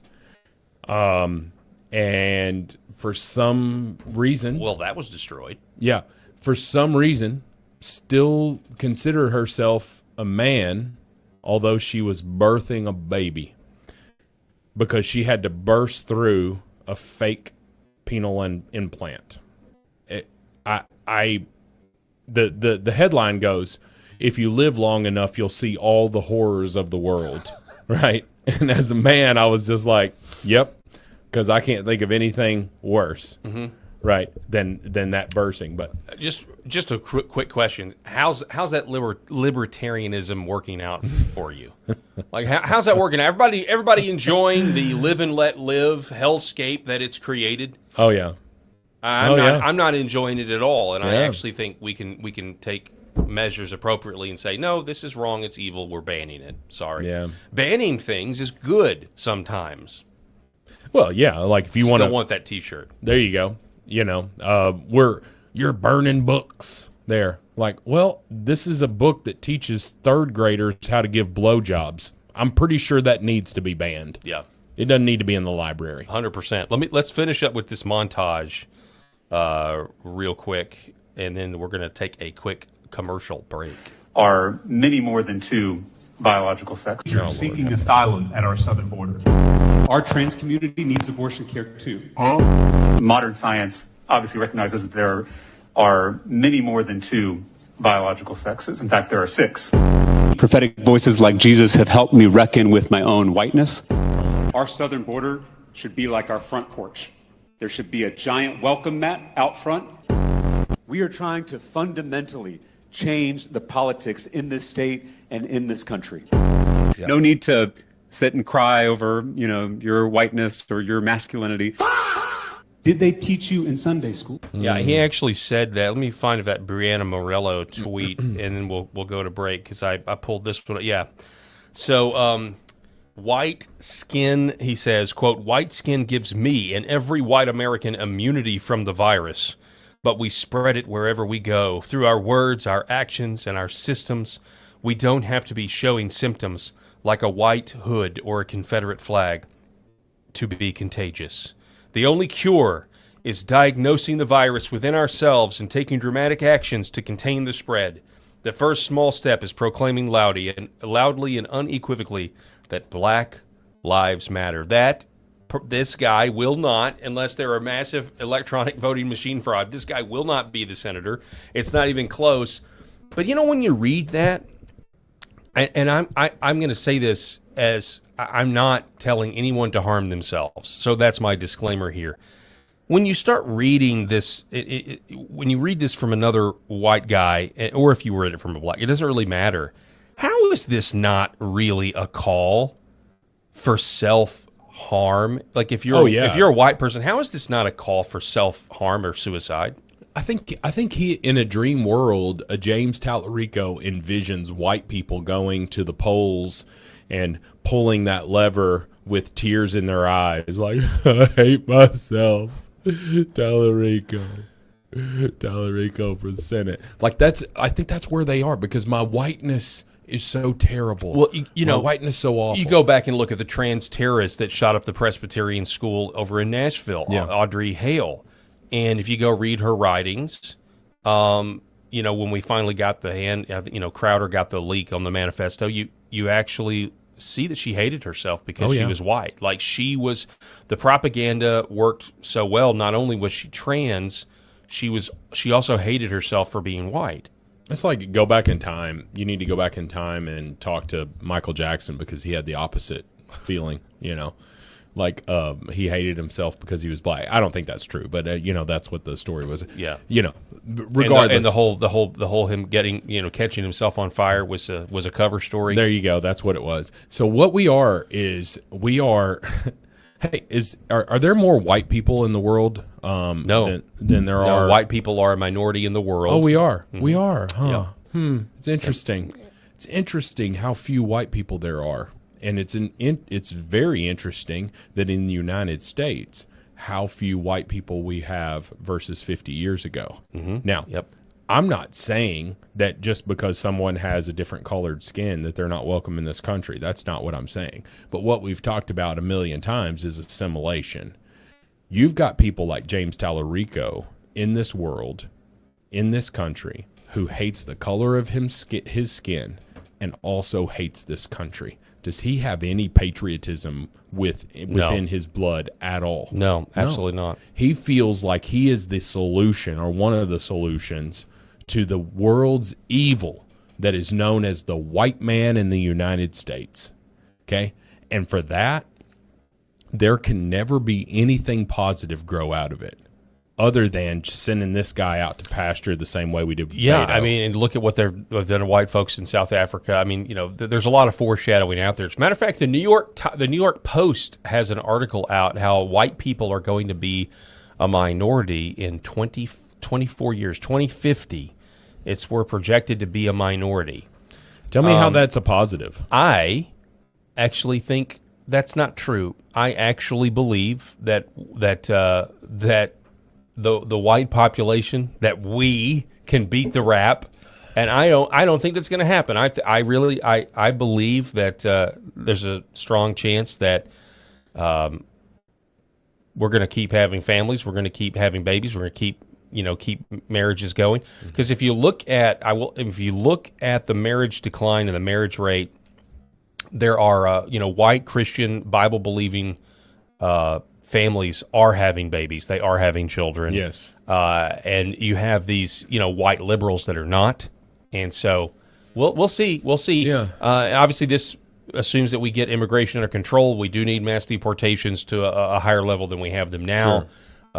But we will see if that actually happens. But we shouldn't celebrate it. Bill Clinton in the 90s fantasized about it. We're going to be a minority white nation by this year, and everybody claps. Yeah. What are you talking about, man?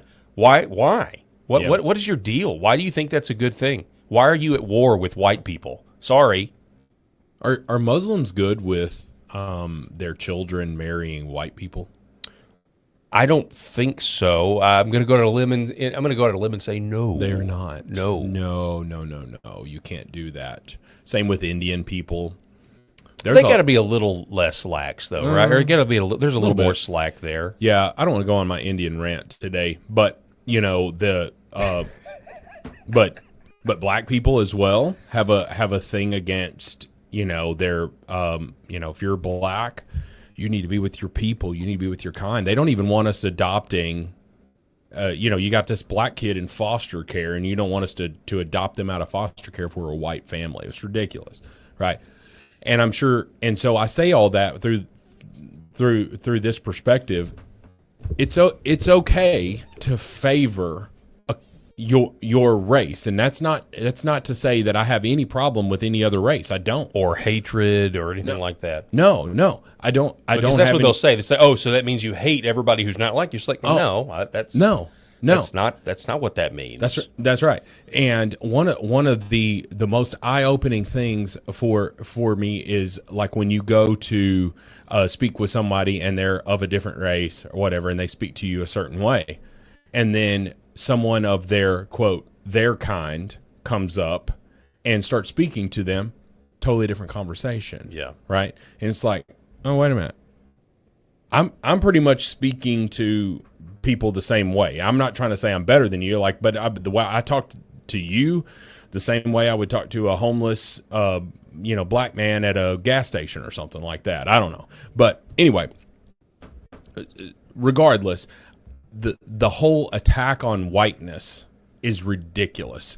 And the fact that it is the only accepted form of racism, when we are the majority, but you're allowed to be racist against white people, it's acceptable. I'll never understand it. I'll never understand it, because racism is racism. If you hate someone simply because of the color of their skin, it is the very definition of racism. And what do they say? Well, if the white people are in power, so therefore people who are not in power can't be racist. Wait a minute. You just said you hate me because of the color of my skin. What do you call that? It is racism. You don't like white people. And James Tallarico is a white person who hates himself. There's no other explanation. He either hates himself or he is pretending to hate himself because he thinks that's what's going to get him elected. And it's not in the state of Texas. I want you to read this. This was from Cernovich a couple of days ago. This is perfect. I knew I remembered it somewhere. Headline, 1 in 6 hiring managers have been told to stop hiring white men, according to a survey. This is from WSAZ 3. I think that's a low number, 1 in 6. A recent survey of 1,000 hiring managers in the United States found that 1 in 6, or about 16%, have been told to stop hiring white men. Additionally, 14% of hiring managers said they have been told to deprioritize hiring white women. The survey published by Resume Builder and Pollfish on Wednesday found that 52% of hiring managers believe their company practices reverse discrimination, passing over members of racial and gender majorities in order to meet diversity benchmarks. In addition, the survey found that 48% of hiring managers have been asked to prioritize diversity over qualifications, and 53% believe their job will be in danger if they don't hire enough diverse employees. Also enter H-1B visa and that whole scam as well. Sure. Insanity. We're not crazy. And you know what? Here's the deal about this other stuff. It's just it's a human instinct at this point when you talk about homogeny, and in terms of people are comfortable with those that they have the most in common with. It is and honestly, homogenized groups have less problems, that any sort of problem, society would have, whether it's crime or fights or disagreements or anything else. It's you look at Switzerland. There's a reason why Switzerland has a lot less societal problems than over here in America we do with our melting pot. Now, to recognize that, to say that out loud, doesn't make you a racist. It doesn't mean that you hate your neighbor. It's just stating the facts.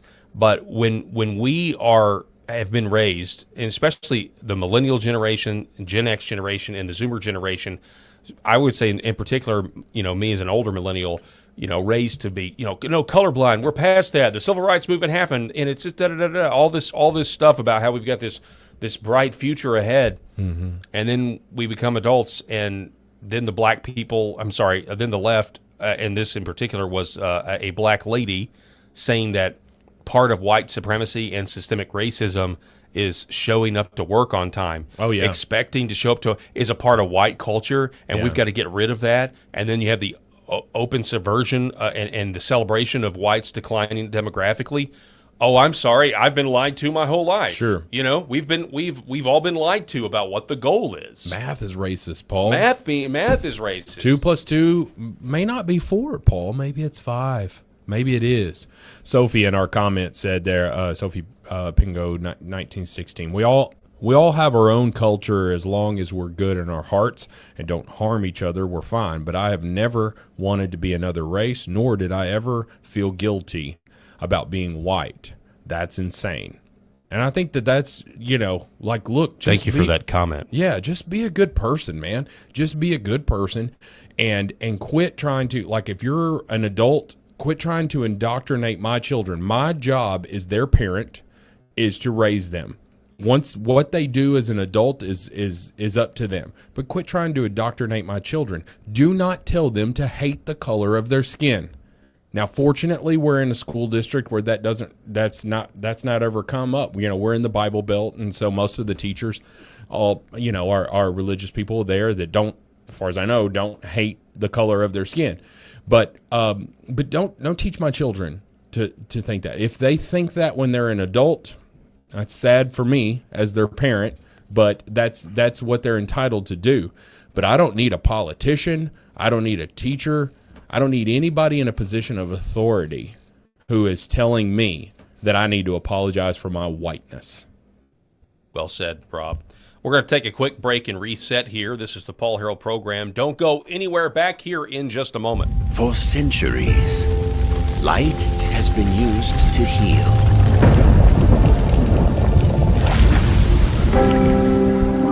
Awaken the body with Red Vibe.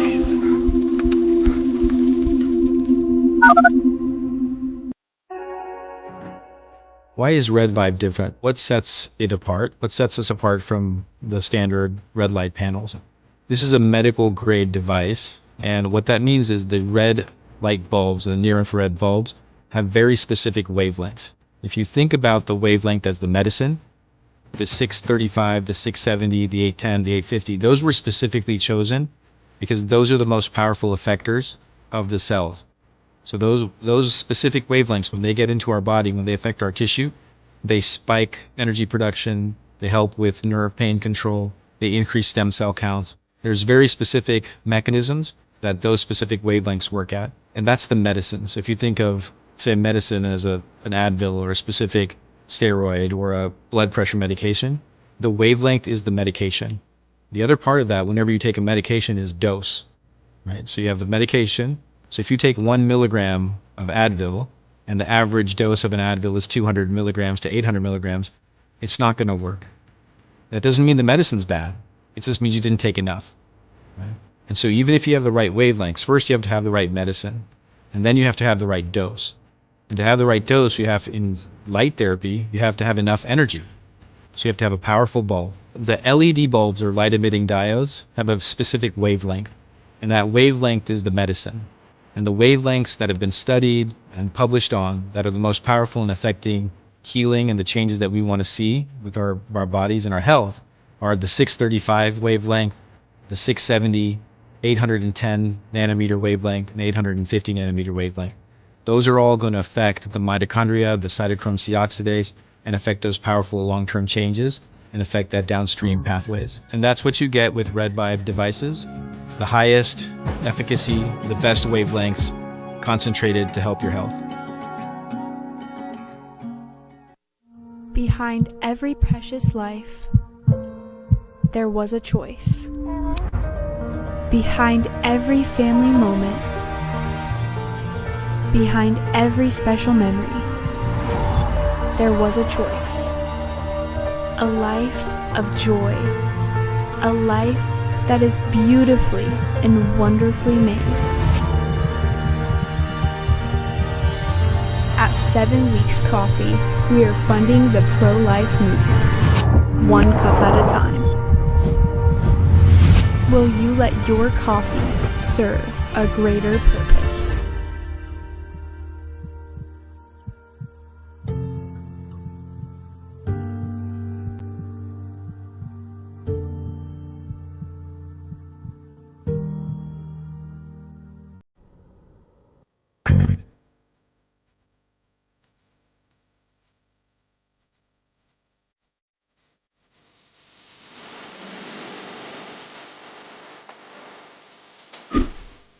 the Paul Herrell Program. All right, folks, welcome back. Thanks so much for being with us. Broadcasting from the state of Arkansas, and one of the things we haven't done in covering this landslide victory of Ken Paxton is actually listen to what Ken Paxton said at his own victory speech. So I figure we can do that. Let's do it. Okay, here we go. This was Ken Paxton from the other night. We'll take a listen right here. My opponent is the most extreme radical the Democrats have ever nominated. He's even running a vegan campaign, whatever that is. He goes by a few names that you may all have heard of. Some people know him as Tofu Tallarico. Some people call him Six Gender Jimmy. I've even heard some people call him James Tallarico. And others refer to him simply as Low T Tallarico. But no matter what you call him, let me tell you this. James Tallarico is a threat to everything we hold dear in this state and in this country. He's a threat to our security and our safety. He wants open borders and even said a welcome mat should be at our southern border. He's a threat to our children. He wants boys and girls sports. Gender mutilation surgery performed on kids. And when asked what he loved outside of his family and friends, you heard what Brandon Gill said. His first answer was trans kids. That's weird, and that's a radical guy. He's a threat to our prosperity and Texas economy. He said you can't be a Christian if you support the oil and gas industries. He wants to raise your taxes, and he won't do a single thing to lower costs for you and your family. And finally, he's a threat to our very way of life and our values. I mean, he's a vegan who thinks God is non-binary and that there's actually 6 biological sexes. It's hard to imagine someone more radical than that. No matter what he says or how much he raises, the reality is that James Tallarico is going to be nothing more than a Texas-based puppet for Chuck Schumer and the National Democrats. Yeah. I mean, he kind of said it all there in a mouth. That's a mouthful. You know what I like about Ken Paxton? He's not some polished Barack Obama style speaker. You can tell he's reading off a teleprompter, and he kind of doesn't like it. Yeah. He's like, just let me get to work, man. Yeah. Just let me get to work. And that's what I like about him. But yeah, that kind of stuff is going to be unpacked for the next 6 months. It's a culture war race. Over and over and over again. And, the Democrats keep doing it, thankfully. They keep putting forward these ridiculous candidates. And, James Tallarico saying that there should be a welcome mat at the southern border. Can you imagine those southern cities which have Democrats in them? Some of them will still naively, maybe not even naively, like mindlessly go and pull the lever for the Democrats just because I can't vote for a Republican. But wait a minute, is your city overrun? Is your city overrun with illegal migrants that came through? Because have we forgotten what happened under Joe Biden when the southern border was open like a sieve? That's what James Tallarico wants. A welcome mat. Oh, Jesus wouldn't have turned away. He said, what's the word? The scripture about I was a stranger in your land and be I forget the exact scripture, but it's in the book of John, and he's once again taking that totally out of context. It's literally it's an end times, it's about his second coming. It's not about not having borders, because the God of the Old Testament is the same as the God of the New Testament. Jesus is God. And you know what? God put up a boundary at the Garden of Eden, and he wasn't a bigot for kicking Adam and Eve out of the Garden of Eden. So, next. Well, and tell me when Jesus advocated for the breaking of actual laws. Yeah, exactly. He didn't. Even when to give to Caesar what is Caesar, right? You pay your taxes. We have laws in this country. We are a nation of immigrants, as Bill Clinton once said. But we're also a nation of laws. And James Tallarico wants to get rid of those laws. And which means that he can't universally do that in the state of Texas, right? We know that he can't. He's just one senator. He's just one voice. But we know what he would be advocating for. Yes. And if you're a Texan, especially one living on one of these border towns, how in the world could you open back up the floodgates that existed under Joe Biden? Yeah, you're exactly right. Here is John Cornyn. This is a relief. If you're in the state of Texas, and I just think about how ecstatic I would be if one of my senators, that's a rhino, lost. Especially when you're talking about decades upon decades of having to suffer under a guy that just keeps getting reelected, but also keeps not addressing the problems that real constituents, average Texans, are actually facing. This has got to be a surreal day for you, John Cornyn. You don't have to worry about him anymore in terms of in terms of that. Listen to John Cornyn. Well, good evening, everybody. After a public service career lasting more than 4 decades and 18 consecutive campaign wins, tonight we've come up short in this primary runoff. A few years ago, I had a friend of mine say, "You know what makes God laugh?" He said, "When we make plans." I've spent most of my time in the Senate building the Republican Party in Texas and in the U.S. Senate, and I've always supported the Republican ticket, and I intend to do so again in this general election. I've said throughout this race that I trust the voters of Texas, and they've made their decision, and I must. Don't let the door hit you where the good Lord split you. I've heard that phrase before. Yeah, and here's Paul, I'll just say this. Talking about the fact that you've been in government and service for 40 years? Like, that's an indictment against you, sir, yeah, exactly, not for you. Exactly. Get out. And it's like, yeah, okay, I'm glad you're going to vote for Ken Paxton, or you say you are. I mean, okay, great. That's a nice way to go out. But you're right, to start it from a position of we've won 18 consecutive elections and I've been in office for 40 years and we came up short. Brother, I mean, time to go, buddy. This is you are the problem, literally. Yeah. Give me. You still don't get it. You just lost, and you still don't get it. Give me term limits, and this is what I would suggest: 2 for the Senate and 6 for the House. That both of them getting 12 years, right? So if you go from the House to the Senate, you can get 24 years. Well, technically, I guess. No, I'm saying but that would be the max. I actually, I haven't even term limits in general. Like it sounds like a great idea. I think most Americans want term limits. Yeah. But I would also want, honestly, and this is a different scenario, a totally different conversation. Can we have employment limits in the federal government? I guess that's my point, is because I do see the argument of the professional executive deep state government class. They are literally perfect at lying to you. Yeah, they've perfected it, and they know they're going to be there past you. And and for a lot of these guys, you go up and you trust somebody, and then you find maybe it takes you a term or two to realize, oh, this is a bad guy. He's lied to me. Well, yeah, I mean, everybody talks on the campaign. But I don't think that would ever happen. I don't think you would ever have some sort of bureaucrat term limit as well, because, these are federal employees, who are, once they get, even what Rick said earlier today, you get elevated to that General Services Administration, and now you're in there. You're it's very difficult to fire you once you get to that point. So I think most Americans are like, yeah, absolutely, term limits.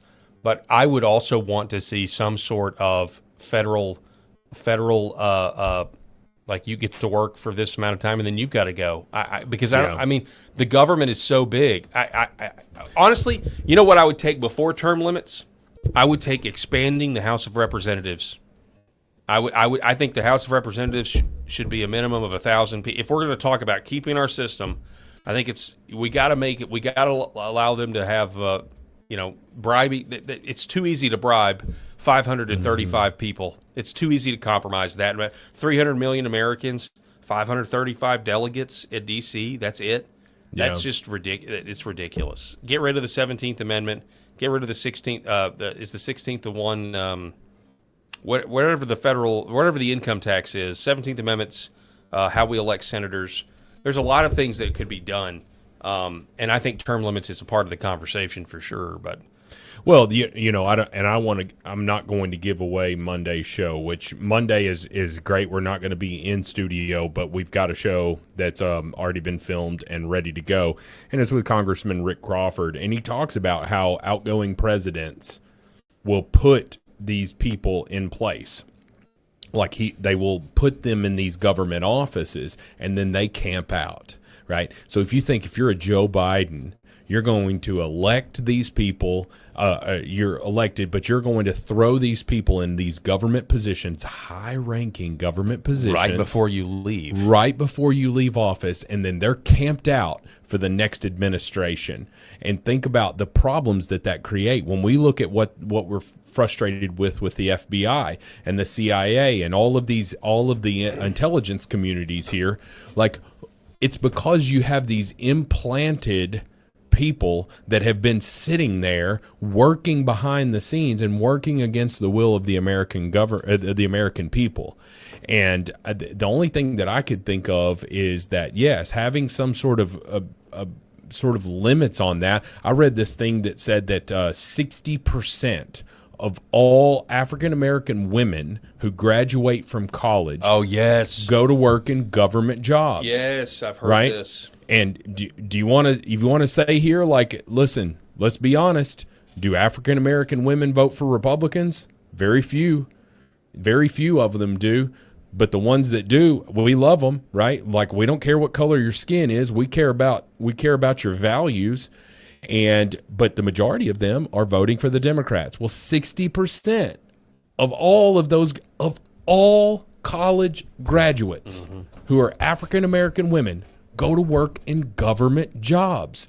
Tell me how that's conducive to a good society that has everyone's rights equally valued and protected and all of that. And what we see is that these government oligarchs just camp out in these government jobs with their own agenda, not what the American people want. And then you've got these politicians that do the exact same thing. I love John Kennedy from Louisiana, the senator from Louisiana. But at a certain point, there needs to be turnover there. There needs to be something that says, hey, let's get some fresh blood in there. Let's get some fresh ideas. Yeah. Let's get some fresh the people that pay the money and all that stuff to control the population. Yeah, your donors. Yeah, your donors. But anyway, the people that are less influenced by the money that it took to get them elected, right? And I would just... Or the money that comes in after you get elected. Oh, sure. Like, if you want to know how government really works, I've said it before, go watch The Distinguished Gentleman with Eddie Murphy. When he's sitting in that office, he's just a guy that gets elected on his last name, and the guy goes, so are you for this or against this? And he's like, Eddie Murphy, who's a con man, he's like, you tell me. And he goes, well, if you're for it, I've got money from this, da-da-da-da. If you're against it, I've got money from this, da-da-da-da. And he's like, well, what do you think? And he goes, let's put you down as for it. You think that's not really how government works, man? Yeah. That's really how it works. And we've got too much of that, and they just camp out.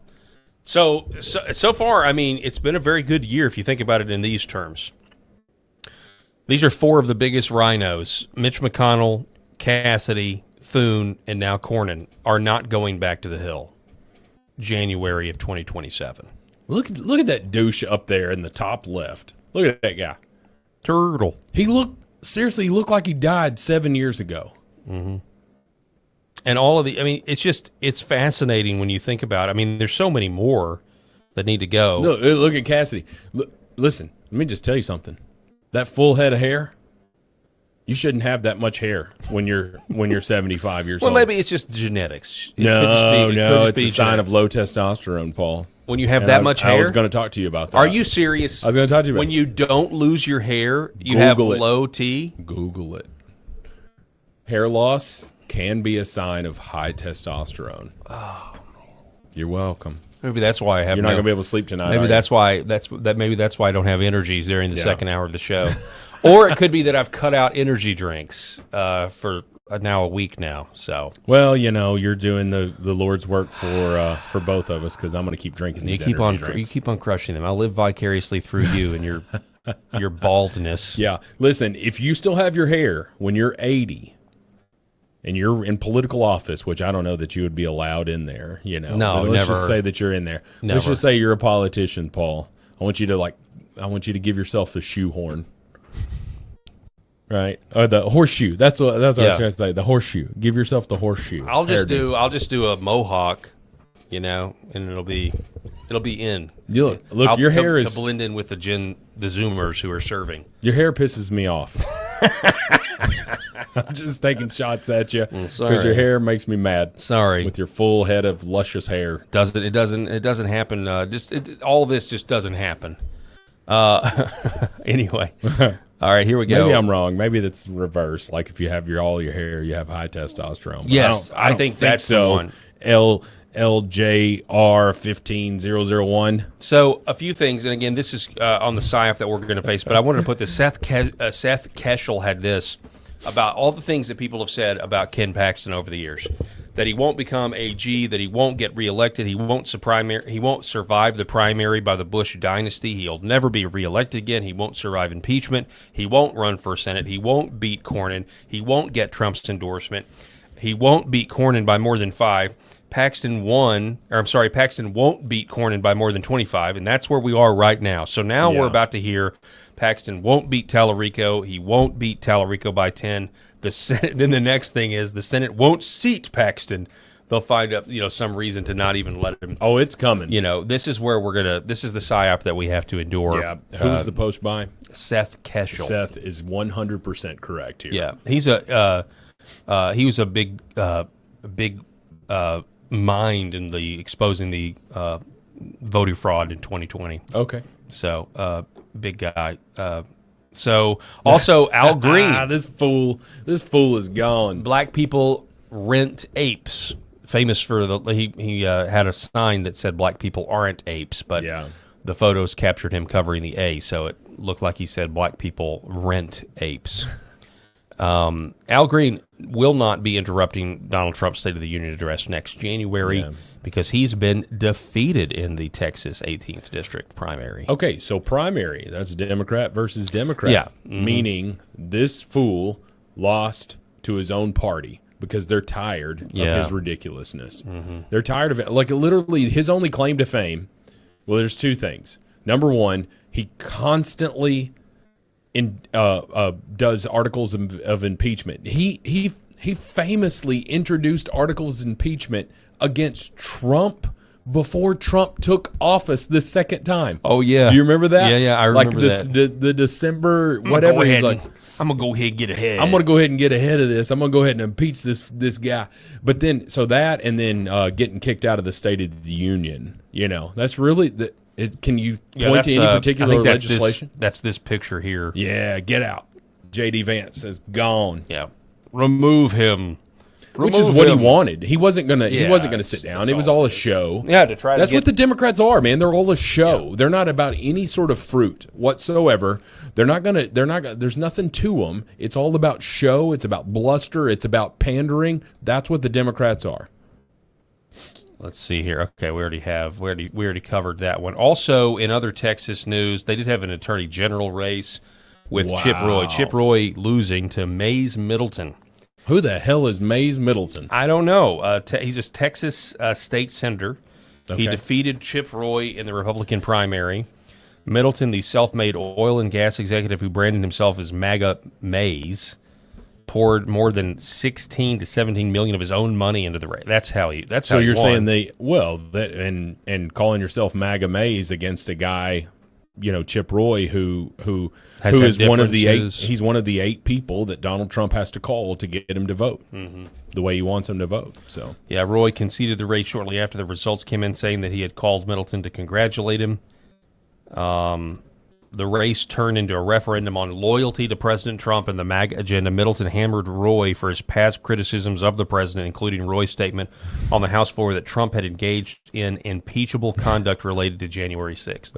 So this is kind of a shadow of what happened to Bill Cassidy. Bill Cassidy voting for impeachment, whereas Roy says that Chip Roy bought into the fake J6 narrative and with all of the rush to let's try to out-virtue everybody else, and just like Cassidy did, thinking, hey, this is going to be a safe vote, and I can show that I'm that I'm above my party, and I call out our own when we see it.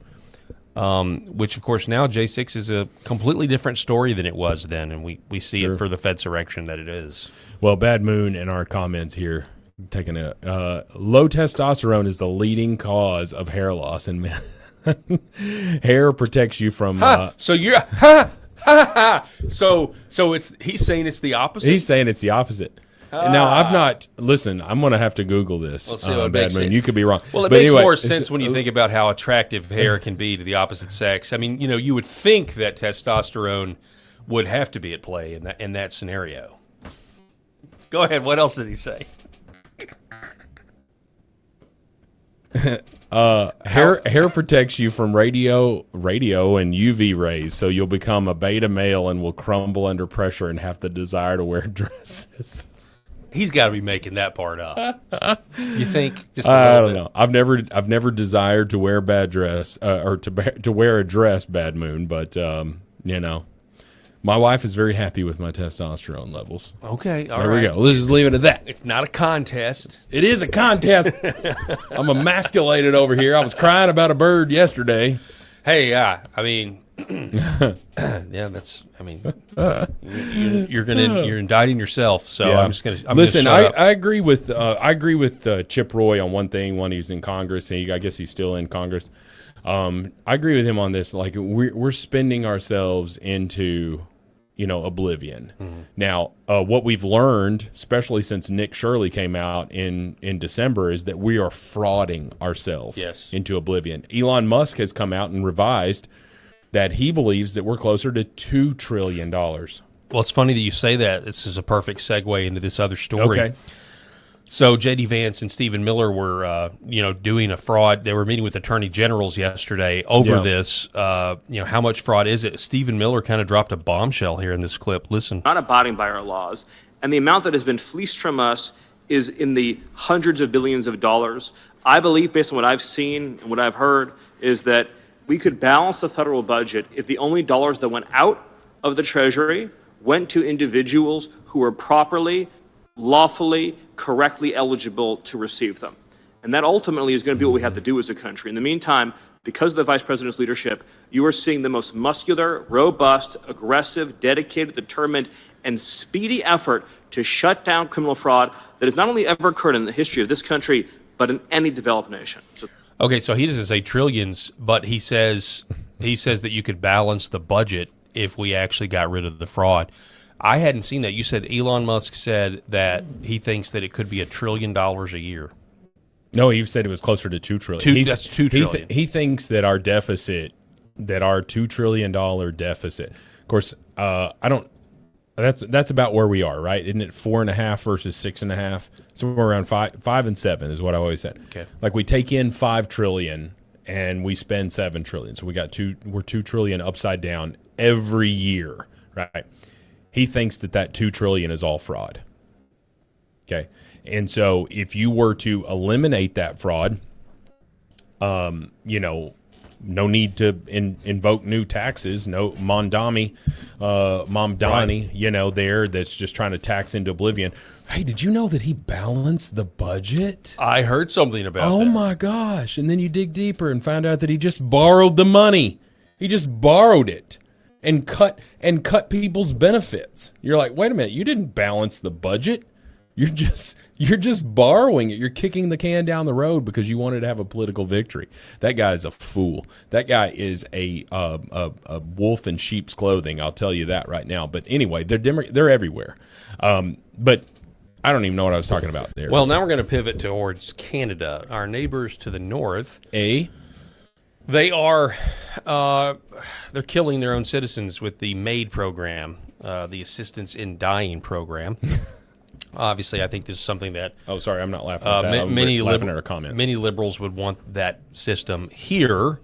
Matt Walsh reporting that a doctor met a guy at a coffee shop, assessed him for MAID, medical assistance in dying, then drove him to the spot where he'd be put down. Horrors beyond comprehension happening just to our north. There's a much better moral argument for invading Canada and deposing its regime than invading or bombing any country 10,000 miles away. Industrial-scale eugenics and mass murder happening right next door. This is from the National Post. Ontario man dies of MAID after being assessed outside Tim Hortons. Here's this one. Ontario man dies of MAID after being assessed. In a second case, the same doctor failed to administer one of 3 drugs used in assisted deaths, and the patient resumed spontaneously breathing after being pronounced dead. So this is a sick society up there where you have a doctor who's essentially preying on people and then convincing them, I guess, they need to kill themselves and dropping them off at the nearest. I thought Dr. Jack Kevorkian was dead. Right? You would think. Like that's what this guy's the new Kevorkian. You guys our older folks will remember that guy. The assisted suicide stuff. And you know what he had? You know what the doctor assessed him with? Inflammatory bowel disease and a history of mental health issues. Okay. And then he personally drove the man to the place his life was ended, and he's agreed now to a minimum 6-month supervision. So this was apparently illegal, what he did. Okay. But he's gotten a 6-month that's his sentence.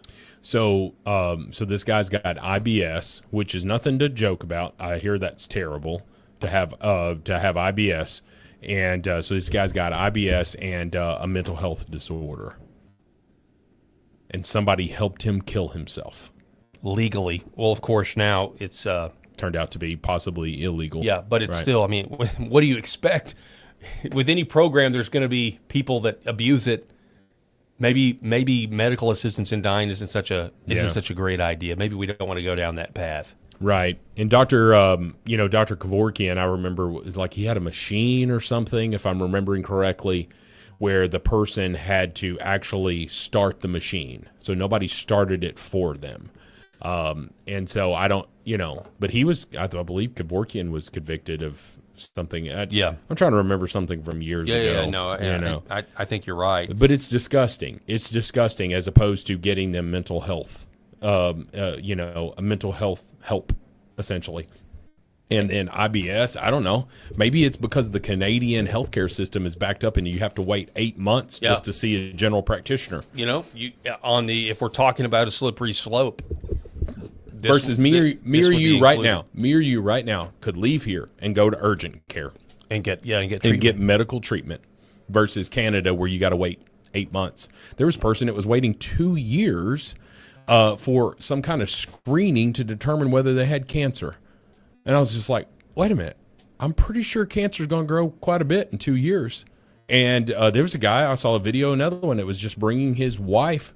He had to bring his wife from Canada into the United States and just take her to an emergency room because they would see her there. Their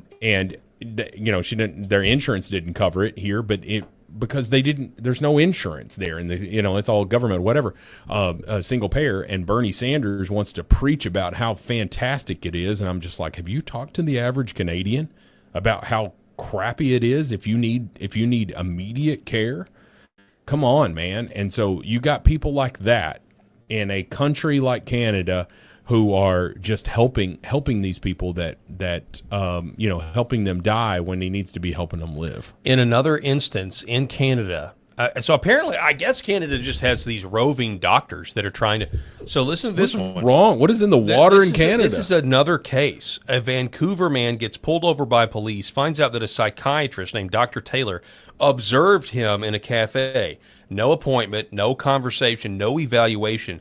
And this psychiatrist certified him under the Mental Health Act on the spot. There's actually video of it. Listen to this. He gets pulled over after this. I mean, it's straight up communistic totalitarianism in Canada. Yeah. Okay. And this is Dr. Emery. He's a resident psychiatrist, senior resident. He's on a rotation with the CAR 87. We're part of a program that includes Vancouver Coastal Health and the Vancouver Police. Okay. Mm-hmm. And what we do is we go to people when there's different reasons that come up. Every case is a little different, and we go to people to see them where they are, especially if there's been issues with trying to find them and talk to them. So in your case, I think you were certified under the Mental Health Act just, I don't know how long ago, but like maybe 3 weeks ago or 4 weeks ago. Were you aware of that? Dr. Taylor saw you in a cafe. She didn't certify you. I think you filmed part of it. And then she spoke with your family, got some more information, and you're going to have to turn that off. So just one sec. What the officer just told me is that you and I can set up a meeting and we can chat then. So why don't we do that? Okay. Yeah. I'm not turning the camera off. I have a legal right to keep the camera on. If you don't want to make the appointment now, we can do it at another time. But that's what the officer just asked that we do. So why don't we do that? So I'm going to certify you under the Mental Health Act. We're going to bring you to a hospital, do testing on you, and you're going to talk to a psychiatrist in a controlled environment because we don't believe that you're going to attend an appointment. I won't attend. I've never been given a chance to attend an appointment. So he's certified. He's certified. I've never been given a chance to attend an appointment. Okay. What is going on? I was never given a psych eval or nothing. He just looked at me and said, "You're certified." Yeah. Okay. So I don't know why, but it's up to the doctor. So if you. But no, he didn't even give me an eval. He just looked at me and said, "I'm certified, man." I get that. Please consider what you're doing, and please think about the fact that I'm more than happy to come in for an appointment. I'm happy to go through and do everything properly. Okay. I've been completely compliant with everything. Yes, you've been really good with me, Nicholas. But listen. That's his call, and unfortunately, we can't go back on that. He hasn't you talked have to to get me. checked out by a doctor. You're interacting with me at a very. Is that real? That is real, and I mean, I'm absolutely speechless. I don't even know what to say. I mean, you think about how nice that cop sounded, and then he just immediately. I mean, that police officer is an evil human being. Well, it's the first person that was talking to him is a doctor. Okay, that was the doctor. That was the person that said, "I'm going to go ahead and certify you." Okay, that was it. What an evil doctor. What an evil. Did this evil man. I'm in shock like that actually happened. Folks, is this how fast your freedom can vanish? One professional opinion from across the room, and boom, involuntary hold. I'm trying to figure out, what did he do in that cafe? Unbelievable. I've never heard of such a thing. Like I've never even heard that you could be in a cafe and they could just say, "Hey, that man was a physicist. The man in the car is a physicist." And this is our closest neighbor, folks. You think that this stuff we've talked about this when we saw Australia. Like we had some really strict COVID restrictions, right? But Australia was putting people in camps, man. Like the way that we did almost 100 years ago. I mean, that's how arcane it was during COVID. So I guess he gives a follow up here. But people are like, "Oh, that could never happen in the United States." Well, it was happening. It was happening in some blue states. It was happening like that, and they weren't putting them in camps, but you were being completely isolated. So you think that this sort of mentality can infest us here when they pull them over? When we talk about red flag laws, Paul, that's one step red flags is step one. The next step is I've assessed you as a danger. We're gonna have to take your freedom. We're gonna have to take your guns. We're gonna have to take all of your livelihood away from you because I've assessed you as a danger. Folks, we are the last shining light on the hill, and we cannot let it fade. And I, you can just see this being, if the psychiatrist or whatever doesn't believe in God, and you are in a cafe talking about God, I mean, I'm just throwing a scenario out there. Like, you can see this easily. Oh well, yeah. I mean, he believes in a higher power. He believes in God. So I don't think he's mentally stable. I mean, you can see this. Yeah. You can see this. How far is it? On a dime. How far of it? Like, if you're in a leftist community, if you're in to give you a real world example here, if you're in a Portland, Oregon, and you're a conservative, you or I found ourselves stuck in Portland, Oregon for something, and we get pulled over in our rental car, right? How quickly could we find ourselves behind bars because we're assessed? You've obviously got a mental illness because I've looked you up online. I've looked you up, and I see that you're conservative. That's, folks, we are not too far from that. And I just want to scream. I see it. I mean, luckily we're seeing it with the Thomas Massey outage, the Cassidy, the Cornyn stuff last night. Like, this whole middle of the road crap, you're getting tossed to the side, folks. That doesn't work. We are at war. We are at war against a mind virus ideology, and that's exactly what we just saw. I've never seen something so egregious in my life, an overabuse of government authority that I've ever seen in my life, and that is, we are one step. It's Canada. It's Canada, folks. And how polite and nice they were being. It's almost so much more evil to do it with a smile. Think Sure. of that the Harry Potter movie with Dolores Umbridge. You know what I mean? She was insufferable because she was evil, but she was, pretending to be so prim and proper. Yeah. I mean, it just makes you. Well, I mean, Canada they've already proven how far they'll go. When you had the trucker, you remember the trucker protest and how they had their bank accounts shut down, but then they went further. Anybody that donated to the truckers campaign there, where the protest that the truckers were doing, anybody that donated to them, they had their bank accounts frozen. Yeah. They had their lives held hostage. That's what a government out of control can do, Completely. Folks. Yeah, you're exactly right. Let's reset here, take a break. When we come back, we're going to check in on Lady Lindsey Graham. Going to do a Graham watch and see what he's up to. Don't go anywhere. The Paul Herrell program will be back here in just a moment. For centuries, light has been used to heal.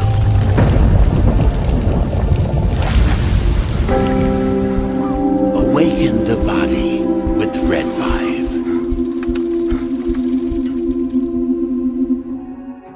5. The other things that we're seeing, more and more use for is even vascular issues. So one of the mechanisms that red light, near-infrared light, or Red 5 works is stimulation of the mitochondria and stimulation of nitric oxide production. So when nitric oxide is released in cells, it vasodilates cells. It reduces inflammation. It moves blood. It brings blood flow to areas. So folks that have issues with ulcers or burns or wounds, it can help stimulate increased blood supply, and you need blood to heal. So that can open up different avenues for peripheral artery disease, for neuropathic pain syndromes. And so that's one of the other areas for nerve injury or nerve pain that we can leverage this type of medicine. My name is John, and this is my beautiful wife, Lori, and this is our Star Wars Ewok. His name is Scout, and we have Scout for about 11 years now, and we started noticing about 3 years ago he started slowing down. He was unable to jump on the bed. He was kind of a little bit grumpier, and when my daughters, Macy and Mariah, would take him on walks, he would walk for about 30 yards, and then he'd lay down, and they'd carry him the rest of the way. So I heard about Pet Club 24/7 and about the products from a gentleman that I really trust and share a friendship with. And he mentioned to me that they have products that are going to help him with his arthritis, help him build his immune system. And I said, okay, no problem. Let's try them out. And I kid you guys not, within about 2 to 3 days, we started noticing a little difference. And then we took Scout on a walk probably about a week after we started using the products, the mush puppies, and he would walk the entire way. He would walk at least a mile, and it's just been completely amazing. He's a new dog. He's 11 years old, which is around 80 years in dog years, and he's just happy. He's more energetic. He's not the grumpy old man he used to be, and we're just so thankful. And it was perfect timing because we lost our boxer Yankee about 1.5 years ago, and it was really hard on us. So I'm so thankful for Pet Club 24/7 for the products that they offer. Imagine if you could have your best friend around one more day or one more week or even one more year. I'm so blessed and thankful that we were able to find this company and find these products for Scout. So thank you guys. Give it a shot. We appreciate you. God bless everyone.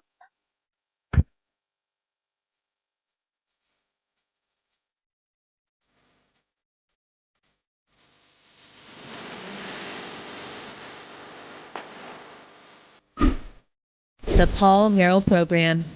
Welcome back, folks. Seeing some of your comments. I understand that some of you don't like advertisements. Well, there's a reason. There's a reason. Who likes to see ads? But we're grateful to play those ads. Yeah, try to stay on the air. We got to support the show, but we're also streaming on Hometown TV, which is so it's here in Arkansas, and they've got that is an actual television station. They've got to take commercial breaks, and so we're limited there. We can't afford those. Absolutely. So it is time. Listen, hold up before we get to Lady G. I'm just going to speak about 7 Weeks Coffee because we just got our new shipment in, and 7 Weeks Coffee, incredible. They donate, I believe, 15% or 20% of all their sales to pro-life organizations, and that's what the 7 weeks is, right? The first heartbeat there is as early as 7 weeks, or maybe even sooner, but 7 weeks. And so if you buy coffee and you care about pro-life issues, order something from 7 Weeks Coffee, promo code Paul. Thank you, Rob. You're welcome. It's now time for your favorite segment. Here we go. Love's New Wars. This segment is called Graham Watch, and it's dedicated to him. We see you, Lady G. You, Lady G.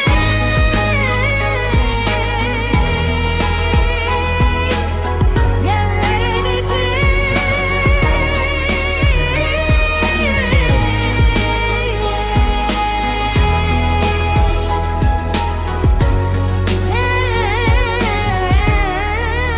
This is your favorite part of it. Yeah, so my apologies. You guys didn't get the first 10 seconds of the song. I didn't have the right button pressed. Oh, man. But we heard the first 10 seconds. Lady J. So Mark Lynch, Lindsey Graham's opponent in the upcoming June 9th primary, posted this a few days ago. Joe Rogan has a pretty good understanding of who Lindsey Graham is. Take a listen to this. No one here, including me, ever expected to hear me say, I'm Lindsey Graham, and I'm running for president of the United States. Lindsey Graham was asked about being the first single president. Yeah, never married, no and kids. He goes, there might be a bunch of different first ladies if I was in there. Like, yeah, sure, buddy. First of all, that's the last thing you say if you're a man and you're heterosexual. Say, I'm trying to find a good woman. Yeah, really. I'm trying to just find one good woman that I can grow with and that I love with all my heart. Just one good woman. I know that she's out there. That's what you say. Yeah, you don't. Might be a bunch of first ladies. I'm going to get divorced, married, and divorced and married, and keep on scooping up them minerals in the Ukraine. I got to give those minerals to the Russians. We're just walking around with women's panties on and shit and high heels.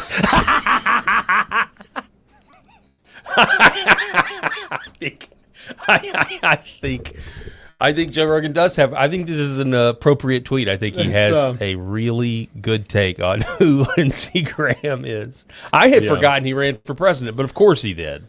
Oh yeah, he was in the crowded 2016 field, and Didn't win South Carolina, his state. He didn't It'd be lots of wives.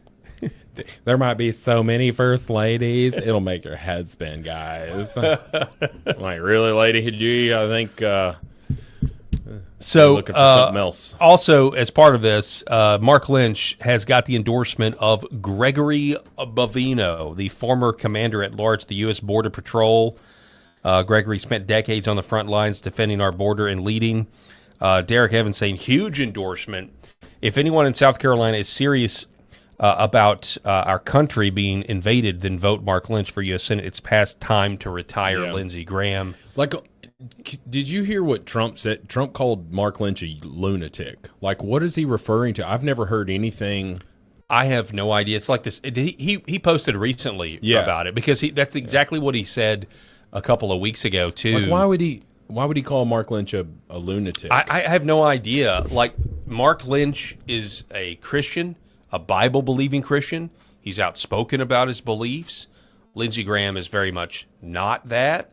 And also, it's like the worst-kept secret in D.C. that he, plays for the other team. What are you saying, Paul? That he's gay.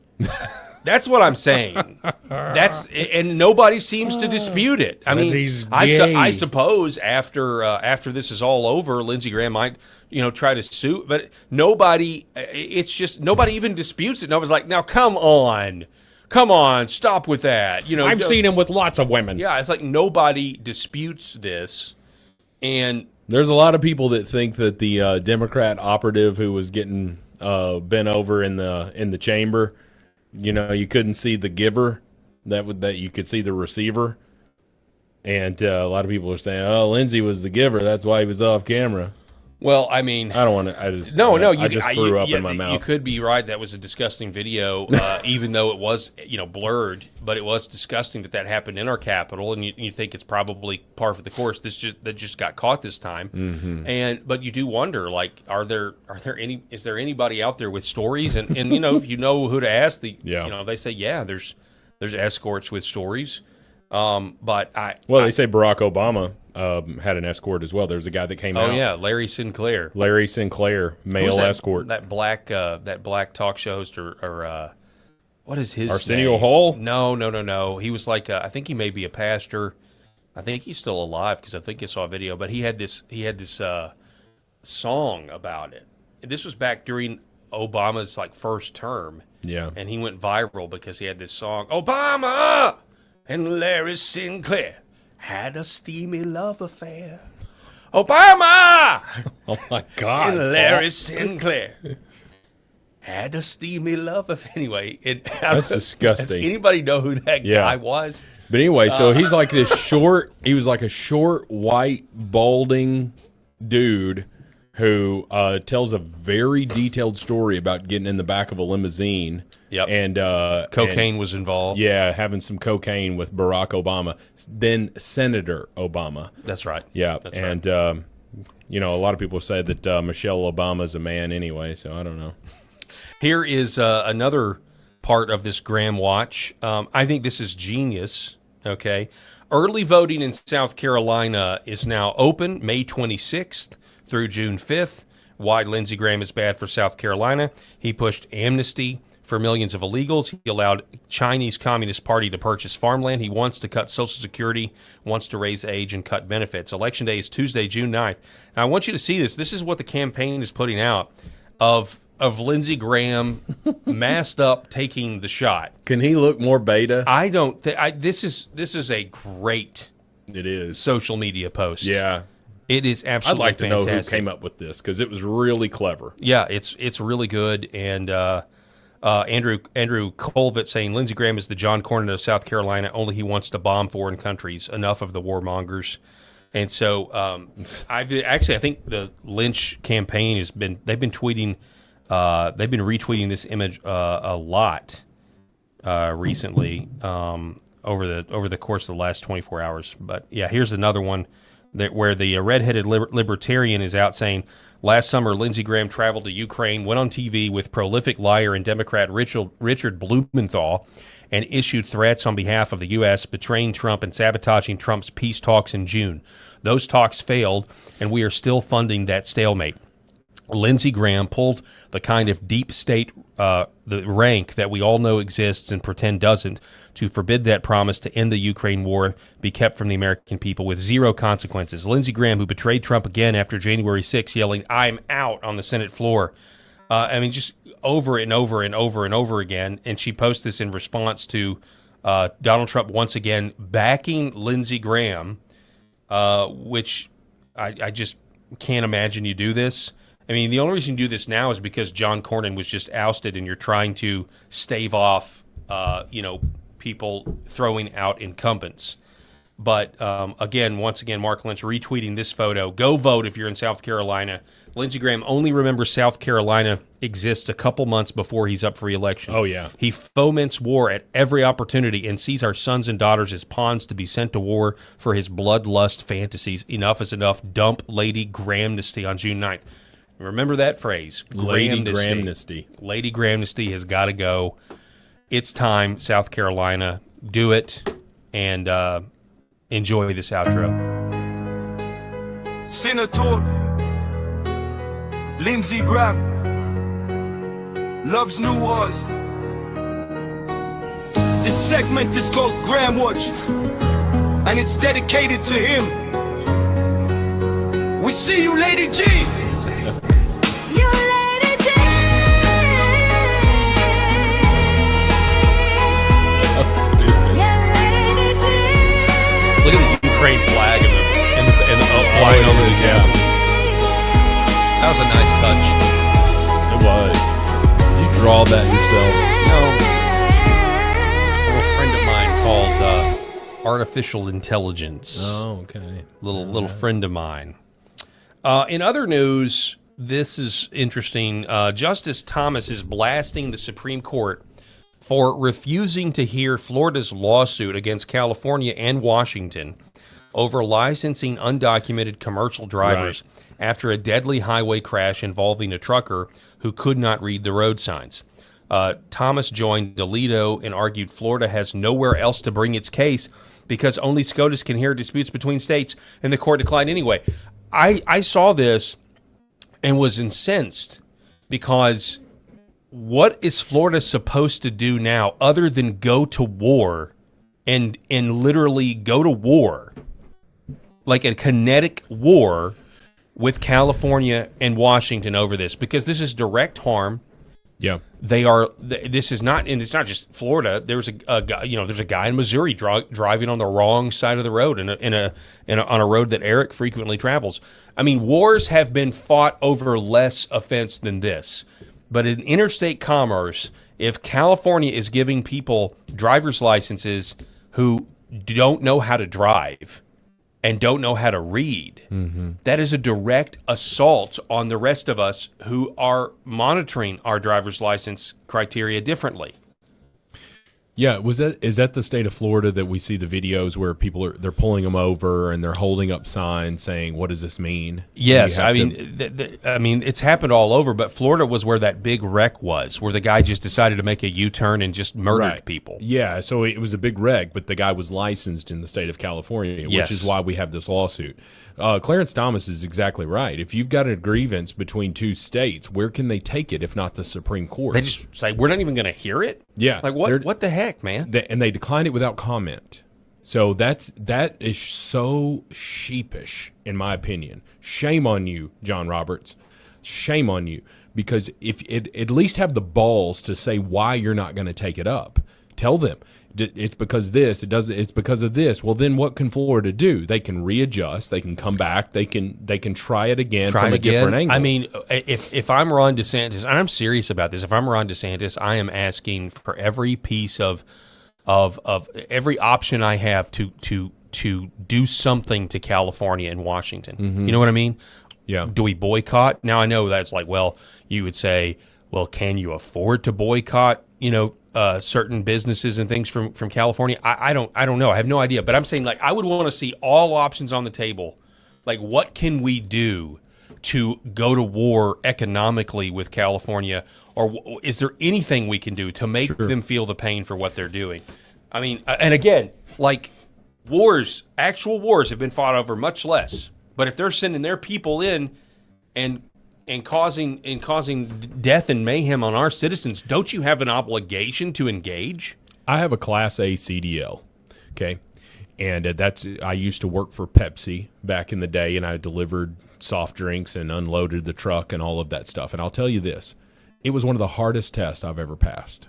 I had to pass this test. I had to go around the truck, and I had to identify my pre-driving inspection. And I would have to say, well, I'm checking this. I'm checking it for this. It was not just I'm checking it for this just in case of this, right? And I had to go around the whole truck and do all of that stuff. There are reports that the state of California is just absolutely jumping past. They're not even giving them that test. They're just giving them a license. They don't even have to pass a written test or a pre-trip inspection test. You don't even have to do all of that stuff just to get your commercial driver's license, which means that you're driving however many pound dangerous vehicle out there that cannot be stopped on a dime.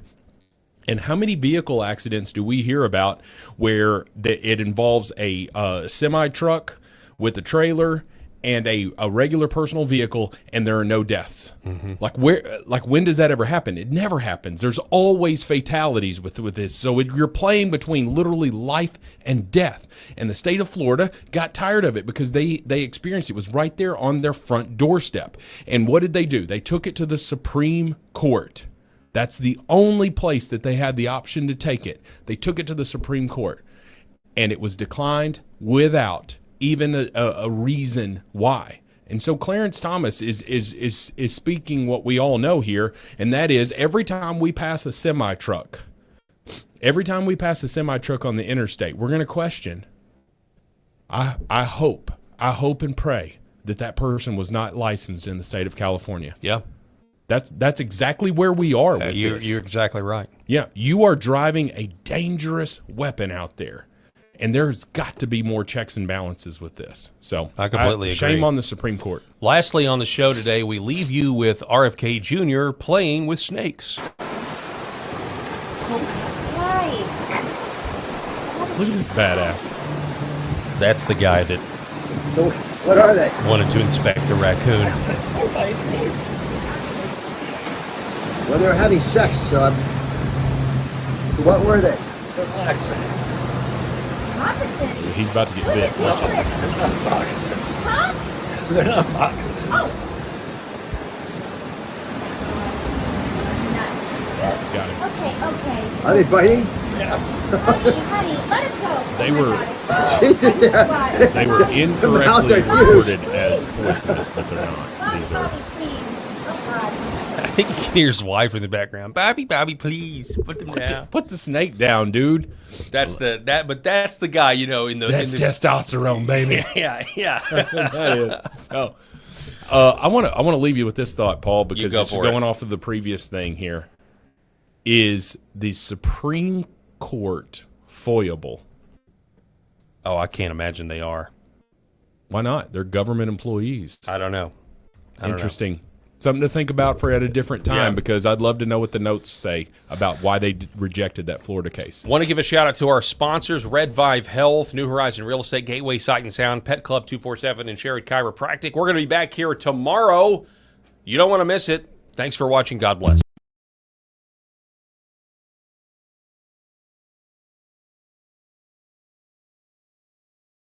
The Paul Herrell Program.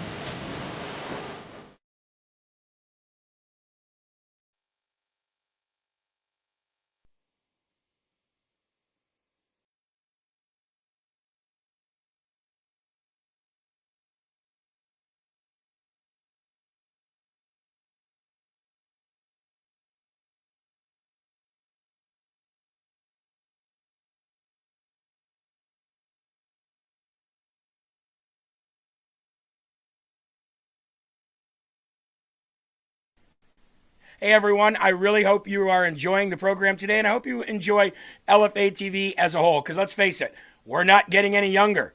However, if there was a way to slow down our aging and live a little bit longer, would we do it? I think we would. You ever heard of Fatty 15, folks? Well, Fatty 15 is a brand new supplement that has C15 in it. You might ask, what's C15? Well, C15 is the first fatty acid to be discovered in 90 years that actually prolongs your life. Over 100 studies over many years were done on dolphins because these two doctors were in charge of basically increasing the dolphin population. So they started introducing this fatty acid called C15. And what they found was something amazing. The dolphins were living longer and the dolphin pods were growing bigger. It was an amazing discovery. And now, ladies and gentlemen, you can get C15 introduced into your life to slow down the aging process of your cells. And it's not only going to make you feel and you look younger, but it's going to make your body think it is younger, which means you're going to start doing more things again. There's a thing called cellular fragility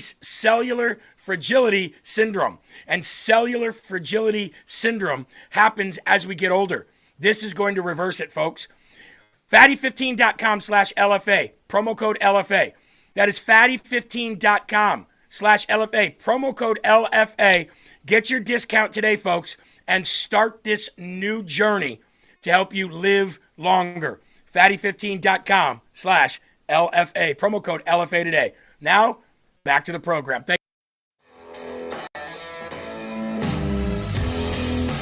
Welcome to Flyover Conservative Podcast with David and Stacy Whited, where we break down current events and examine culture through the lens of conservative Christian values. I hope everybody had an amazing weekend. We had Pentecost on Sunday. Obviously, you know about Pentecost, where Jesus came back from the dead. He walked with, hundreds of people, showed himself to hundreds of people over about a 40-day period of time. And then he said, you want me to go to heaven because I am going to send my Holy Spirit. And he told him to wait for that Holy Spirit. 10 days later, the Holy Spirit fell, and we have seen amazing things come from that. In fact, in my quiet time, the Lord told me, he said, the Holy Spirit lives in you. Do you understand the power of the Holy Spirit? That Jesus said, you want me to go to heaven because I am going to send my Holy Spirit. And he said, you will do greater things than I did. And I've said, yes, Lord, we are so excited to see exactly what that looks like with the rededication of the United States, with President Trump reading from 2 Chronicles, humbling ourselves. What does God have in store for us? What an exciting time to be alive. I am so excited about today's interview. We've had this gentleman in our studio, interviewed him. We've interviewed him for the last few years. He is our doctor. He's made amazing differences in our life. I had something called restless leg syndrome and no symptoms of that any longer. Something I struggled with from the time that I was a little girl. It's been life-changing for me, and I'm so excited about today's guest. He's from Official Synapse. Help me welcome Dr. Troy Spurl. Yay! Welcome. Morning. So excited to be with you, Dr. Spurl. As I was, thinking about Pentecost and Holy Spirit and what God has done, I just thought about you and your practice, because there's been so many things where somebody will call with a condition that nobody else can help them. And truly, you've invited Holy Spirit into your practice, and he's given you ideas that have been completely life-changing for people that nobody else could help. Yeah, I would encourage everyone who doesn't have a good relationship with Holy Spirit to get one. Yes. Because we have a saying, when you get stuck, ask a better question. And the Holy Spirit really knows how to guide you. So get really good at developing that relationship, listening. And although it may look really strange in the beginning, be very obedient, and you'll be shocked at what actually comes of it.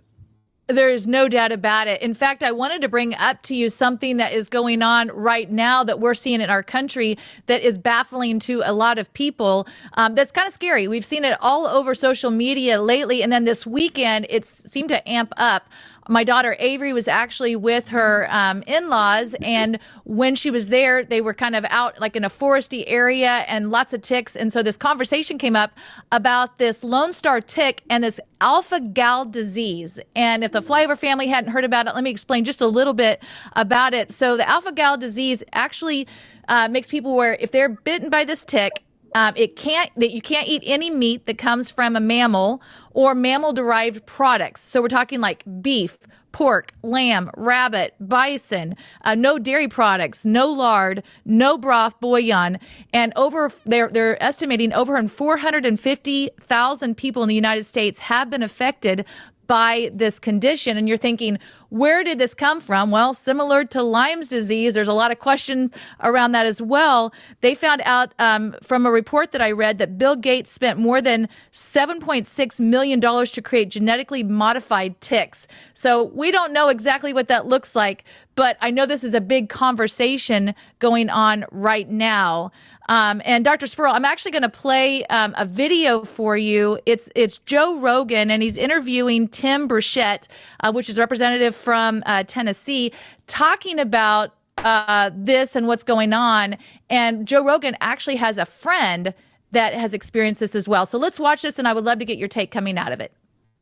Ticks. Watch that thing. The tick thing is nuts. Yeah, especially because of meat, because of Gates. Well, there's Bill boxes Gates, not people Matt. are finding, and I don't know if this is true because I've seen many reports on it, but I'm just going to say what I saw, that farmers and ranchers are finding boxes of ticks on their property. Now, I don't know if that's fake. I don't know if someone's setting that up to pretend they found these boxes of ticks, but there's videos of these people finding boxes of ticks. Now, what they'll say is they'll probably say they're sterile ticks and that we're planting them out there so we can diminish the population, is what they'll say. But anytime they try to mess with the balance of nature, it never goes right. Is that what they're saying? This is No, where just you get hearing ready. that from? That's what you you're think? getting it right here.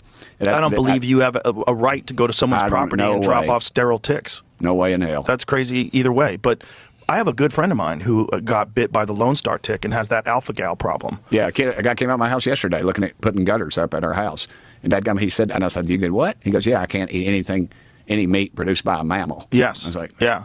So my buddy, he had it, and my friend Evan, so he had it for a little while, and then he did a bunch of treatments and got off of it, and then started eating steak again, and he was fine for about a year and a half, and then it came back stronger than ever, and he just can't shake it. It's been around that long. Oh yeah, he can only eat eggs. I mean, he's basically eating eggs and vegetables. That's all he's eating.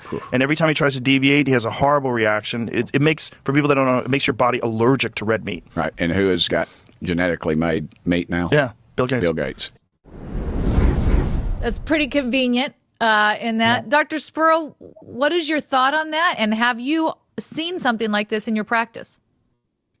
Yeah, so we've definitely seen it. I had not heard of it until a couple of years back, and I've had a lot of young people with this, and so it's been very challenging. And I'm going to run through a few things. We do treat it exactly like Lyme disease.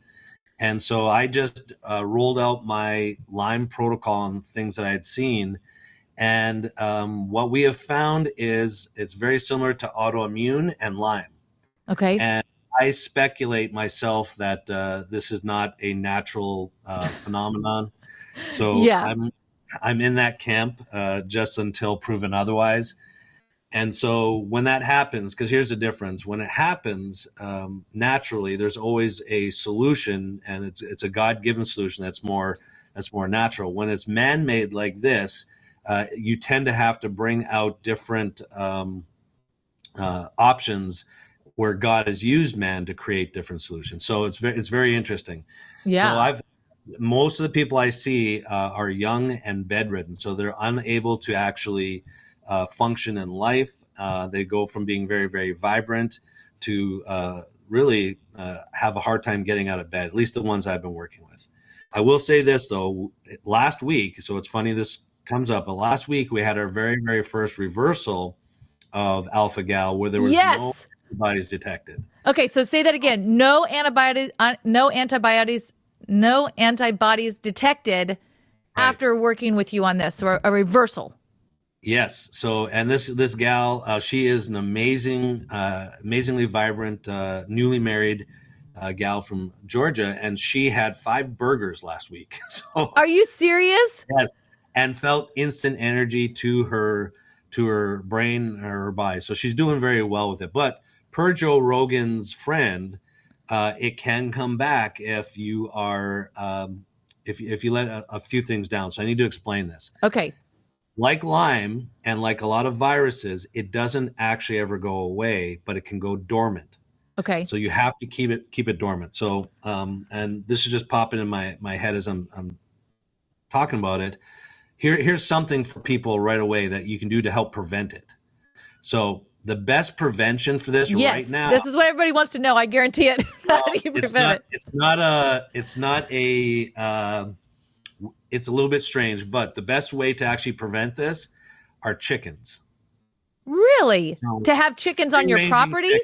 On your property, okay. Free-ranging chickens. So if you have chickens will consume 300 to 500 ticks per hour. Wow. So in a very, very high tick population. So we need as many free-ranging chickens as possible.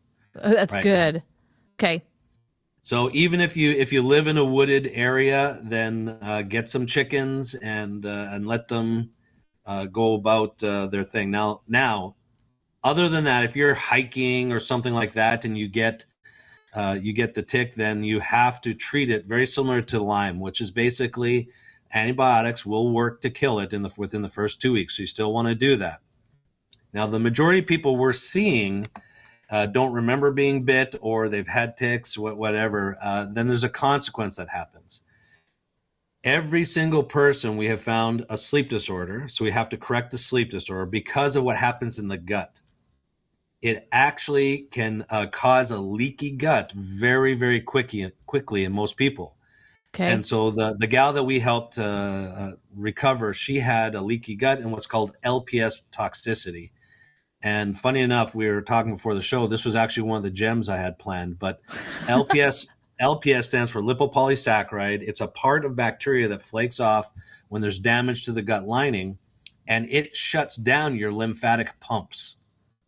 So basically, the lymph system, which is Greek for fast-flowing river, that river system slows down. So a lot of these people have like pooling in their legs.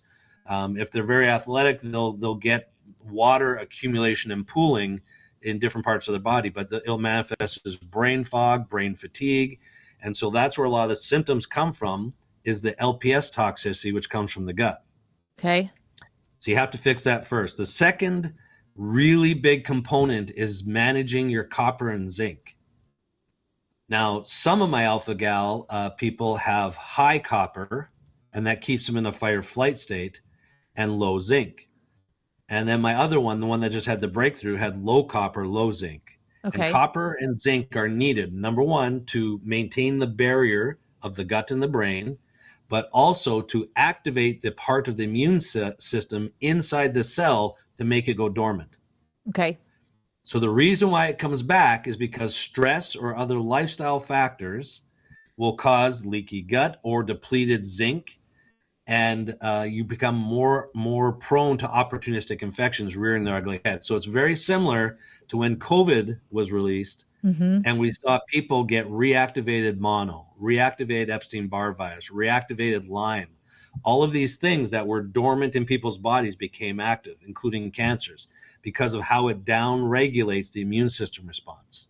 Okay. It shuts down the memory T cells. So it's the same thing. Once you have it, you have to stay very, very diligent in maintaining your rest and digest state, good deep restorative sleep, healthy gut lining, and make sure your copper and zinc levels are good and balanced. And so then we start seeing the lymphatic pumps turn on. You can get your life back and actually eat red meat again. And so for me, this is very, very evil as far as just no doubt about it played out. But it requires a lot of extra attention. And you know this from your treatment with your restless leg that you mentioned earlier. What we had to do with this gal was when she flew up to our clinic in Minnesota, we found the exact same sleep disorder. I got her head on straight, and for those who have worked, you know what that means. We physically adjusted the head. It altered her state, able to get deep sleep. And so I sent her to a local chiropractor to keep that process up. But for us to get the fluid inside of her cells, we had to get IV hydration weekly for up to 6 months. Wow. So driving the water and the fluid into the cells was very, very challenging. You can do this with electrolytes. You can do this with IV hydration, and you can do this with creatine. when applied properly. Okay. So this was the approach we took with her, and when we balanced a process in the body called methylation, which helps your liver detoxify. So we're able to get her life back. She's just now coming into the exercising and living life phase of the treatment, but she's able to tolerate red meat now. She ate 5 hamburgers. She had 5, not in the same day, over a period of time. That's awesome. And it gave her energy instead of completely deflating her. So these other people with alpha-gal, they'll eat red meat and then feel like they've got the worst flu in their life. Wow. That is so sad. You know, it's interesting. I heard someone say that they were talking at the World Economic Forum quite a while back that obviously, you know, we're having a hard time getting people to stop eating meat. And they were even saying, you know, hey, we understand why it tastes delicious. So we may have to do something ourselves to, you know, make something happen that there's a switch where they're not able to eat it any longer. Yeah, that's exactly right. And so we're seeing there's a lot of stuff coming out. So, I can't remember the name of the reporter, Jim Russell, or he did a deep dive and did a great segment on how NATO and these other internationally foreign agencies made the whole environmental global warming thing an agenda versus actually going in and doing a deep dive on the science of it. And so some scientists have come out, of course, they've been blacklisted and things like that, saying that it's based off of bad science. Even one of the pioneering scientists came forward. She's written a book on the scenario. And what we're seeing is a switch, a change from that, where we're starting to look at the true root cause. And these whistleblowers are actually coming forward and being listened to and gaining momentum on podcasts. So that information's coming out. So I do see change happening, but it's a battle because a lot of these people get blacklisted. They don't get funding anymore. So it's very, very challenging to actually get the truth out so we can look at it. And so God's working right now to bring that to light right now. This is part of that same sequence of events. And you guys all saw it. You saw the bug-eating Hollywood actors coming forward and saying this is the next yeah. thing. Yeah, it's absolutely ludicrous. When you go back in history and look at this time, they're going to look at us and say, really, they fell for that? But not all of us have fallen for that. So not at all. And there are solutions. So I definitely want you to share a couple more gems before I let you go. But let's talk about how somebody can find you. So let's say that somebody this is something that they're struggling with, alpha-gal. Obviously, they're saying 450,000 people, they believe at this point, have been affected by this. So let's say somebody's struggling with it. How do they find you, Dr. Sperl? And what's the process that they would walk through? Well, they just go to our website, www.officialsynapse.com, and just click on the free discovery call. It's up in the right-hand corner there of the screen. Colton's put that up. And that'll help you be onboarded with us so we can make sure that what you're dealing with is something we actually address. We will gather information, go through a process. And so that's the easiest way to do it. And we're seeing people from all 50 states and 12 different countries right now. And the Lone Star tick, which causes the alpha-gal syndrome, is more inherently in the United States right now. But we even have some people outside the United States that are also getting it. So it's happening there. And there are many other scenarios. And even though we don't really focus on the disease per se, we focus on your body's ability to fight all disease. Yes. So we equip the body. So it doesn't matter what comes next. Just like the alpha-gal syndrome patient, all the work we had done to help the immune system fight Lyme is what we used and when it came to this alpha-gal, with some nuances, and everyone's unique because of genetics. So you have to tweak it. So it's more important to find out what your actual identity is from a health perspective. Now, I'm always going to encourage people to know their God-given identity first and foremost.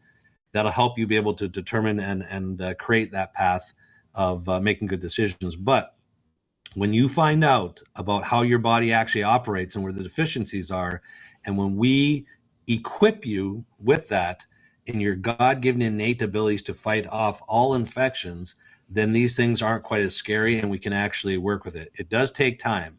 It's taken this gal from Georgia a year and a half, and she's been fighting a long time, but a year and a half for her to get her life back. But think of it this way. I believe we're being poisoned from different things like this all the time. And so paying attention and trusting the right resources, because the people who are creating the problems shouldn't be the ones that are also offering the solutions. Exactly. That is so true. You are exactly right. Let me ask you a question. As I'm kind of thinking through this, you were talking about a lot of young people are being affected by it, because probably a lot of young people are the ones that are out hiking and, doing things, the activities that somebody would typically, maybe camping, get ticks. Is there anything that somebody can do that you've heard of to actually even repel ticks if they are out, in nature? There are some tick repellent things that are on the market that are okay. Best thing to do is actually have observation. If you go back to the website there, Colton, we actually have a 12 to 14 page document on how to prevent the ticks. Go down to the tick toolkit at the bottom there. What? So that's So we've been seeing so much of this. So all you have to do is go on there, and you can get that for free. There's no charge to it or anything, but it's basically just an access to the toolkit of how to prevent. Now, this is true for Lyme, but also true for the Lone Star. Okay. That is perfect. That is really good to hear, because the last thing you want, because, we saw with COVID, they were like, don't go outside, don't do anything, stay inside, get Uber Eats, drink alcohol, don't exercise, all these different things. The last thing we want is for them to put us in our house because we're scared to go out, and be active and do things that we enjoy. So I love that. I love that this is how you can help to prevent it on the front end. If you do have it, this is how we can treat it on the back end. Yeah. Yeah. The only thing we don't have in that toolkit is the chickens, but I'll tell you this, three of our doctors here all have chickens. So I will borrow the chickens to run through my backyard. We love to spend time in the backyard. We don't have a lot of the tall grass or the other stuff. And we've never actually seen a tick in our backyard, but we'll borrow chickens to actually do a little cleansing twice a year. So even if you have a yard and you know people who have chickens, just let them free range on your yard as long as it's fenced in, and let them go to town on the ticks that are there that you can't see.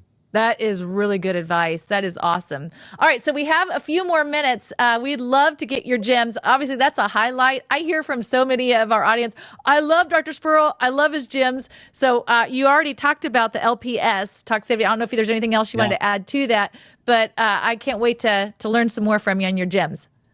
Yeah, so the first gem I had was the LPS. It shuts down the lymph pump, like I said. There is a really good cost-effective test. So if your doctor can run, it's from the company called KBMO, and it's a barrier test. It checks for leaky gut, it checks for candida, antibodies, and LPS. And so it's a really good cost-effective way of testing it. Some of the other functional tests can cost $500, $600, $700, and this one is anywhere from $59 to $150. That's it right there. And so that's a really good barrier test. I love it. It's my favorite. When it comes to the other gem, this is more from an emotional state and spiritual state. So again, in functional medicine, from my perspective, because I'm a Christ follower, I will always go through mental, chemical, physical, and spiritual well-being to be completely balanced. And so this one is if you find yourself getting angry, whether it be in traffic or whatever injustices are happening in your life, anger is a secondary reaction to fear, hurt, and frustration. So just know that those other things are there. And when you actually start to correct the root cause of the emotions, emotions damage that barrier system. So in today's world, it's coming at us fast and furious. So we have to apply our faith more than ever. Yes. But our body gives us clues. So anger is something I teach this all the time, and I will go through episodes where I'm noticing I'm getting angry at stuff. It's an instant feedback. It's like getting a blood test back showing you're deficient in something. That's so good. So, really important to have that self-awareness. So anger is a secondary reaction to fear, hurt, and frustration. And then my last one's a little bit of a chemical geekiness, but these are some of my favorite. Uric acid is something that should be on a lot of, if not all, blood panels. Now, when your uric acid is high, and you have like pain in your big toe, they call that gout. Okay. And so normally on lab work, they call it gout if you have the pain and you have the uric acid above 7.5 in men, 7.0 in women. But what they have found is high uric acid is also one of the first precursors for a lot of people with dementia and memory issues. And it leads to low nitric oxide, levels above 5. So even if you never get gout, but your uric acid is high between 5 and 7, it lowers your nitric oxide, which is a really important chemical in the body to actually deliver proper blood flow. It helps with high blood pressure. It helps with delivery of oxygen and nutrients to your cells. So a lot of people have high uric acid, can't get the nutrients into their cells, even when they're taking it through diet and supplements. And uric acid comes number 1 from sugar, fruit sugar, mild dehydration, and fungal infections. Ooh. Including mold. So even if you have like mold sensitivities to the environment around you. So again, that 1 KVMO test, I love that because it measures for the Candida, the LPS. And the uric acid is something that they have medications for it when it's severe gout, but there are a lot of things you can take. One of my favorite products is called UAX Pro that helps balance uric acid. It's from, oh my gosh, I can't remember the Orthomolecular is the name of the company that makes that. And it can lower that. And so a lot of people with cardiovascular problems, shortness of breath, they actually end up having you tweak your diet a little bit, avoid the sugar, the fruit sugar. So even I have people who are addicted to good fruit, but they do it in excess. Okay. Too much fruit in excess can cause high uric acid if it's And what would you fungus. consider too much fruit in excess? Well, if you have fungus, then sometimes it's even just a cup of blueberries. But Okay. what we're talking about is more the people who will consume like 5 to 6 servings of fruit a day Okay. in different forms, and then also put sugar on top of that. And if you're mildly dehydrated, interestingly enough, severe dehydration doesn't cause it. Only mild dehydration causes it. And Really? So, yeah. So that getting that water into the cells again helps lower your uric acid levels. What percentage of the population do you think are probably mildly dehydrated? Do you know? Well, I do for our patient population. These are people seeking it, but we find it in 85% to 90% of our patients. I wondered about that. Wow. That and we find is high crazy. acid in 50% of them. So it's an important marker. Yeah, for sure. And then do most, like if somebody's going to do a blood, thing, like a doctor, if you go to a doctor, do they test uric acid very often? No, only if you have gout-like symptoms do they actually test it. So somebody could actually ask for that when they go in. Yes, okay. Absolutely. Ask them to just add it to your profile. And one of the other things that high uric acid causes is insulin resistance in certain individuals. So many people, it's actually the root cause of their cardiovascular issues, and they don't know that. Wow.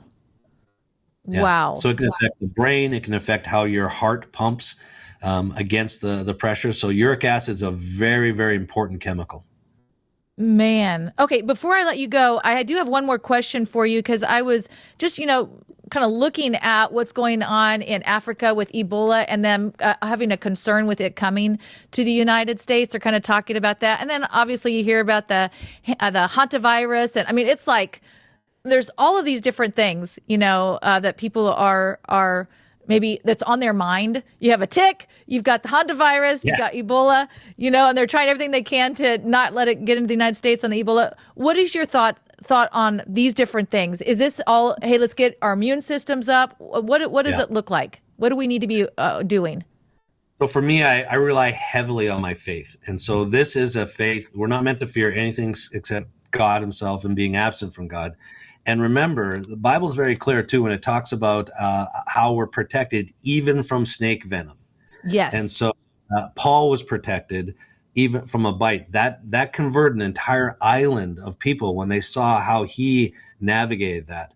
So our belief system, our faithfulness, our how we take care of our body and steward our health, all of that is relevant. So guarding our thoughts and protecting our mind, as well as taking care of your temple and preparing you. God has prepared your body to fight anything and everything.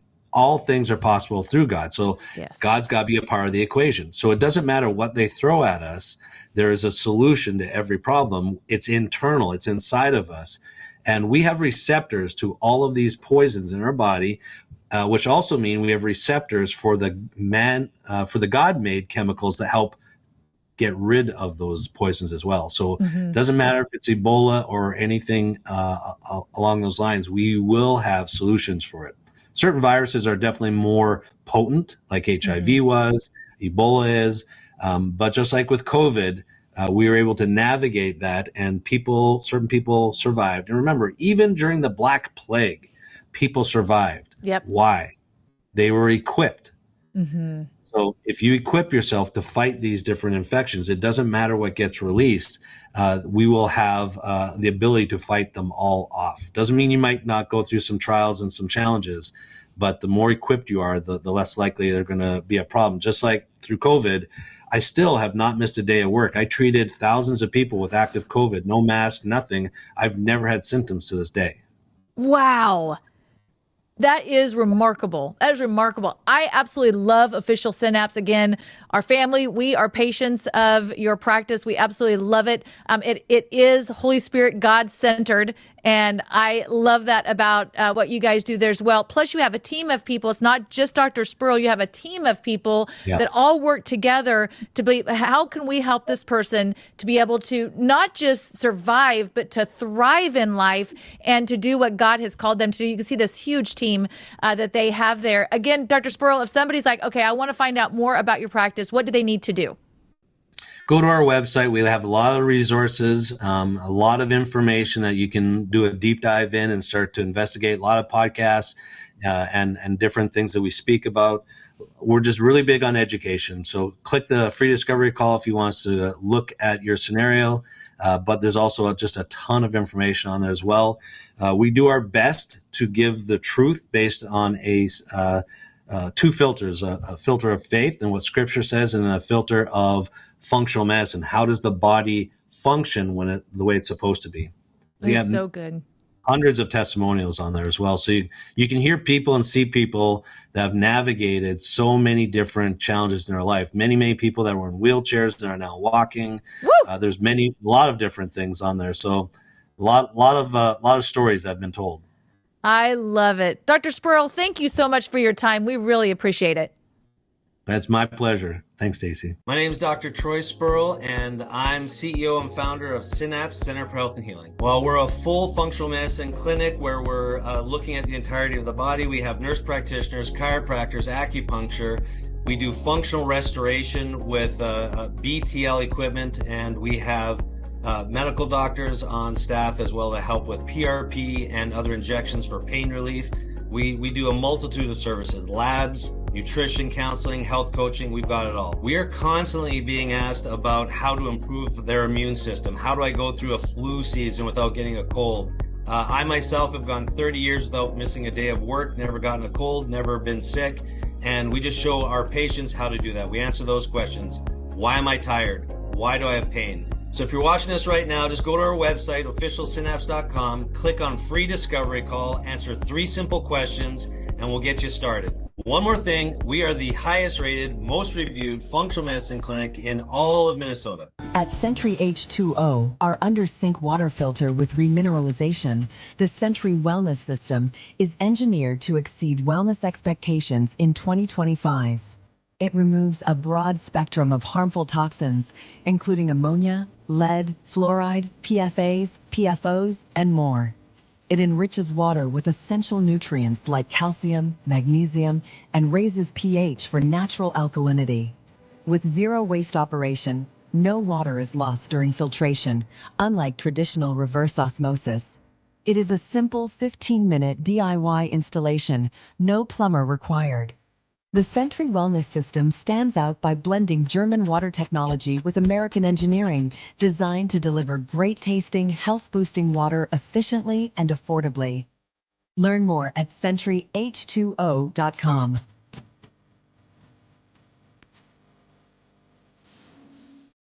everyone is talking about this. The one thing that's very important part of my portfolio all these years is gold. As gold hit all-time highs already this year. You can get a free info kit on gold today. It's called silver. Gold coin. And though we are thrilled that everyone is talking about investing in precious metals, a lot of these 1-800 numbers will make you feel like just another transaction. That's why it's crucial to work with a person, not a faceless institution, when it comes to your finances. You deserve to be treated like family, not just another number. Dr. Kirk Elliott, who we've known for over 25 years, he doesn't just sell gold and silver, he offers trust, care, and a personal touch that an impersonal institution could never match. So when it comes to securing your financial future, don't just call a company, call a person. Call Dr. Kirk Elliott at 720-605-3900 or visit flyovergold.com to learn more. I'm Linda Bamber Olson, the inventor of the Wave Watch, the world's first frequency therapy watch. It features over 1,100 targeted frequencies. These sounds are acoustical and they move through your body. You don't necessarily have to hear it. So that's why we have so many testimonies for ADD and ADHD, emotions, headaches, joints, and so many more.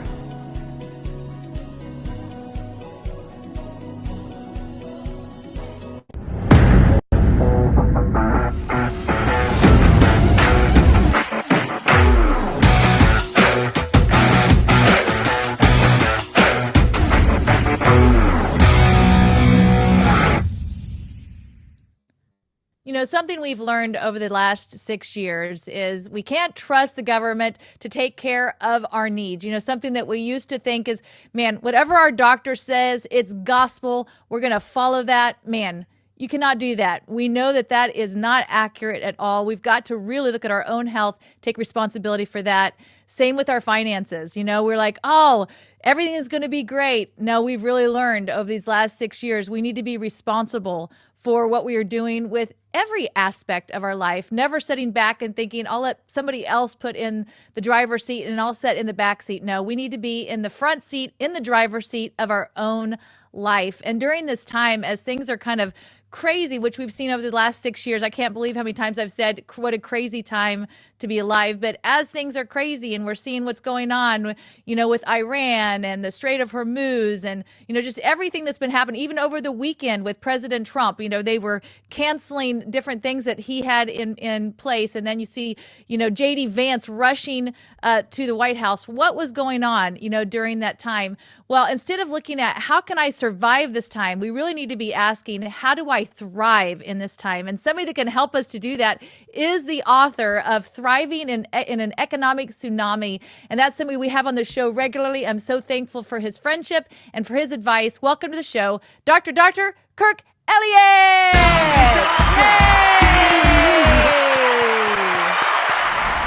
Welcome. Hey, it's so good to be with you, and I hope you had an amazing Memorial Day weekend. I did. So thankful for this country. So thankful for the men and women that have served, for the families of the men and women that have served, and obviously for the people that have given their life for our country. So thankful to live in the United States and to have such an amazing country. So yes, it was a great Memorial Day weekend. And I, again, thank you for all of you who have served and made such a difference. Yes. Amen. I agree. The country wouldn't be the country without their service, right? So awesome. It's awesome to be alive. It's awesome to be servants of our King, right? Yes. Which we live in a bigger kingdom than America, right, as believers. And so we're just here to do something good, bring a lot of people with us. But I in that, totally agree. And I'm so excited to talk to you today, Dr. Kirk, because like I said, there was like so many crazy things going on over the weekend. And, you know, like, okay, we're coming to a place here with these talks with Iran. Are they really coming to a place with these talks to Iran? What's happened? You know, gold going up a little bit. Let's talk about that. What does that look like? What do you see happening right now? So, okay, when it comes to Iran, we don't know, right? Every time it looks like, oh yeah, we're going to have a peace accord, there isn't one. Right. Right. And it's because you're dealing with one really big sticking point. Well, used to be one sticking point. Now there seems to be a different one, right? The the target keeps changing. Before it was okay, who's going to control the Strait of Hormuz?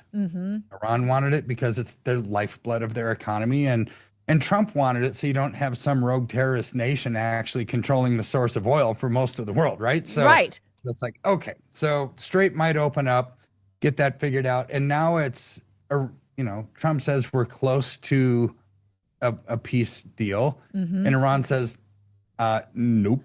We're not if there's a handoff of our enriched uranium. It's like, what? Okay. So what do you need that for, right? It's like for weapons, probably. Right, exactly. And you do have people like, let's say, Ted Cruz. Ted Cruz came out. He was not happy with, hey, are there peace negotiations, being talked about? Are they meeting this criteria? A lot of Republicans. Who knows what information? Because I don't think anybody knows exactly what's been said or what was done. But some leaking of some information. So you don't have people that are happy on either side, the Republicans or the Democrats. They both seem very upset. No, they're all upset, which is why Trump said, hey, anybody who says that they think that they know what's in this deal, they don't know. It's like, okay. Yeah, I mean, we don't know what he knows, right? And that's the confidence that we have to have in our president. Yes. Right. But here's where I don't know if this does end anytime real soon. But what I can tell you this is we're one day closer to this being over than we were yesterday, right? Yes. And at some point, like we've talked about, this will end. Because oil is involved, right? And if it doesn't end, the whole world goes into an inflationary spiral because the supply chains don't open up. So this will end, right? And Amen. so gold and silver are kind of getting to the point where it's like, yeah, one of these times, one of these negotiations, it is going to end it, and they're starting to go up. Like what we've talked about numerous times, when this conflict ends, there's a pretty good chance that silver breaks out of its consolidation phase that we've been in since the conflict started. Yep. Right. And it shoots up and resumes the trend that was going on before the conflict started. See, outside of the conflict, nothing changed with the foundational aspects of gold or silver. Low supply, high demand, it's needed for everything. So then why didn't the price continue to go up? Because interest rates and what's happening with inflation with oil, and because here's the thing that we all have to kind of look at. Historically, when interest rates go up, gold and silver don't do so hot. When interest rates go down, they do. But this time it's different, Stacy. This time we have to stop looking at historical patterns, because I think what we've seen is the pendulum shift to its supply and demand. That's the most basic of all things in all economics. Prices go up because of low supply and high demand. And that's where we are in the markets, right? So here, for one of the first times in decades, I think, yeah, interest rates are going to go up. They will. But I don't think that it's going to keep gold and silver at bay. Right. Okay. Because it's needed for everything. I mean, literally, we don't have to go over it again because we've gone over it 100 times of what it's needed for. Right. But what I do want to talk about is looking at gold and silver as a flight for quality, as a safe haven. Right. Because as the foundations around us erode, gold and silver act as a safe haven. They always have, always will. So when you look at the bond market right now, this is the big, ugly thing that has to be dealt with. So yields across the globe are going up. Interest rates are going up. If you look at the 30-year bond, it's over 5%, first time since 2007. You look at the 10-year, it's up a lot. I mean, all of the yields are up a lot. Why? View it as like a junk bond, right? I'll use this analogy. If you're a company that's on death's door and you need capital, to live, yep, you're going to have to offer a higher interest rate than, like, for example, a U.S. Treasury bond, because the U.S. Treasury bond is considered the safest asset in the world, versus a company that's going to go out of business. So they'll say, okay, Treasury bonds are paying 4%. We've got to pay 15% to get some money, or else we're going to die, right? So So when yields start going up, it means that your currency is being devalued. Okay. This is what's happening. U.S. Treasuries, their yield is going up. The bond market is stinky, but the correlation that I want to make is following a bond market correction, which is what we are going to see. It's always hard to use a definite term like always, never, kind of statement, but literally this is one of those points where you can say always. Wow. The stock market always corrects when the bond market gets crushed, right? Always. You can go back and you look at some of these charts throughout time and what has happened over time. When yields get really high, that means the bond market stinks and it corrects and the stock market falters after that. We're at a point now where interest rates are rising across the globe. What comes next?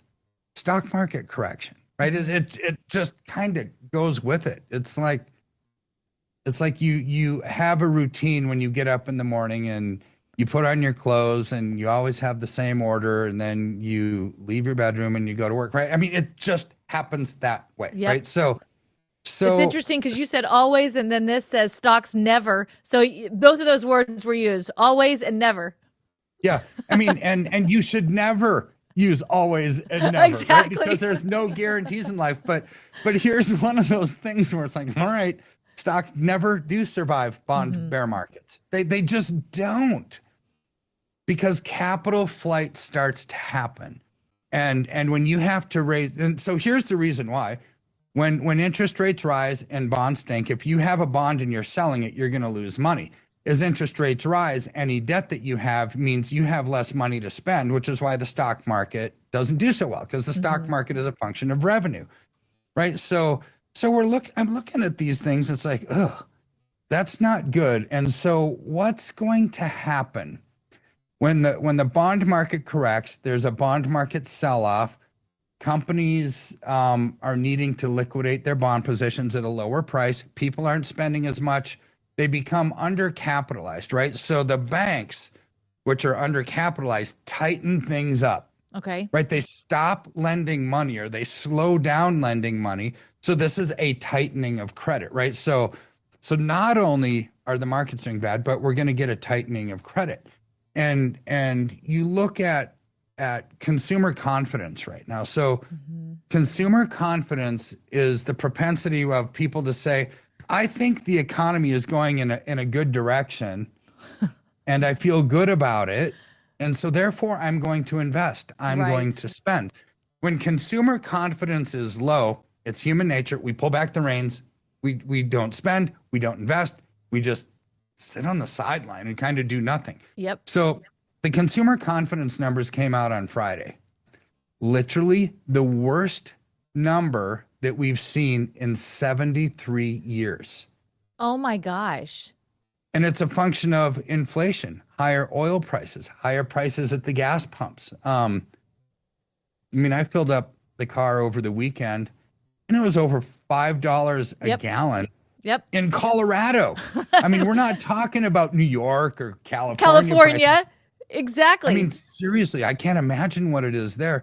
So people are feeling the pinch. And this doesn't bode well because there's going to be a tightening of credit, right? So here's where the Fed is in a huge pickle. Huge pickle. Because for Trump to get his way, right, you've got to lower interest rates to stimulate the economy. There's no way they're going to lower interest rates to stimulate the economy when inflation is persisting. And consumer confidence is showing people know that inflation is persisting. That's when you have to raise interest rates. So this is where it becomes very problematic. And in times of uncertainty, which we've got, everything we just talked about economically, uncertain. Is Trump going to end this conflict in Iran tomorrow? Are they going to get a peace accord? That's the question.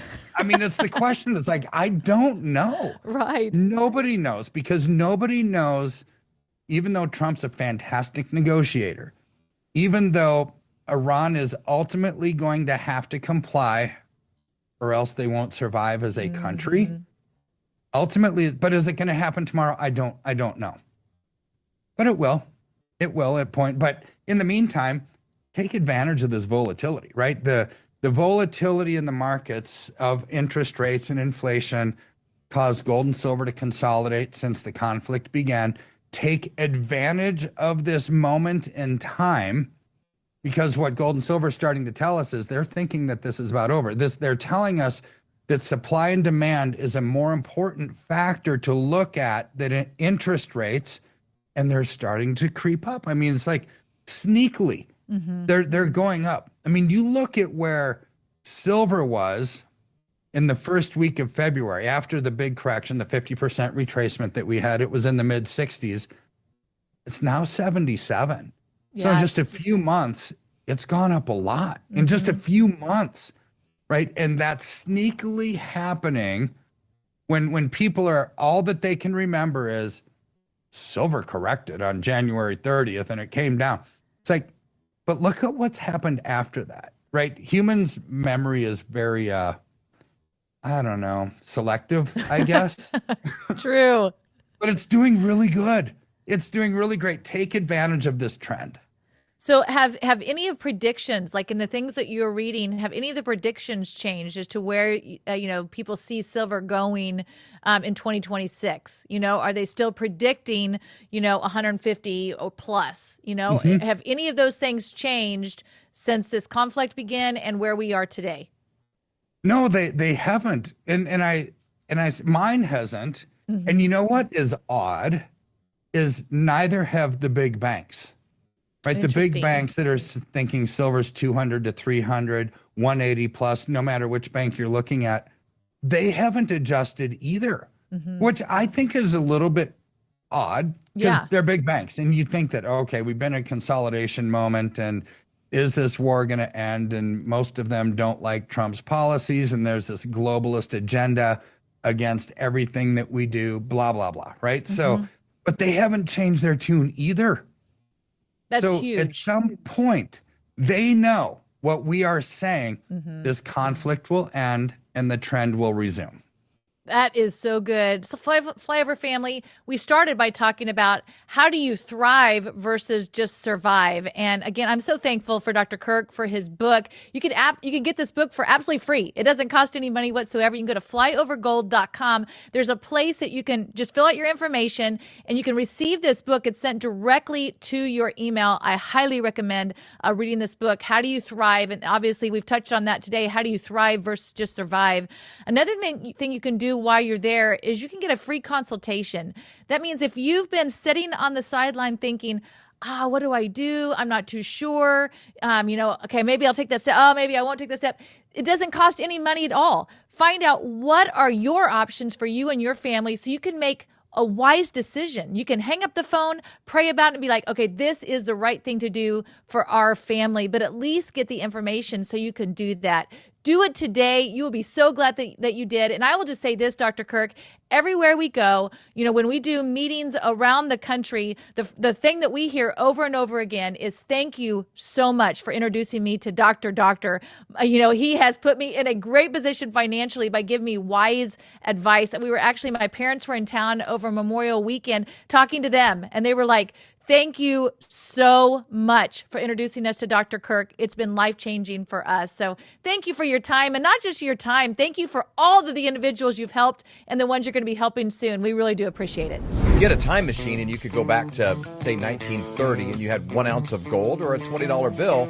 Both of those would buy you a complete men's suit, brand new, the shirt, the tie, the belt. Either one would buy you the whole thing. If you had a time machine and then you brought both of those resources into today, 1 ounce of gold could still buy you a full suit at pretty much any men's store in America. The $20 bill, it probably only gets you a handkerchief or a pair of socks. How do you get the gold and silver? Well, it's very simple. We have a friend that we've known for over 25 years. In fact, his dad was a mentor of ours, and his name is Dr. Kirk Elliott. And the way that you connect with him is you go to flyovergold.com. It's a website that we set up to make it very simple. All you do is go there, fill out your information, and someone from Dr. Kirk's team will get a hold of you to answer all of your questions. Whatever you have, they can help you out. Or you can simply call 720 720-605-3900. Again, 720-605-3900 to set up that free consultation. Do it today. You will be so glad that you did. Would you drink this? Looks disgusting, right? What if I told you this muddy mess could turn into crystal clear drinking water in seconds? This is Sentry H2O, the filter that makes dirty, dangerous water 100% safe to drink. Camping, hiking, survival, or just peace of mind? This little beast has your back. Everyone is talking about this. The one thing that's very important part of my portfolio all these years is gold. As gold hit all-time highs already this year. And get a free info kit on gold today. It's called silver. Gold coin. And though we are thrilled that everyone is talking about investing in precious metals, a lot of these 1-800 numbers will make you feel like just another transaction. That's why it's crucial to work with a person, not a faceless institution, when it comes to your finances. You deserve to be treated like family, not just another number. Dr. Kirk Elliott, whom we've known for over 25 years, he doesn't just sell gold and silver, he offers trust, care, and a personal touch that an impersonal institution could never match. So when it comes to securing your financial future, don't just call a company, call a person. Call Dr. Kirk Elliott at 720-605-3900 or visit flyovergold.com to learn more. I'm Linda Bamber Olson, the inventor of the Wave Watch, the world's first frequency therapy watch. It features over 1,100 targeted frequencies. These sounds are acoustical and they move through your body. You don't necessarily have to hear it. So that's why we have so many testimonies for ADD and ADHD, emotions, headaches, joints, and so many more.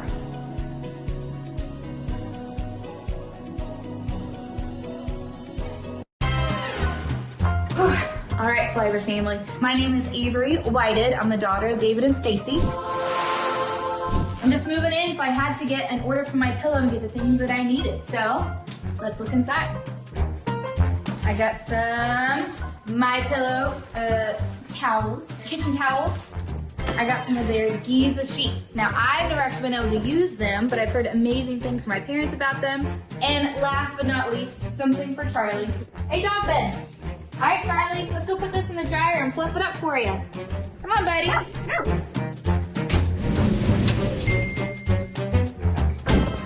Nice and warm and fluffy. Perfect for my little guy. Come here, Charlie. All right, if you want to get your own products, go to mypillow.com and use promo code FLYOVER to save up to 66% off.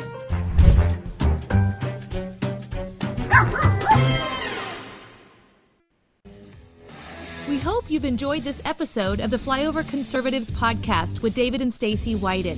Please subscribe, hit the notification bell, and leave us a comment below. Lastly, if you enjoyed today's podcast, share with those who came to mind. Be blessed and make it a great day.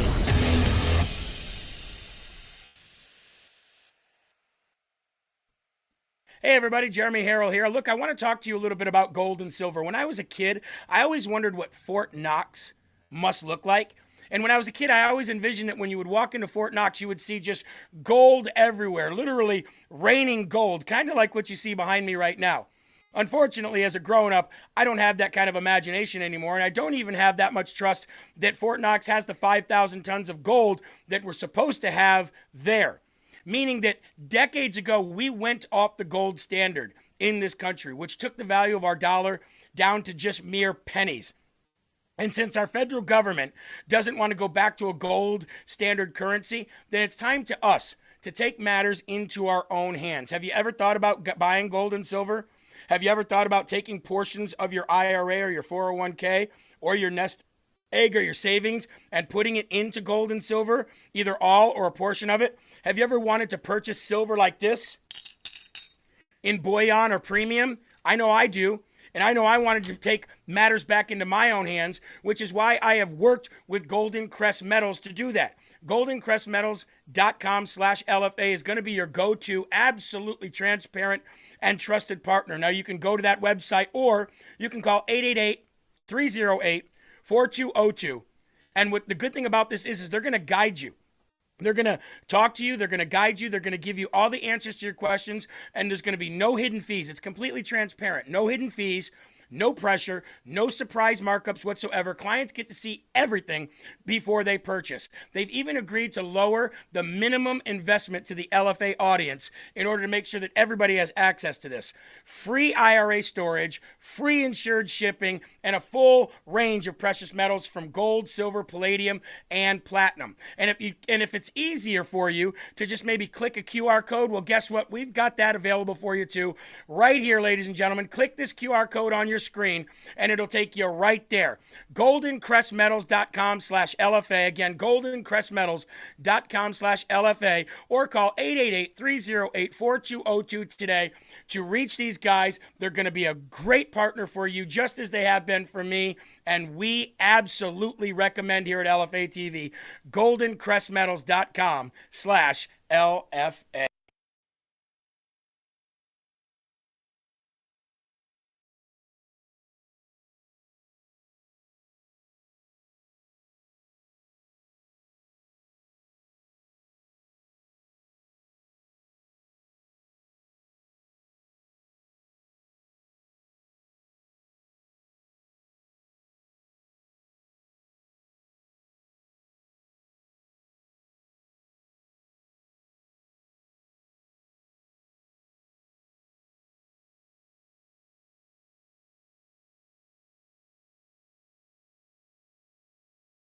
out for your father, pick something out for your wife, pick something out for your kids.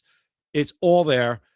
You see some of the stuff there: bags, shirts, mugs, cell phone covers. There's flags. There's anything you can imagine. It's the best All website.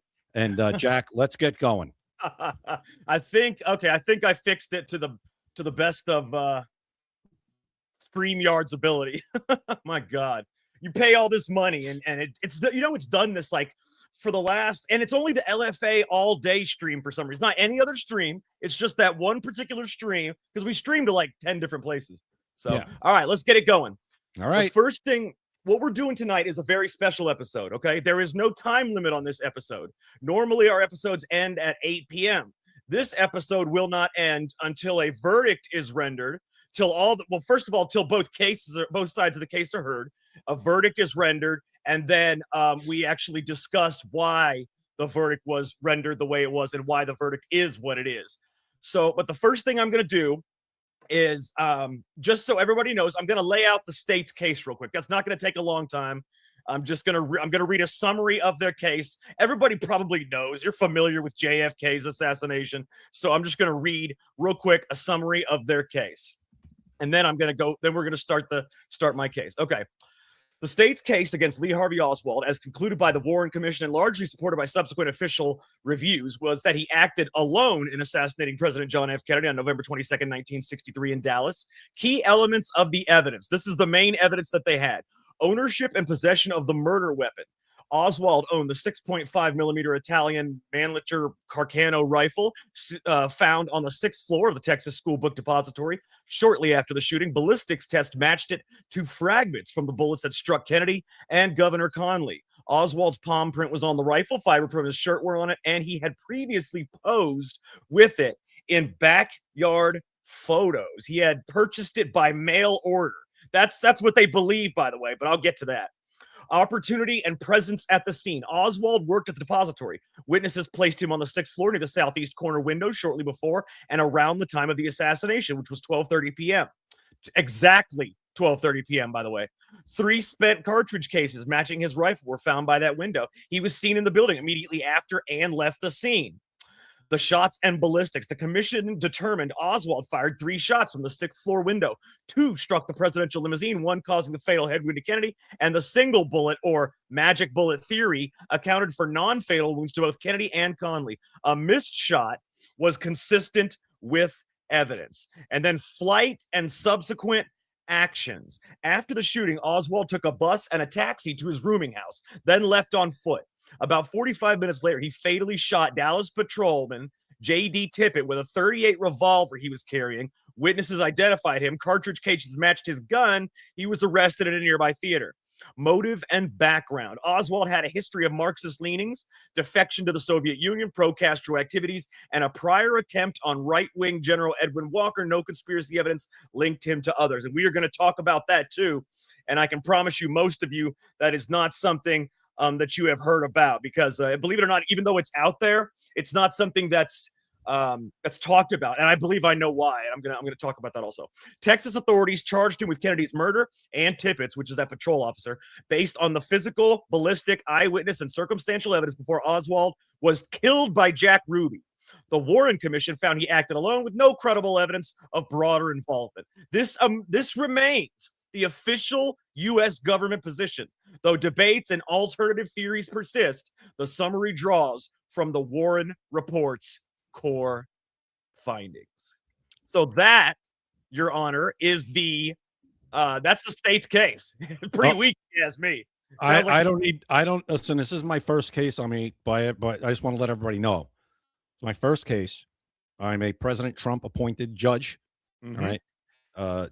The defense has selected to have a bench trial, no jury. Too And unpredictable. after hearing that, I think I've heard enough. I'm ready to render a verdict. And that, honestly, that is the way it would go in most courts these days. But luckily, here in Secret America, we like to try to get things right.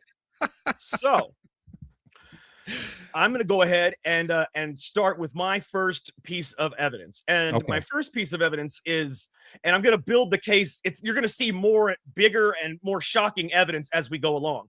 But the first piece of evidence I want to give you is, so apparently he shot, and this is this is unbelievable to me, okay? He was roughly 200 to 265 feet away. Okay, that's not super far, but he got 3 shots off an old Italian bolt action rifle, hitting a moving target at an elevated angle with massive amounts of stress in 5 seconds. 2 hits, including a headshot, in a small area where most of the body was in the limousine that he could not reach. Okay, that is just my first piece of evidence. And I'm going to tell you right now, I actually did some research on this, and I want you to take a listen to this. This is very interesting. All right, let's see here. Where is it? Okay, so here's what artificial intelligence had to say about the actual odds of this. Okay, a fair estimate for a trained shooter under controlled conditions, getting this headshot and these shots, maybe 10 to 30% chance of getting 2 hits out of 3 in that 5-second window. For Oswald specifically, under real assassination conditions, I'd put it much lower, it says. Maybe single digits to low teens, especially if the headshot had to be intentional and not partly luck. So this is what it says. So my honest take, could a man do it? Yes. Would I bet my life that Oswald did it alone exactly that way? No. And that is just my first piece of evidence. Okay. Question. Where was Lee Harvey Oswald? Where did he learn how to shoot? He learned how to shoot in the Marines, but he also taught himself as well. Okay. He did learn how he was in the Marines, and I'm going to talk about a little bit about his background, because he did eventually defect to the Soviet Union, and we will talk about that as well. So I'm going to go ahead and bring in, first of all, for those of you that don't know, Kennedy, like we said, Kennedy was hit twice. Conley was also hit. And so you got 3 people hit with 2 bullets, because 1 bullet missed everybody completely. So what I'm going to show you here, first of all, after the fact, Jay, after this happened, after he was, when they started doing this investigation, apparently, and this is just what I think, Jay, I think they used this to bolster the case that he did the JFK assassination, okay? There's a little known thing that people don't know about, okay? There was Edwin Walker, was a retired U.S. Army Major General who became one of the most controversial right-wing political figures in America during the early 1960s. He was an outspoken anti-communist, segregationist, supporter of the John Birch Society. Walker had been removed from the military command in Germany in 1961 after distributing far-right political materials and encouraging troops to support conservative causes. Why am I talking about retired U.S. Army Major General Edwin Walker? On the night of April 10th, 1963, which is roughly what? Roughly 7 months before the assassination of JFK, Walker was sitting at his desk in the dining room of his Dallas home when a shot was fired through his window from outside. The bullet struck the wooden window frame first, which likely saved Walker's life. The impact caused the bullet to fragment, and Walker was only wounded by fragments in his forearm instead of being killed instantly. Witnesses describe hearing the shot and seeing a man flee the area. The shooting shocked Dallas at the time because Walker was a nationally known figure, but police initially had no suspect. This is where it gets interesting. According to the Warren Commission, which we both know, which we all know is a very corrupt thing, the exact same rifle later linked the JFK assassination was used in the Walker shooting. The Italian Carcano model 9138, bolt action, serial number, yada yada yada. And that was determined via ballistics. Yes, it said investigators later concluded that Lee Harvey Oswald used the Carcano rifle to fire at Walker from less than 100 feet away. But Judge, I want you to take this into account right here, okay? This is what I want you to hear. Oswald, let's say Oswald did take this shot at General Walker. Let's just say he's guilty of that, okay? The man was sitting in his dining room, okay? Missed. He was sitting in his dining room. He was 100 feet away. It was a non-moving target, and he hit the wooden window frame. That's a big window. What time of day was that? Did they say that shooting occurred? You said? Yeah, it was in the evening, I believe. I believe it was dark at the time. Okay. But I will tell you that 100 feet is nothing for a trained marksman, and I will also say that 250 feet is more than 2.5 times that length, and he had to hit a moving target in 5 seconds time with 2 rounds and a third missed. So that right there, the fact that they're trying to say that if they say Oswald did the Walker shooting, there is no way he could have done the Kennedy shooting. Because if you're that bad from 100 feet away at a non-moving target and you hit the wooden window frame, it's not like he hit the window and missed. The window frames are huge. He hit the window frame, which means what is that? Well, let's also remind people that with the standard of proof we're going to use today is not beyond a reasonable doubt, because obviously the defense does not have access to everything that he would need to prove this beyond a reasonable doubt. We're using preponderance of the evidence today. So I just want to make sure everybody's clear on that as we do this.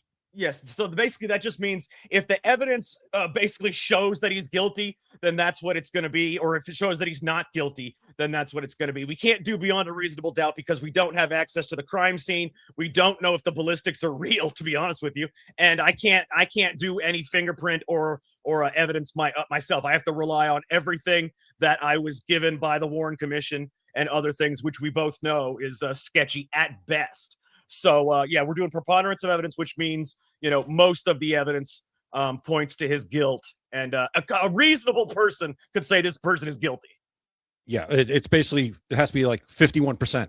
It doesn't have to be any more. Well, no, we're not doing, I don't want to do civil. I don't want to do 50% plus a feather. I don't like that stuff. I want to do a little more. You want it somewhere in between preponderance of the evidence and beyond the reasonable doubt. Okay. Yes. Okay. All right. Okay. All right. Now I know how I have to, judge my base my decision. All right. So we're talking about the window frame here. That's where you were. You said he hit the window frame. Yep. From 100 feet away. First of all, it was a non-moving target. Let's forget about the target for a second, okay? We're talking about the window. Now, I don't have exact dimensions of the window, but it was a massive window. I try to find a picture for it, but there's a massive window, and he missed the entire window. He didn't just miss the target. He missed the window. So if this man is the same man that shot the moving target 7 months later, it just does not seem possible based on the laws of probability and common sense. Okay. You can't 100 feet away, non-moving target, big window. You hit the side of the window. You don't even, it doesn't seem, it doesn't seem possible, Judge. I got to say, if he's the one, if they tried to pin that on him, and let me tell you why that's important. Okay. And they actually said this. Okay. Why that is important. The Walker attempt became extremely important because it gave investigators an alleged practice run for the Kennedy assassination. Same suspect, same rifle, same city, similar long distance ambush style attack.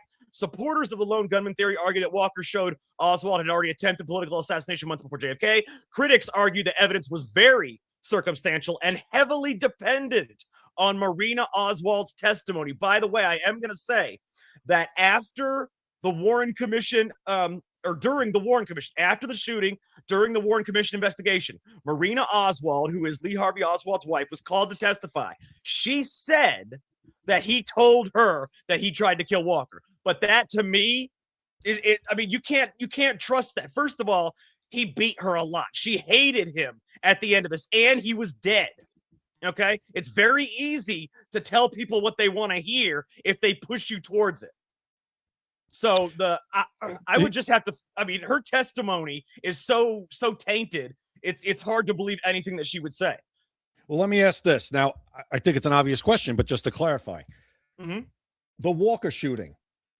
So this was 7 months prior. Obviously, they never made an arrest in the Walker shooting, or did they? They had no suspect until afterwards. So afterwards, when they matched ballistics, they matched ballistics. When they matched ballistics, that's when they decided that Oswald must have been the Walker shooter.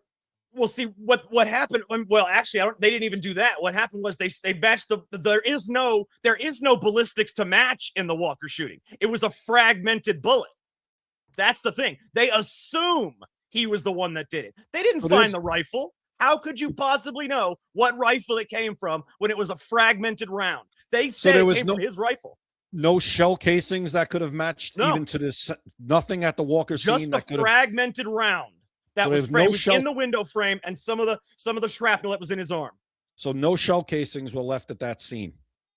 As far as I know. Let me check. Let me double check for you real quick though. Let me make 100% sure, because I want to make sure. But as far as I know, they had no evidence, even if there were shell casings. I know for a fact they had no evidence that specifically pointed to him. It was after the fact, after the Kennedy assassination, that they pinned the Walker, attempted assassination on him. They said it must have been similar type of bullets. It had to be. That's were there any shell casings left at the Walker Oswald crime scene? Let's see. That sounds very thin. It is. It's unbelievably thin. Okay, listen to this. Oswald allegedly fired a single shot from his Carcano rifle from an alley or nearby location. They don't even know where he shot from. An alley or nearby location. They have no idea. And then it says the bullet struck the window frame woodwork, fragmented, and a mangled bullet was recovered inside the house on stacks of paper in an adjoining room. You tell me, how the hell does a fragmented bullet from a window frame get into an adjoining room on top of stacks of paper? And then we would have to see the layout. We would have to see the layout of that house. Maybe it went straight through a doorway, or maybe. But listen to this. Maybe it's an open area. The Dallas police thoroughly searched the area, including the alley from where the shot was likely fired, but found no spent cartridge cases, no other physical evidence of value, and no suspects. Very thin to say that it must have been Oswald that did that. That one, It had nothing but the fragmented round. That is it. Yeah, none of that would hold up in court if you tried to charge. If Oswald was alive and he lived, and they tried to tack that onto him, from what we're hearing right now and what we have in front of us, there's no way. I mean, they wouldn't have anything to charge him with. There's no evidence. For you, since you're the judge, I would like the entire Walker story and case stricken from the record and not used against him in this trial. Is that all we have on the Walker case now? That is everything. Yes. There's nothing else that we're missing here. No other evidence, no other anything else. That's all it was. They don't know where he actually shot from. They don't even know if it was him. All they have is a fragmented round that they can't match to anything. And they're assuming that was a practice run at JFK, and this Edwin Walker was a political figure that they figured Oswald would want to take out. And that's the thing. They were looking to close this case, but they were also, if you're pinning something on somebody, it looks a heck of a lot better if they did a dry run beforehand. Oh, look, we can match this to him. And I can tell you, if it looks like he tried to assassinate this person, that's going to make it more likely that people are going to believe he assassinated this person. Okay, so based on what we have and what the information we're allowed to get, we have, right? I'm going to say that there would be no way that their accusation of Oswald would hold up in court, even at that time, against to pin him with the Walker shooting, from what we have. Exactly. So I will just forget that I ever heard about Edwin Walker for the rest of this case. How's that? Excellent. We'll strike it from the record, and it will not be held against him in terms of this case. Excellent. I'm crossing it off my sheet. I am not going to pay attention to that supposed prior attempt or warm up. So as far as this court is concerned, there is no prior attempt. Yeah, as far as we're concerned, Lee Harvey Oswald had nothing to do with the attempt on Edwin Walker. Excellent. Okay. Thank you very much, Judge. I appreciate it. I mean, that's just a common sense thing to do. I mean, it's. Well, listen, I have common sense, sir. I have common sense. That you do. I didn't get here by not having common sense. Okay. That's true. You have to have common sense. Okay. So I am going to show you some video evidence now of what many, and including ballistics experts and criminal and law enforcement experts, will show that Kennedy was not shot from the back. Okay, they are saying Oswald fired 3 rounds in 5 seconds from an old Italian bolt action rifle made in 1940. Okay, an old surplus rifle made in 1940, and somehow he got off 3 rounds. He couldn't hit one guy, supposedly. I can't talk about that. So he got off 3 rounds, hit him twice. But the thing is, when you hit somebody from the back, the momentum forces you forward. Okay, that's just the basic laws of physics. But when I show you this video, I'm going to show you that when he was hit, momentum forced him backwards. Okay. There is no way he was shot from behind. Before you get to that video, do me a favor. You're bringing, and that's interesting that you kind of just wanted to use that dry run to defend Oswald, but it's now stricken. So it works both ways, right? It does work both ways. Right. Okay. So explain to everybody the bolt action rifle and what it takes to load around, chamber around and fire around. Explain that process. No problem. Yeah, it's amazing. So when you have the rifle, and this is an older rifle, like I said, like a 1940s rifle, so they tend to jam. They're not the best rifles. It was a surplus, one of those cheap rifles that was mail ordered supposedly. And what it is it's a long rifle. It's got a short barrel, but it's got a scope on it. And you're looking through the scope first of all, when you take the bolt action, you have to pull it back. And then you have to push the up to let the round in and push it forward to let the round go into the chamber. And when you do that, the gun moves. You can't hold it steady as you like that to put the round in. Not only can you not hold it steady, but you can't keep looking through the scope at the same place as you do that. It's not possible. So he's holding it like this, looking through the scope. Imagine yourself, you're 6 stories up in a building, 265 feet away from your target. You can only see him from the shoulders up. That's all you can see him. He is a moving target. Okay? You are looking through your rifle. The first shot you shoot, where you don't have to do the bolt action, misses. The very first shot where you don't have to you already got the round in there, the easiest shot, misses. Then you pull it out, you cock it, and you fire. Pull it out, cock it, fire. The thing is, all this has to happen within a 5-second time frame. Okay. And when you do that, every time you pull it back, it takes your gun off the target. It takes your scope off the target. So we're positive. We're positive his first shot missed. Yes. The first shot was a miss. And the second shot was the one that hit him in we're going to get to that one, actually. It's the one that hit him in the throat. And then the third shot is the one that hit him in the head. Okay. First shot's a miss. Yeah. And the first shot is the easiest shot. He's got to get 2 off. Yeah. And by the way, not only does he have to get 2 off, he has to hit him both times while the gun is moving like this. When you cock it, the rifle and the scope do not stay on the subject. It's not possible because he doesn't have a tripod. Okay. He doesn't have a stand that steadies the rifle. It's just human hands. And when you have human hands and you're cocking the gun, you can't hold it with both hands. You have to hold it with one. You can't keep looking through the scope, do this, and still have it directly on the target. So if we're to believe that Oswald killed this man, we are to believe that he missed his first shot, the easiest shot. Then after the first shot, there was 3 seconds left. In 3 seconds, he fires 2 rounds, scores 2 hits, including a headshot. And that's all with having to cock it, put the gun back on the target, fire. Cock it, put the gun back on the target, and fire in 3 seconds.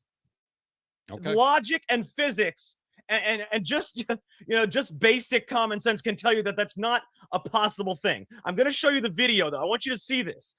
You're going to see his head, JFK's head, go backwards when the headshot hits. That, and like I said, when it comes to physics, when you are hit in the back, the force from the round pushes your momentum forward. Okay, so if Oswald had shot him, he would have went forward and hit the front seat. Instead, he goes backwards and hits the back of the seats in the back. So I'm going to show you this video real quick. I want you to see this, and what this is actually is it's the entire thing. It's 30 seconds long. It shows him coming around the corner, and then the actual shots. I want everybody to see this. I want you to see this, Judge, and it is very, very interesting. Is this the Zapruder film? Yes. This is the Zapruder film, and it's been colorized and high defined as best as it can be. It's not Right. it wasn't the best 8mm film or whatever it is. All right. Okay. So let's take a look at this. I want you to see this. This is the entire thing right here. Okay. I will allow this to be entered into evidence. Thank you. I appreciate it. Now you can see him coming around the corner. You got the police right there. There he is right there. Now watch as it goes along. I want you to watch the president. Watch him closely. He's hit. All right, he's been hit now. Now watch right here. Boom. Did you see that? Let's do it again. Let's do it slowly. Look at him hit. All right. And the part is, this is bad framing. But look, hit. See how his head goes backwards? Yes. Let's try it again. Do that Right. I'm trying to do it in slow motion, but these frames are terrible. Now it's spinning on us a little bit. All right. Right there. Do And it in by the slow. way- I want to see where the brain matter sprays. Oh, I can tell you exactly where it sprays. It sprays on the back of the car. Jackie Kennedy testified that she saw the brain matter get on the back of the car, and that is why she got up on the back of the car to grab his brain matter, the back of his skull. She testified to that. That's why you see her on the back of the car in the shot. Watch, I'm gonna let it go the rest of the way. Watch her. She goes up there to grab the brain matter right there. See her scooping it up? That's exactly what she did, and she testified to that. Play it again. Let's play it again. Let's take a look. This is incredible footage for that time anyway. Yeah, obviously digitally enhanced, so it looks a lot better now. Oh yeah. Yeah. Now you can see the first shot hits him in the throat. You can't see it that well, but the second shot you can see his head get blown off basically. Now watch, his head goes backwards. Boom. See it? Yeah. Then she gets up and scoops up the brain matter. You can see the brain matter. Watch this. Watch this. Right there. You see that? You see that? It looks like something. Yeah. And then she scoops it up. And she testified to that. She testified that the brain matter came out of the back of his skull, and she got up on the car because she was in shock. She got up on the car to grab it. So there is, based on the laws of physics, he couldn't have hit that headshot. That headshot had to come from the front. Momentum forces your head backwards. Okay, I've taken a look at that evidence right there, and they're saying that Oswald was in the book suppository behind that location. Yeah. Yep. Behind him. 265 feet behind him, by the way. Yes, the book suppository. You know, are you saying that on purpose? Yes. Did you see Full Metal Jacket? It's in Full Metal That's Jacket. what it is. Yep. I remember. I was trying to remember where I heard that from. Yep. Yes. And that book They talk about this. Sir. Yeah. Well, yes, in Full Metal Jacket, the drill sergeant, Sergeant Hartman, he mentions Oswald as well as Whitman from the clock tower. He mentions Oswald as got 3 shots off, 2 hits, including a headshot from a moving target. And he says, where did they learn how to shoot? And they say, the Marines. He said, well, there you go. That's what a Marine and his rifle can do. And you'll all be able to do the same thing. That's where that comes from. Now, Judge, I am going to go through a few theories for you first, okay? I'm going to go through, and these are Warren Commission theories. These are the ones that they put out as what happened. So what I'm telling you here, it might sound unbelievable, but they said this is the official version. You know the bullet that hit JFK in the throat? The first shot that hit him? Not the first shot that was fired, the first shot that hit him. Grabbing his neck. Let me tell you what happened. This is the official narrative, okay? The Warren Commission concluded, and this is called the magic bullet theory.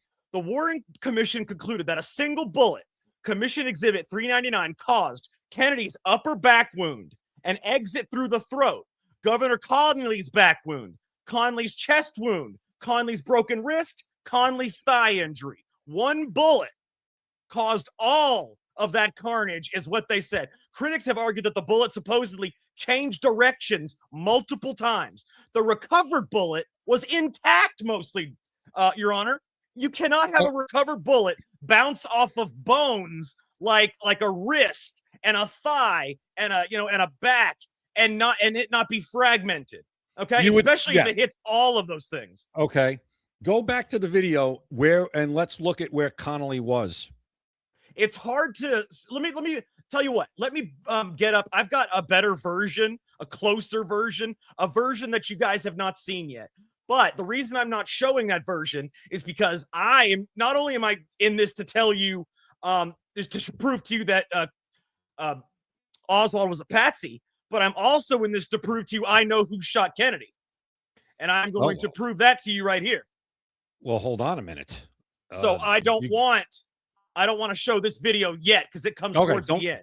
Don't show that yet, but just show me again the video, and the best you can, show me where Connolly terrible, was. Man, because it's right at the bottom. You can barely see anything. Just show me. Listen, I am the judge, and I got you. All right. I would like everybody just to get a picture of what you just said the best we can with the video you're showing us now, and we'll get a better idea later. But let's just, since you just said it, I want everybody to see as best we can where Connolly was in that vehicle. And how I will say JFK. All right, if you picture the car, you got the driver. Conley was the passenger in the front seat. He was directly in front of JFK. Okay. So let's take a look. All right. Now, I'm going to tell you the reason that the Warren Commission concluded this magic bullet theory is because had it been not a magic bullet, that means the shot would have had to have come from the front because it hit Conley. Right. So if it's either a magic bullet theory or somebody was shooting from the front. Right. And it had, so let's take, and it would have, if it was from the front, it would have to have hit Connolly first. Mm-hmm. Exactly. That's why they came up with the magic bullet theory. The Warren Commission was a bunch of snakes. Compare it to the January 6th Commission. Oh, God. Yeah. Well, compare it to the same thing. Now let's take a look. I want you to see this one more time. All right. So take a look. You'll see Conley in the front passenger seat. All right. Now it's hard to tell his reactions when he's hit because everybody's focused on JFK. When you see JFK's head blown wide open, I want you to watch this. I'm going to play it again so you can see Conley, but I want everybody to see JFK's head when he gets shot in the head. Watch this. Don't worry about Conley right this second. I'll play it again. Watch JFK's head. Boom. Look at that. Look at that. Look at his head. His head explodes in the front. Yep. And Connolly is all right. You go back a little bit. Now you can see Conley goes down. So watch this. Stop it right there.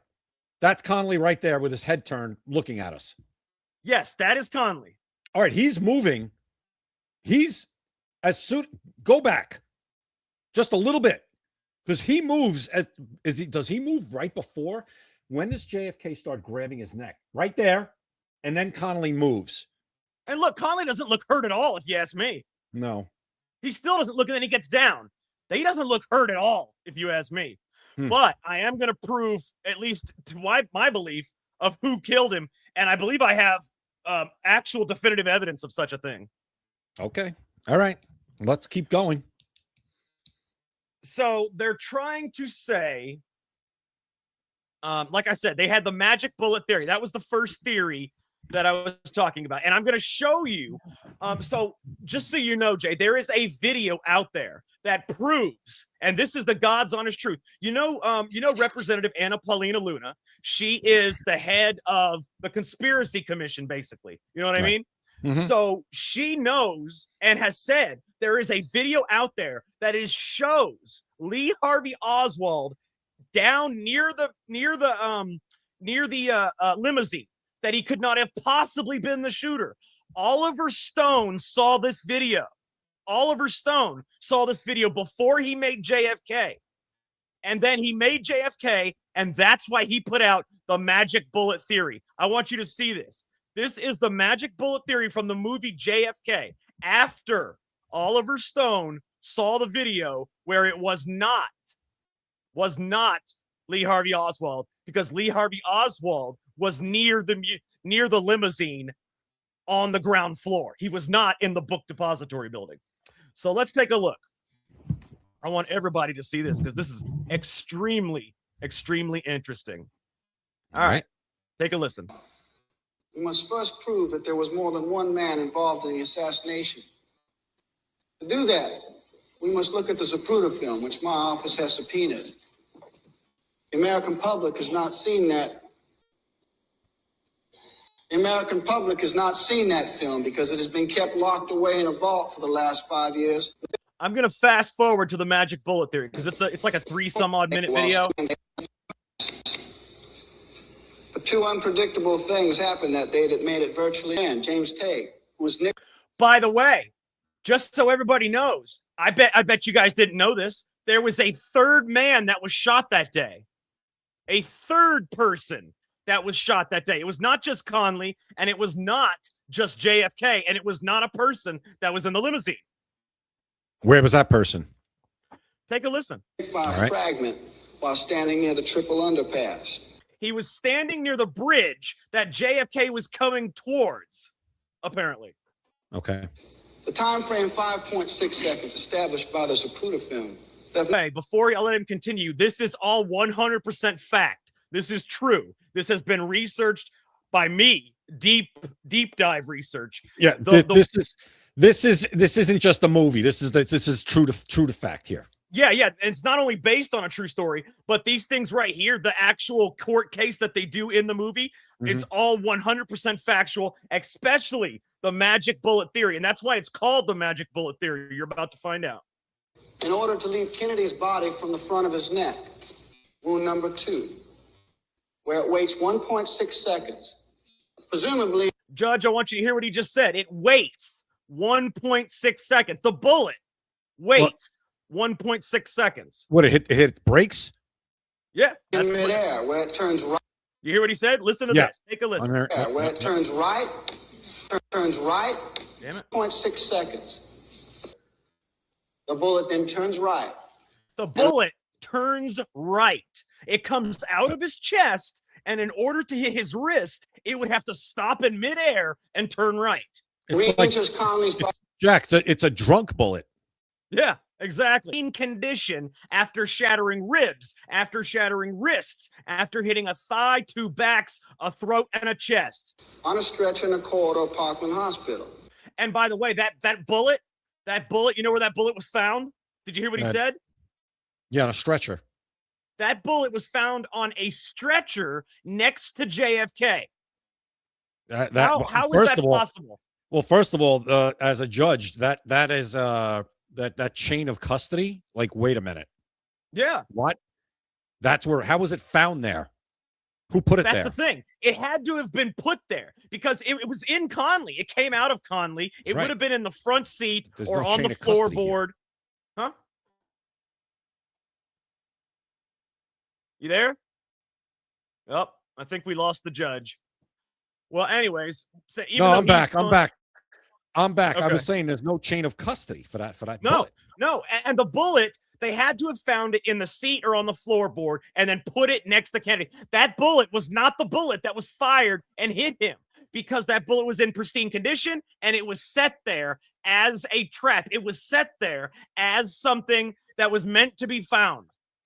And let's be clear, at this point, the agency doing the investigation is the Dallas police. Yes, the Dallas police are conducting the investigation, but it's also the FBI in conjunction with the FBI. But the Dallas police are running. It's kind of They're like heading the Charlie, it's kind of investigation, like yeah. Charlie Kirk, right? It's Yes. the same kind of thing. Yeah, It's a state investigation, yes. Correct. Okay, just want to be clear on that so everybody understands that the Dallas police are the ones doing this investigation. Who put that bullet on that stretcher? And that was never, I don't even think that was ever investigated because I tried to find something about where that bullet came from, and they just assumed it just, I don't know what the hell they assumed. I don't understand. You got me. A lot of that sounds impossible, what we just watched. Oh, it's very impossible. I'm going to show you a diagram of the magic bullet. This right here is one bullet, folks. Okay. One bullet supposedly caused these injuries. All right. Take a look at this. You've got the first time it hits Kennedy from the back, supposedly going at a downward angle. Then it goes up. It decides to turn upward and exit through his neck. Now, if that bullet went down and magically turned upward and exited through his neck, wouldn't it just go into the sky somewhere and then fall? Well, not only that. So here's the thing. That first ricochet. You're the judge. Here's the thing. The first ricochet, I can articulate and say, okay, it hit a bone or whatever and ricocheted up and then through the neck. But right there at that point, I guess now it's saying now it ricocheted down. But even let's just say this. All of these things you're the judge. I'm supposed to be doing this. I know. No, I'm as the judge just trying to see if I'm even going to allow this evidence to be presented against Oswald. Yeah, I got you. Go ahead. Right now. And I'm just saying that the fact that this bullet was found in pristine condition with no chain of custody. Nope. I'm ready to throw this case out. It's incredible. But it gets better. We'll keep going. It Go gets ahead. better. I'm listening. So again, this is just the diagram. And as you can see, let's say the bullet did enter from the back. It did ricochet and it did go upward. There is nothing to ricochet from the soft neck. All you've got is cartilage. Okay, so it's not going to come out of the neck, ricochet, and go downward. It didn't hit his jaw. It didn't hit his spine. Okay, it went through the throat. There is nothing to ricochet off of. So it would have went up into the sky and eventually fell down somewhere. But no. It hit his Adam's apple. Yeah, there you go. This one went downward again and hit him in the back, hit Conley in the back, exited through his chest, made a right turn in midair, mind you, hit him in the right wrist, and then hit him in the left thigh. And Jay, are you a fan of Seinfeld? No. Really? Can't stand it. Worst show. You're joking, right? No, I'm not. It's the worst show of all time. Nothing's funny about it. We have been funnier on this show today. Wow. Okay. Let's not go there. Let's not go there. All right. Yeah. All right. As a judge, I am saying that show is guilty of being not funny. I am going to show something funny about that show because, believe it or not, they diagram the magic bullet theory better than the JFK movie. Watch this. Let's see it. They diagram it better than the JFK movie. It's incredible. I got to find it, though, is the thing, because I don't have it prepared as evidence because I don't know. What is Mark Mack saying? Saying never happened that way. This is all lying BS. The movie is telling you what the CIA wants you to think. Dallas police was in on the Bush fiction story. Is that the CIA? Talking about there. What we're talking about is, yes, the story was BS. We're telling you that Oswald was not the shooter. At least That's what Jack. Right. That's what Jack is trying to prove to me. Yeah, and I am also going to prove who shot him. I personally believe I have evidence and video of who shot him, and I'm going to show that towards the end. But for right now, I want to find this because it's not only funny, but they diagram it perfectly. Okay, I found it. Or is that just a picture? No, that's just a damn picture. Let me see if I've got the I want to see if I've got the actual. There it is. No. I'm trying to find the damn actual thing because if you see it, like I said, they diagram it better than the JFK movie, which is pretty. Go ahead. Does Kramer fall down in this episode, Jack? Not that I know of, no. Oh, because I heard he used to do that maybe a couple of times. No, I've never seen it.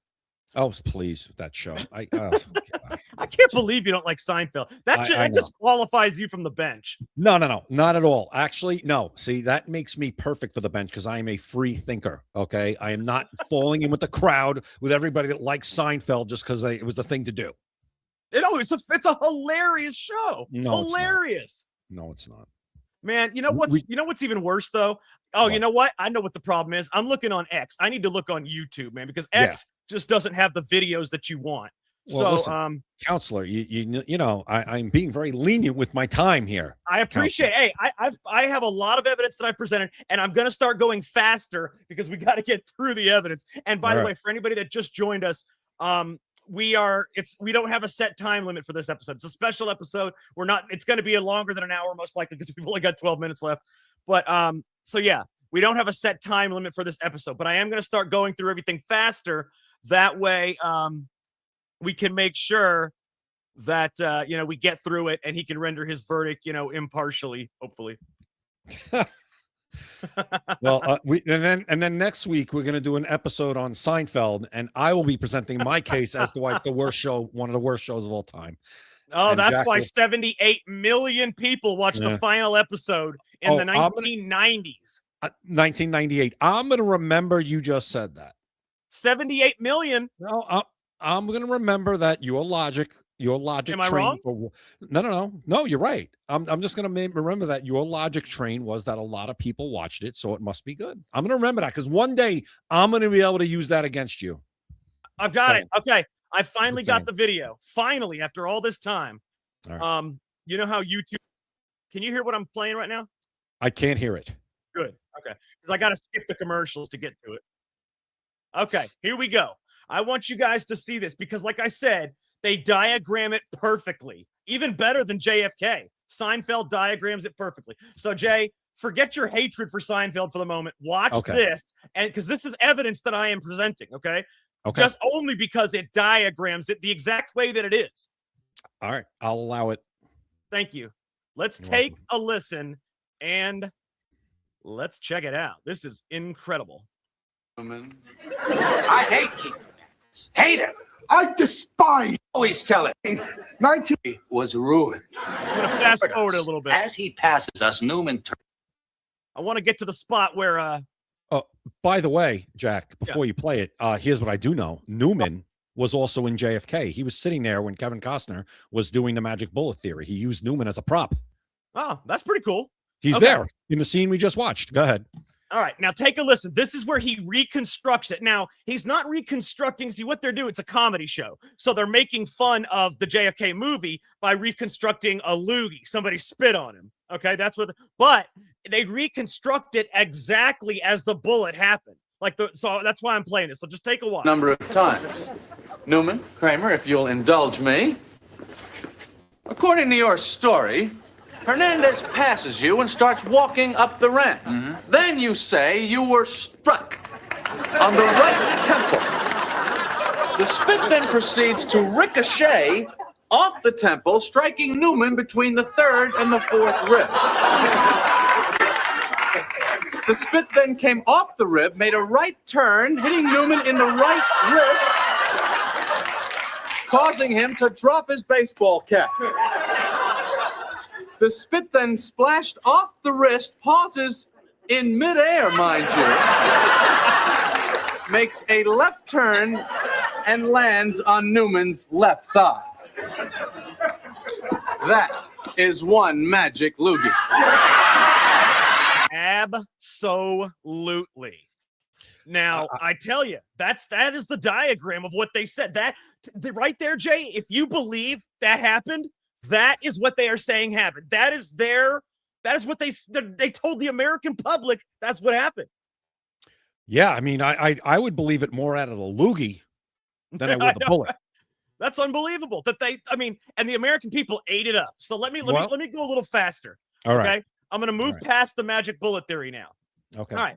So there were CIA. I am going to give you some background on Oswald. He was defected. He defected to the Soviet Union in 1959. He later returned to the United States with surprisingly little punishment during the height of the Cold War. This was the height of the Cold War. He defected to the U.S. or to the Soviet Union, came back, and had very little punishment for it, which is strange. He had interactions with pro-Castro and anti-Castro circles. He visited Mexico City weeks before the assassination and reportedly contacted Soviet and Cuban diplomatic facilities. Now, the reason I'm telling you all of this is because Oswald is a patsy, is what I'm proving here.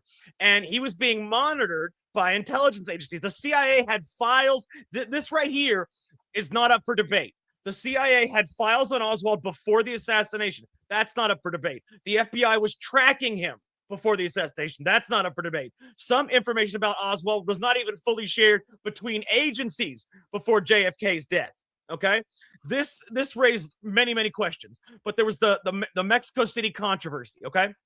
One of the strangest things that happened, the CIA surveillance in Mexico City back then was massive. They captured calls and photos tied to Oswald. Some researchers argued the man photographed did not even resemble Oswald. Missing tapes and inconsistent record fueled decades of suspicion. There's no definitive proof that emerged showing Oswald was a CIA operative, but the intelligence inconsistencies remain a major source of distrust. He was not a CIA operative. He was a patsy who believed he was going to be a CIA operative. In fact, he actually tried to become a CIA operative before he tried to become a KGB operative. Then he tried to become a CIA operative. That's when they knew they could use him as a patsy. So I'm going to play. Well, first of all, let me tell you about the direction of the gunfire. The Texas School Depository, while some of the witness believes the shots came from the Texas School Book Depository, while others insisted the shots came from the Grassy Knoll.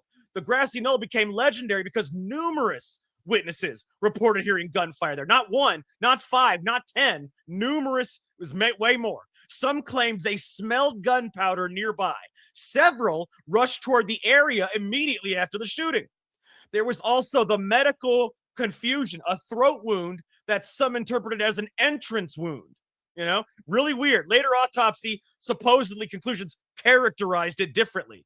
Okay. And that's it. You know about the autopsies. Okay. Let me tell you one thing, another weird thing. One of the things that could have proved that JFK was shot from the front, his brain, where the brain was hit, would prove whether he was shot from the front or the back, because you got entry wound, you got exit wound. You would be able to tell. But guess what?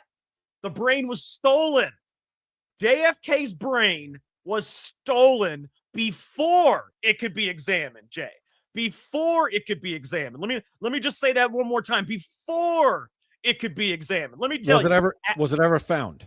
No. After John F. Kennedy was assassinated, his brain was removed during the autopsy at Bethesda Naval Hospital for examination, as is standard in major forensic investigations. What happened afterward is one of the strangest unresolved parts of the case. According to official records, JFK's brain was preserved in stainless steel containers and later stored in the National Archives. In 1966, officials discovered the brain and some related materials were missing.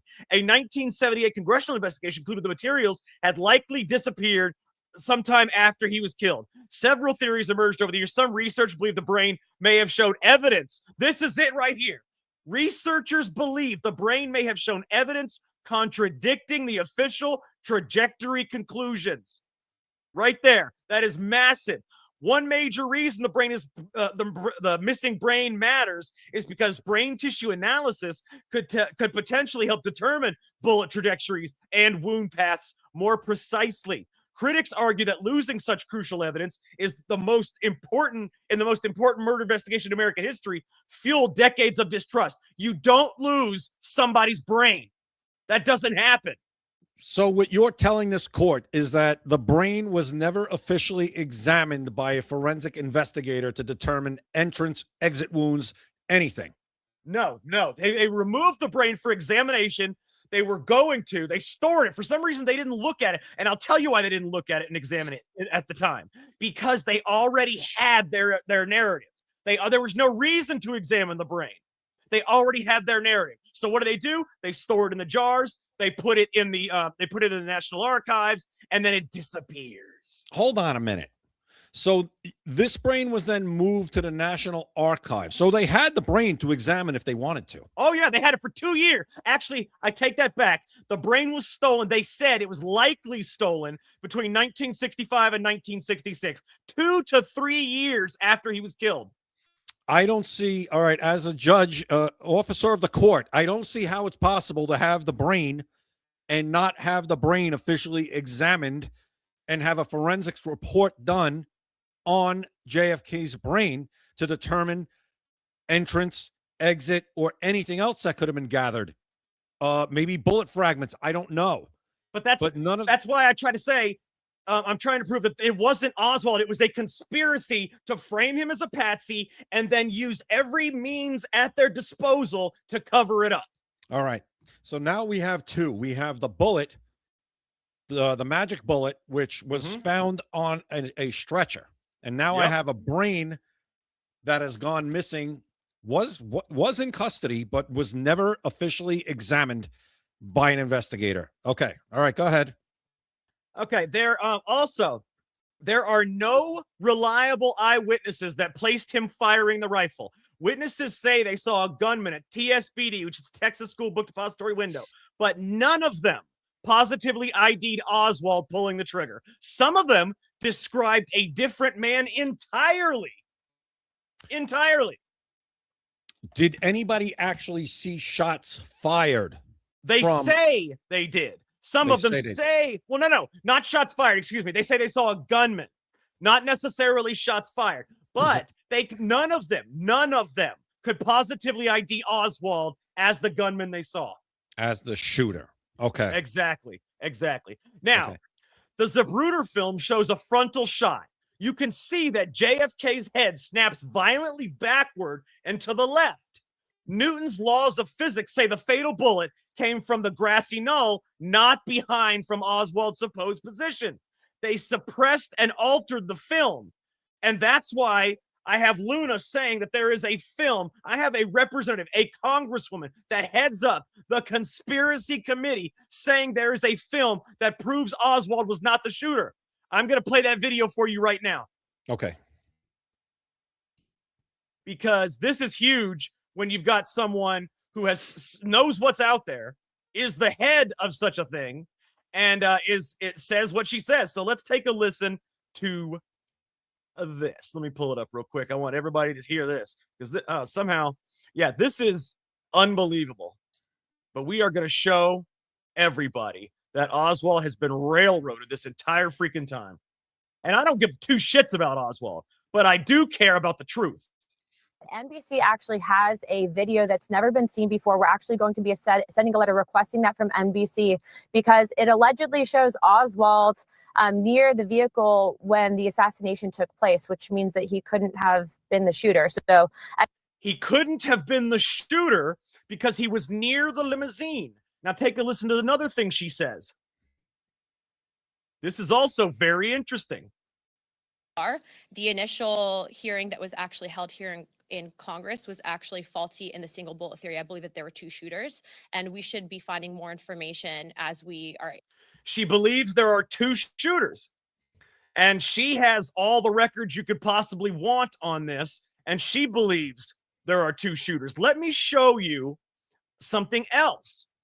I have video, Jay, of the doctors who were still alive at the time of this video. I have video of the doctors at Parkland Hospital that examined JFK right after he was shot.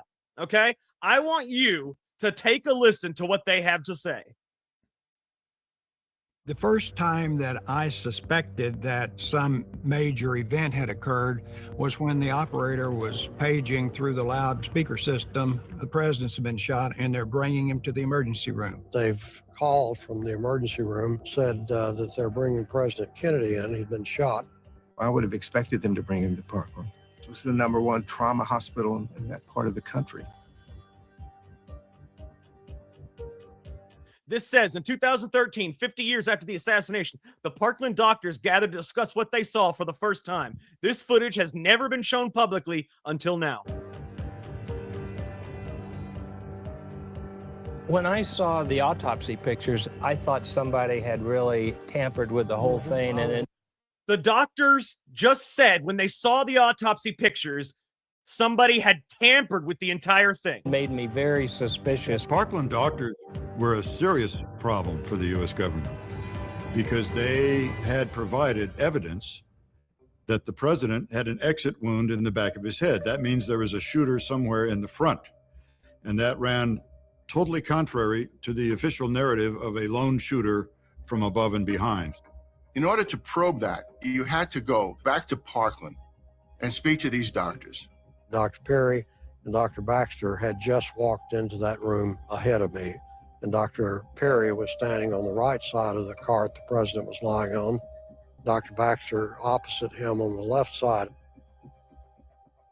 And those x-rays that I've seen are wrong. I mean, they've done that at the autopsy. It was a lie. They tampered with the x-rays and the autopsies. These are the Parkland Who did? Who did? The government, the people that did the autopsies, the medical examiners, the government. What they did was they tampered with the x-rays and the autopsy to make it fit the official narrative. These are the Parkland doctors. They saw him immediately after he was shot. He was laid on a silver, one of those silver tables right there, that they were all right next to him. They were examining him. They saw the wounds. They saw his head. They saw everything. Then they saw later on the x-rays and the autopsy, and they said, no, that's a lie. That's not true. I'm surprised they're not dead. First of all, just looking at that, and I guess that was there's way too many people in that room. Way too many people in that room around the president. Oh yeah. That's ridiculous. You don't need 30 doctors standing around him. You need maybe 2 or 3 at the most to try and figure out what the hell's going on. At that point, they pretty much know he's gone. That to me is alarming that you had that many people. But now they're saying that from what they saw, that other things were later.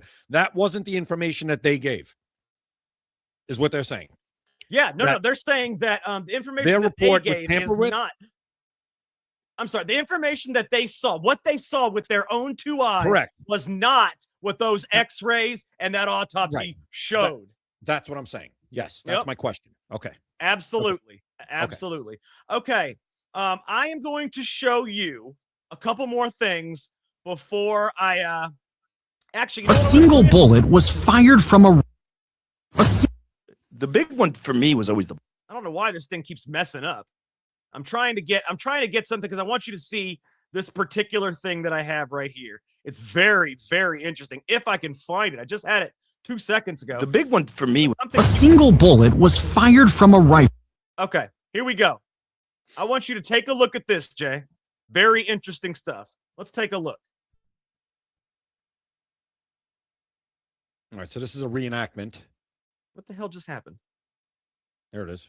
A single bullet was fired from a rifle on a 6th floor window. First, it entered JFK's upper back and traveled downward, exiting through his throat. Then it struck the governor in the back, shattering a rib as it tore through his chest. The bullet continued, exiting the governor's chest and hitting his right wrist, breaking a bone. Finally, it lodged itself into the governor's thigh, where it stayed until removed by doctors in almost perfect condition. Now, investigators claimed that this is what happened. A single bullet caused 6 wounds while staying intact. But many argue that the bullet's trajectory is impossible. The angles just don't add up, leaving us wondering if there was actually more than one bullet. And there's your shooter. Not really. I don't think somebody shot from the grassy knoll. I'm going to show you who I think shot him. And One question. Go ahead. I have a question.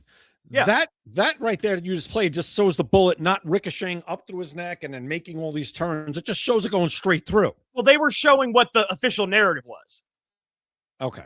Yeah, the official narrative was not that it turned off. But see, in order for it to have done these things, it had to do through the turns and everything. But Gotcha. the official narrative is the bullet went straight. Got it. It's crazy. So what we're gonna do is I want to show you now. Actually, I'll show you a picture real quick of this is what happened. You see what I'm seeing right there? Yeah. That is what supposedly happened. That is what would have to happen. That trajectory, if we are to believe the Warren Commission. So, and in that one, that one looks like it says it ends up in his left thigh. In that video you just showed, it lodged in his right thigh. Yeah. Play the one that's you what just I said. said. That's their official narrative. Because also, Jay, if you notice, they also say the bullet was pulled out of his leg. That's what they said. It wasn't. It was on a stretcher next to them. Yeah. So no doctor removed it from his leg. It was on this. Yeah. Okay. All right. Go ahead. Jay, I am going to show you guys the Holy Grail now. The Grail. Okay? I am going to show you who actually shot JFK. All right. I'm going to show you the Grail. Give me 1 second. This right here is the ultimate. It's the ultimate. Let's see here. I got to find, I want to make sure I get the correct one. I don't want to, because I got multiple angles of this. You know what I mean? Okay. So with the multiple angles, you want to make sure you have the correct. Oh, first of all, by the way, before I do that, I want to show you guys something else. Did you know that I can give you some more evidence that lends credence to the Patsy theory? First of all, when he was arrested, he had no idea why he was being arrested. None whatsoever. I have video of him saying, "Why am I being arrested? They haven't told me why I'm being arrested yet." I also have video of him saying, after that happened and they took him off, that he's a patsy. He was a patsy. That's what he said. So I want you guys to take a look at this. We are going to play the video of, first of all, of him at the beginning. When he first had the, right here. This is when he was arrested, right afterwards. Let's take a listen. I want everybody to hear this. Did you kill the president? No, I've not been charged with that. In fact, nobody has said that to me yet. That was when... Now, does he look like a person that's nervous, like he's guilty, like he just killed the president? Doesn't seem like it to me. You have been. Nobody said what? Sir? You have been. Nobody said what? Okay, we can't hear you. Okay. By the way, you see his left eye? Yeah. They punched him in the elevator. What did you do in Russia?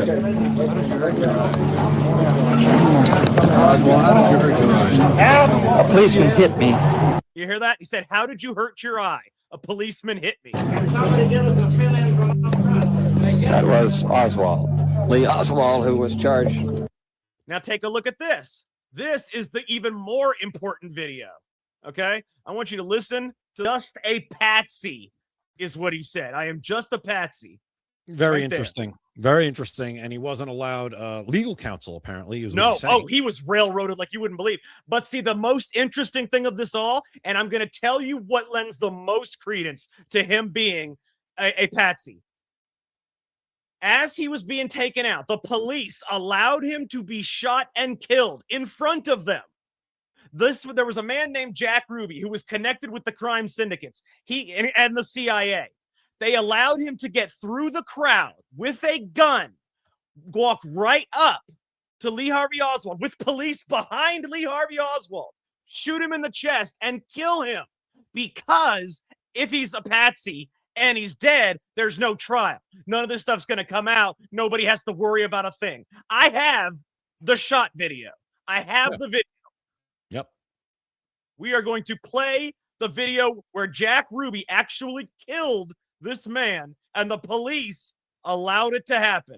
You will see that the police allowed him to be shot and killed.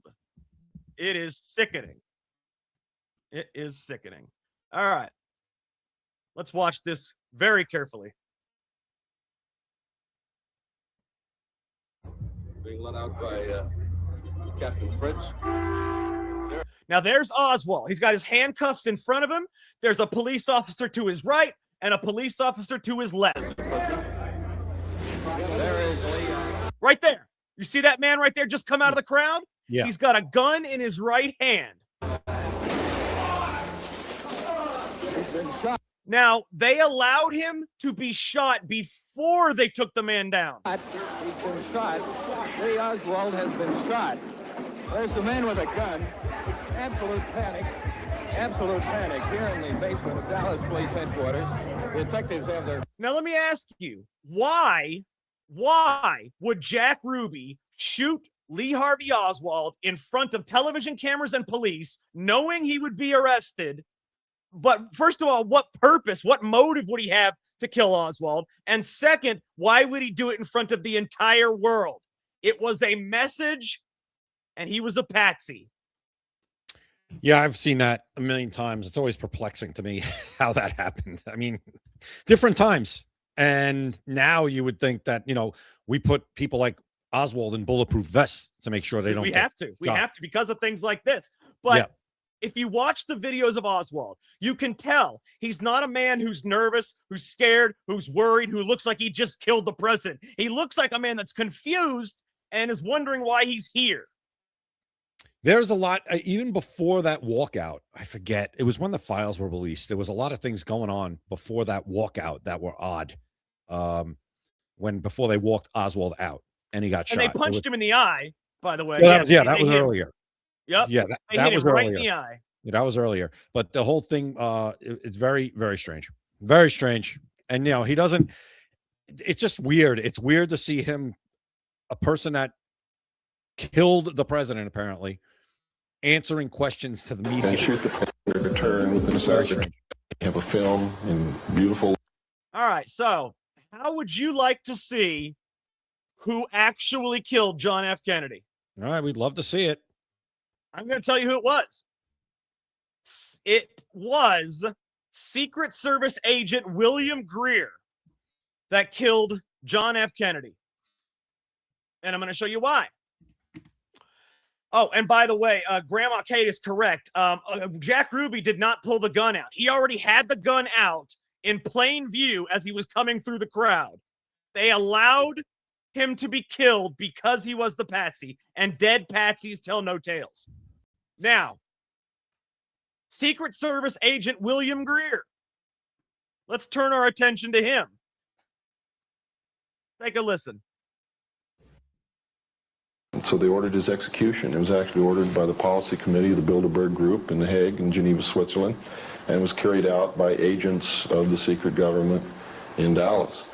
The man who actually administered the coup de grace was the driver of the car, William Greer. We have a film in beautiful living color that you can actually see with your own eyes. William Greer turn with an assassination pistol in his left hand and shoot the president point blank in the head. Oh. Now, I actually have a better video than this that I'm going to show you. You can't really see that well on that video. That's a terrible video. Let me hold on. I have a really good video of where it is. Let me see if this shows it, man. For some reason, the internet seems to be really, I don't know. Anyways, let's take a look at this right here. These documents. Now, who is this person talking? And this is God, for the life of me, for some reason I cannot remember. Give me 1 second. Yep. This. I think his name is Will. Why can I not remember who it was? I apologize. I can't. He's a former U.S. Naval Intelligence officer. His name is Milton Cooper. Okay. And he is a former U.S. Naval Intelligence officer. So he has the intelligence. He knows things. So let's take a listen. To view these documents. Now, why would the CIA and the security community want to kill the president? From what I understand and from what I read, is it possible the CIA? Bob, they viewed President. I want to show the video toward her, trying to comfort him. Man, these are terrible, terrible videos. I had a really good video. For some reason, I can't find it. Let me try this one down here. This one right here might be a good, if it doesn't just show Kennedy. That's the problem. Mm-hmm. Yeah, it just shows Kennedy. What about the one above that? Let's look and see. That one. That's pretty clear. Yeah, let's take a look. Well, it looks like he's driving. All right, there, look.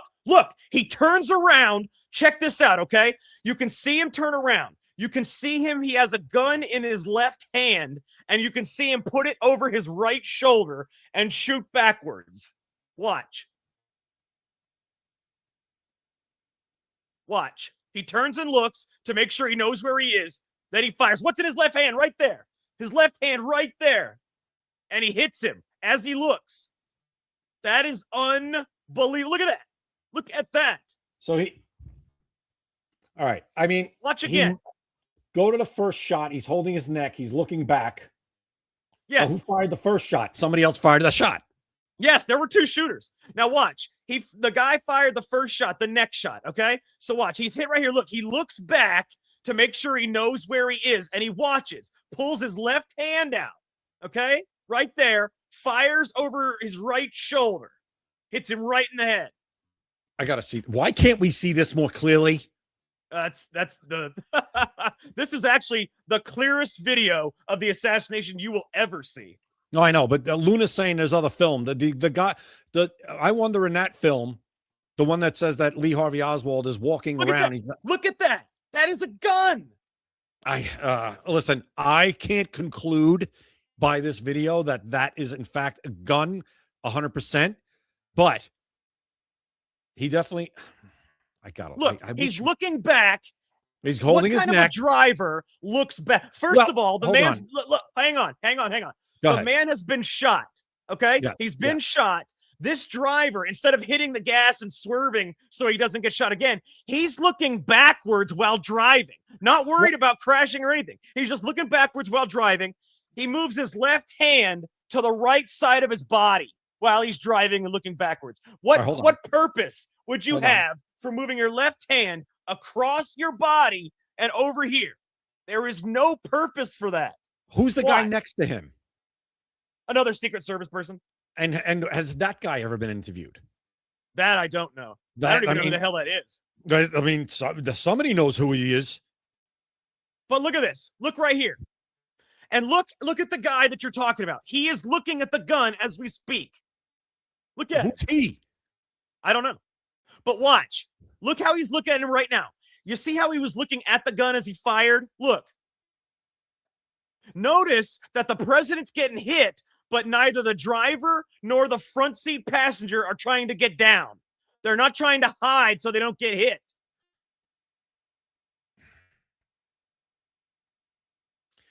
Right there. Right there. Keep it rolling. Boom.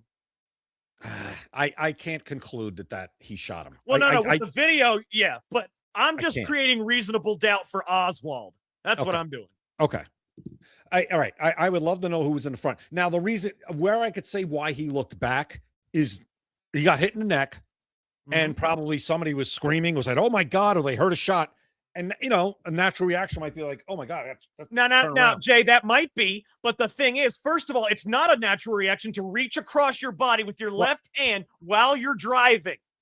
And it's not a natural reaction to look back for 5 to 10 seconds while you're driving. It wasn't and it's not a natural reaction for if the president is shot, you just take a leisurely drive rather than gas it to the nearest hospital. All right. I will take that into account. Well, there is more. Okay, go ahead. So apparently, so you saw all the videos, but there is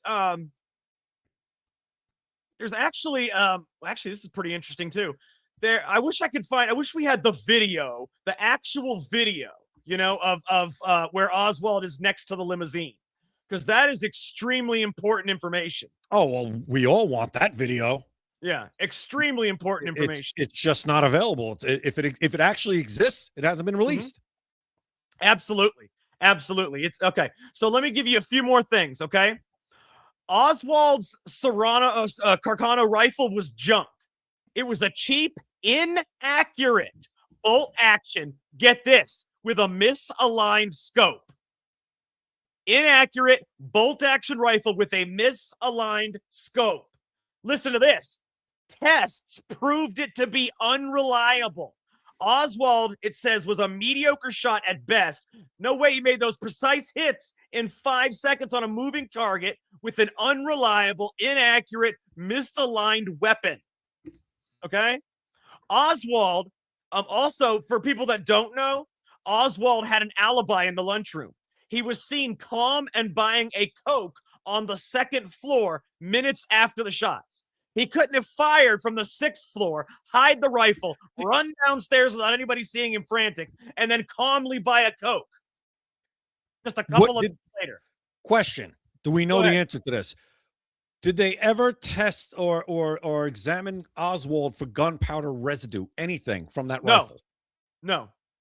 They did not, because that would if if you're putting together a particular narrative, you do not do anything to draw attention to the fact that that narrative isn't real. So you do not, you do not do gunpowder residue on the man's hands. That's why I'm asking. It seems like a standard thing to do. Oh, it's very standard. And it wasn't done. Just like the brain should have been examined and not put in a jar and and put in a locker. Just like the bullet was found on the gurney next to him. Yeah. I mean, come on. Yeah. All right, Okay, so go ahead. He was actually seen at the front door during the motorcade. There are enlarged photos and witness accounts that place Oswald by the TSBD, which is the Texas School Book Depository, entrance when the shots rang out, not up in the sniper's nest, okay? Now, the most convenient thing is Jack Ruby's silencing.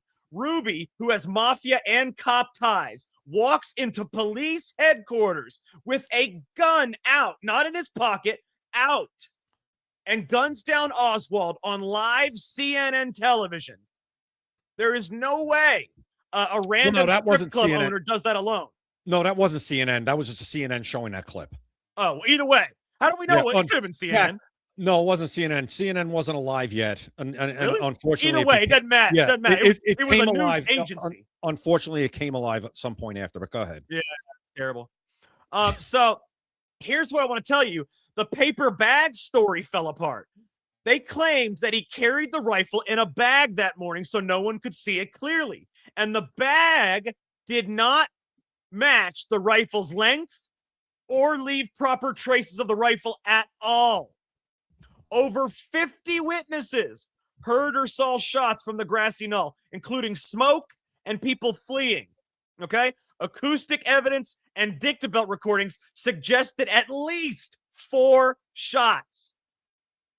4 shots. Okay. I mean, the timeline, the evidence, nothing matches this. Even Oswald himself says, I am a patsy. I have no idea what I'm doing here. I was not charged with anything. Why am I here? Before he can go back out to the media and say more, before he can go out and say, yes, I'm a patsy. I'll tell you exactly where I was. I have proof. I have these witnesses who saw me there. I didn't do it. Before he could do that, he was gunned down in the middle of police headquarters. Well, he never got a chance to even state his case. He never even did Oswald ever speak to a lawyer at all? Do we know of? No, he was shot and killed before he had any chance to do anything. So he never even spoke to a lawyer, which is highly convenient. Okay. All right. Let me get that down there. Then we have the fact that the government, the U.S. government itself, admitted conspiracy is a likelihood.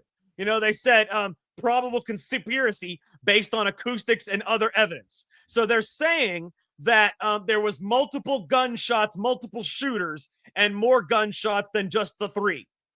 Okay? They killed Kennedy because he threatened the deep state. They framed this poor schmuck Oswald. Okay? He was just a gullible rube that defected to the Soviet Union from the United States, came back, and then they started courting him because he's an easy person to pin it on. And then when they pinned it on him, they pulled a Thomas Crooks. When they pinned it on him, they made sure he died, so his story died with him. Thomas That's Crooks. my case. Yeah, yes. Thomas Crooks, and let me just go to that really quick. I'm just trying to think. Thomas Crooks was supposed to assassinate President Trump, and he missed. Mm-hmm. And I think that's why he never shouldn't even, if things were done properly, he never shouldn't even have been able to get that shot off. He never should have even been on that roof. Well, now you know what I'm talking about when I say Oswald. This man walked into police headquarters with a gun in his hand, walked all the way through the crowd with a gun in his hand. 2 police officers next to Oswald, walks right up to him with a gun in his hand. Pow! Shoots him right in the chest and kills him. That easy on national television. Yeah. For no reason whatsoever, by the way. There's no motive. I rest my case. Your case is all right. You've rested your case. Let me deliberate here for a second. Yep. While you're deliberating, I am going to mention our sponsor, maxassociates.etsy.com. They are the #1 place for USA Pride gifts and patriotic apparel. Make sure you scan the QR code at the top right or go to maxassociates.etsy.com. You got Father's Day coming up. You got the 250th anniversary of the United States. There is no better time than right now to go to maxassociates.etsy.com. They have all the best stuff. Whatever you can get somewhere else, you can get here. But they also have more stuff than that. And you get 20% off your order. 20% off and free shipping anywhere in the United States. You cannot beat that deal. I mean, if you want to be patriotic on, if you want to give your father something great for Father's Day, if you want to be patriotic on our 250th anniversary, Max Associates will get you anything you need, and you'll also get the 20% off and free shipping anywhere in the United States. All right, while Jay is deliberating, we are going to just talk for him. I'm just going to talk for a moment. Let me know when you've reached a verdict, and take your time. There's no rush or anything. But so basically, I personally believe not only did I prove that Oswald was a patsy and had nothing to do with this case, I also have I wouldn't say definitive, but at least compelling evidence that the shooter was the Secret Service agent. The driver was the guy. He wasn't the only shooter, but he was the one that delivered the coup de grace. That is what happened. All right, I have come to my decision. I've reached a verdict. All right, the verdict is in, folks. Let's see. Let's hear from Judge Jay Gatling. And just so everybody knows, this show has been done entirely spontaneous. Jay is going to render a verdict based on the evidence that was presented, the state's case that we talked about at the beginning, and then the evidence that I presented. He's not doing this just for just for the fun of it. By the way, Hope, I love what Hope just said. She said, I do want some shirts from Max Associates for the gym. I blame Stock Mom. That's because Stock Mom was wearing one of the shirts that she bought from Max Associates to the gym, took a picture of it, and now everybody wants some of those. So yeah, that's good right there, Hope, that you remember that. That's awesome. But let me tell you that Jay, whatever his verdict is, it's not going to be biased in any way, because he's going to be completely 100% forthright and honest, and based on the evidence and the evidence alone. He might say that Oswald was the lone wolf. Who knows? I don't know, but the verdict is in. Let's listen. Okay. So I look at this now as the movie. I see a lot of things through movies, Jack. Mm-hmm. And the movie My Cousin Vinny. Yeah, where love that movie. It looked like Ralph Macchio and the other guy were guilty. Mm-hmm. But once you started peeling back the layers, right? Everything was circumstantial, right? But once you started peeling everything back, things came out. Mm-hmm. Things that weren't investigated came out, right? Like the car, mm-hmm. right? Was never investigated. Those tire tracks were never properly investigated. The weapon never found and never looked for, never searched to see, do we have somebody who's been doing robberies with a weapon like this? So it's kind of similar. Mm-hmm. Everything that the state presents seems, it adds up, right? It seems like it could add up. But then when you start digging into it, the things that weren't investigated are what set alarm bells off. Mm-hmm. Okay. Needing to align that rifle after missing the first shot, mm-hmm. the easiest shot where you're lined up and you're ready to go, then having to re-rack that action and get on target that quickly 2 more times, mm-hmm. to me, doesn't seem feasible. Did Oswald learn how to shoot in the Marines? Was he probably very proficient? Possibly. They tried to reenact that shooting with experts. Nobody could do it. Okay. And that's my other thing. It's like, you would have to really stay up on your shooting because he was no longer in the Marines. Mm-hmm. So you would really have to stay up on your shooting to maintain those skills to that level. Mm-hmm. There's no indication that he did that. No. Okay. So that to me raises red flags right away. Mm-hmm. The other thing that really does, the brain. The fact that brain, how does somebody's brain go missing, especially the president of the United States, after he's assassinated and shot in the head? And not examined in the 2 years that they had it. That's what I'm getting to, right? Yep. How is that brain not immediately examined as part of that autopsy to figure out entry, exit. Maybe you find bullet fragments where you could Well, it match shows up to the opposite of the narrative, so they Well, can't right. they Well, can't examine it. That's what I'm saying. Mhm. Why wasn't it examined? Mhm. That's not by accident. No. That's what I'm saying. You can't be that bad by accident, right? Then to have it stolen, you can't be that bad again by accident. Okay. Stolen from the National Archives. Ridiculous. Okay. The doctors saying that what we saw didn't match up to anything that was released officially. And we're looking at it. And just by eyesight, we could tell that that's not what happened. Correct? Yep. Do I have that right? No, you're absolutely right. They Okay. said that the both the X-rays and the autopsy were altered. Just by them looking at it as doctors, like that is not what happened. That just looking at him on the table, forget the autopsy. They're And like, they no. were right there. They know exactly. I mean, Right. they were they were 6 inches away from his head. Okay. So then you have the bullet. And forget about, you could take all the stuff out about the zigzags and whether it went straight through, whether it ricocheted. Forget about all that. The fact that the bullet, that round, is found on a stretcher and nobody knows who put it there. Intact. Nobody knows how it got there. You have no chain of custody. That's gone. You can't even go to court with that. No judge is going to accept that as the chain of custody is gone. Nobody has anything. That's why he never that's made out. it to court. That's exactly why he never made it to court. That never would have been allowed in as evidence. Well, that's ever. why he was never allowed to get to court. I'm also saying that, right? Again, you can't be that bad by accident. No. Somebody was like, "Oh, fuck, we got to put a bullet somewhere." Wow. Okay. On the stretcher. Then, right. It's just insane. Then he never spoke to a lawyer, never was allowed to speak to a lawyer.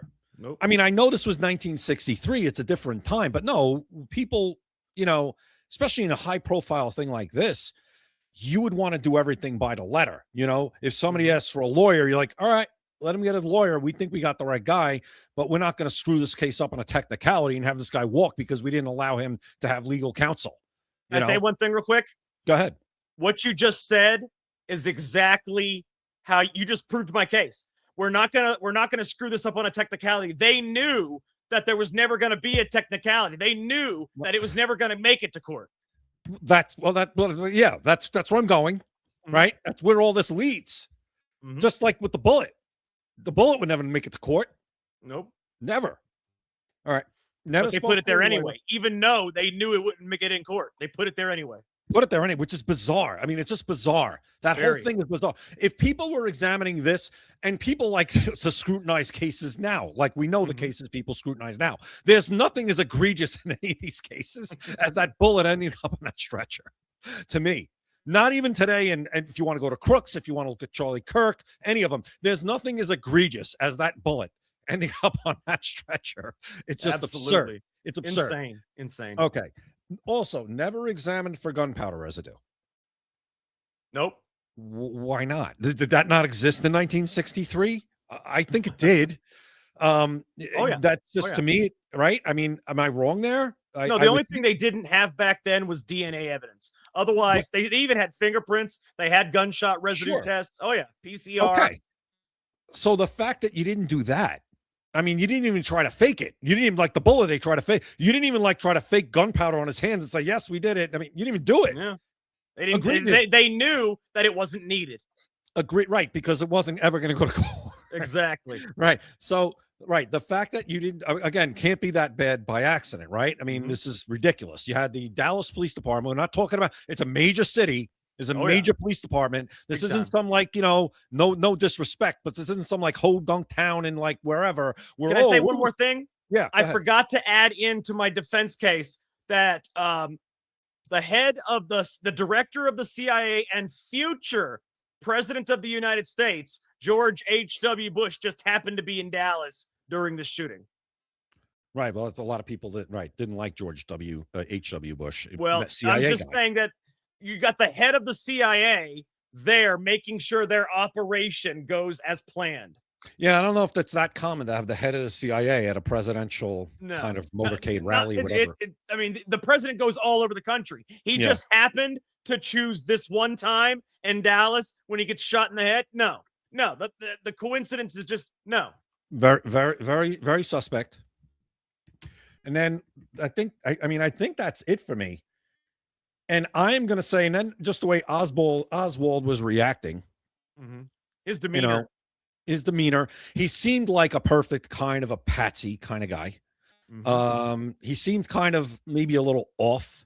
And like you said, he was like the kind of guy with the Soviet Union, and seemed like a guy that they knew, easy to manipulate, just easy to just run a scam on, kind of. Yes, and the fact that he had the background of being a former U.S. Marine, so people would believe that he could shoot. Also defected to the Soviet Union, so people believe that he might try to kill the president because he's a communist that defected to the Soviet Union. So his background made it perfect, he's perfect plausible. patsy. It's a plausible guy. Why was Oswald? How long did he live in that area? How long did Oswald? How long did he live in like the Dallas area? Yeah, a couple of years. So he was there a couple of years. Huh. Interesting. Okay. All right. So my verdict is going to be this: I do not believe that Lee Harvey Oswald shot the president. Yes, we have won our case. And we have the judge right here just ruled that Lee Harvey Oswald was not part of the conspiracy, did not fire the bullets that hit the president. He did not kill the president. He was a patsy. Thank you, Jay, for your ruling. And that's excellent. That is excellent. No, I'll say this. I don't think he shot the president. Could he have been told that day, you're going to be here for, could they have lied to him and said, you're going to be here for certain reasons. We need you here. This is what's going on. And, you know, because he obviously was known. They were already in contact with him, and they obviously wanted to use him. So could that day he been told, hey, you're going to be here in this building. Just hang out. Don't worry about it. Well, there's video of him being downstairs on the ground floor, not inside the building. Right. As the president passes. And there's people that said they saw him buying a Coke on the second floor. Yep. Right. Just only 2 minutes after the shots, he's down from the 6th floor to the 2nd floor buying a Coke and in a relaxed demeanor. No, it's not plausible. And we don't have anybody. Do we have anybody who saw him from the trip from the 6th floor to the 2nd floor? No, nobody saw him being frantic. And I will say that somebody did see him at the door of the book depository building on the ground floor at the door as the shots rang out. Okay.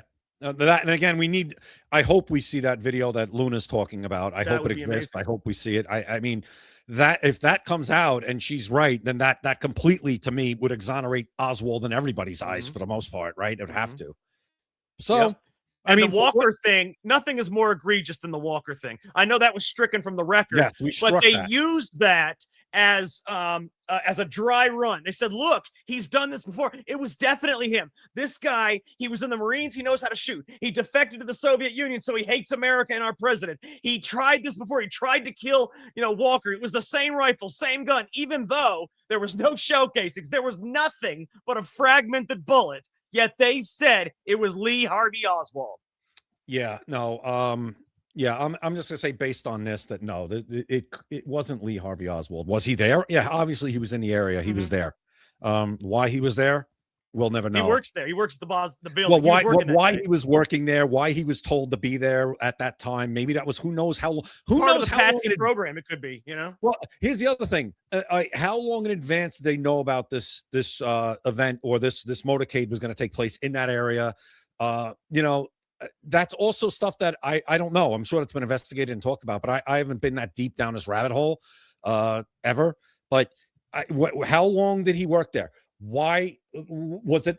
How long did they know that JFK was going to be driving by there? How long in advance? It's another question to ask, stuff like that.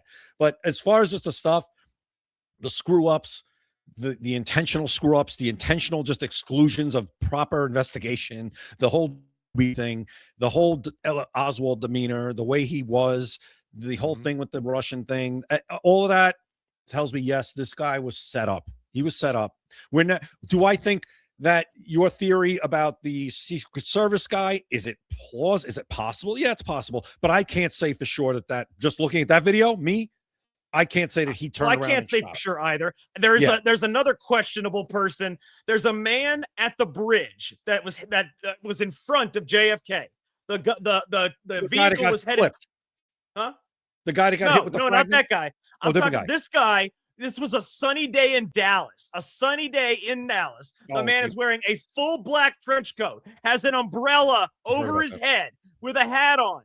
And back then, and this is the God's honest truth, you guys can look it up. Back then, the CIA had umbrella rifles. That is not a lie. You can look it up. They were umbrellas that also, when you turned them down, had a trigger to fire as rifles. Interesting. Well, listen, you proved the case for sure that Oswald, to me, didn't do this. We are never going to know.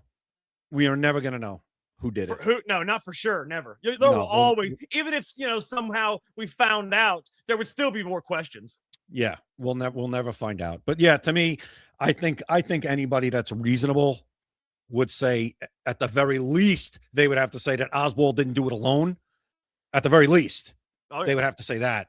But I think a lot of people, after really just looking at this and common sense, would say, I don't think he fired a shot.